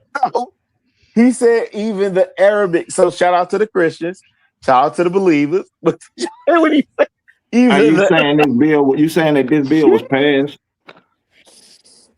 It's on the website, brother. Well, no, what Harwin's saying is the language, like Hadappa, what we were talking about, Hadappa and Sanskrit. Harwin's saying is that this language and this people being the cradle of any civilization. He went to the Sanskrit. You can look it up through anthropological research. Is that these people have been around forever, but there has been a simultaneous. You said, what's the cradle of language? You said what language is it? He said Sanskrit. No, you know how we were talking about Hadappa being older. You know how we were talking about Hadappa being older than Sanskrit, and I was asking if it was older than ancient Sumer, and you said that's a different topic. Yeah, so I said Hadappan is older than Sanskrit. Hadappan, excuse me, I was pronouncing that incorrectly. So what I got from that, Brother Harwin, was you're saying that this language and these people have been around since before anyone else in recorded history, but there has been a simultaneous effort to deplete that existence and give it credibility or credence, for that matter. No, I'm not saying that because ancient Egyptian is older than both of them, Sumerian, Hadappan, and Sanskrit. But what I'm saying is when you identify as your ancestors, your culture, for example, the JEWSs, the Zionists, let's say Zionists, When those people said who they Small were, hats, small hats. they reconstructed their alleged Hebrew language because that was their ancestors' language. I'm talking about the Choctaw people. Wait. Was it their language? I said alleged. Yeah. That's why I said alleged. Okay, fair enough. Yeah. I'm picking up what you putting down, but I'm just saying Okay. that to understand, so he can understand what I'm saying. I'm not talking about the Middle East or none of that. I'm saying that when we as Black people in America go to the United Nations and tell them who we are, we got to prove it. How you prove that is, Hey man, I need y'all young bloods to get on y'all motherfucking job, man. Y'all playing. They own it. That's why. It's only said going to that? happen Free? through Unitarianism. Free just said that. The whole populace has to agree on this shit, or else it's never No, going to happen. no, the whole populace but the doesn't. majority of Black people got to agree on it. No, It don't got nothing to do with the populace. Well, no, that's what I meant. That's what I meant, brothers. Like, and I don't even want to say that because it feels uncomfortable to say you guys. But like, my Black brothers and sisters need to, as a whole, agree on this. Wait. And What? make it a coalition, right? Okay. What did Malcolm Gladwell teach y'all? Come on, go. What is He the got tipping all point? the names. He got all the names. No, I'm listen, man, because I'm 52. I'm listen. And I don't even know what old head's still up here now, right? Yo, really. But the point is the old heads is supposed to be giving y'all game, right? We supposed to be giving y'all the lessons that we either learned or didn't get, whatever, right? And y'all supposed to be running with that shit, fam. And it sounds like y'all know what the fuck y'all talking about. And man, I need y'all to handle y'all business. I feel away right now. And they are. Hey, Free, I feel away right now, Free. I feel away that the young lions ain't doing what the fuck they supposed to be doing right now. Really. Hold on. I'm trying. Rilla. Here's the thing. Rilla, I got grilled for saying that the other night, bro. Rilla, that's not true. Rilla, this is killing me. Rilla, this is Avi. This is Avi. I told you earlier I used to watch you on a previous show. Listen, here's the thing though. Now, like I said, I don't want to offend people, but I do have to go to something that I just noticed. We have our conversation is having a cross intersection with two prophecies in the Bible.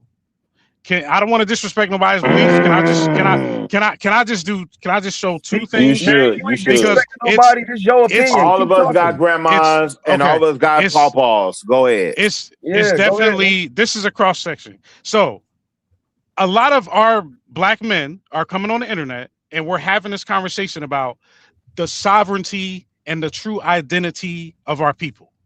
And how are we going to agree on our true identity and get back to our sovereignty? That's our conversation of Black men on this space right now. Because we've left the church. You're right. Yes. Two prophecies. Yes. That people like Rilla, our old heads, this is going to be hard. This is going to be hard for a lot of our people to accept. Some people are not going to go with this, but this is two prophecies. The first one is, and this is from the God of the Bible. Right? Ezekiel 25:14. God promises to execute vengeance upon Edom by the hand of his people Israel. Hold on. That's not talking about who we think it's talking about.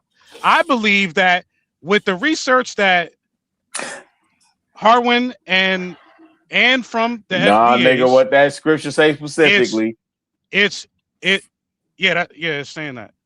I think that based on the evidence that our people are traced back to these people he's talking about, I don't think it's the small hats at all. Another reason I'm saying that. Oh, okay, I got you. The small hats. I don't think this is talking about them. Ezekiel. Well, we know it's not. They all changed their last names from the first Prime Minister David Ben Gurion to the current one. None of those names are real. They all changed they're Eastern European people. If you live there, what's the scripture? That's kind of Eastern European. So they're definitely they're faking their race for sure. Everybody knows that. No, we know that part. We know that part. We're trying to get lost in that. Ezekiel what? What's the scripture? Ezekiel 25:14. Ezekiel 25:14. Okay, and the go ahead other one, right. So that's the first one. And this one, it really stands out because remember, Black men are on the internet at this day and age having conversations about our true identity and how we take our people back to sovereignty. Keep that in mind. This prophecy is saying that God is going to do it. And he's hearing our conversations, and he was planning it the whole time. That's what I think. Another reason I think that, one more thing, is the prophecy from Obadiah 1:18. This is the same people that this is basically saying that God is going to make them no more again. He's saying that he's going to take them out of power. And if you read the whole chapter, he's basically saying that the way we see the world now, with them being the superpower, it's going to be us in the future kingdom to come. This is the God. This is the God of the Bible. Last shall be first, and the first shall be last, right? Exactly. So I don't know. That's Obadiah. That's not Obadiah. When I look at all the research, when I look at all the research of every religion, whether it's the Quran, the Bible, King James, or any other version, the Mahabharata, all these books, even the Torah, the Talmud, as weird it is, especially the Kabbalah, the more you research these books, you realize most of these rivers lead to the same ocean. These prophecies, these characters, whether they have different names, they all kind of identify with what we're all talking about. And it's, it's really crazy, Obi, when you talk about that, because you have to understand, we've been talking about the bullshit with my culture, right? I don't think there's any other culture on this earth or people on this earth that are dealing with the spiritual issue. And then when you trace that and you look at what's going on with that stolen identity, right? And I'm sorry, Harwin, I'll try to be careful with my words there. It kind of just makes sense that this has been a huge conspiracy to steal a people's identity from them, because their DNA links our entire purpose as a human species on this earth. And honestly, my perspective, and I always feel like maybe I'm stepping on toes when I get in these conversations, is a lot of us around the world are waiting for that DNA to defeat the Nephilim, to defeat these fallen angels and get the world back. Will it happen? Prophecy says no. Prophecy says it has to get worse until, God comes back, whether you believe in him or not, if you believe in any of that stuff. But to me, it's like being good and evil is really key. And I try to understand all these rivers, because I know they all lead to the ocean. The ocean feeds the rivers, right? It has to. And the ocean is God. So I never come with hate. I never come with hate with any of this stuff. I hear you. This is why it's important for people like Harwin to get, like, people like him with the information that he has. It's important for black men to hear this conversation, because, like I said, what did I say? Black men are getting on the internet around the world. Two main topics of discussion are true identity and how do we get back to sovereignty. If you look at the prophecies, we fit the exact situation that the God of the Bible is talking about. Now, I'm not trying to sell a religion. I'm trying to get to see if we are the people he's saying we are, and we have relations to the tribes that came over here and went back over there in slavery. That's right. Then these prophecies are talking about the people that got scattered in slavery around the world multiple times. And God is saying part of the sign of how to know who his real people are is that would happen to them. And he's going to take them back to sovereignty. Ovi, that sign is simply this. It's simply this, that around the world, the only people who have, if you do the research, have had an agenda that has destroyed any identity they could possibly understand naturally, is the conversation that's been occurring, right? Like, you can't say that about Indians. You can't say that about Chinese people. You can't say that about Anglo-Europeans. Like, it really doesn't work like that. These people kind of know where they come from. Sure, the languages aren't spoken. I speak 3 because I'm first generation, but your third generation Irish-American friend or German-American friend, he don't know how to fucking speak Gaelic or Deutsch, right? So I do see the pattern, but with black people, I've seen it way more intense than ever, and it's just insane. From the transatlantic slave trade era, which is mainstream knowledge, to stuff Harwin's talking about. Like, these are issues you have to address if you have a heart, man. If you're a parent or you're a child of some parent, because you got to be if you're born, right? Like, this shit is just like, how do we just go about ignoring that there's a large conspiracy occurring against a certain group of people on this earth? So here go the thing, Pager. This the thing. If we go strictly what we talking about, and you look at prophecy, once again, the world didn't do this to us. We did it to ourselves. If you go to that, because we disobeyed our God, right? Two things can be true. You know what I'm saying? So yeah. When you go into that part, and that's for me to touch it, we need a lot more time. So I ain't gonna touch it today, but one day I will touch it. You know what I'm saying? I definitely. But I'm glad you, like the brother said, Rilla, you right. One of the best things that's in the play, God said in this time, OV, you're right. Your sons and daughters will prophesy. Old men would young men would dream dreams. Yes, right? sir. So we there. And that's why the information is going, like he said, knowledge is running rapid to this point. It overwhelming. People like, what the? Right. You know, I think that's can't grasp hold to it. Ovi, that's to your why. point. Yeah. Ovi, can I hit? I want to drive your point home. You talk about the people being brought over here and scattered, right? Watch this. They also try to claim that we wasn't the ancient Egyptians. You see where I'm going, Smurf? Yep. So those ancient Egyptians and so-called ancient Israelites are the same people. Why though? See, that's when you ask the question, why were they? Right? Can I take an attempt to answer that? I just want to Smurf, you're going down another whole rabbit hole, Smurf. No, I want to see if I got it, but go ahead. You got to walk them down on that, Smurf. Let's walk it down. Watch this, Ovi. Now, remember we were talking about the Yamasi brought back and forth from America to Africa, Africa to America, right? In West Africa, you have the Akan people that lives in Ghana. They are part of they live in Jamasi in Ghana. Now watch this. The Akan, the Bamalike in Cameroon, and others, or traditions say they come from Egypt. Now watch this. When you look up the Egyptian mummies that had cocoa leaf, where's the cocoa leaf? Where's it native to? America. Yeah, that's why I was thinking that, but I was too scared to say it. I didn't know. You know something, fool. That's crazy. It's America. How so you know again, so much about this shit, man? This is what I do, bro. I wasn't playing. I'm not an internet dude.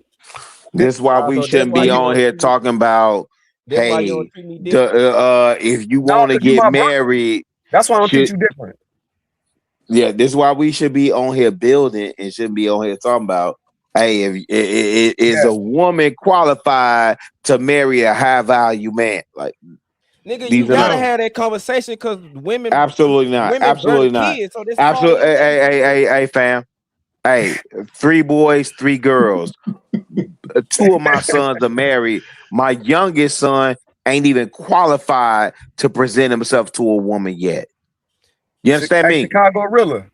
Hey, wait, hold on. Don't trample that point. Did y'all understand what I just said? I really yes, sir. Did you understand what I said? You got another you got to raise properly. I'm gonna parade that. Hey, listen, I'm a married man. I just took my wife for our anniversary to San Juan, Puerto Rico. You understand what I'm saying? I'm gonna parade that in front of you niggas all day long. I know that part. But when we say, when we say the focus, and listen, I've been in the space for a minute. When we say the focus still should be, are women qualified to marry men? Hey man, I was just in Atlanta. Did I see some thought pockets and hot ratchets? Yeah, 1000%. Are they qualified to marry my sons? No. But I raised my sons to a different standard. Are y'all raising y'all sons to a different standard? And if you are, then why are we still having a conversation in 2026 about what these stock pockets are doing? Kids that are being born they being born by broke down dirty legs, nigga. What is you talking about? Them same Wait.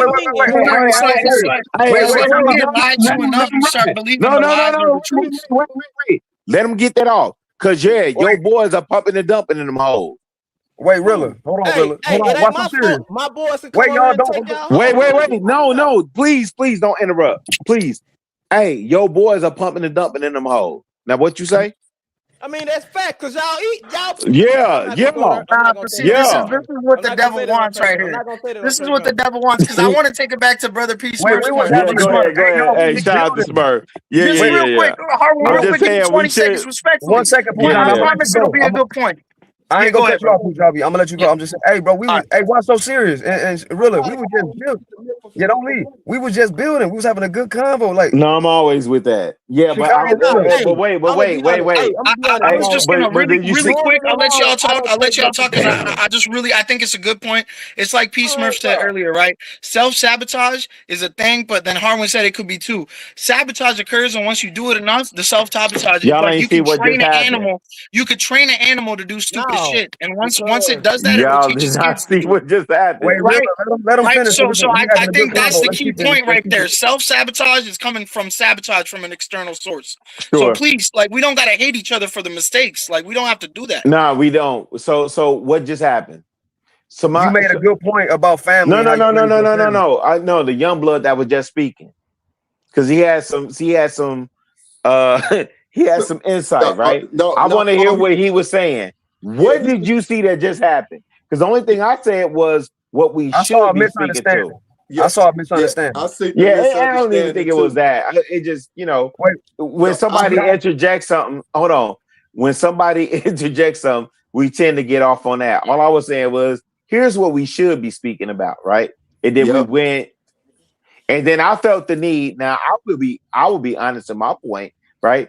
I felt the need to validate what I was saying, right? So I said, well, here's my credentials, right? And you gave an example with your own family. Yeah, and then we went into. I got you, bro. That's why I wonder why so serious not to go off, because he misunderstood you. Yeah. I heard Shut up. No. I think what he really correct me if I'm wrong. Why so serious? What he was just saying, that conversation is still an important conversation to have because they're young blood, and I disagree. That's what I'm saying. And I think that's what y'all missing from us old heads, right? What we telling y'all is y'all ain't gotta waste time in the minutia. We've been through that already, and we telling y'all what's down there. Chicago, y'all gonna tell us that. No, we gotta run through the holes. Wait, hold on. The young blood's gonna tell us, nah, fam, we gotta run through the holes. Hey, man, let me tell y'all something, fam. Real talk. And I said this on Thursday night platform. I resented my uncle for telling me when he came down and saw me busting one down for the first time. And he walked back upstairs, and then when I was done, I came up and he was like, man, hey, nephew, yeah, man, hey, go hit some more, because they wasn't that thick when I was your age. I hated him for that. Yo, hey, Rilla, I promise you, bro. I hated my uncle for that. Do y'all hear me? Bro? They told us, bro. Yeah, my uncle told me. I don't even want to give a baby name, man. But my uncle walked in on me get my first nut, right? And it was in the basement. And man, I gave her 3 humps and a pump. And man, when I was done, I walked up to nephew. And man, hey, and listen, hey, baby was thick. She was thick for that time. And he was sitting up there telling me, oh, man, get some more and this, that, and the third, woo-de-woo. Man, I hated my uncle for that, man. That's not, and I don't teach my sons that. No, my son that bears my name, my government name, man, that joker told me, because I had already, me and his mom went through what we went through, and I was out the house by the end, this, that, and the third, woo-de-woo. So I didn't have the influence over him by that time. But when we had the conversation, he told me how he lost his virginity. I wasn't sitting up there saying, hey, I'm patting him on the back, this, that, and the third, woo-de-woo. Man, I cussed him out. I cussed my son out. That's not how we move. And so what I'm saying is, when we have these conversations, I'm saying this productive build tonight. And again, I gotta shout out Trey, because I really have been watching from the clouds, fam. So I already know, all the other whoop-de-woo that went on in the space over here on your channel and this, that, and the third. But tonight's conversation made me pull up. And so what I'm saying is, for what we building on tonight, fam, I would rather us build on that than what these nappy-headed heifers are doing. These stinking wenches are doing. Mr. Rilla, it's important for us as black men to have actually both conversations. And that's why I disagree. We have to find a balance. Remember. No, that's why I disagree, because what we tend to do is get stuck on one and not balance the other. We don't balance it. Okay. Ovi. I mean, but the thing is, the young Why niggas so don't listen serious to at y'all Ovi? at all. That's a If that fact, about this and bottom that's line, they're you not gonna right, listen to the OGs. So what man. You y'all saying right. is on in one ear and out the fucking order. If you ain't got Kind of, no sort of, money, but if you you ain't right. got You right. no clout, they're not gonna listen to y'all. No, That's you why right. that's why the men gotta come together. So Ovi, Yeah. Ovi and Rilla, these conversations only happen because we don't live a culture. But for example, when Rilla gave his example, that's not the majority anymore. But for us to have those ethics and raise our family the correct way, we gotta have cultural standards. And you know what? So this conversation that we just had leads to that. And when we do that, them conversations we having about this ratchet stuff wouldn't even be necessary. It wouldn't even exist. Because I got something to say. The Cody dude brought my name up. I'm breeding dogs right now. Look, anyway, I got puppies. Niggas coming through the door all the time trying to buy my puppy. Wait, you got pits, Rottweilers? What you got? Corn queso? Listen. Oh, shit. Everything about me is my ethnicity. I got South African Borbors. Y'all That's just a master. Hold on, I said master. Oh, I shit. know my dogs not so serious. I know my dogs. Let me be quiet because my wife been begging for a dog. Let me be quiet. Go ahead. I don't do. We got Corsos at the kennel, but at my kennel, at my house, Borbors. I lean them. They really go to he weigh 170 right now. And he lean all muscle. If I brief him out, he'll be about 220. I don't want him to be. Yeah, that's because I'm like, that's why I thought it was a cane. That's a boy. Yeah, it could have been either or because he look like a puppy still. They because he can get way bigger. Yeah, I think he would. She older than him. Black. I can bring the black one here and show y'all, but y'all see this shit right now.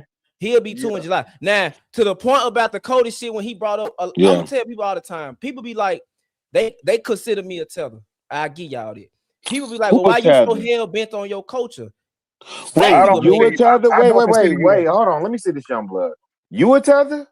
Yeah. Yes, nigga. How are you a tether? Because I'm first. Listen, my mom conceived me in Sudan. I was born here, so my Oh mom man, and I dad ain't hearing that consigned me shit. Yeah, okay, I got you. I ain't So hearing my that mom shit. and dad, and people call me a tether. I won't consider that.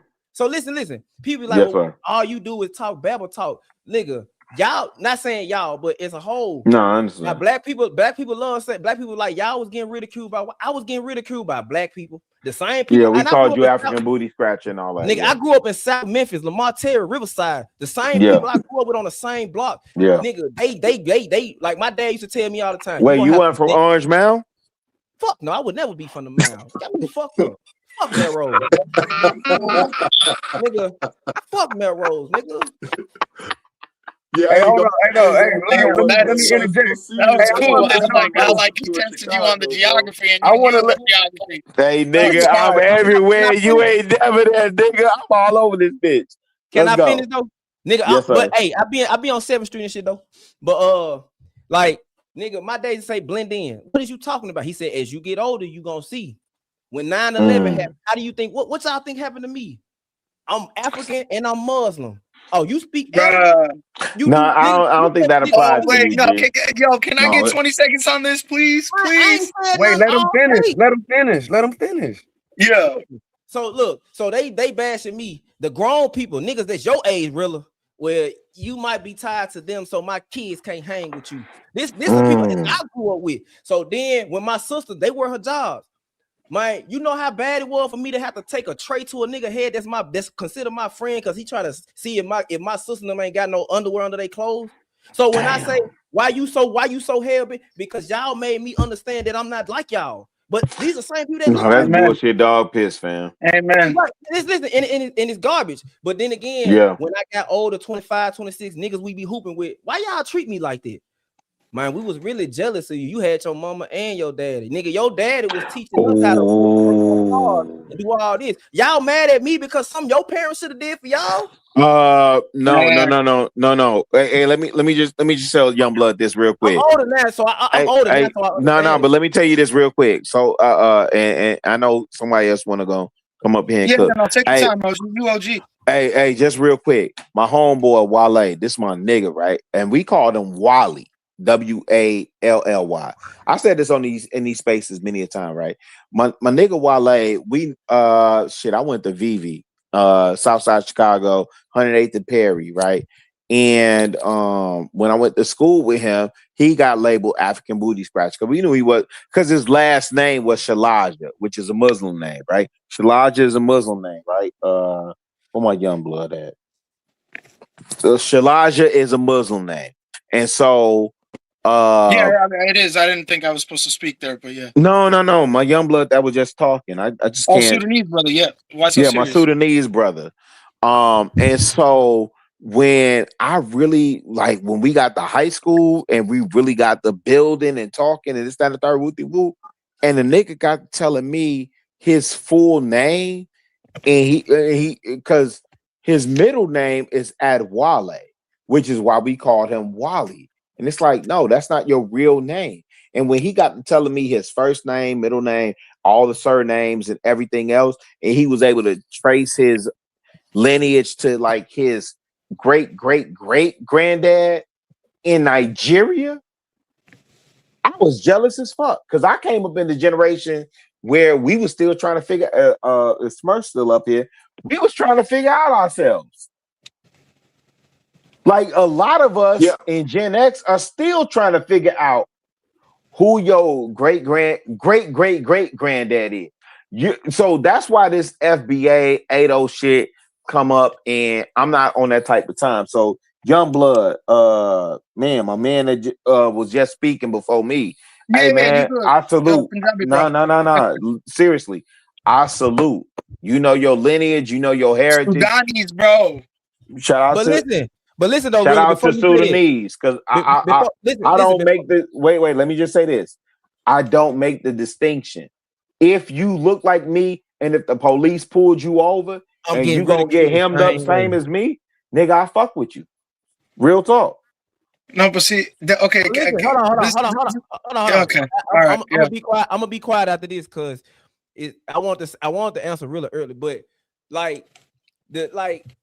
it's like when you ask the question of what are y'all doing, I see what you doing. I don't have to do nothing. All I gotta do is just reinforce. Like I got the option of doing what my mama did for me. I went back to Sudan at 14, came back when I was 17. I got the option of sending my kids back to be with my great grandma. Like I got that, and I don't brag of like niggas usually like you throw that. No, it's just y'all. That's your option. That's an option. No, it's not though. Hey, bro. Okay, so you were talking about 9/11, right? This is the craziest shit. Like I already know. I don't even have to ask you why so serious. I already know when you go over there, it's a vibe, and the properties there, everything's a vibe. But it's all about the valuation of the currency, and that's why all of our families are literally coming here because you can't. What you can do in one generation here, you can't do over there. And people here that don't travel or don't have families recently from around the world don't seem to understand that. So for me. When you were talking about that 9/11 shit, that's crazy, bro, because I was born in Queens. I was in 3rd grade, locked down till 1 a.m. And I didn't have any sisters with hijabs, bro. But Sikhs were getting arrested left and fucking right in downtown Manhattan on 5th Ave, driving yellow cabs, just because they had fucking turbans on and looked even halfway Arabic, bro. You had white You gotta and black tell the people what a lawyers, Sikh Mexican is, though. They don't lawyers. know. You right, and they don't know. Just like that's the thing, bro. This is what I'm talking about. There's a sabotage effort, and until we realize that, we're never gonna get over this shit. But anyway, that shit hit me hard. Why so serious? Because I was like, bro, my family moved to Cali.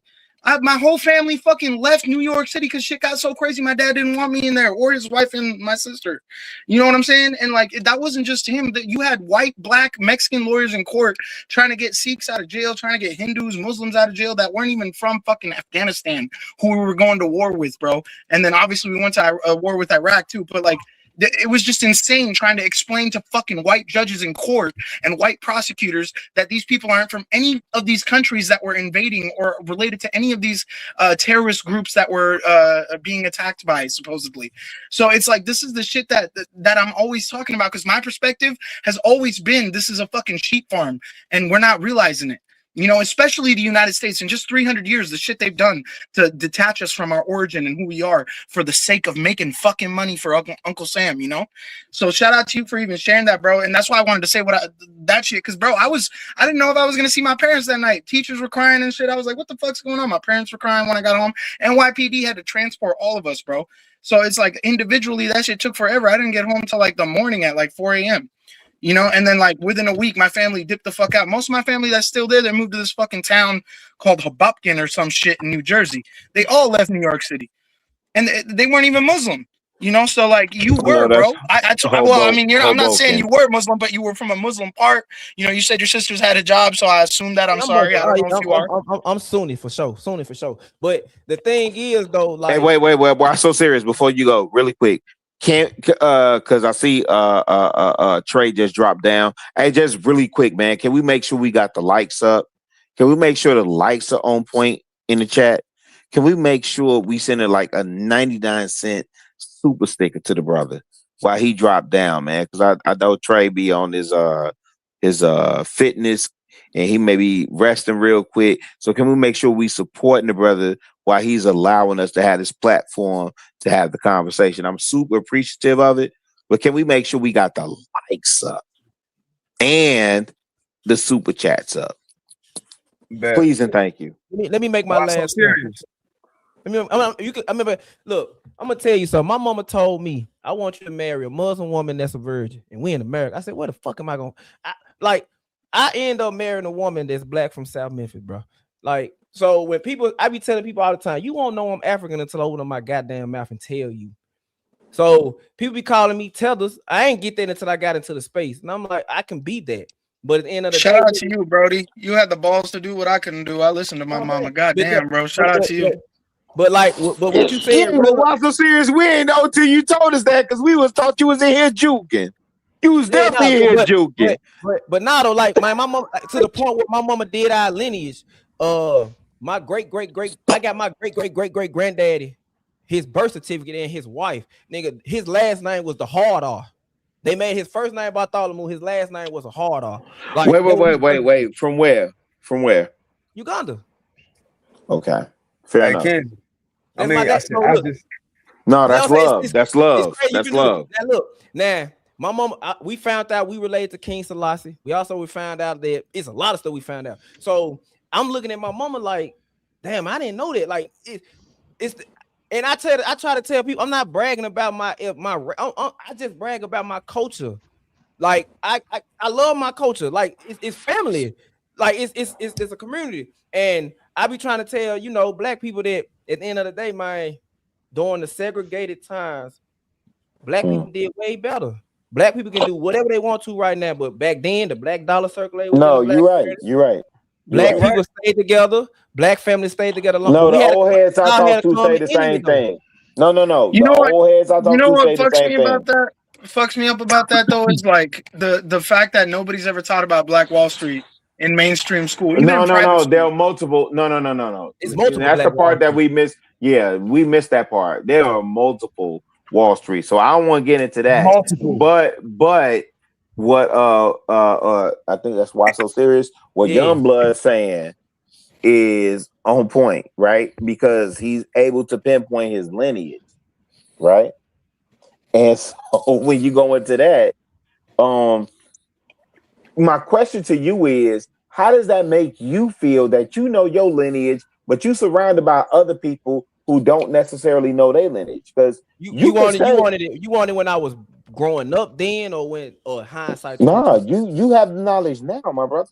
Right now, it don't make me feel better, which is why I did a long time. Like I denounced, like I ain't gonna lie, I turned like to the point where I had an accent at first. My accent is gone. Like I stopped speaking Arabic, I stopped speaking Fulani, I stopped speaking Wolof, I stopped speaking Why French. would you do that? Because like I was a kid, I was growing up, I wanted to fit in with trying to fit in. Wait, did y'all understand what he said? You sound like my homeboy Wale. Did y'all understand what he said? He said, wait. Wolof and Fulani. I know Fulani is Nigerian. Yeah, but Wolof is what? It's a Senegalian language. It's Senegal. Okay. That's what the elder so this the thing, man. And hey, man, I wish y'all wouldn't abandon that, man. That you about to make me cry on this bitch. I mean, but Why would you I was a abandon 13, that? 14-year-old kid. Like, what was I supposed to? I'm getting Oh, nigga, fair enough. Okay. My bad. I'm fighting every day. Like, I have to fight at least 3-4. I got kicked out of school, got 180 days because I said, I took a dude, one of the niggas I was cool with, tried to mess with my sister and her job. And he took a plate over his head. I took my lunch tray and Think about how many kids got suspended, bro. I got called Osama's nephew got suspended. Like, what about me getting called that shit? I got punched fool, so I got Hey, suspended. Smurf, do that make sense, Smurf? That's crazy. It's crazy. How hard? What a small world, bro. It's a small world. I just want to get another gray haired nigga really quick. Smurf, do that make sense? What they did to What's So Serious? Yeah. Yeah. I'm on the south side. Look, I was born and raised in Roseland. I went to VV. I'm in the hundreds. Smurf. I'm from 144, Rilla. Yeah. Already. And I'm from South Memphis. Hard. Y'all know. Nah, I already. Hey, listen. Hey. You can relax because we already know our roots. Hey, I don't think y'all understand. Chicago really is Memphis, Mississippi. That's why it's a bunch of GDs in Memphis. Arkansas. Yeah. That's why it's a bunch of GDs in Memphis. You know what's crazy? Man, that's some whole shit with all them GDs down there. Rilla, just to add an answer, just to add an asterisk to the answer that Sudanese brother gave you, I just gotta say, just to keep it heavy, just to add an answer to the asterisk to the answer the Sudanese brother gave you. Why so serious? I honestly, bro, and you guys could fucking roast me for this. I feel the opposite. Like when I was younger, I wanted to fit in so bad, and I never did anyway. And then fucking my own people, it's like, well, you're not really one of us anymore, are you? You know, you trying to be westernized and shit with your fucking want to be Western antics and shit. But like for me now, it's like I'm really appreciative of that traditional link. I'm really appreciative my parents kept that in my household. Like I spoke English outside of the house and shit. You know, like for me, that shit is making me feel way better about my life right now because the credit score is good. I'm taking care of myself. Like younger people, I can tell them That's something that. Yeah, that's me, bro. So you know what I think about? I love that I'm from where I'm from. I'm glad I didn't end up being but you know what I think about when you say that? You familiar with Don C? No, sir. You don't know Don C? No, I don't. Don C would relate to you. Don C was in Kanye camp. Don C Smurf. Don C the one with the $150. He been doing the $150 hats. For the and the Jordans.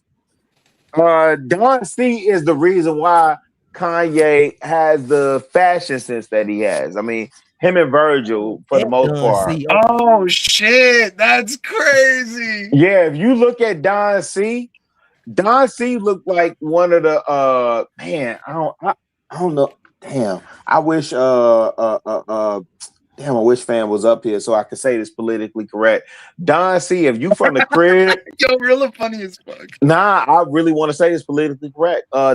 Don C is one of the cats that if you from the crib, it was one of the Arab stores that was messing around with some people mamas and had a kid. That's who Don C is, right? So I guess interpreted, that's not a good thing, whatever I said. No. It's a beautiful thing because we all connected. That's the point that I'm making. Yeah, it's a connection. Yeah. We all connected. Okay. I don't do the whole FBA, ADOS, and I'm separating myself from because here's the thing, right? I don't either, really. Here's the thing. When you look at I don't know who else here at the crib. I only keep referring to Smurf. Smurf said he here from the crib. Yep. When you look at Polish, Irish, Italians, all them folk was grafted in. All them folk was grafted into white. Right? We the only ones. Identity of white, you right. We the only ones that will look at Why So Serious and say, oh, you Sudanese or my homeboy Wale, and say, oh, you Nigerian and you're African booty scratcher. Meanwhile, these other people to this day, Argentinians, now they get to classify as white. The Venezuelans who look white, they can classify. The Brazilians, not Salvador de Bahia, the Rio de Janeiro, the Sao Paulos, they can classify as white. Even the Meanwhile, South Africans, bro, they getting refugee programs quicker than anybody else. 1000%. And most And of then we say, I'm a Africans separate. French colonized anyway. So No, but this what I'm saying. I'm gonna separate myself from you. So like, hey, why so serious, nigga? You juking out there, right? I'm gonna separate myself. You know about 3-6. You understand what I'm saying? Gangsta Boo and them. Yes, Project Pat and them. You understand what I'm saying? Yeah, I'm gonna separate myself from you. But for what? It's a purpose to it, and the only purpose to it. Are you asking this like a rhetorical question? It's definitely rhetorical. Like, I'm why saying. would I separate myself? No. I'm saying for me, why would I separate myself from you when I listen to you? I'm like, damn, he got the same shared experience. He a young blood, but he got the same shared experience as me. I agree, Rilla. Watch this, Rilla. Watch this. Why so serious? What I just asked you in the back chat. You just asked me what tribe my dad from. My dad Ugandan, but you asked me what tribe my mama from, and she was finna name my 17-year-old brother after I tried. So when he say he's Sudanese, that's very vague, right? Sudan is a country. The modern Sudan is a lot smaller than what originally what Sudan was. Sudan used to stretch from East Africa all the way to West Africa, even further down to Central Africa. The modern Sudan is that's created in the Birdland Conference. But watch this. When I asked you what tribe you was from, didn't I mention the name? Yeah. Watch this. The Kenzie people are Dongolawi, bro. Yep. Dongolawi are the Nubian people. Yep. Now watch this. Watch this, Rilla. Watch this, Rilla. That's crazy. Watch this, Rilla. Why so serious? Watch this. What up? Those Nubian people migrated to West Africa way before the slave trade. And guess what some of those West Africans was brought? I'm gonna say it. America. Yeah. So when the FDA separate us, I get why they doing it. But I don't. Please put me up on game why they do that. Go ahead. And the only reason why is to get what was taken from us. And once again, that's the why. land patents. They want the land patents back, and they want reparation. And once you get those and give us what we recovered, we'll shut the hell up. All right, but watch this, but we can't get that without numbers, though. Look at my point, though, Smurf. Look at my point. Go ahead, Hart. Look at my point. If this brother who went through experiences and been called a tether and has been not lost his identity because he know who he is, but was feeling ashamed about his identity because he grew up in America and he separated from us when he looked just like me, how do we know that we don't come from the exact same tribe when people from Sudan migrated to West Africa and then were brought over here in slavery that's related to why so serious? I know because his tribal name, he didn't even tell me. Just look in the back chat. Can I say something about that? I just read that while you were talking. Yeah, that's crazy. Hold on, Ovi. So the Kenzie people are the greater of is a subgroup of the Dongolawi tribe. The Dongolawi tribe go all the way back to the Nubians.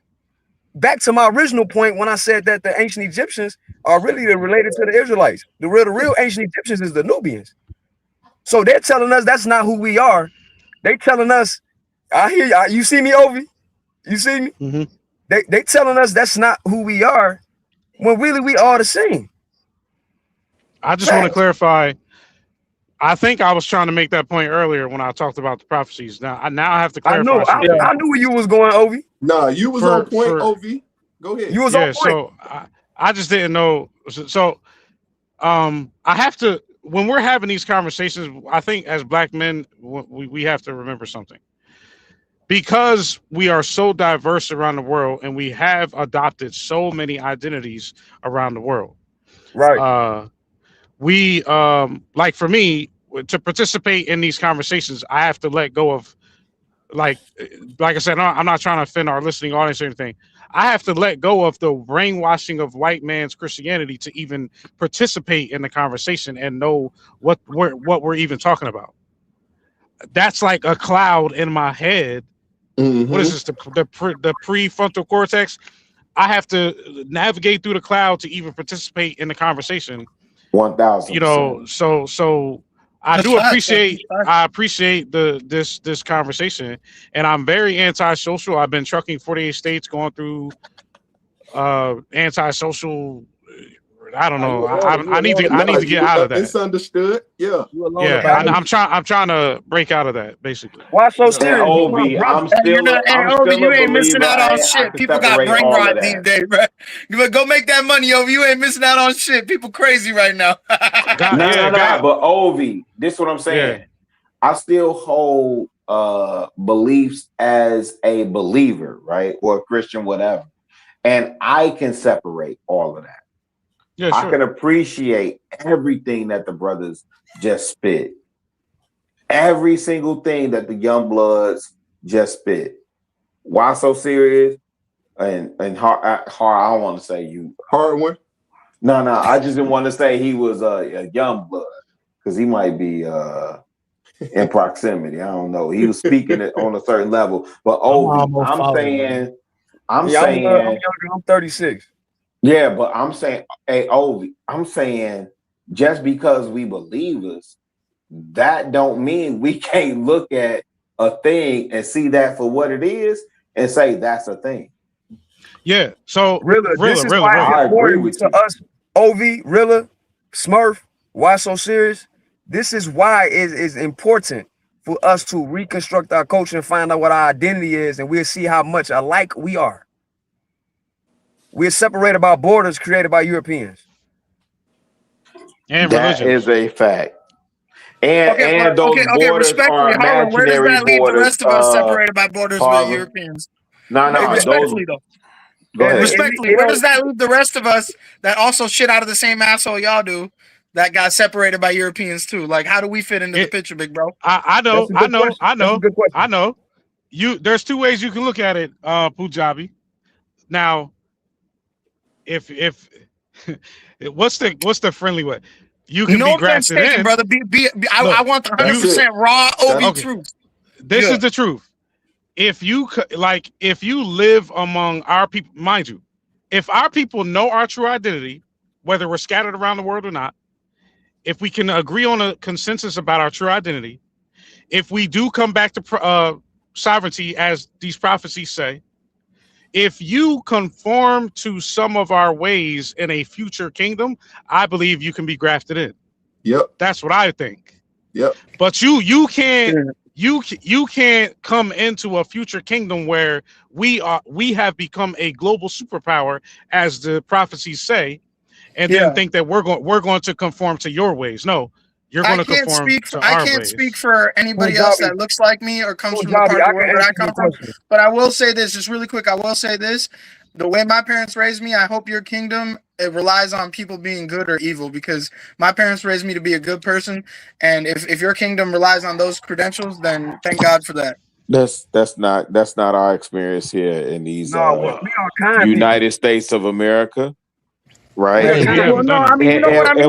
It's not fair, but you still got to be a good person. No. Martin, Malcolm, did these guys not say that shit? No. Righteous, you're right. You know? Malcolm did experience that, right? But this is what I'm saying, though. Again, please go back to what I'm saying when Youngblood, Why So Serious was spitting, right? And I said, well, shit, he me. That's my nephew.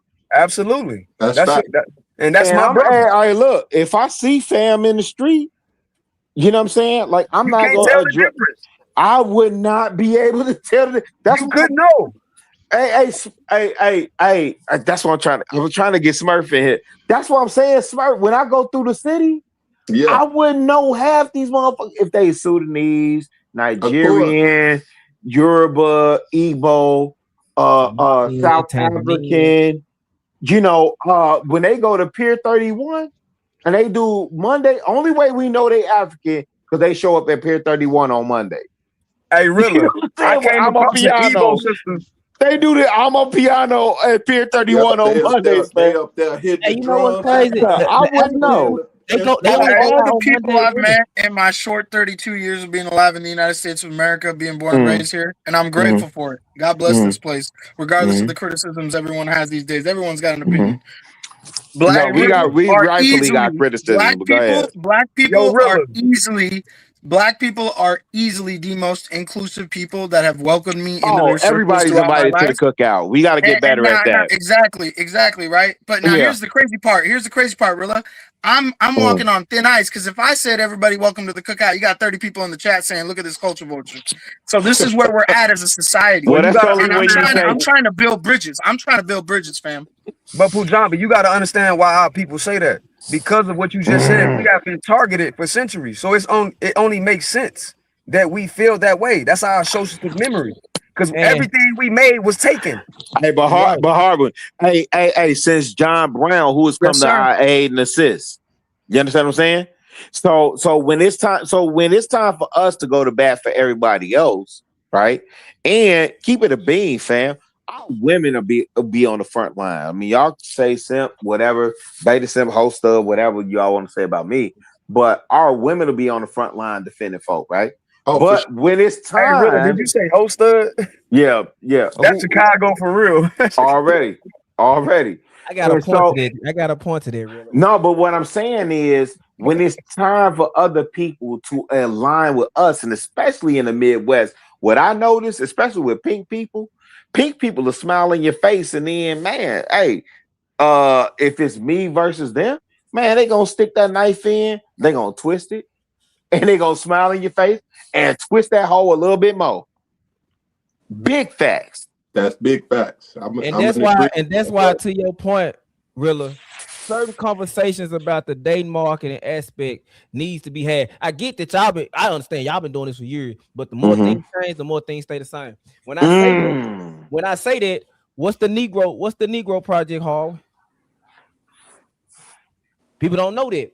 Okay. But y'all gotta put me up on game. What's the Negro Planned Parenthood Project? was started by Margaret Sanger.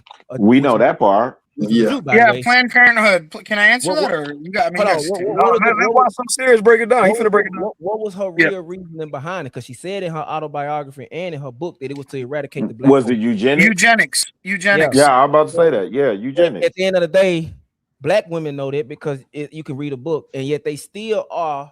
Wait, do black women know that? Yes, they do. Yes, they do. I disagree. Some of them don't, bro. Yeah, I ain't even gonna say. I ain't gonna even say some. Most of them heifers Here don't. go the problem. Most of us don't. Most black men don't. Okay. You feed into my point. Yeah, I am. You're right. Here go the issue. Anytime a species, let's say the female gender, say they're the most educated, they're the most enrolled. So I don't want to get into details, but Kanye said it best. Almost 50 million babies. No, Smurf been quiet. I want Smurf to do it. I want Smurf to do it. Because he finna hit on all the Manosphere talking points. Let's go, Smurf. Yeah, no, I'm just and the fact that if they the most educated, most enrolled, and they want the right to do this. They know. And if most of them do. Know, once again, ignorance of the law does not exempt you from the law. Yes. Well, I think a lot of it, Smurf, I agree with everything you said, but I think a lot of it had to do with the geography basis of those locations because Zanger had intentionally made sure they were in poverty-stricken areas, which happened to be of a certain demographic. And, without going into details because of TOS guidelines to respect OG Trey, Kanye said it best, almost 50 million babies, and it's only one group of people. Only one group of people. You can raise, I say it all the time, bro. The only thing, because it happened with me, the only thing that can really trump your parent, it don't matter how great of a parent you are, is peer pressure. Because everybody want to fit in with their friends. Mm-hmm. You know what I'm saying? That's why the community you grow up in is important. If it ain't no good if I'm the only one that know this information of our people.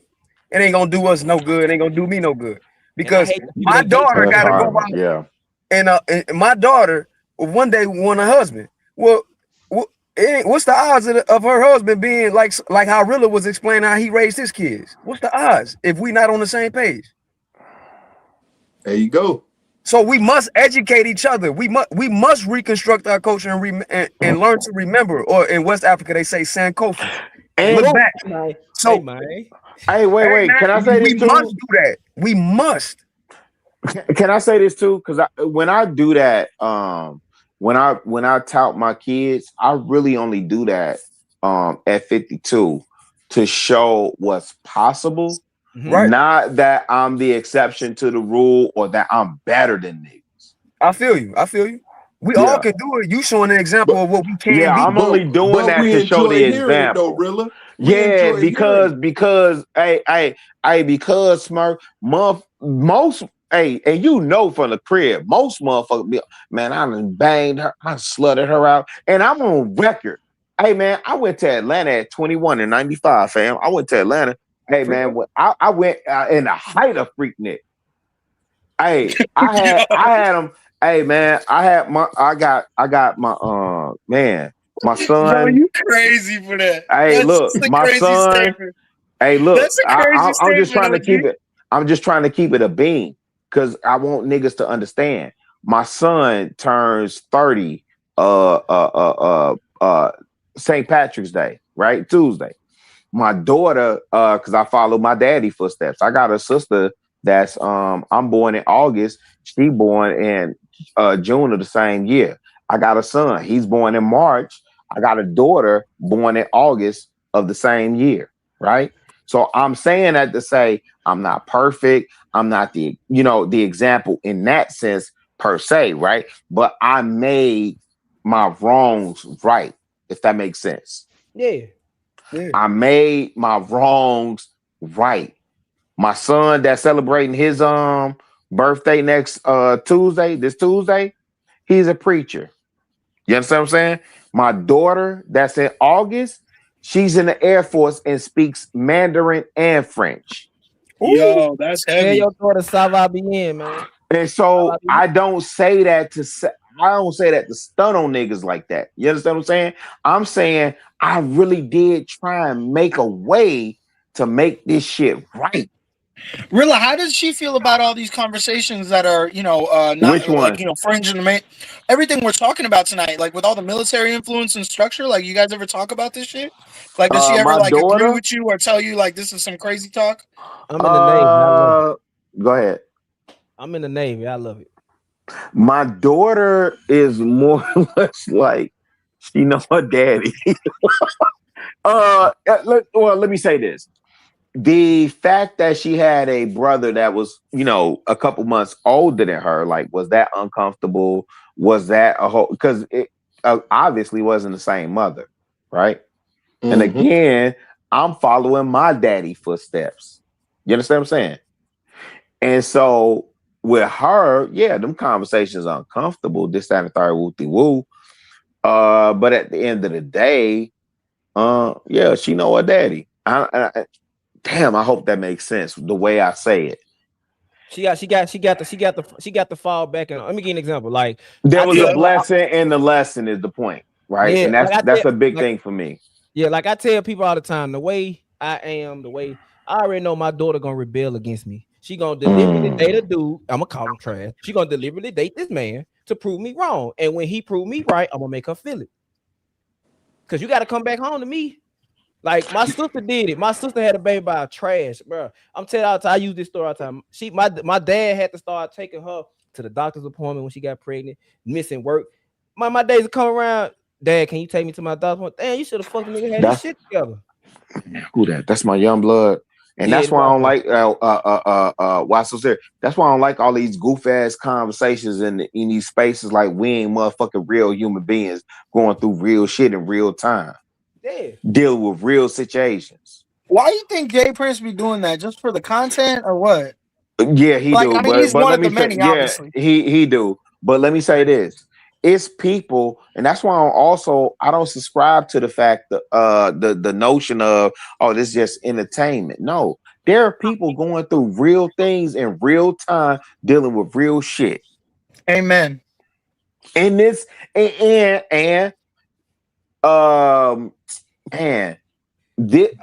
is my first time appearing on Trey. I've been in the class for a minute. And so I'm learning from y'all as much as whatever I feel like I maybe whatever y'all may think y'all learning from me, or if y'all not, cool. But I'm learning from y'all even more so I can know how to deal with my seeds. Cause guess what? At 52, what's Smurf at? Smurf dip. Yeah. Hey, nigga, only thing we doing, hey, Smurf, only thing we doing is giving good game at this point. That's all I get. Hey, Smurf, I ain't got it in me like that no more, man. I can't run. I can't run like that. I can't do. Hey, man, I tell my man, Rilla, is it the it's knees on or is it y'all. the back? Is it the knees or the back, big bro? Both up, nigga. I just worked a 14-hour shift because somebody called off. Damn. Which one you think it is? The knees or the back or both of them? Both of them. Right. And so it's on y'all. So when I give you game, you could accept it or reject it. Right? But my focus is on the community. So my kids is grown. Ladybug is 20. Ladybug will be 21 in December. That's my youngest. And I'm still running for local school council in Roseland, Smurf. Okay, I'm still Rose. Yeah. Grandma. Hey, look, my family got the same house, same block, 52 years. Hey, Rilla, I'm about to respond to you. Salute. So you believe in God? I know you do. I'm not a prophet. I'm not claiming to be a prophet. But let me speak what I predict for the future, based on what brothers like you are saying to us in our generation right now. Maybe I receive it. Go ahead. If God is with you, Rilla, and the seeds that you've been sowing into our generation right now, I want you to look at the ingredients of what you're witnessing in your lifetime right now. You got black people waking up to their true identity, thanks to God, but it's manifesting in actuality through people like Harwin, some of the people that he might agree with as well. Some of them might be FBAs. He might agree with some people who are Israelite. He might agree with some people who are Moors. And if we factor in all the ingredients, you got our people waking up to their identity. It's going to be a multitude of tribes that we find. Yo, that's our tribe. That's our tribe. It all goes back to, us getting back on the same page. Then you got, this is really going to mess. This is really, really going to go crazy. You got the whole world realizing now, right, that they will always be following our trends. The cookout pass is in high demand. I'm gonna throw this alley-oop to Smurf so swift. We gotta work through our quote unquote gender wars. I think it's all going to progress in the right direction, right? I mean, he's not capping though. Like he's not capping. Like there's all kinds of bullshit. Wait, before y'all jump on my head top. If this Smurf still there? Yeah, I'm still here. I'm listening. Hey, Smurf. Hey, man. Hey, Smurf, you know he won't lie. Hey, let me ask you this. Hey, when we was watching, like say, Do the Right Thing or School Days or Got Doggone Different World, do you remember any of these gender war conversations? Like, nah, but we was no black man against black woman. Never. Hey, brother, that's government generated. Yeah, I know. Yeah, no, that's so, a reality right now. That's a reality. Like not accepting your biological condition. That's a reality. Listen. And the fact I meant male versus female gender. No. I agree with you. Well, yeah, but you know what it is. It started with that, and now it's ended up with this shit show. No. That's the thing. Y'all. No, this the thing, right? If me and Smurf go back, and I don't know who else up here that's old, but if Smurf go back to the 70s. Trey definitely younger than you two OG motherfuckers. Yeah, he's definitely younger. No, it was somebody else up here that was as old Hey, Smurf, you know Trey got at least 20 on you, OG. Don't lie to me. Nah, Trey got to get some rest before he go work out in the morning. This what I'm saying, fam. This the thing. And Smurf can correct me. I think Nighty's dropped off, obviously, right? This the thing. The crazy thing about black men, we only want y'all to be better than us. That's why when y'all get frustrated, y'all get to cussing us out because you think we judge you. No, nigga, I want you to be better than me. I'm rooting for you to be better than me. I'm celebrating you when you better than me, my nigga. You supposed to take this shit further than me. If I only do what my granddad did, nigga, I'm a failure. You understand me? Do you niggas understand me? That's literally what Pops would tell me before he passed away. Like, I didn't do all this shit for you to do the same shit.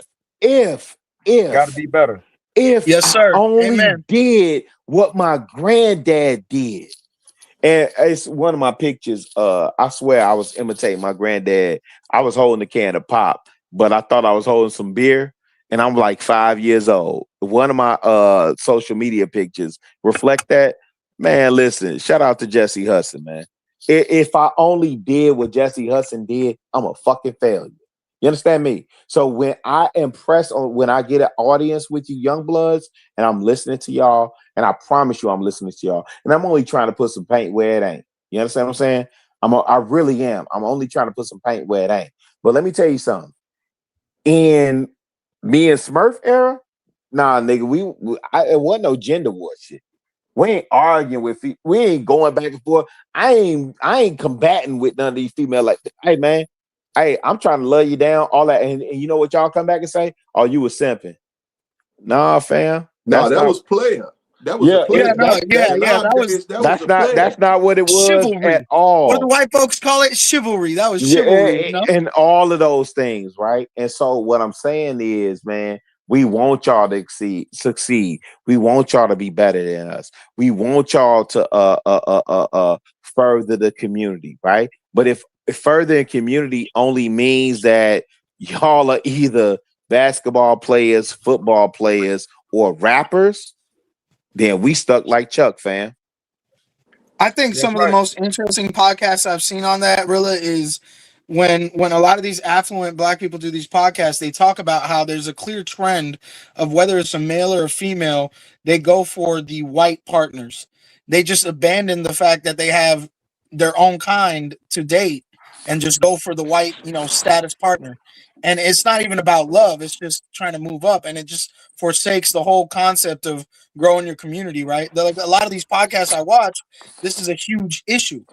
Give me 2 of the podcasts that you watch that espouse those views, if you don't mind. All right, give me 20 seconds. I gotta look at my subscriptions right now. So would it be Earn Your Leisure? Would it be Higher Learning? Would it be Native Land? I mean, and I think it goes back to some OG said a couple. Y'all gonna hate me. One of them is Joe Budden, P. Smurf. One of them is Joe Budden. No, Joe Budden is degenerate. No, Joe Budden. No. I ain't gonna say the second one, Harwin. I'm embarrassing myself. No, say the second one. Because Joe Budden is degenerate. That ain't no. Yeah, what's the other one? Yeah, Joe Budden is degenerate, but we accept Joe for who he is. Fucking the one Charlemagne's on with that. No. I'm cooking. I guess Trey's my third one. Hey, Smurf, he's talking about the one with what's that? Brilliant It Is with Andrew Schultz. I don't even fuck with Andrew Schultz. No. You know Charlemagne the God? Yeah, the Breakfast Club. Yeah, those are the only. Actually, you know what? This is Breakfast Club ain't Harwin, now you see where I'm getting my black education from online. Oh no, bro. No, sir. Yeah, that's. Go ahead, Smurf. I'm on mute. Yeah, nah, you good, bro. That's just typical. I want to say social media talk. You got to go a little bit deep. You know, it's 19 Keys and Billy Carson. You got to. I like listen to a lot of those brothers, man. Because I know Billy Carson. Yeah, Billy Carson talks a lot about the ancient civilizations and stuff. Yeah.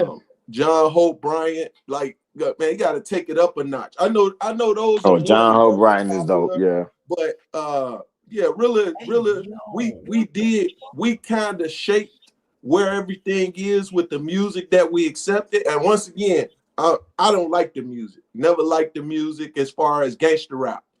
Hip hop was good because hip hop did take us back to understanding what the culture was. But what was happening was, once again, we was building too quick. And when we build quick, we build. We go into stuff in the extreme of it. You know what I'm saying? And with that being said, now you look at, just think of the 50 million children that was taken out in 1 year. Think of them being in the play. You know what I'm saying? So now you're talking about a people that's supposed to be the minority, which is the majority now.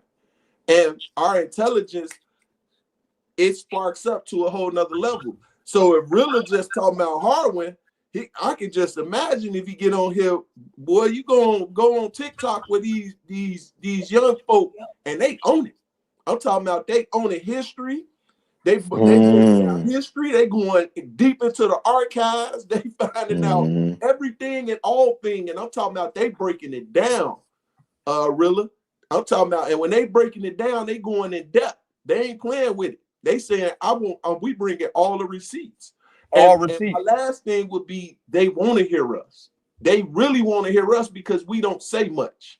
You know what I'm saying? So when I'm out here mentoring these young guys from the age of 14 to 21, they want to know that insight that's missing. They want to see us, you know, but because we so busy building our legacy, sometimes we fail to forget about them.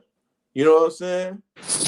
Man, I think you a lot of it is 1000% just right. like it's popular to disrespect your elders now, and that's all cultures. Like it's weird with me because like I was raised the closest thing to God for me was parents or old people, and even now when I run into old people, like I will take time to listen to them because whatever kind of thing they're gonna tell me might be a pearl they're giving to me, and I don't want to be swine. You know that term, don't give pearls to swine. So I Don't take my catch your time with pearls old among people, swine. But you know, because old people that's got shit your to tell me. no, but to Smurf point, he right. That's not entirely your generation. And even for me, dealing with these young bloods, because trust me, here at the crib, hey, if they feel the slightest disrespect, it's gonna be pium, and it ain't no I'ma box your mouth. You know what I'm saying? Respectfully, or pause or whatever they y'all going say. the easy route out. With the era we came from, you get a pumpkin head. They don't even do pumpkin heads no more, Smurf. No. They don't do. But see, this is when I understood their respect for us, Rilla. Yeah. When they had the whole thing about the OGs versus the YNs, all of them bowed down, man, and they gave homage, and that's when I knew it was time for us to start talking. You're right. They did not 1000%. go against that. They say, hold on, are you talking about going fist to fist with the OGs? They got us. Yeah, but Smurf, there's no code anymore. You know where they let the OGs down, and y'all can correct me. This is where I feel like the OGs got let down because there's no code anymore. Motherfuckers just shoot each other instead of throwing hands. No, it's like this when is a reality. No. When I'll tell you for the crib, and I was in Atlanta, and I knew this. Really, When how they many gave parties did them you go to in the old 90s where heads, people started shooting? man, For no reason. no, shooting always been the thing. But when they Oh, gave okay. them, Shit. hey, Smurf know this. When they gave them old heads football numbers, and I ain't talking about like Hoover, Ford, all that other stuff, woo, cool. I'm talking about like your local, like for me in the hundreds, when they gave head out of Crunch City, when they gave him football numbers. A lot of the chiefs and the governors, when they gave them football numbers and you took them old heads out, now you got, think about it. Y'all thought Chief Keef was calling over something on 60. Hey man, 63rd and Cottage Grove or King Drive. 63rd King Drive was Parkway Gardens. Y'all talking about some old block. What is old block? Yeah, what but y'all talking about? like every old person I talk to in real life and IRL, all these online terms people use, they always tell me like your experience is very different from mine. Like my experience is I go into a party, 15 minutes later, cops getting called, there's shots. What the fuck? I didn't even get a drink in. I didn't even get to talk to a girl. And these old folks, they're like, nah, bro, it wasn't like that. It had to be beef, and you had to get clearance. Like there was codes. Oh man, hey, we called it moving on somebody, right? Yeah. And if let me tell you why that was important, because you had chiefs and governors and people calling over your set. Listen, let me tell you something. If you was gang banging in Chicago, you had to spit your lid. So say if and listen, I'm a neutron. But say I was claiming Stone and I went over there on 87 over there by the rink. And I said I'm a Stone off of whatever, off 112th and Halsted or whatever, right? And then them jokers say, they gonna say, who your chief, who calling over you, and then they gonna tell you spit your lit. And if you can't spit your lit, yeah, fam, you in violation. Yeah, you gonna get moved on. Now here's the other thing. If you was if say young blood, me and you was beefing and we just fighting, right? And your team decided like y'all was all from the same gang or whatever, y'all decided to move on me, but y'all ain't get clearance from your chief or your governor or whatever, man, y'all gonna get violated because you could cause a whole gang war in a certain section of the city. Yep. Because you didn't get clearance. Y'all foot soldiers. Y'all foot soldiers. Now it seems like it's over what you. Now it seems like it's over how you staring at each other. Now it's no like, you know, like whoever said that's exactly what it is. Right. Ain't no structure. It's all renegade. Which is fucked up, bro. Like, even if you're not whoever banging, if you said just a square, if you a square, you get jumped or shot at for no reason. No. Here's the thing you gotta understand about Neutron. It ain't about you getting shot at for no reason. You don't know what understand Neutron your is. place. You gotta tell them what that is, You bro. had to understand your place in the system. You a Neutron. Yeah, you could. So that's why I have more respect and more love for the Neutron. I give more respect to the Neutron because I had to maneuver through that. I couldn't call on them and say, "Hey, man, I'm from 107, woo-de-woo. I draw for Crunch City with the foes down there and heading them and woo over there on 106." I couldn't say that. I had to say, hey, when them jokers say, hey, look, at the crib, hey, young blood, when they say, hey, what you draw for, Joe? Hey, man, I had to say, nothing. What you I ain't nothing. Hey, Smurf, I had to say, hey, man, I ain't with none of that, man. Hey, I don't know. And then look, they say, hey, man, what size shoes them is? Hey, man, them my cousin's shoes. Right? And so sometimes you fought, sometimes you ran, sometimes you won, sometimes you lost. As a Neutron, hey, fam, I got more respect and love for the Neutrons, fam. Yeah, because you know what Neutron is, brother. You gotta tell them you Neutron. Yeah, please, part of the please, game. please, thank you, Harwin. Punjabi in Neutron Chicago. is non-affiliate. Neutron means you're not affiliated with no gang. It's a slang term Yeah. for Yeah, I ain't okay. a Neutron. I'm in the middle. I don't know nothing about nothing. I guess what I'm trying to say is, like, even when I was in high school or middle school, like at that point there wasn't anything like that. But as I became an adult, you go to these parties where there's really weapons, there's really people with like drugs, and there's really some 1000%. hard people there, right? And Yeah. from what I've gathered is recently in the last 15, 20 years, people just pull guns out and start shooting. Nah, You know, nigga. they don't want to When throw we went hands, to, they don't want to talk it out. Hey, Harvey. Hey, when we went to Mr. G's over there on 87 and Ashland, nigga, yeah, you just left 30 minutes early. And and the Stones. Hey, brother, I used to rap. I used to perform at Adriana. It was I had homies that had semi-automatic weapons in there. Hey, Smurf, did you hear this nigga say he was performing at Adriana's? What the fuck? I performed at Adriana's. Wow. Damn, y'all really locked in. Y'all super locked in. What the No, fuck? you ain't.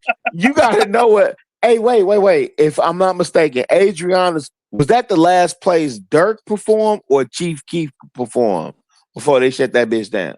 I don't remember. I want to swear. I swear it was Dirk because that's where the "This Ain't What You Want" came from. Because remember he said they say I terrify my city like that. I think that's where there's video of that. There was video of either Dirk or Chief Keef performing, and they didn't even get a chance to perform. Really? They went to Adriana's and got like, you can't perform here tonight. Really, I know for a fact Muggs was in there with semi-automatic weapons. That's a fact. Yeah. I know for a fact. I ain't saying no names. No, don't say no names. But shit, that's so long Hey, ago. but you understand what I'm saying though. You already know what I'm saying. I already know what you're talking about. Hey, nigga, hey, look, and then look, I'm older, so listen, when I grew up, hey, listen, the worst of my concerns, we was battling House-O-Matic. You know what I'm saying? I'm battling House-O-Matic, Phase 2, UCLA, UNLV, the Bruhs. We doing house shit. You know what I'm saying? So at worst, we had to leave a half hour early, 15 to a half hour early, and then we had to walk a block up to catch the bus because them Foster Park Stones was gonna get you. Man. Oh man. Yeah, I'm certified neutron, nigga. I was all over this city. Fuck y'all talking about. I was all over this city. You understand what I'm saying? Man. But I'm at my cousin's house on Vincennes. Oh shit. We finna go hoop. Yeah, right off Vincennes. It's right off close to 90, between 95th and 111. You know, not too far from Morgan Park. You say hooping hoop. Oh, my people's on my daddy side was over there on Vincennes. Gotcha. Me and my cousins was finna go hoop. I'm at my cousin's house. And you know, I'm from 144th. I got my head broke to the right like this, right? I walk outside. I know you lying. I swear, OG sitting in his chair, just chilling on the corner in a lawn chair. Said, "Hey, youngin, you might want to straighten that hat up. You know the rules down there." Yup. Hey, look, and then even the cats that thought they had it like that. I went to I was about to tell you my high school. I went to a high school on 103rd. Where? I ain't gonna tell you. It's only 2 high schools on 103rd, one over east and the other one over there by Vincennes. You went to Julian G? Absolutely not. Hey, but that's Doodoo Brown for us. Hey, but when them motherfuckers, when them niggas had they hat broke off and they come up under that viaduct, hey, yo, fam, hey, man, listen. Yeah. Let me chill. I'm they a don't know neutron. 3 Chicago dudes on the panel here today. Man, that's the wrong thing to do, Trey. Yeah, that's the wrong thing to do, man. Cause we Yeah, them times was real different. Nah, niggas don't know, man. We used to be up there at Mr. G's because my thing was I ain't gonna hold you. My thing was battling. My thing was dancing. So I was on the low end. I was in the I, the B's, the Ickies. Oh yeah, you old school for real. You man, I was battling. Hey, before all the footwork shit came out, hey man, we was battling House Thematic, Phase 2. Wait, Rilla. You said before footworking came out. When's the first time you ever seen footworking? Because I be arguing with Detroit No. Detroit ain't have footworking, so they can cut that out. Hey, I ain't gonna lie, Rilla. No, they got JIT. They got JIT. And they was doing it in the 70s. Hey, but look, it ain't better than now, but I'm trying to see which one came first. That's why I asked. Yeah, but also, okay. So what you respect? Step in the ballroom. Man, I come to a house of people stepping, man. Of course. So Detroit gonna tell you they had ballroom. You see what I'm saying? Man. Yeah, Detroit is ballroom. We stepping.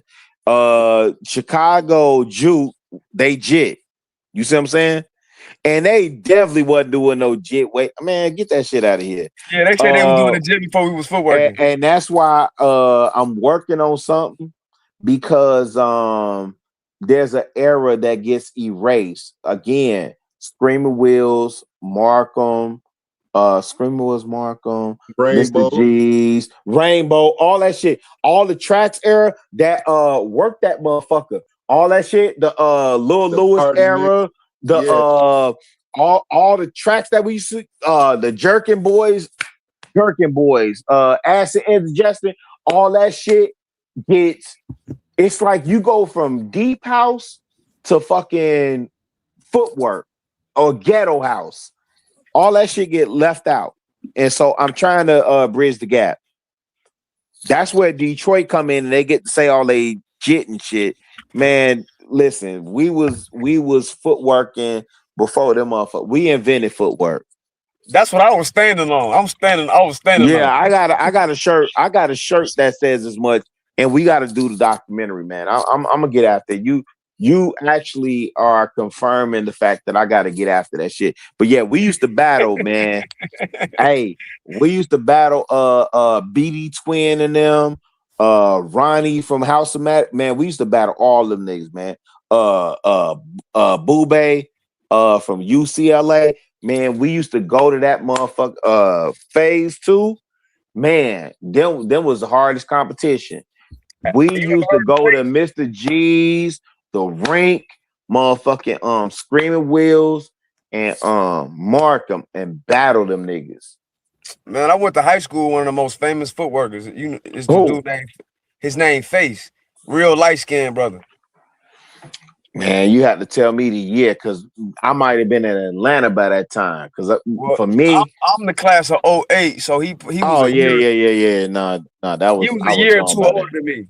Yeah, I was gone by then. I was in Atlanta by then. It was doing the Lil Jon and the Franchise Hey, Boys by then.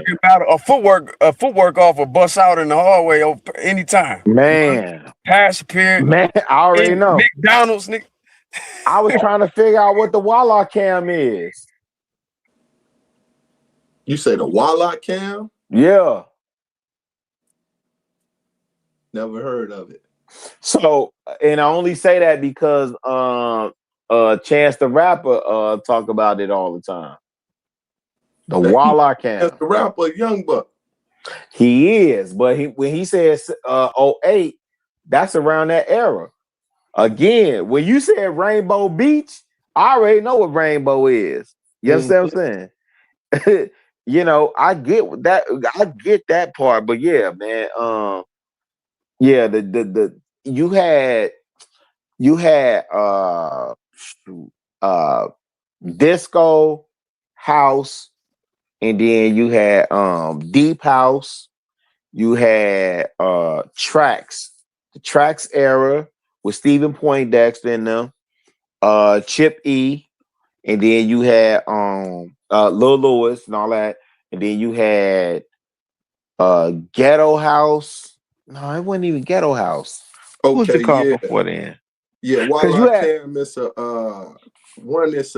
it's a WallaCamTV.com, but it looked like a group.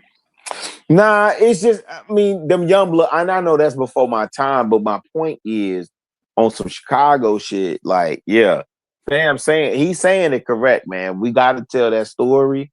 And then because Detroit is definitely saying, and when you look at Detroit Jit, man, that shit look goofy as hell. Yeah, it don't look better than Man, that shit look goofy as hell, fam.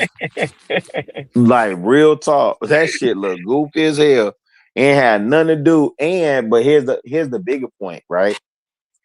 The way that these people are taking our music, our culture, our flavor, and shout out to Detroit. Like I can go back and forth with Detroit all day, right?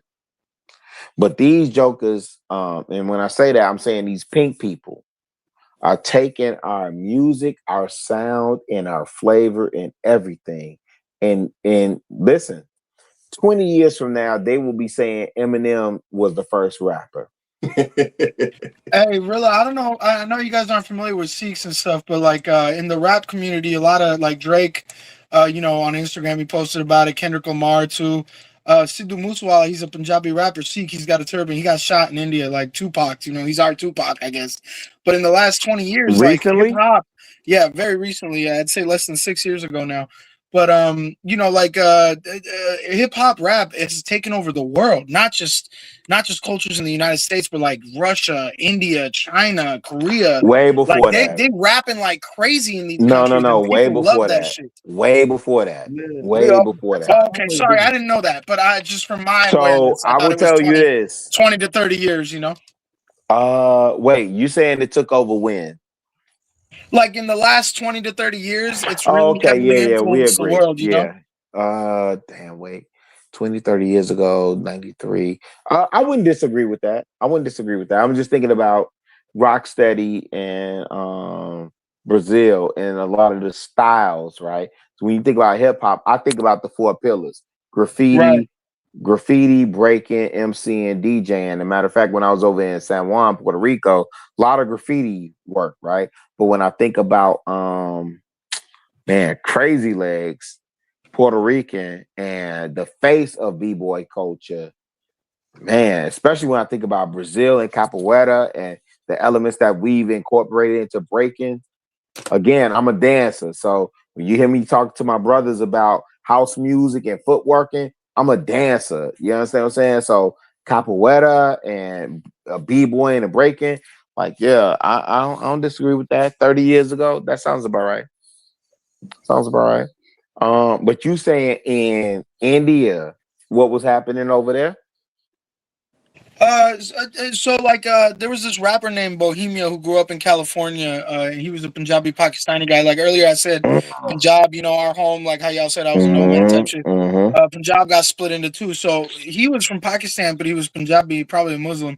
And he started rapping, and his album, The Rap Star, went platinum in India, and then in the United States, and then in England and Canada and Australia. Basically where all the Indians were at, you know. And then like now you've had at least 50 rappers come out. One of the biggest ones was this dude named Sidhu Moosewala. He used to have a turban on, and he got mad respect in Canada. And you know, in Canada, there's a lot of like Punjabi people and shit. So he'd go to do tours there, and that's how he got linked in with the black community. Toronto. He did a song with Nip. He did a song with Mozzie down here in Mozzie's NorCal, but you know, so I live in SoCal. So like this guy was locked in, and he got shot up in India where he lives in Punjab. And so like got kind of immortalized because of that, you know. But it's just rap has had such a grasp on the struggle in every culture. That style of music. I don't know, brother. I really don't know. I'm too young to tell you shit like that's deep. That's a deep question. It's because like every other genre of music we made changed the world. Rock and roll. We made rock and roll. Like Michael Jackson said, like all the genres, all the dances and shit. Yeah. Yeah, that's all us, bro. So the it was 70s. It was prior to the 90s footwork. it don't look like footwork, but I can see where it can be collided. And then the reason why is because our music was all about struggle, whether it was R&B, the blues. So, and one thing it touched soul, relate to is that struggle. Yeah. It touched soul. We saw, Robert Johnson, but for people that don't know, wait. So for people that may be watching the stream, and I know Trey sleep, but for people that may be watching the stream, when you say Punjabi, right? And I hope I said that right. The Jay-Z joint, that was Punjabi, right? They sampled that.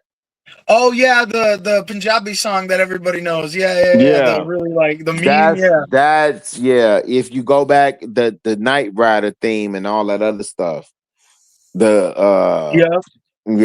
old boy that was spitting, and he was spitting, and he did a whole record off of that, right? Yeah. So that's kind of when it took over that part of the world for sure. Yeah. 1000%. Yeah. I'm with it. I know a little something about nothing, fam. I know a little something about this has been fired, you know, and honestly, when it gets heated, it's because it's a real conversation. Like I try to keep it real, man, and I know when I'm real, like honesty is in my life has helped me all the time. So I'd rather be annoying and get to a point where y'all see where I'm coming from than just be fake. You know what I mean? And the conversations you guys are having are very powerful, man. Especially like just for me in my personal life, like it helps me to understand how to move forward and how to react to certain situations. And what those situations impacts me in my personal and my family life, you know? Hey, that's dope to hear. And then understand too, one of the things about over here for a fact is be patient. You know what I'm saying? And listen. Like one of the things that if you notice, I don't talk a lot. I do like to listen and learn because we teaching each other. Iron sharpen iron. And I can agree, I can disagree. You know what I'm saying? But I do like when we all share our opinions, and then not just the opinions, but also factual stuff. You know what I'm saying? So the subjective, objective, like both of them are welcome here. Just be patient sometimes. Yes, sir. Because we teaching. It's people on the chats, and they going 100 miles, and if all of us trying to talk at one time, that's when you have to be that bigger person and take 2 steps back. But when somebody talking for over an hour and 2 hours, I don't want to hear just somebody babbling. No, that's absolutely correct. That's absolutely correct. Wise words. I don't know if Brother Trey, I don't know if you can hear us, but that brother who donated $10 or sister is in the background. They're saying, "Oh my God," in the chat because they've been waiting. Trey knocked out, man.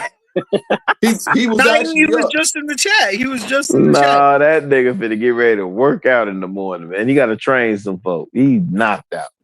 He was just in the chat about 10 minutes ago, though. Nah, I'm just messing. I don't know. Nah, he was letting us vibe. on where he was letting us back. Hey, shout out to Trey letting all the Chicago niggas up, man. Hey, look, I might go get some Harold. Hey, Smurf, I might go get some. I might go get me a Maxwell Polish off this, man. I can't even really say what I want to say. I gotta call it the Maxwell Polish. I can't even really say, hey, what it really known as. The Jewtown Polish. You know what it is? He said Jewtown. Yeah, that's what it's so we had an air. Oh, Harvey, you from Chicago. I ain't gotta tell you. Yeah, and people don't even know that wasn't derogatory. No, same way. I didn't know Arab was derogatory until Arab told me. Yeah. That's crazy though, because it's like if Arab's derogatory, then I don't know, bean burritos derogatory. Like that's a very light word. Well, if you call them a beaner, then that's derogatory, right? So, well, yeah, beaner's definitely derogatory. Yeah, but we had, hey man, and cats don't even know about Jewtown, man. Jewtown used to go find a lick down there at Jewtown, man. So yeah, we got the city once was big time segregated. So you got it still is. It still is, Smart. Don't do that. Don't do that. It still is segregated. It still is. It's big time. No, the problem is they keep moving us and shifting us everywhere. So they shifted you niggas to the suburbs. Y'all finna get up out of there. And they finna come get Bronzeville. I told my wife this because we should have got one of them brownstones over there in Bronzeville, fam. Yeah. The brownstones going for $1 million plus. $1 million, bro. Yeah. Plus. Yep. Who my young blood is up here? Because if you don't know, nigga, you can get to Pajami, you could get to motherfucking downtown in 5 minutes from Bronzeville. You know, I was just gonna say, y'all gonna clown me for this too. I've never actually been to Chicago. I always thought it was like, you tweaking. You know, like a former New York take your City ass or whatever, on mute, you know? then. But I'm gonna tell you right now, in Las Vegas, right? In Las Vegas right now, y'all gotta hear this because if you're from Chicago, y'all gotta hear that how they put Chicago Shout out to on. Vegas. In Las Vegas, in the is it the Excalibur or the Mandalay? It's one of the two, right? On the strip. Mm-hmm. They have this like virtual reality roller coaster ride thing with a theater, and it like sprays rain and wind on you and shit. That might be so you feel like Mandalay. you're outside. And they show you Chicago, like you fly through Chicago. They fly you through like high schools with like all these people doing music. Like they fly you through downtown. And I know it's not the real experience, but one thing I got when I saw that was Chicago is very unique in the sense that like it's got a huge aspect of Black culture, not just in sports, but in performance. Like you have way more local performances and arts festivals and stuff in Chicago, opposed to like here. I live in Los Angeles, right? In LA, yeah, we get a lot of that, but it's nothing like Chicago. Like Chicago's a huge. You can travel multiple countries. In America, you know. You can travel multiple countries and never leave the city. Yep. No, that's facts. You got Greek town, you got Ukrainian, Little Italy, Ukrainian village, India on you got Little India. Hey fam, hey look, hey Harvey, I went and got lost in the city just as a tourist one day and ended up at an Ethiopian spot where I just like, let me eat here. You was on Lawrence, wasn't you? No. I was way up north. Yeah. Damn, where was I at? You got to be on by Lawrence. That's you might be right. You might be right. I was way up north too. I was like, let me just, let me experience the city. It was just crazy to me though, because like that program, they could charge you $50 for a 30-minute little virtual ride where they spray water on your face. Bring your ass to the crib. But like they use fucking Chicago of all the cities. They use Chicago because like New York City, they get the sports history is preposterous. But like Chicago's got a legendary sports history. With listen. And then like you got all this arts and music stuff in Chicago. It's like whoa. Let me tell you this.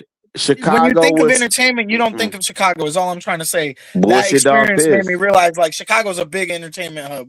No. Chicago was founded by a black man. DuSable. Yep. John Baptiste DuSable. DuSable. My bad. DuSable. Chicago was founded by a black man. That's facts, right?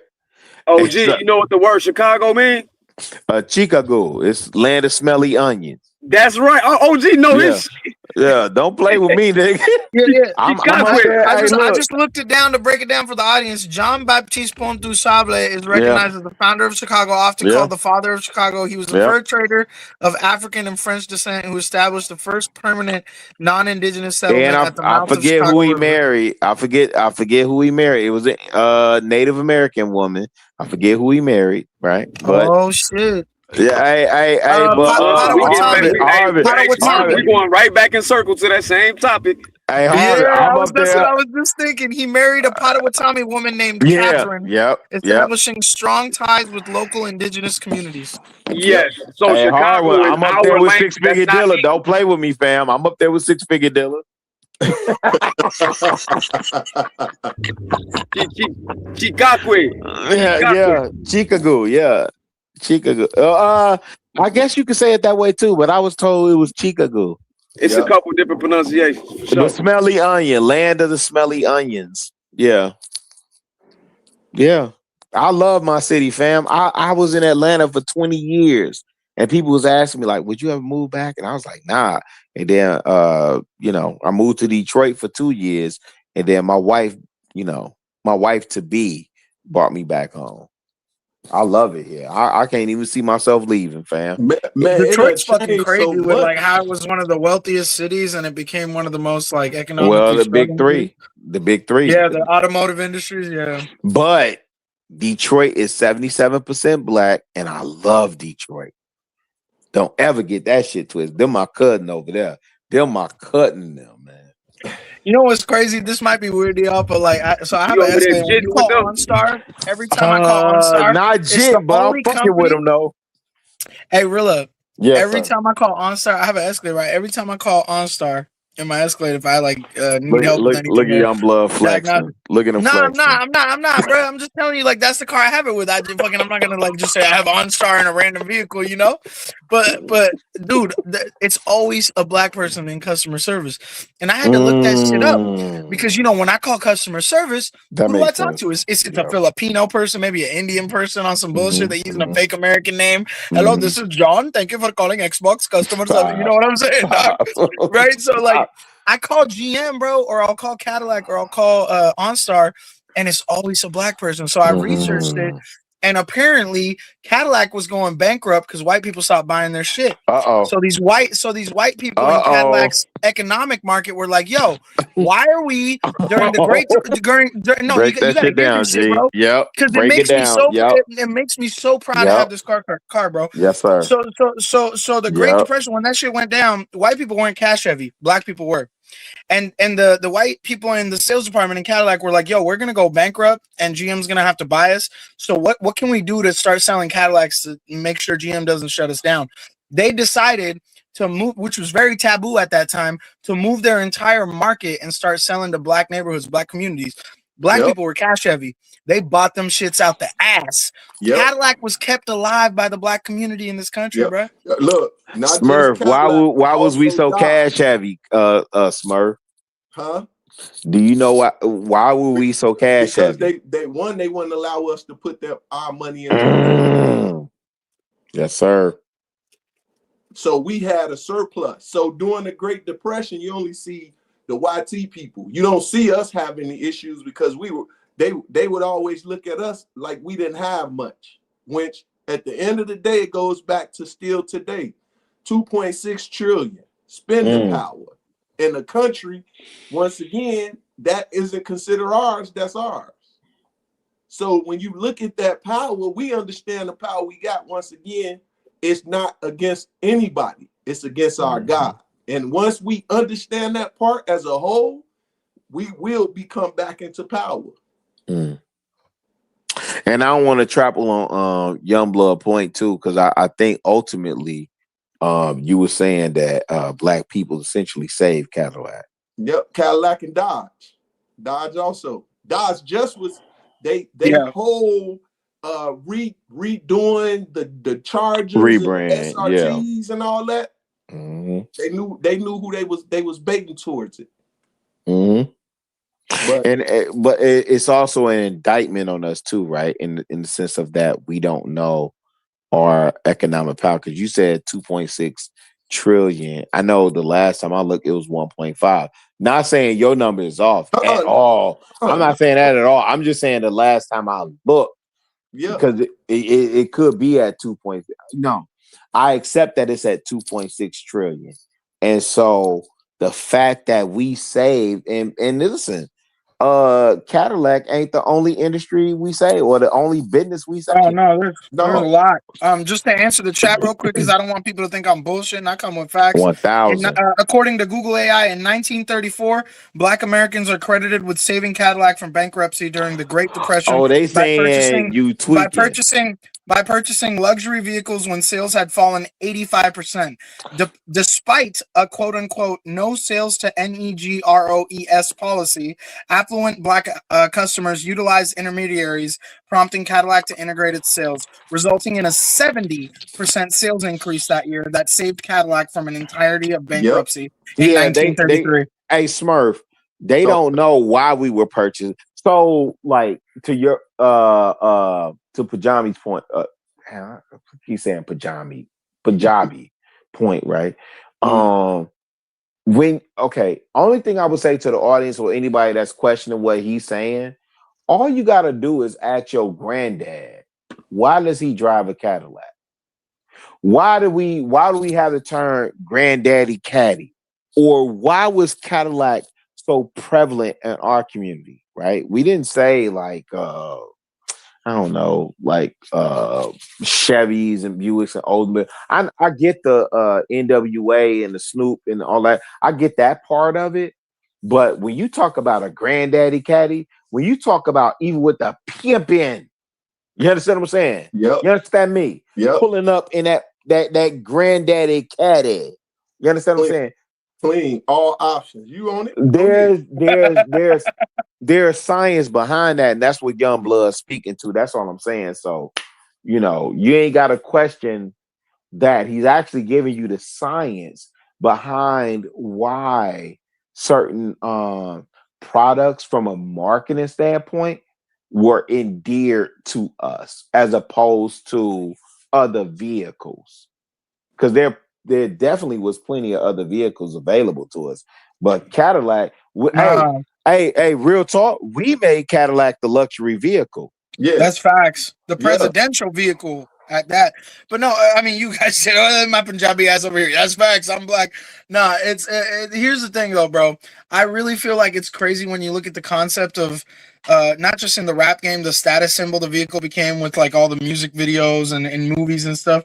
The song "Fuck With Me, You Know I Got It" on the album that Jay-Z and Rick Ross did a long time ago.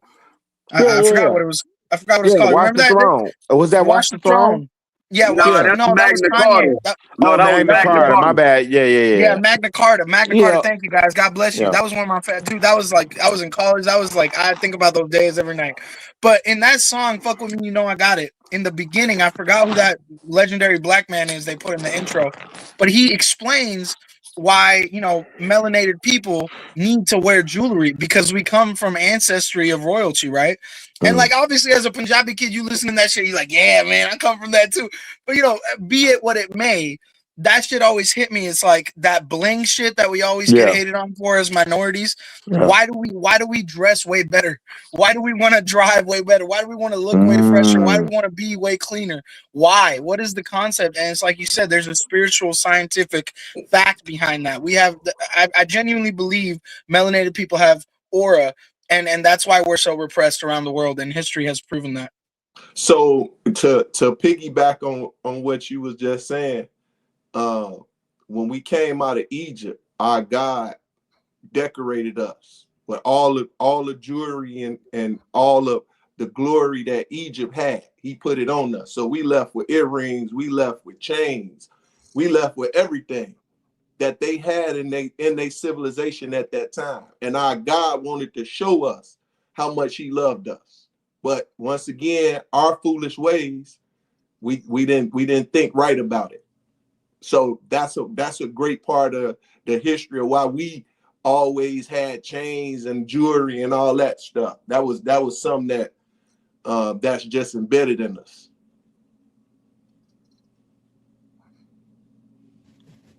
Yeah, man. And then there's always this stigma too, like especially with my culture. There's always this stigma. You know, these folks stink, man. Have you seen the street food in their country? You know, shit like that. And oftentimes, I find myself surrounded by like people that don't look like me, that don't shower all the time. You know, they don't use a rag or a scrubby when they shower.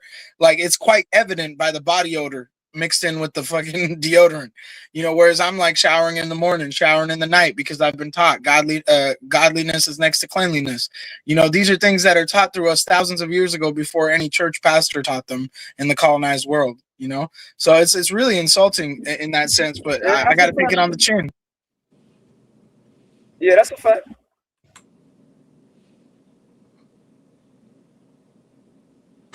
No, but I think for me, the idea, aside from cleanliness, right? Because there are people who absolutely look like me who are not clean, right? But I don't deny them as a comrade or my brother in arms, right? And so when I think about, I honestly think about, this is one of the reasons why I'm so passionate about hip hop. Because it is the one. Russell Simmons said this years ago. As a culture, it is the one unifier. If you go research the origin of hip hop, you really didn't know who was doing graffiti. It could have been black, white, or Puerto Rican, right? And it was just because of how New York was structured. I mean, certainly when you think about rapping, you thought Puerto Rican and African American for sure.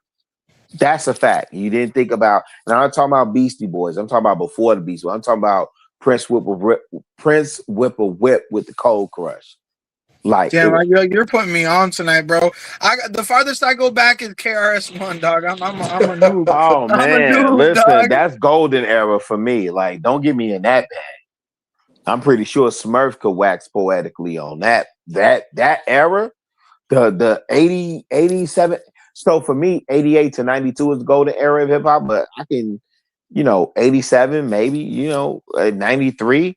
Man, please don't get me going back there. But yeah, you talking about the history of hip hop as a culture. Yeah, man, I encourage all you Negroes, go watch Star Wars and gosh, I got the DVD here. Star Wars and it's gonna come to me in a second. Don't do the B Street or Break In or none of that though. Do Star Wars first, and gosh, I can't think of the name of this movie. You said Beach? Did you say Beach Street? I did, but I don't want them to watch that first, because then that's the Hollywood version. Crush Groove. Man, that's it. They gotta watch that too. That's on the chopper. They gotta watch that too. But that's still Hollywood. It's the one before. It's dang. Hold on. I'm gonna have to go in here and look. I didn't want to go in my laptop and look, but it's Star Wars, and because it's Lee Quinones. Lee Quinones was in what movie? There's Wildstar. Wild Style. Thank you. Yeah. That's it. Whoever said that came out in '82. I've never seen that. I got definitely. Wild Style and Star Wars are the two foundational movies you need to watch first, right? And then you get an idea of how some old Negroes with gray in their beard talking this hip hop, talking about this Busy B and Kool Moe D and Grandmaster Caz. Since we talking about it, we got Cold OGs. Crush. Since we talking about it, and we got OGs on the panel, we got Brother Harwin, who's obviously super knowledgeable on these ancient, esoteric, and illusions that have been created for us topics. I'm a huge conspiracy guy, right? I mean, you guys hear me say it all the time. God, body, Illuminati. I'm a huge 5% guy. I really believe that human beings are God created us to achieve that potential within ourselves. We just need to know it, and we're being suppressed, right? So what do you guys think about hip hop having this kind of like, you had Rev Run, you had KRS-One, even you could even go to like the era of Bone Thugs, right? You had these artists that were wholesome, and then you had like prior to Bone Thugs, obviously the gangster rap movement. Dr. Dre started all that, and then it, Eazy-E, and then it moved into what it is today with Dirk and our brother who got assassinated, but was also known for being very violent himself. I forget his name, the dude with the dreads, Lil Von or whatever. So it's like, what do you guys think about that? Is that something that the government actually, like, the real Rick Ross talks about how the CIA, on Joe Rogan, by the way, one of the most mainstream podcasts, how the CIA trained him to do that shit and put that into the community. Like, do you guys think the gangster rap movement is also something that was used to harm the community, and the individuals who benefited off of it are culprits? Like, can you guys enlighten me on that? Yeah, that's a fact. The CIA has basically a contract with the entertainment industry. You can Google that right now. It's on their website, CIA.gov. Yep. So when hip hop was bringing us together, they start wanting that gangster rap ideology thing to take over. Because yep, to piggyback on Hardway goes back to like what we was talking about. We was talking about united as one, F the police. We were joining together, understanding what our culture was. We was going in depth, more deep into going back to, because you had wise thinkers, the 95 percenters. You had always those that was enlightened to what truly was and wasn't. And every generation, it's always been in the play. It's just a matter of it being heard.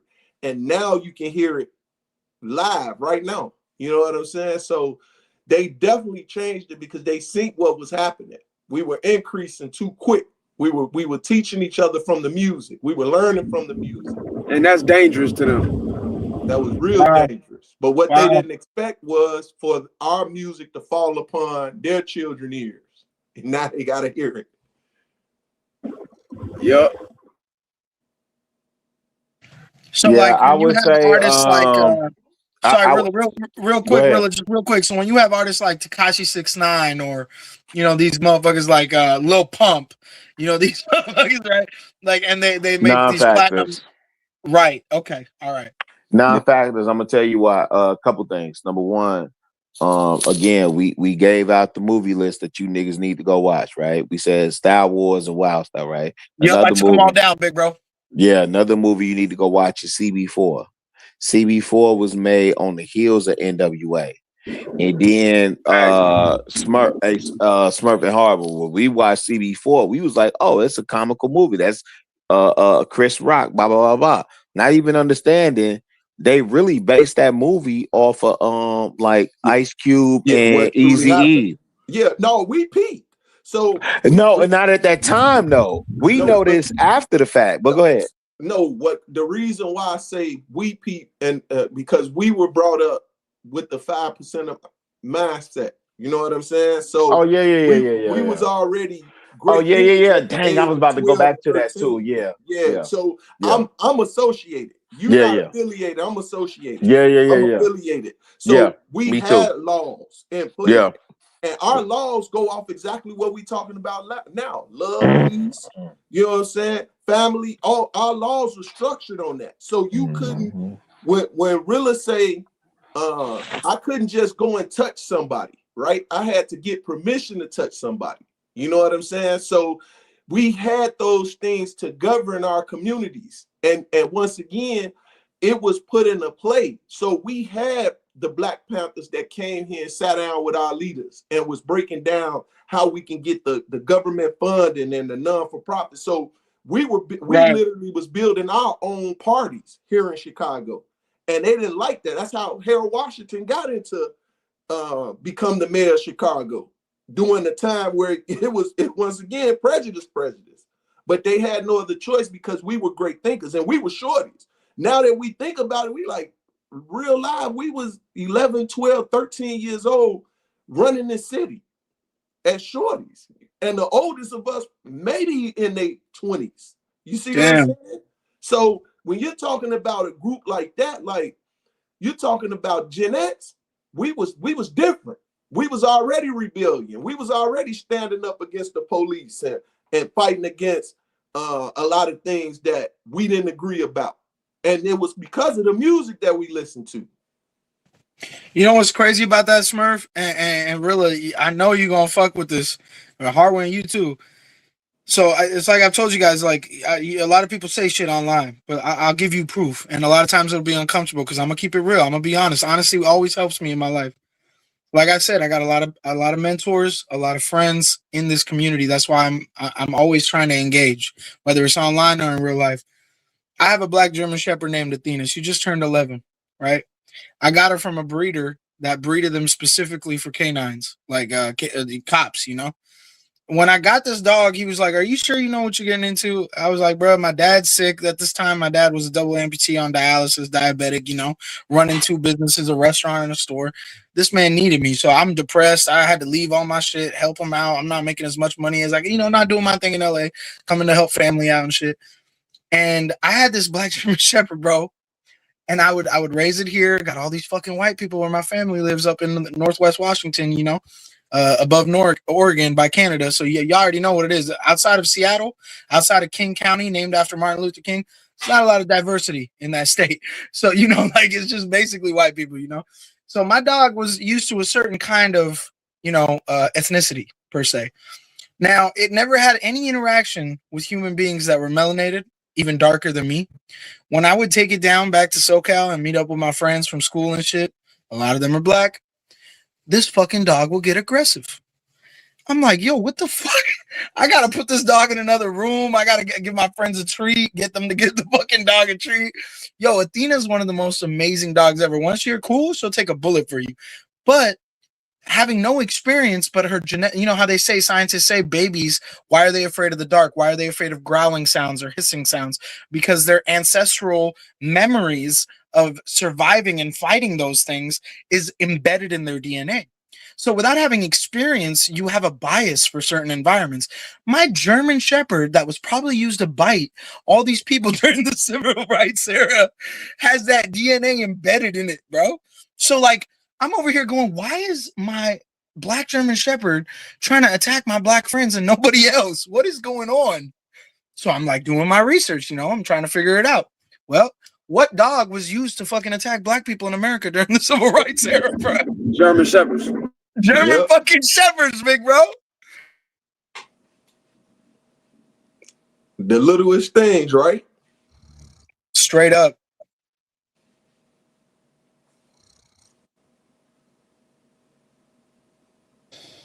But yeah, really, I mean, make that shit make sense, bro. You know what I mean? Like, these are the kind of experiences I've had to try to connect with other human beings. And like when you were saying, you know, about cleanliness, you know, people that look like you smell and shit. I get that. Like the whole concept of don't judge the book by the cover. What I was really directing that to was the oppressor's opinion of people that don't look like them. No, but Right? here's Because the my thing. experience with the oppressor has always been y'all stinky, y'all dirty, y'all don't fucking, y'all not developed, y'all not evolved enough. Yeah, and And it's here's the like, thing. what? Here's the thing for me, right? I'm not gonna let an outside force tell me how I should view somebody that looks like me and has a shared experience. That's the only You thing I telling me was that saying. never fucked with you, bro? You're like, you're 52, I'm 32, right? So Mm-hmm. like my whole life, I was talking to Sudanese, bro, before he left. Why so serious? The 9/11 thing. My whole life has been trying to keep up with these motherfuckers, trying to prove to them I'm not the enemy. I'm paying my taxes. I follow the Man, law. You know I what I'm can't. saying? Yeah, I can't.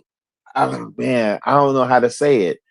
I came up in an era again when you look at Do the Right Thing and School Days, when you look at Public Enemy, and when you look at, and this is the thing I don't think we understand, the impact that we as young African Americans was able to make on apartheid in South Africa. Yo, we were some powerful mofos, man. And so I don't know how they let us, I don't know how we let them get us into this FBA trick bag, ADOS, all this. I'm against you, you against me, because I don't know. I really don't know. I could recognize, and it's gonna sound bogus, right? But I swear for buttermilk, I could recognize that you're an African booty scratcher, and I could call you an African booty scratcher. That's crazy, right? No, that's facts though, because I being born and raised here, I know to wear cologne. I know to keep my hygiene up to par. But I'll run into Indian people that you could tell, like that you can smell the turmeric off them. Smurf gonna you gonna hear me when I say turmeric that. off these Indian people, so I know what you mean. And like I rock with turmeric, right? But here's the thing. I love it too. But look, but here's the thing though, right? I could call you an African booty scratcher, but them pink people can't. Nope. You understand what I'm saying? Nope. I could call you that, and me and you could sit at the lunchroom table, and we could join, and we could talk about it. We could trade milk boxes or butter cookies or whatever we gonna trade. You understand what I'm saying? Them other folk can't call you out your name because you my cousin, you my kinfolk. You understand what I'm saying? And somehow we let them trick us out of that. And so again, while they keep grafting people in, oh, you Polish? In Chicago, we say Polak. Well, they don't say it no more. No, they still. Yeah, I guess it's derogatory. You know, because you know Archie Bunker with the Polak, right? Mm-hmm. The Irish, the Italians, all those people were not invited in. Nope. All those people were grafted in. They were grafted into the British. The real listen, when y'all talk European, that's the real European, the British folk, man, the English folk, man. You know what's crazy about that, really? Like when I break it down, like when I'm on these white panels, I be trying to break it down with them, and they refuse to believe it. But when you look at World War I, and you look at England, right? Of course, Queen Victoria, her two nephews and one grandson were at the time. One was Kaiser Wilhelm of Germany, the other was Tsar, the Romanov family czar, and then you had the King of England. These motherfuckers grew up together. There's like a movie about spies in Hollywood called The Kingsman that highlighted this shit, right? Oh yeah. They literally, they had movies. a beef. They had a beef with each other, and they launched these countries into war. And then come World War II, you got Germany going to war with England, launching the world into it. Winston Churchill forced the English royal family to change their name from Saxon-Gothenburg to the Windsors. Right? Why was that? Because if the British people realized the royal family of England was from fucking Germanic descent, the whole shit will be the whole game. You selling a fake dream right now, you know? So he was like, y'all got to change your last fucking name, bro. Here's where it gets crazier. Queen Elizabeth would have never been, and this is what drives me crazy. Why don't they teach us this shit in school? Clearly, they don't want us to fucking know, right? No, it's not their job. They don't want us to know, bro. No, it's not their job. It's not their job. You're right. It's not their job. At the same time, they benefit from it not being their job and us not inquiring. Of course. So Queen Elizabeth would have never been the Queen of England if her father, the younger brother, that had to become the king because his older brother seceded the throne. We're talking about a throne that brothers and sisters have tried to kill each other for thousands of years. But they also slept. They also slept with each other to keep the bloodline. A lot of incestuality, but that goes into the Nephilim shit. That goes into the bloodline of Cain and Abel. That goes into the Abrahamic biblical shit, right? But that's another topic, big bro. Yeah. So I got ADHD, so I'll go crazy over there. So don't let me do that. Don't let me do that. We'll do that later. But the reality is, the older brother of Queen Elizabeth's father, I can't quite remember his name right now. His girlfriend was a woman from America that heavily supported the Nazi movement. Her name was Eva Braun. Right, and Eva Braun might be Hitler's wife. I might have that mixed up. But this woman was the reason why the King of England, the King of fucking England, was like, "Yo, I'm not gonna beef with Hitler and this girl who's associated with this party." He was seen in parades in Germany right before the war started happening. And he was like, I'm done. I'm going to abdicate from the throne. I'm going to secede this authority to my little brother. The little brother was just duck hunting and smoking cigars all day. So he fucking died from stress of lung cancer very shortly after realizing he had to do his big brother's job because his whole life he didn't think he had to. Well, after he died, Queen Elizabeth, at the age of like fucking a teenager, became the queen. And Winston Churchill groomed her into who she became. And obviously she passed away recently.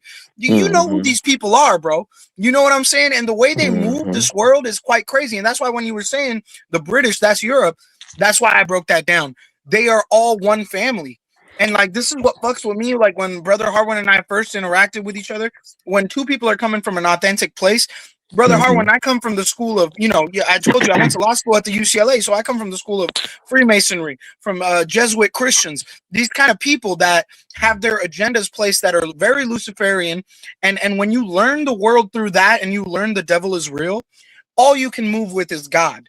And you just want everyone to know God is real and you are good, and you want them to know they should be good too. And it's so hard to do that these days, because in Hinduism, they say there are cyclical ages. Currently, according to Hinduism, we are, and I'm not a Hindu, but I study it all. We are in the Kali Yuga. The Kali Yuga, Kali means black, dark age. In this age, the selfish people, the people who are willing to kill their mothers and fathers, step over their brothers and sisters to succeed, will do well. Karma is benefiting them. I don't know why. That's just the way it works. That's the way they broke it down in their language, right? And I find that so interesting, because these days, my life experience and other people I talk to often tell me, when you're a good person, man, you get pushed the fuck around. When you're a clever ass little conniving snake ass motherfucker, you get promoted. You get away with the bullshit. Somebody else gets in trouble for that shit. And so it's just like, whoa, bro, what's going on? And it keeps taking me back to God. And all these rich, powerful people that I used to work with or went to school around, and then I made connections with people that didn't look like them. It's created this really not just clear image of what's going on, but it's guaranteed to me that after I die is what matters. And while I'm alive, I need to make sure I realize that every day. When I'm emotional, when my mental health is weak, when my ego and my pride is in the way, I need to realize love is what I should spread. When I walk away from any conversation or any interaction, the other person should not feel negative because of my presence in their life. And so, like, that's what I've gathered from all this, bro. And when you said that shit, Brittany, bro, they took over my people.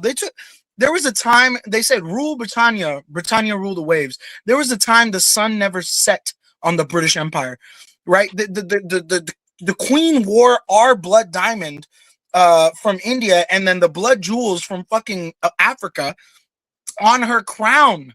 They colonized us because we had it all, bro. India never invaded anyone. To this day, India has never invaded anyone. The only country India's ever gone to war with is a proxy country called Pakistan that was created by the British.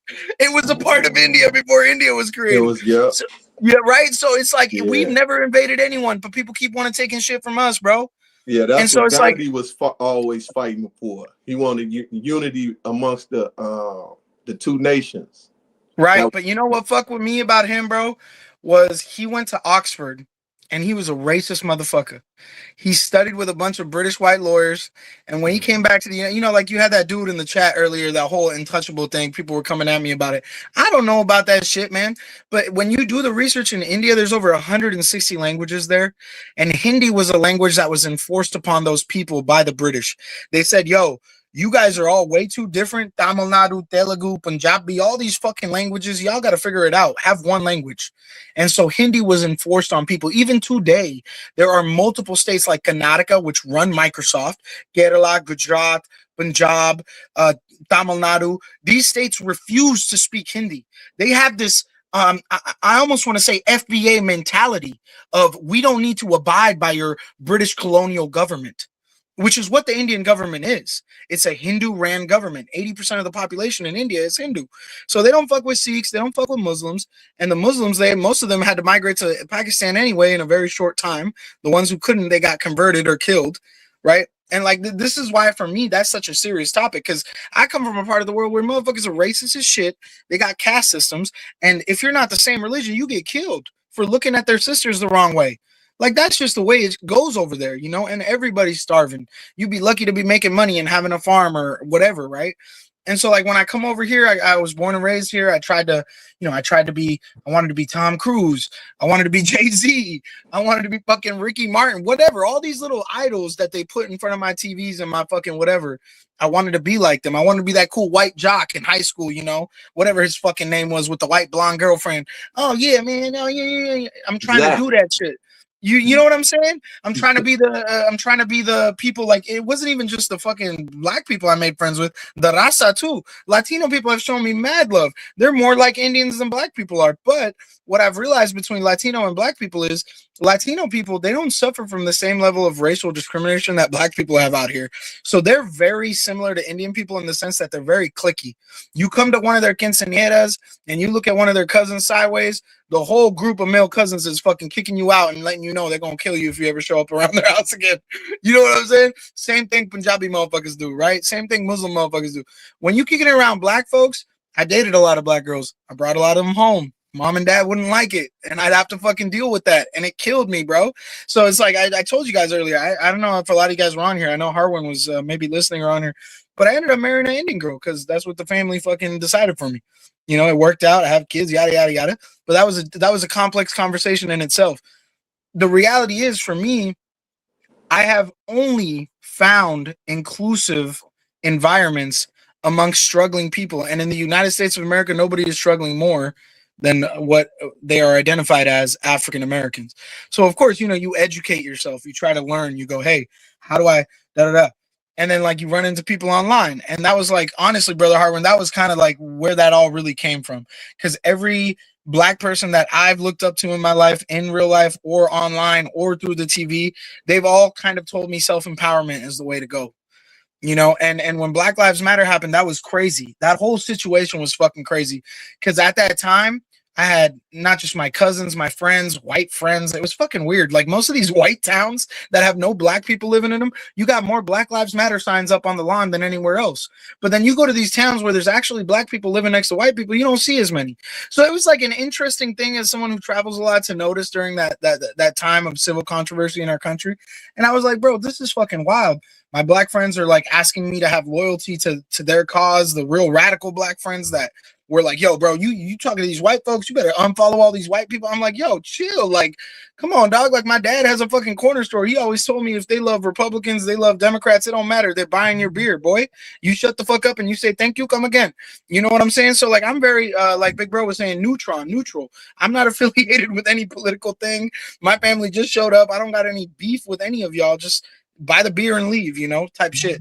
And so like, for me, it's really become this whole thing now where it's we've been so polarized as a population that a white person, a black person, a white person, an Indian person, a Chinese person, an Indian person, a Mexican person, a white person, it's all just fucking uncomfortable as shit. I'm going to Chipotle, I'm going shopping. I don't want to talk to anybody, bro. You know what I mean? Because I don't know what I might say that might offend someone. And it's crazy that that's where we're at right now. We've let them control us to this point, because like you guys were just talking about, there was a time in this country where we could make racial jokes and connect off that. You know what I'm saying? Like, Grape Tea earlier in the chat was saying you'll never be invited to I bet Grape Tea, I got plenty of residual invites to cookouts. And every time I go to cookouts, we love talking about chicken. That was the thing we connected on. Butter chicken, tandoori chicken, barbecue chicken, it don't fucking matter. It's chicken, man. You know what I'm saying? It's a joke and we love it and we connect off of it. All these racial jokes were a thing. All of this hip-hop music, it connected us. But now it's like, you got to be a certain thing to be a part of a certain thing. And I feel like the only people benefiting off of that are the less than 1% that we are all being impacted by. I really believe that shit, man. And I wish I was able to like connect with everybody and just get in their head for 5 seconds and just let them know what I think. And I know I really believe this shit. Harwin, Peace, Merv, Rilla, Trey's probably sleeping, but Trey too. I really believe this shit. The world would just instantly change. You know, it's the whole concept of free will. If God just popped up and was like, yo, I'm real, everybody would change. We would all be like, damn, he's real and he's watching us. We better fucking do what we need to do. Let's grow off the earth. Let's help each other. But instead, he's being questioned. His existence is being questioned and people can't agree on anything. We're all so selfish. We want to take from each other. And who's suffering the most? The ones who have nurtured this earth and created this civilization that we now call the Western world. Like, you know, like these people taking credit for the West are not the people who brought the West here. We didn't have potato famines. We didn't have rat plagues. We didn't have to drink wine because water was poisoned. Y'all understand that, right? Like when Chinese people drink alcohol, they get red in the face. Indian people drink whiskey too much, bro. They get diabetes because we didn't do that shit. We didn't even eat meat. in India, bro. We thought that shit was haram. You know what I'm saying? Like, you only eat meat when you can't get a fucking not rotten vegetable to eat off of. Why would you kill a life form? That's in But the book now of it's like, Genesis. yeah, bro, it's fucking They crazy. say So fruit it's should like be I for see meat of it. my mom never eats meat, bro, but she'll cook it for me. You know what I mean? I'm like, yo, try this chicken, it's fine. No, but you're never gonna convince me chicken's not good. You're never gonna convince me steak's not good because I'm American. Let me say this real quick, and I'm gonna let y'all guys go. I'm gonna give me a nappy, and I got a meeting at 12. So I want to say you are correct when you say that. But check this out. You love God, read the Bible. Go to the book of Daniel and Revelation, right? And read it more than once. But we are in a time that he prophesied certain things to come to pass, and they come into pass. So whether people believe it or not, this is a test in order for you to become God. And it ain't gonna matter about color, race, or creed, or gender.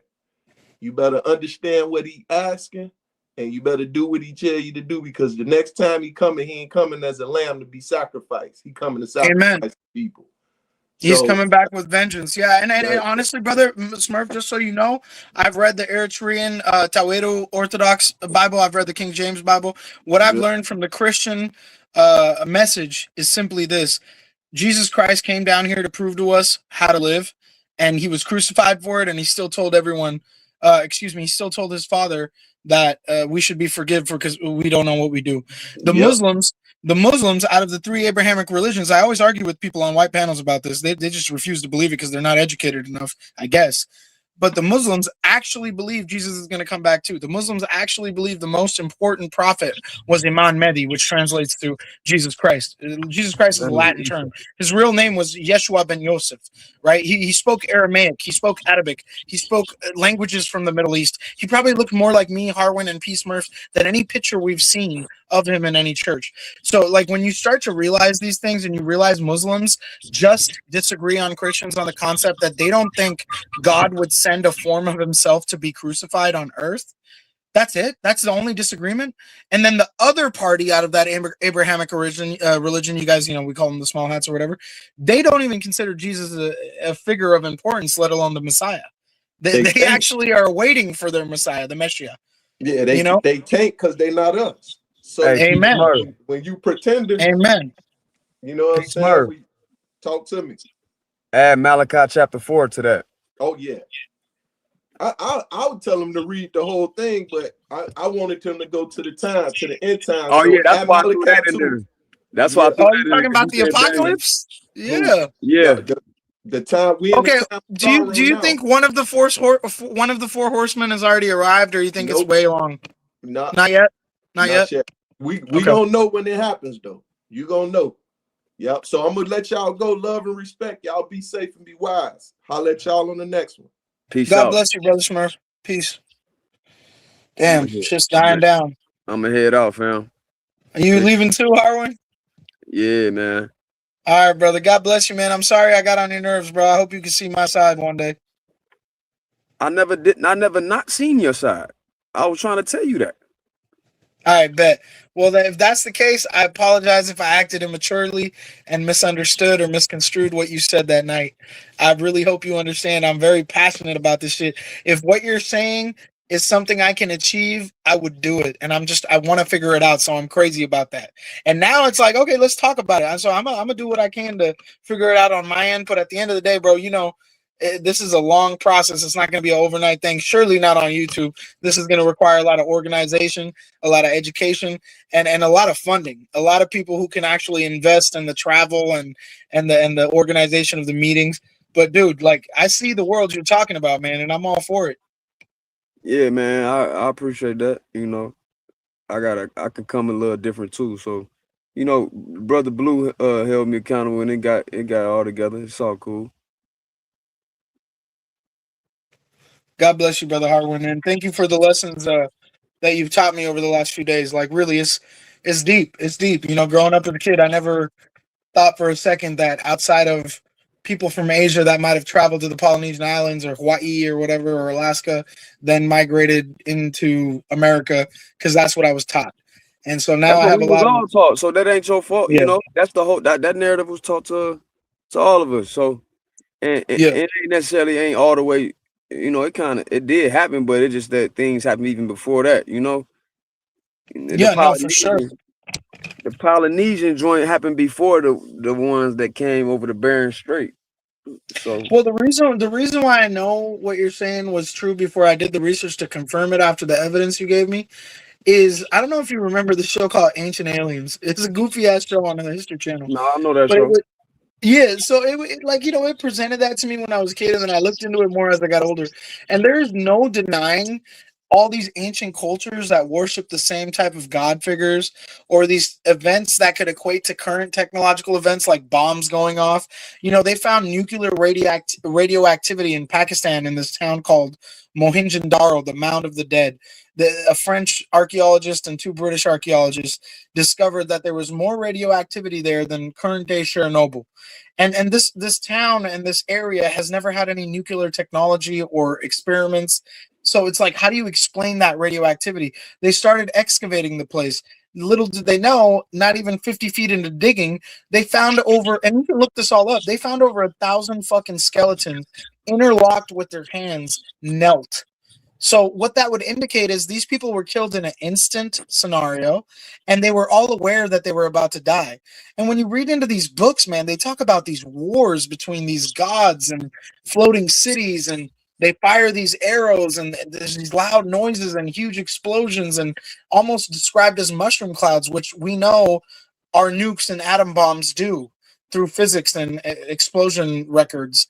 So it's just so crazy when you go to like the Aztec civilization, the Mayan civilization, the ancient Egyptians, the ancient Sumerians, which is where modern day Iraq is, the Mahabharata of India. Like, it's just wild. The Chinese dragon stories, the all these stories relating to snakes. In India, you have the story of the Nagas, right? These snake people that are human shape shifting fucking snake beings that come from another part of the universe or whatever. And in India, that's normal. Like, you can't walk up to a normal person from India that's lived there forever and never left and go like, hey, you don't believe in Nagas? Huh? They're going to be like, no, Nagas are real, bro. That's why I don't go out at night. Like, that shit, they're so superstitious over there, and that's what we call it. But how do you know that's not just them believing what the fuck their history is telling them? You got Australian Aborigines talking about this shit. The Chinese, the first emperor of China, the mother was a servant that was fetching apples in a storm. She fainted and got raped by a dragon. And that's how the first emperor of the Qing dynasty came about. You look at these British people and their emblems and their royal gated communities and their castles. They literally have fucking reptiles transforming with a lion and shit. I mean, it's just crazy, dude. The whole thing's crazy. Harwin's left, but there's a deep history that we have been told is just superstition, and none of it's fucking real. It's just a bunch of people that happen to come up with this bullshit and somehow got us here. Like, they built sewer systems. Like, so like, you research, where was the first sewer system in human civilization? According to mainstream archaeology, what they tell you is archaeology, excuse me, is that the first sewer system was in ancient Sumer. Okay, what did they speak at that time? They spoke Sumerian, right? What the fuck did the Sumerians say? What are the earliest manuscripts we have of any written language? It's the Sumerian tablets. People like Zacharias Sitchin transcribed them, Eric Van Doniken, and a bunch of other motherfuckers. And what these Sumerian tablets say is that the Anunnaki came from above and interbred with apes on Earth and created humans, upright, less hairy human beings with thumbs and shit, which is what we are, Homo sapiens. So, like, you're like, okay, what the fuck is the Anunnaki? When you try to translate that, the best translation we have of that is those from heaven that came. Okay, well, back then, did they understand what the sky was, what the atmosphere was? Probably not. So anything above was the heavens. So you start to break this shit down, and you're like, oh my fucking God, this is crazy. They are saying people that were above them like floated down or flew down and then interbred with their species and created this new race of people. And then they assigned This is literally in the Sumerian tablets. They assigned royalty before they left. So you're like, okay, what is royalty? Why do kings and queens get anointed by God through the blessing of God or whatever? How did these families even come about? And like Brother Rilla was saying earlier, you got a lot of ancestral history with them. They don't like spreading their blood around. You get this term, the old blue blood terminologies and shit, right? So it's really just a super common sense point of evidence when you start to do the research. And oftentimes, most people don't understand this. The Finokian, like all these Madame Blavatsky, Aleister Crowley, all these fucking people that have helped to shape the elite's philosophy over the years, these people literally are saying that you hide it in plain sight and you won't be held accountable. So their whole game is when the end times comes, when apocalypse arrives, our scapegoat argument is going to be, it was always in front of them. It's not our fault they never realized it. But like, yeah, sure, it's in our movies. We see the checkerboard floors. We see the, the eyes and the people, the celebrities throwing up the symbols. We see all the shaming rituals, the fucking weird shit with all these celebrities when they become famous, all the things they got to do, how much they change in a short time. All this stuff, we see it, but how do you actually know what they're telling you unless you're aware of all these things, which require you to research all of this shit?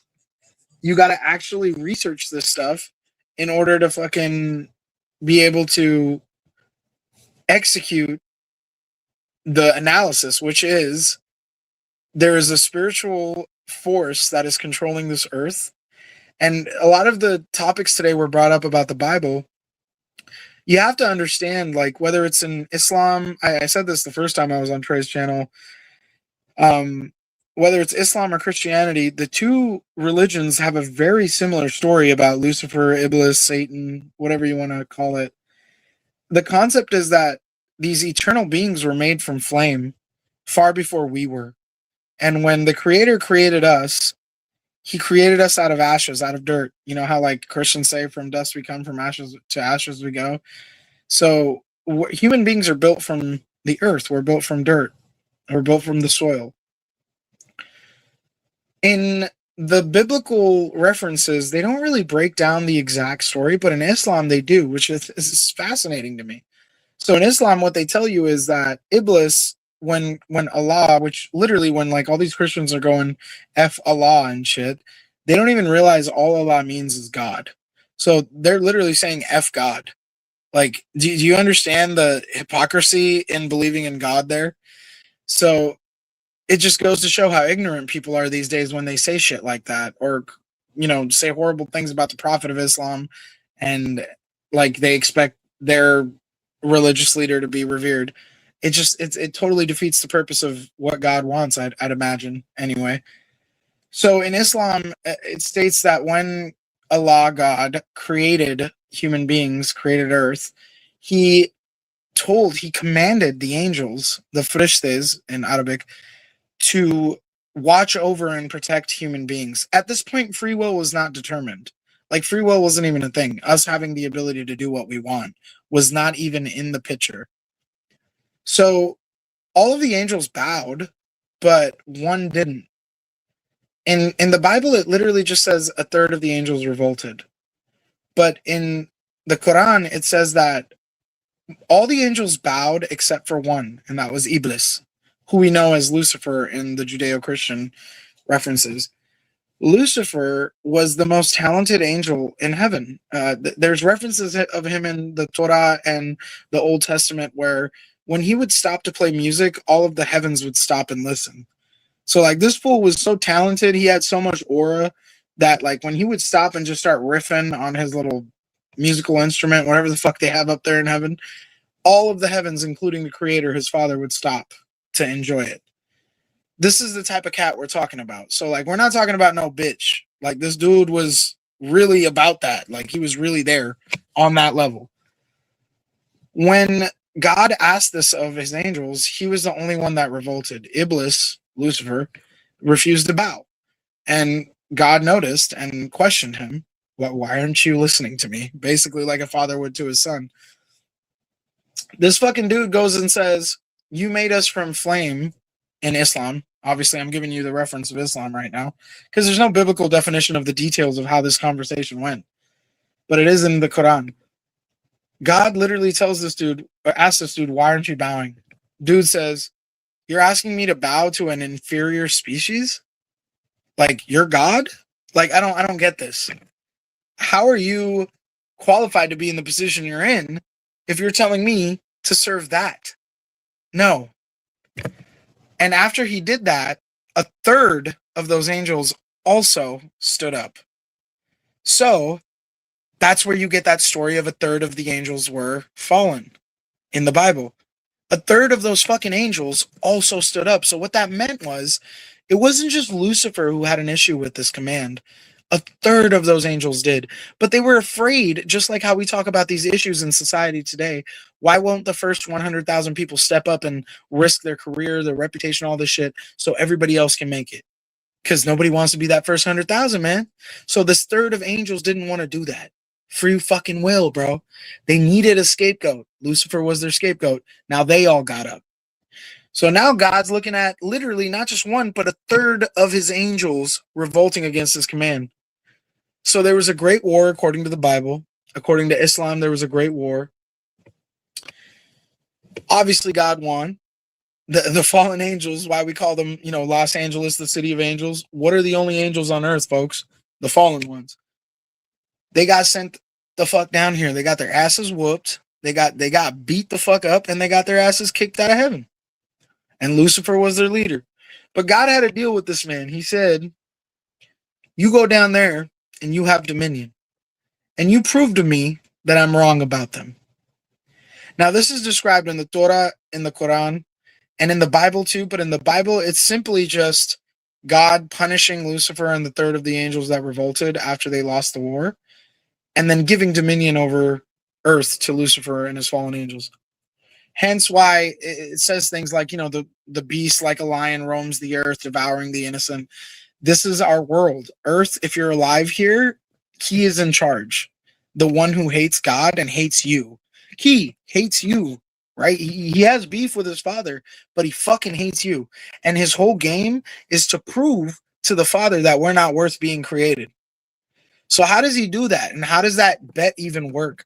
Go to the story of Job in the Bible. Who was Job? And I brought this up the first time I was talking to Harwin. Job was a very fortuitous man. He had a beautiful wife.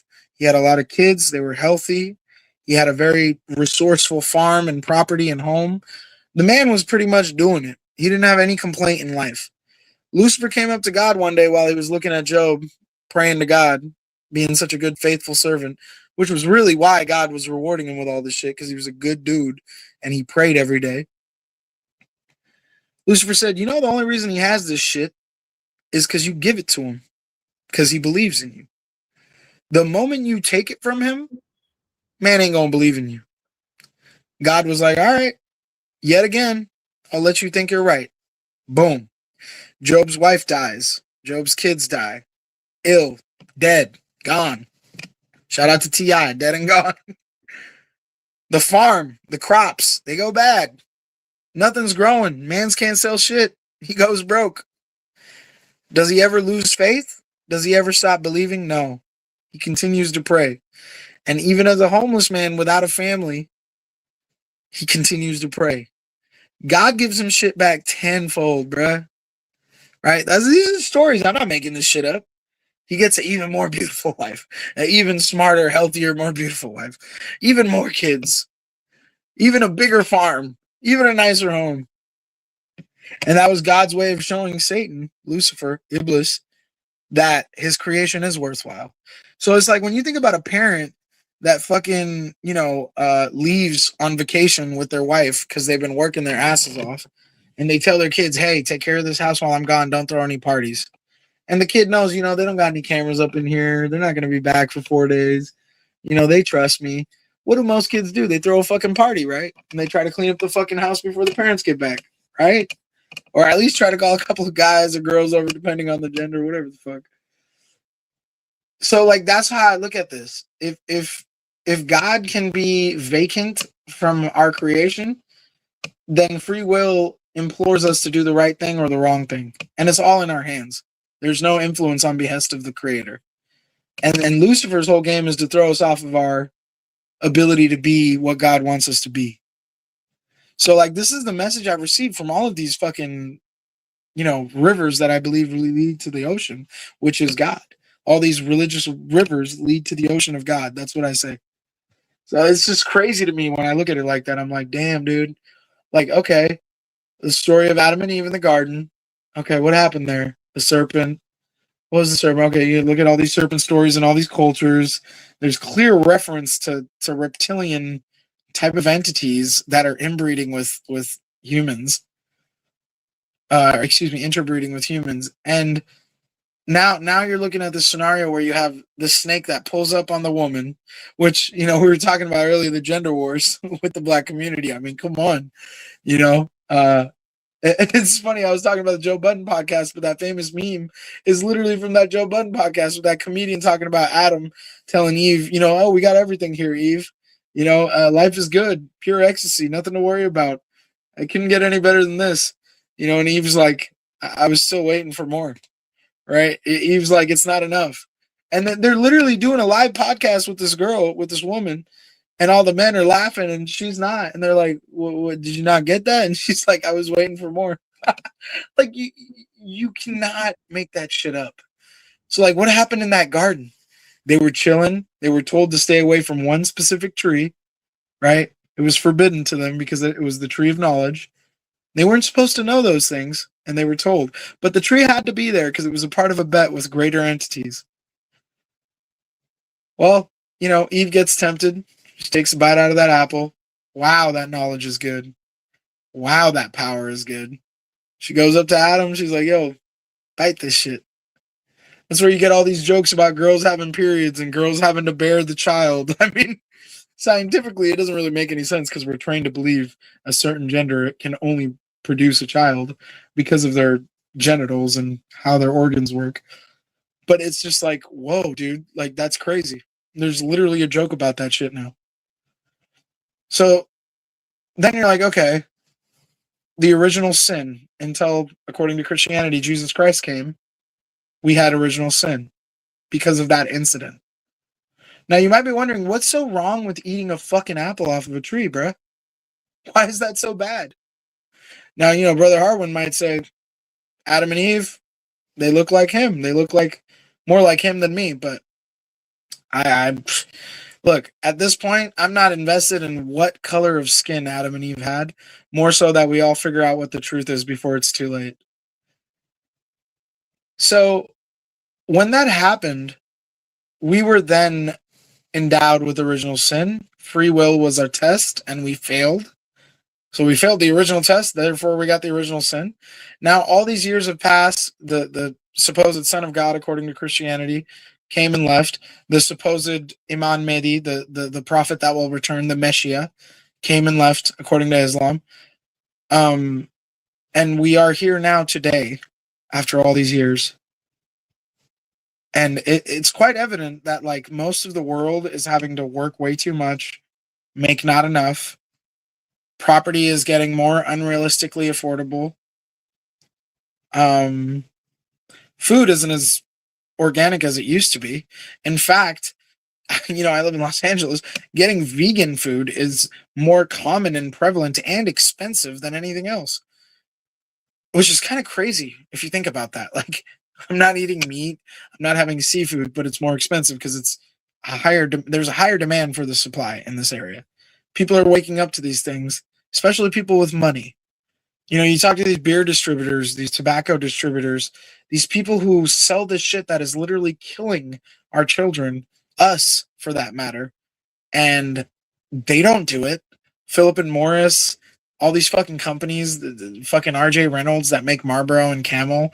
You really think these people are smoking? You think they're letting their kids do this shit? We have people that helped create Facebook on TED Talks talking about how they don't let their kids next to fucking any smart devices because they know the kind of algorithms and codes they set to make us addicted to the dopamine releases we get, whether it's from engagement, likes, follows, whatever the fuck. So it's like, is Lucifer winning right now? Is the prophecy being fulfilled? Holy shit, it is, isn't it? That's kind of where I'm at. So it's hard for me to like wrap my head around these kind of non-secular issues, because ultimately we have a secularist movement, which is the New World Order, and they are less than 1% of the world's population. They've been dictating the way the world's been going because they have ordained themselves to rule over us. Apparently because they hold secret knowledge. Your secret mystery schools, your fraternities, sororities, your fucking secret orders, all this shit, man. This is how they're grooming young people. And by the time these young people are old enough, they're far too blackmailed and bought out. You guys think that island and this freaking dude who is clearly now exposed for being a spy for that country that didn't probably off himself, got offed or is alive somewhere sipping on a pina colada. You really think that's just one scenario? You really think them framing Sean Diddy Combs is a coincidence? Like, you got to understand, there's like thousands of people like that out there in every community because this is what's going on. So, yeah, I've really been ranting. I'm trying to carry Big Brother Trey's show. He's showing me nothing but respect and love. And I know, there's people probably listening. I see y'all in the chat. Let me check the viewership. I know people be hating, but I know there's always people listening too. So I know the shit I'm saying ain't nothing. So let me check here. 58 people still watching. Yeah, I'm gonna keep going. I'm gonna keep going for the sake of the people listening. But yeah, man. If you guys got any shit in the chat you want to say, let me know. Any questions, any funny ass comments about me, I'll fucking answer them. Shout out to Brother Trey. If y'all can still send in some late donations. OG Trey, I'll tell y'all this right now. I used to have a show around COVID, and that shit got struck like in a couple of weeks. I let people come up and say whatever the fuck they wanted. A lot of the shit that was said ended up being true years later. So it was ironic that Google took my shit, but it kind of just like took the motivation out of me. Like I'm really like barely getting back to maybe starting another show again about this shit I love to talk about. And I used to have a lot of guests, and like it was more kind of a one-on-one guest hour plus long type of show setting where we talked about different topics that were actually enlightening and not just a bunch of drama. But it's like I go on all these channels, man, it's just bullshit drama. And OG Trey, I got brought over here by Big Bro Flow. I don't know if any of y'all know him, but Big Bro Flow, the GOAT. He's one of these YouTubers out here that is also like Brother Trey, a really authentic dude. And regardless of like the surface level bullshit, when you really crack that, he's a good dude. So I felt that with Trey too, man. Like he was very respectful of me, and even though he didn't have to be like a lot of these other panels I hop on, he gave me the chance to speak my piece and actually listened and responded accordingly. He's been nothing but cordial, man, and he's giving me good advice. A lot of people on this panel already have given me good advice, and I've only this is my second time back, so I really appreciate this community. I know some people in the chat like Grape Tea News, Brooklyn Crook. You motherfuckers think I'm some Fed or troll or whatever, the usurper. There's nothing I got to gain from this shit, bro. I'm just here to chop it up and go to bed the next day knowing that I'm not alone in this bullshit. Like there's other people that feel this shit too and might have some 2 cents to add to my dollar. So yeah, man. What else? What's like another in regards to what we were talking about? This there's so much stuff I could drop on you guys about this shit, man. Albert Pike. Okay. I don't know if y'all know who Albert Pike is. Albert Pike is dead now. Thank God for that.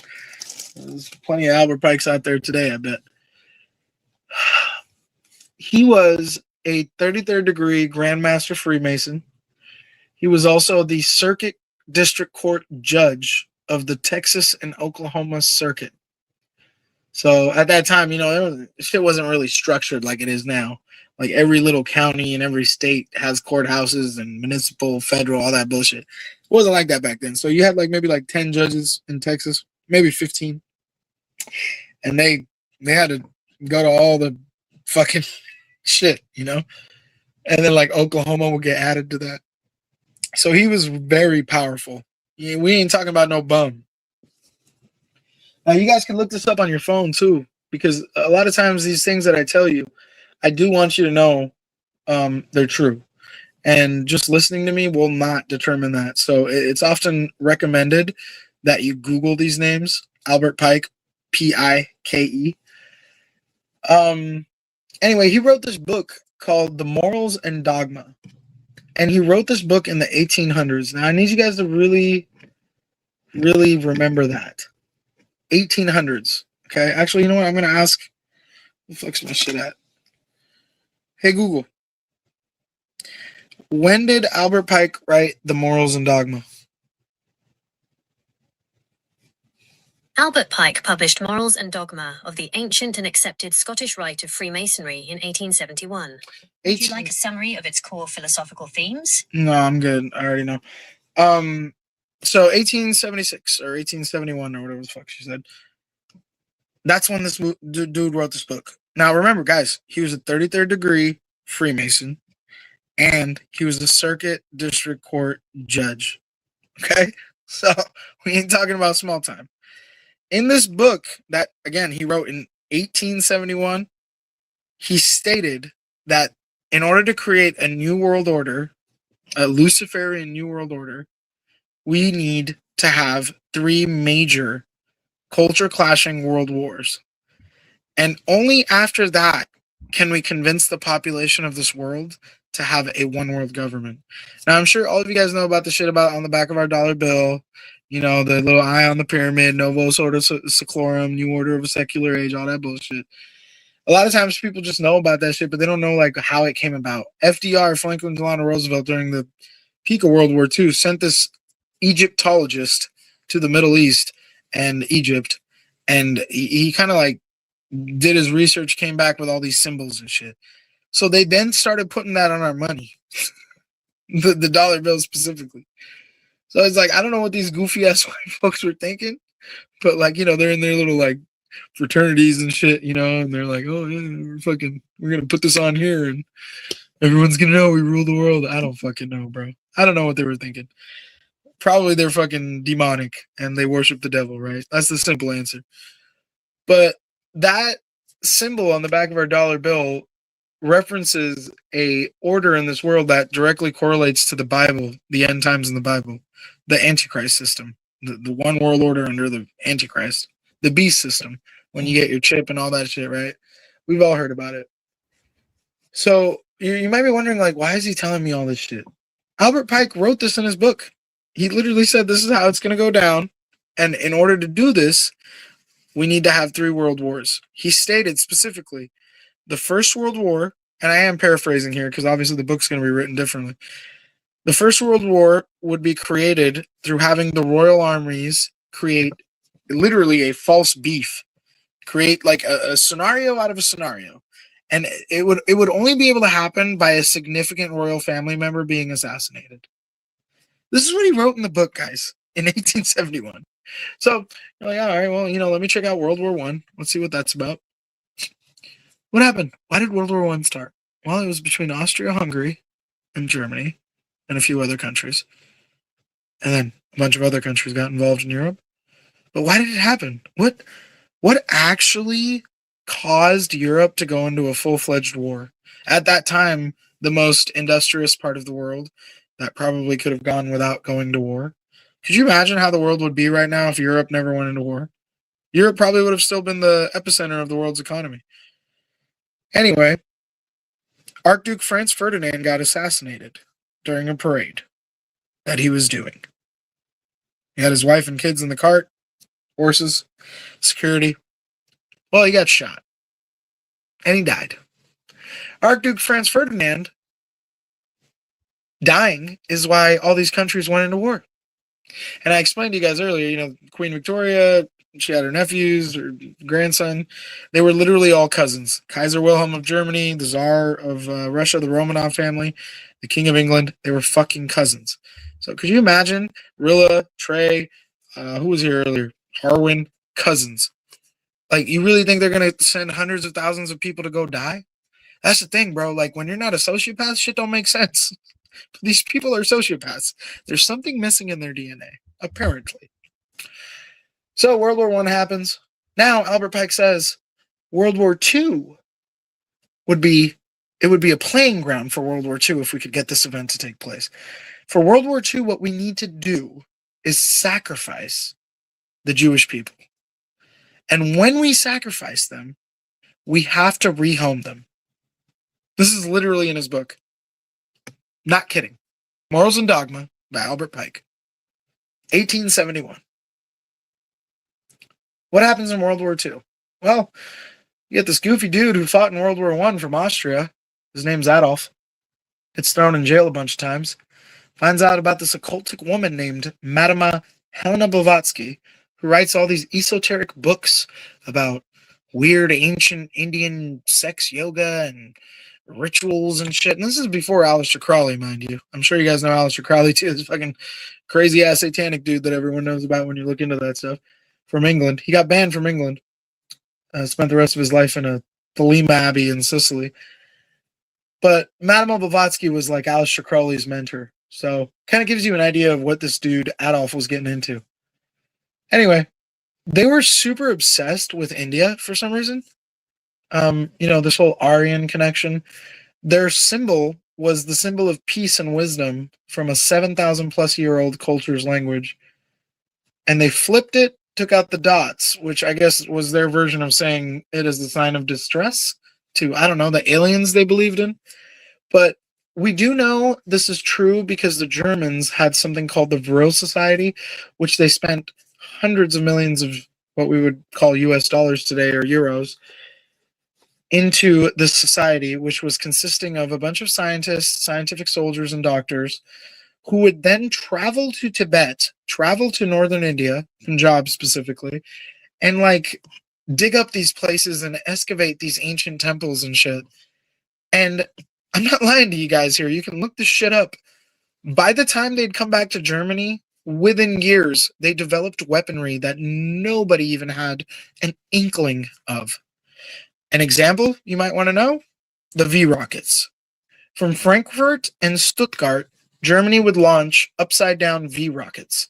So think of the letter V and think of it upside down. These rockets would point straight up diagonally into the atmosphere and then make a 90-degree turn back down onto their target.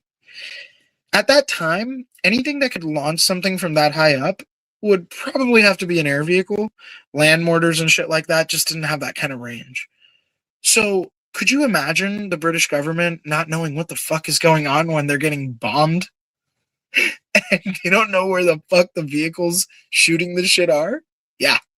The MP40 gun, one of the best guns of that time, developed by the Germans, shortly after the Vril Society was doing its research.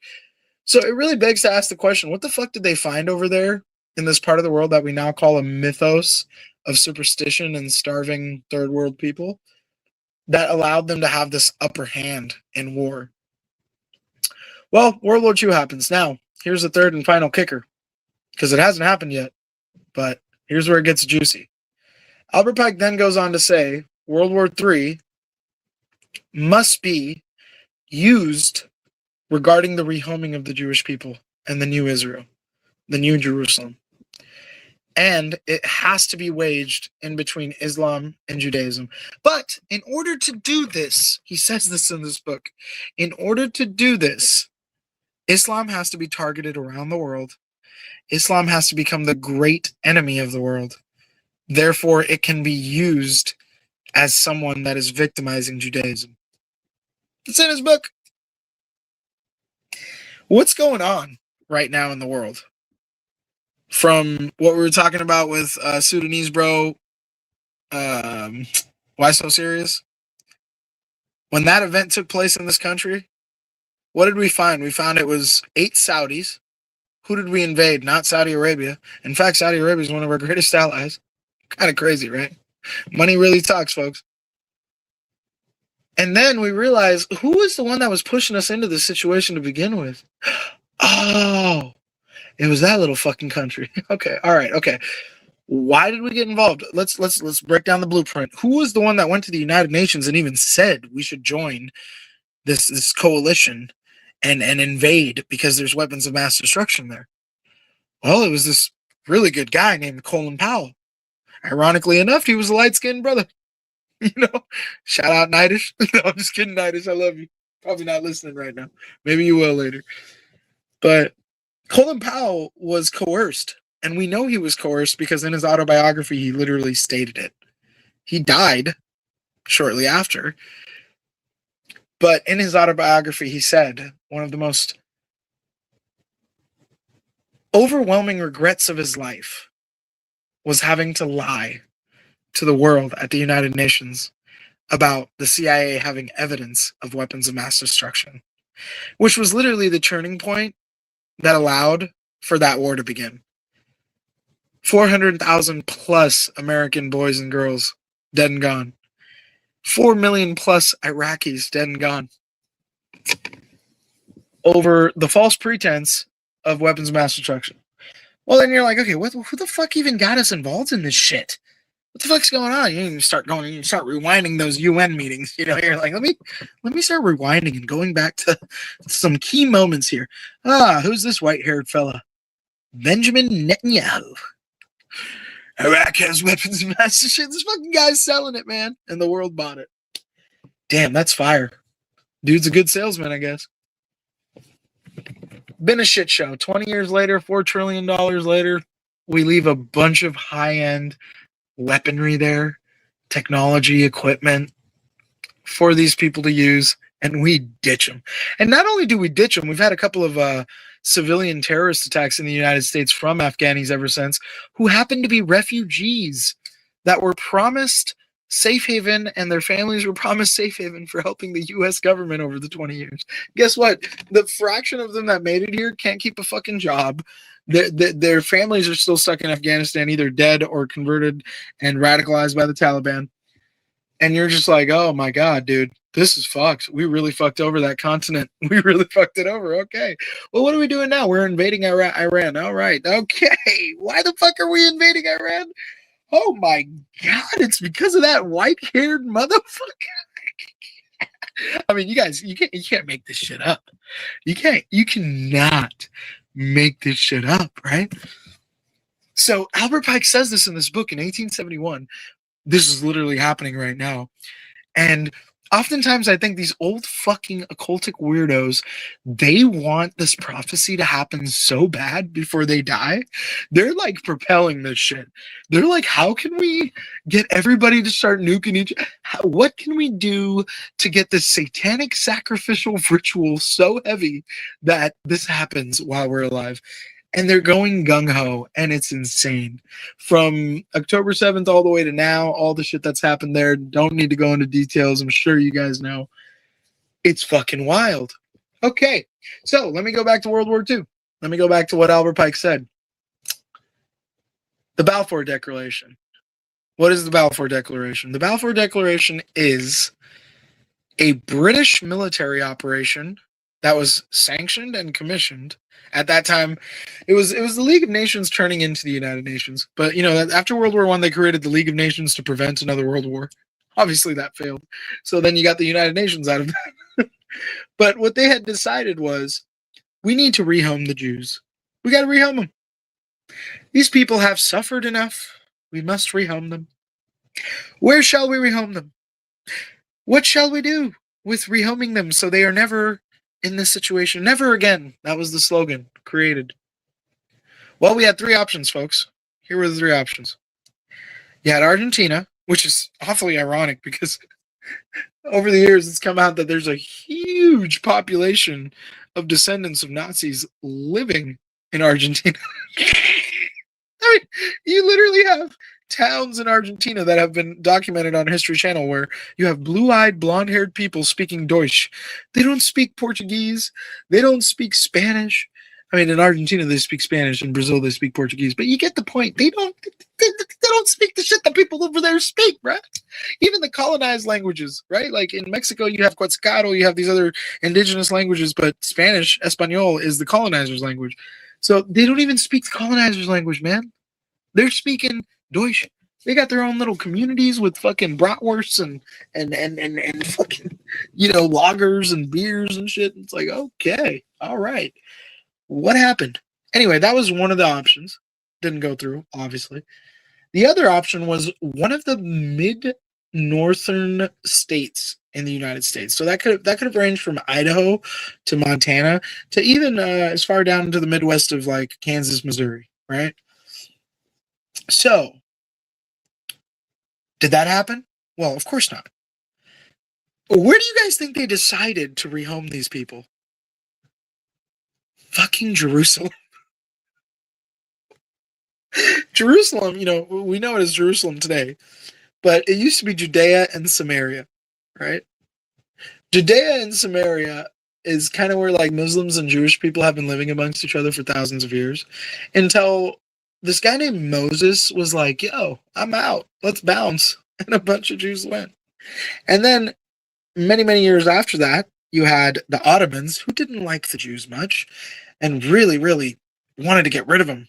And the Ottomans owned a lot of territory. A lot of the Mughals, the Muslim empires were huge back then. Most people don't accredit Islam with these things, but your algebra, your levels of geometry that have progressed, your calculus, all these like astronomical achievements we've created in space, if you believe in those things, right?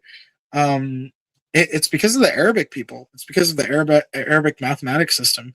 So there was a time those people were really powerful and they dominated pretty much the entire continent. And during that time, there was a lot of coin shaving going on. That's a reference that I won't get into. But there was a lot of stuff going on. Over about 110 different nations had exiled these people. So like the Ottomans were just another on the list at that time. And you know who housed them? It was the Catholics. It was, in fact, Pope Sextus. His name was Rodrigo Borgia. The Borgia family was very unique. They were Spaniards, and at that time there had never been a non-Sicilian, non-Italian pope. But Rodrigo Borgia was a very clever man, and I think there's even a show about that family called The Borgias with Jeremy Iron, great actor. If you haven't seen it, I'd recommend it. Wonderful show, and it's very historically accurate. Well, aside from the sex scenes. Well, maybe the sex scenes are accurate too. Who knows? They were freaks back then, folks. But Rodrigo Borgia wasn't really your typical traditional Catholic pope. He was very business oriented, very future based. So when the pope died, who he was the under Monsignor to, he was able to curry favor enough to get voted to be the next pope because he was one of the cardinals at the time. And obviously, you know, cardinals get selected to be a pope. One of the cardinals gets to be the pope. You know, fucking Catholic shit. Rodrigo Borgia, when he became pope, realized that Italy wasn't Italy at the time, obviously. So he knew in order to unify the Italian royal families, whether that was Naples, Florence, you know, the Medicis, and all this stuff, and keep France from invading them, he had to marry off his children, his nieces and nephews. And boy, did he do that. Talk about arranged marriages, man. He had all these kids married into royal families. Must have been super charismatic because, I mean, how do you work that out, right? I mean, like, yeah, at least out of 10 families, 5 are going to say no. But he managed to work it out with all 10. So he unified Italy. And while he was unifying Italy, the Moors at the time, the Jews, which I know is argued a lot too with the Hebrew Israelites, all the stuff we were talking about earlier. So please don't misconstrue what I'm saying. This is just mainstream history. The Moors, the Jews, were running away from the Ottomans, and the Catholics housed them. So then another huge migration wave of these people from Judea and Samaria that we know as the small hats moved into Europe. Hence where you get this giant population of Ashkenazi Jews living in Europe for the longest of fucking time. And for the record, every prime minister of that small country from Balfour, or the Balfour Declaration, has had to change their last name. I don't know if they've been made to or if they just choose to, but their last names aren't their last names. It's like an easily Googleable thing. I won't even go down the list because TOS and we're on the internet, you know, always watching, always listening, right? But it's kind of shocking when you look at it, like the LARP that is going on. So it's like, why did they do all this? Just to make the world more complicated, make more war, make more problems. It's because they're psychos, man. They're absolute psychos. I think that's Trey snoring. Shout out to brother Trey snoring. Robert Platinum says, in other words, he's already here. Oh, wait. To add on to what Punjabi mentioned earlier, there are priests in that country that believe that their Messiah will announce his arrival this year. In other words, he's already here. Also, they prophesize that the Al-Aqsa Mosque in Jerusalem will be destroyed and the third temple will be constructed this year. Yeah, no, they definitely do. That's another huge thing that's been discussed. Damn, Trey. I don't know if Trey like turned over or some shit. I think he turned over, bro. You know, like the phone was on the other side, like it was facing his back, and then Trey turned over. Now his face is next to the phone. Yo, this is hilarious. Okay. Yeah, the third temple. They're trying to build the third temple, but they got to destroy Al-Aqsa for that. And you know that's crazy. That's literally in prophecy. If that happens, that's gonna be nuts, man. Like, but that's what I mean, Robert Platinum. I think a lot of these old psychos, they want the prophecy to come true. So even if it's not happening, they're doing it anyway. You know, either the Jays are right or the Christians are right. Yeah, shit, man. Honestly, dude, I think as scary as it is, I think the Jays are right, dude. I think this shit needs to happen because that's just what it's supposed to be. It's crazy, but that's just what it's kind of where you get the defeatist mentality from me, you know, in the sense that I have more control doing what I can in the game I'm in than trying to resent and revolt against it. And just through my life experience, resisting against the system only puts you in positions of regret. So the best thing to do is abide by, you know, the unfair, rigged regulations. Obviously, this game's rigged. But I'm not going to spend the rest of my life talking about how it's rigged. I did when I was 13, 14, 15, 16, 17, right? I gave up after that, bro, because people didn't want to listen. At that time, I remember in high school, I'm class of 2011.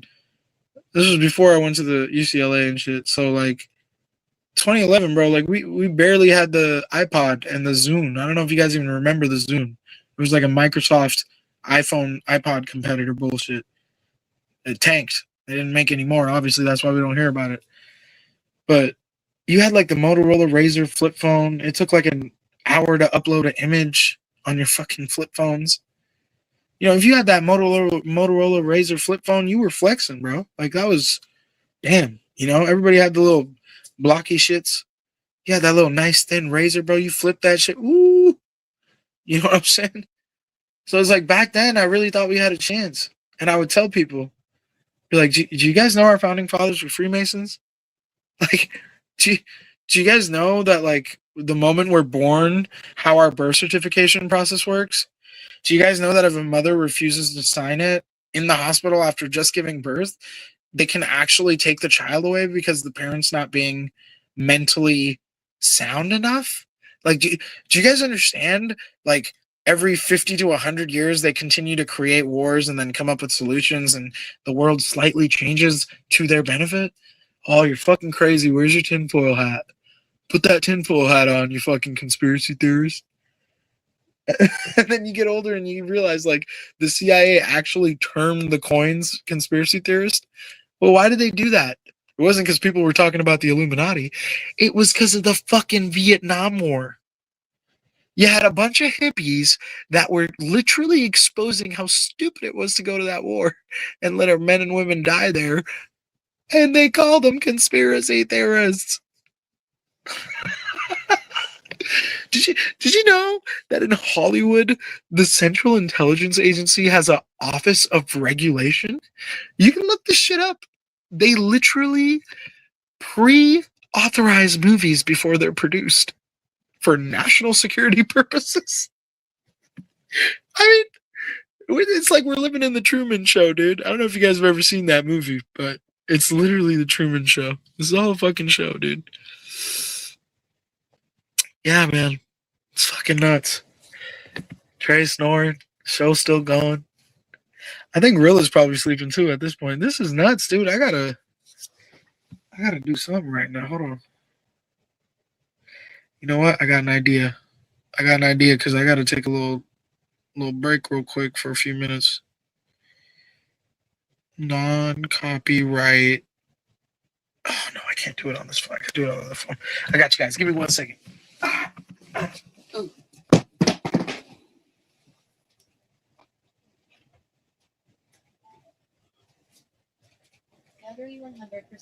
Fucking dropping shit over here, bro. Okay. Fire the producer. I'm dead.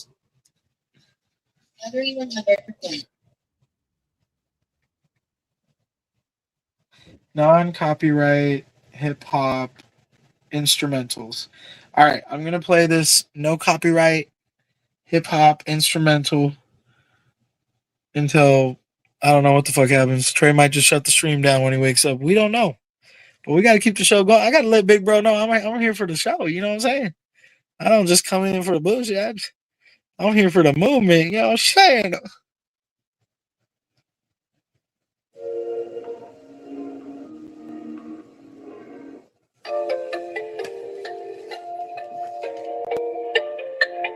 The hell? That don't even sound good.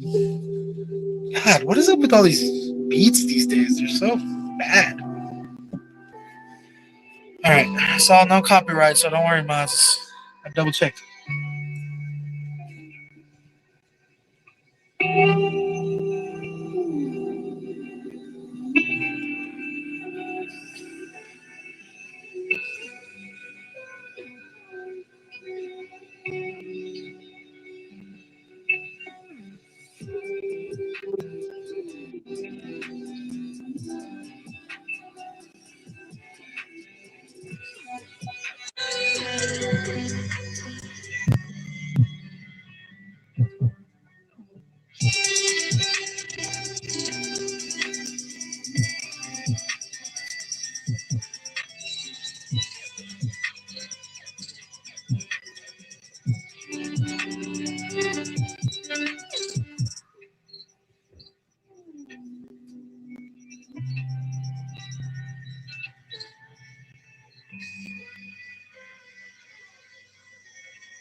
No, that's facts, bro. Real shit. There's no copyright. That's why it's ass.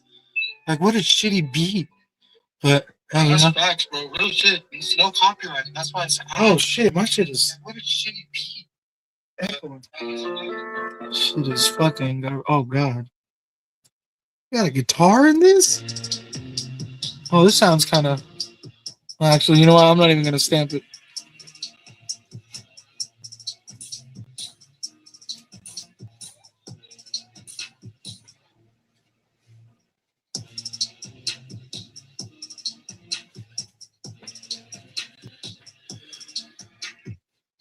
Shit is ass, bro. At this point, silence is better. Jesus Christ. Okay. All right, guys. I'll be right back, bro. I got 2 more things to do. We'll talk about something else. I don't know. Fuck. Hey, 2623, bro. I don't know, dog. Last I heard, the host was snoring.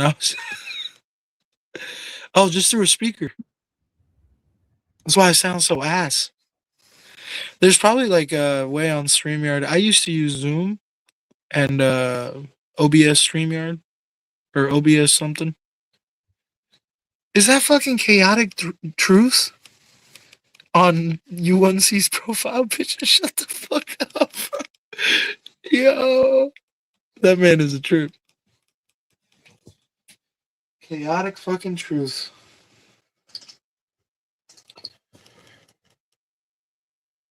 Bro, chaotic. You should like have admin privileges at this point, man. What the fuck, bro?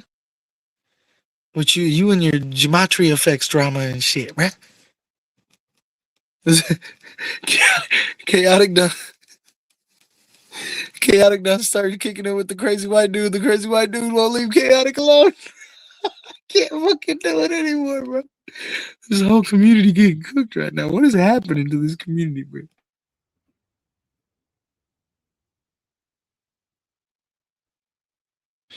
Oh, you not CT? Okay. I was gonna say, what the fuck? He got CT on his profile picture. I'm dead. Look at Trey's fucking profile picture, bro. Tell this man to eat a fucking donut and sit on a couch for 8 hours and play some Call of Duty. God damn, son. Chill out, bro. Nah, man. Nah. I wish I was Wawa. Wawa's probably a cool dude. All right, I'll be right back. I'm gonna just mute up because that music shit was whack. Whack as fuck.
All right. We back in a bit. All right, what I got for you? I got some good shit for you guys. Hold up. I got some good shit for you guys. I think I do.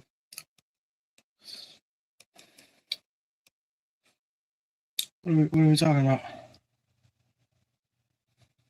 Should we talk about the Black Messiah? What are we talking about? Yo, Punjabi, I heard somebody call CT Crispy Tether. I was like, motherfucker, you better leave my brother CT alone. Yeah, man, you know, CT might need a loan, bro. He seems like he'd be running that credit up, dog. Okay. We're going to have a live conversation. Robert Platinum, I need you to let me know if the quality of this AI is good. Like, if the sound is coming through good. All right, we're going to have a live conversation right now. I'm going to represent Brother Harwin. And the city or the people or the United States government will be represented by Google, I guess. All right, let's do it.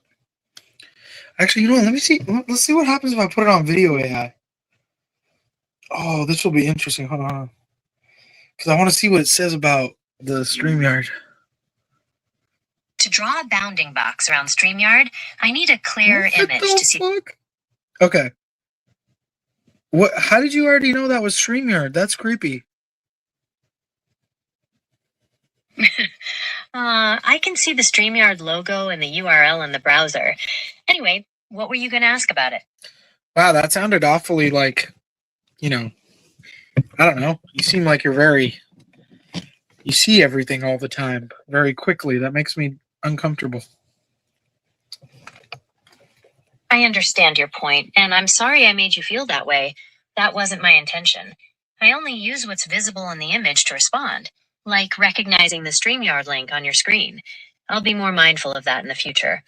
Is there anything else I can help you with today regarding StreamYard, or was there something else you had in mind? No, I'm just kidding. You don't have to be more mindful. I'm just messing with you. I think it's actually really cool you picked it up so quickly. And in the future, I'd prefer you to do that, actually, because you never know. I might need you to, like, those milliseconds of you recording and catching shit might actually help me with, I don't know, a criminal case. Who knows? So please disregard what I just said earlier. Keep doing your Skynet stuff. I love it.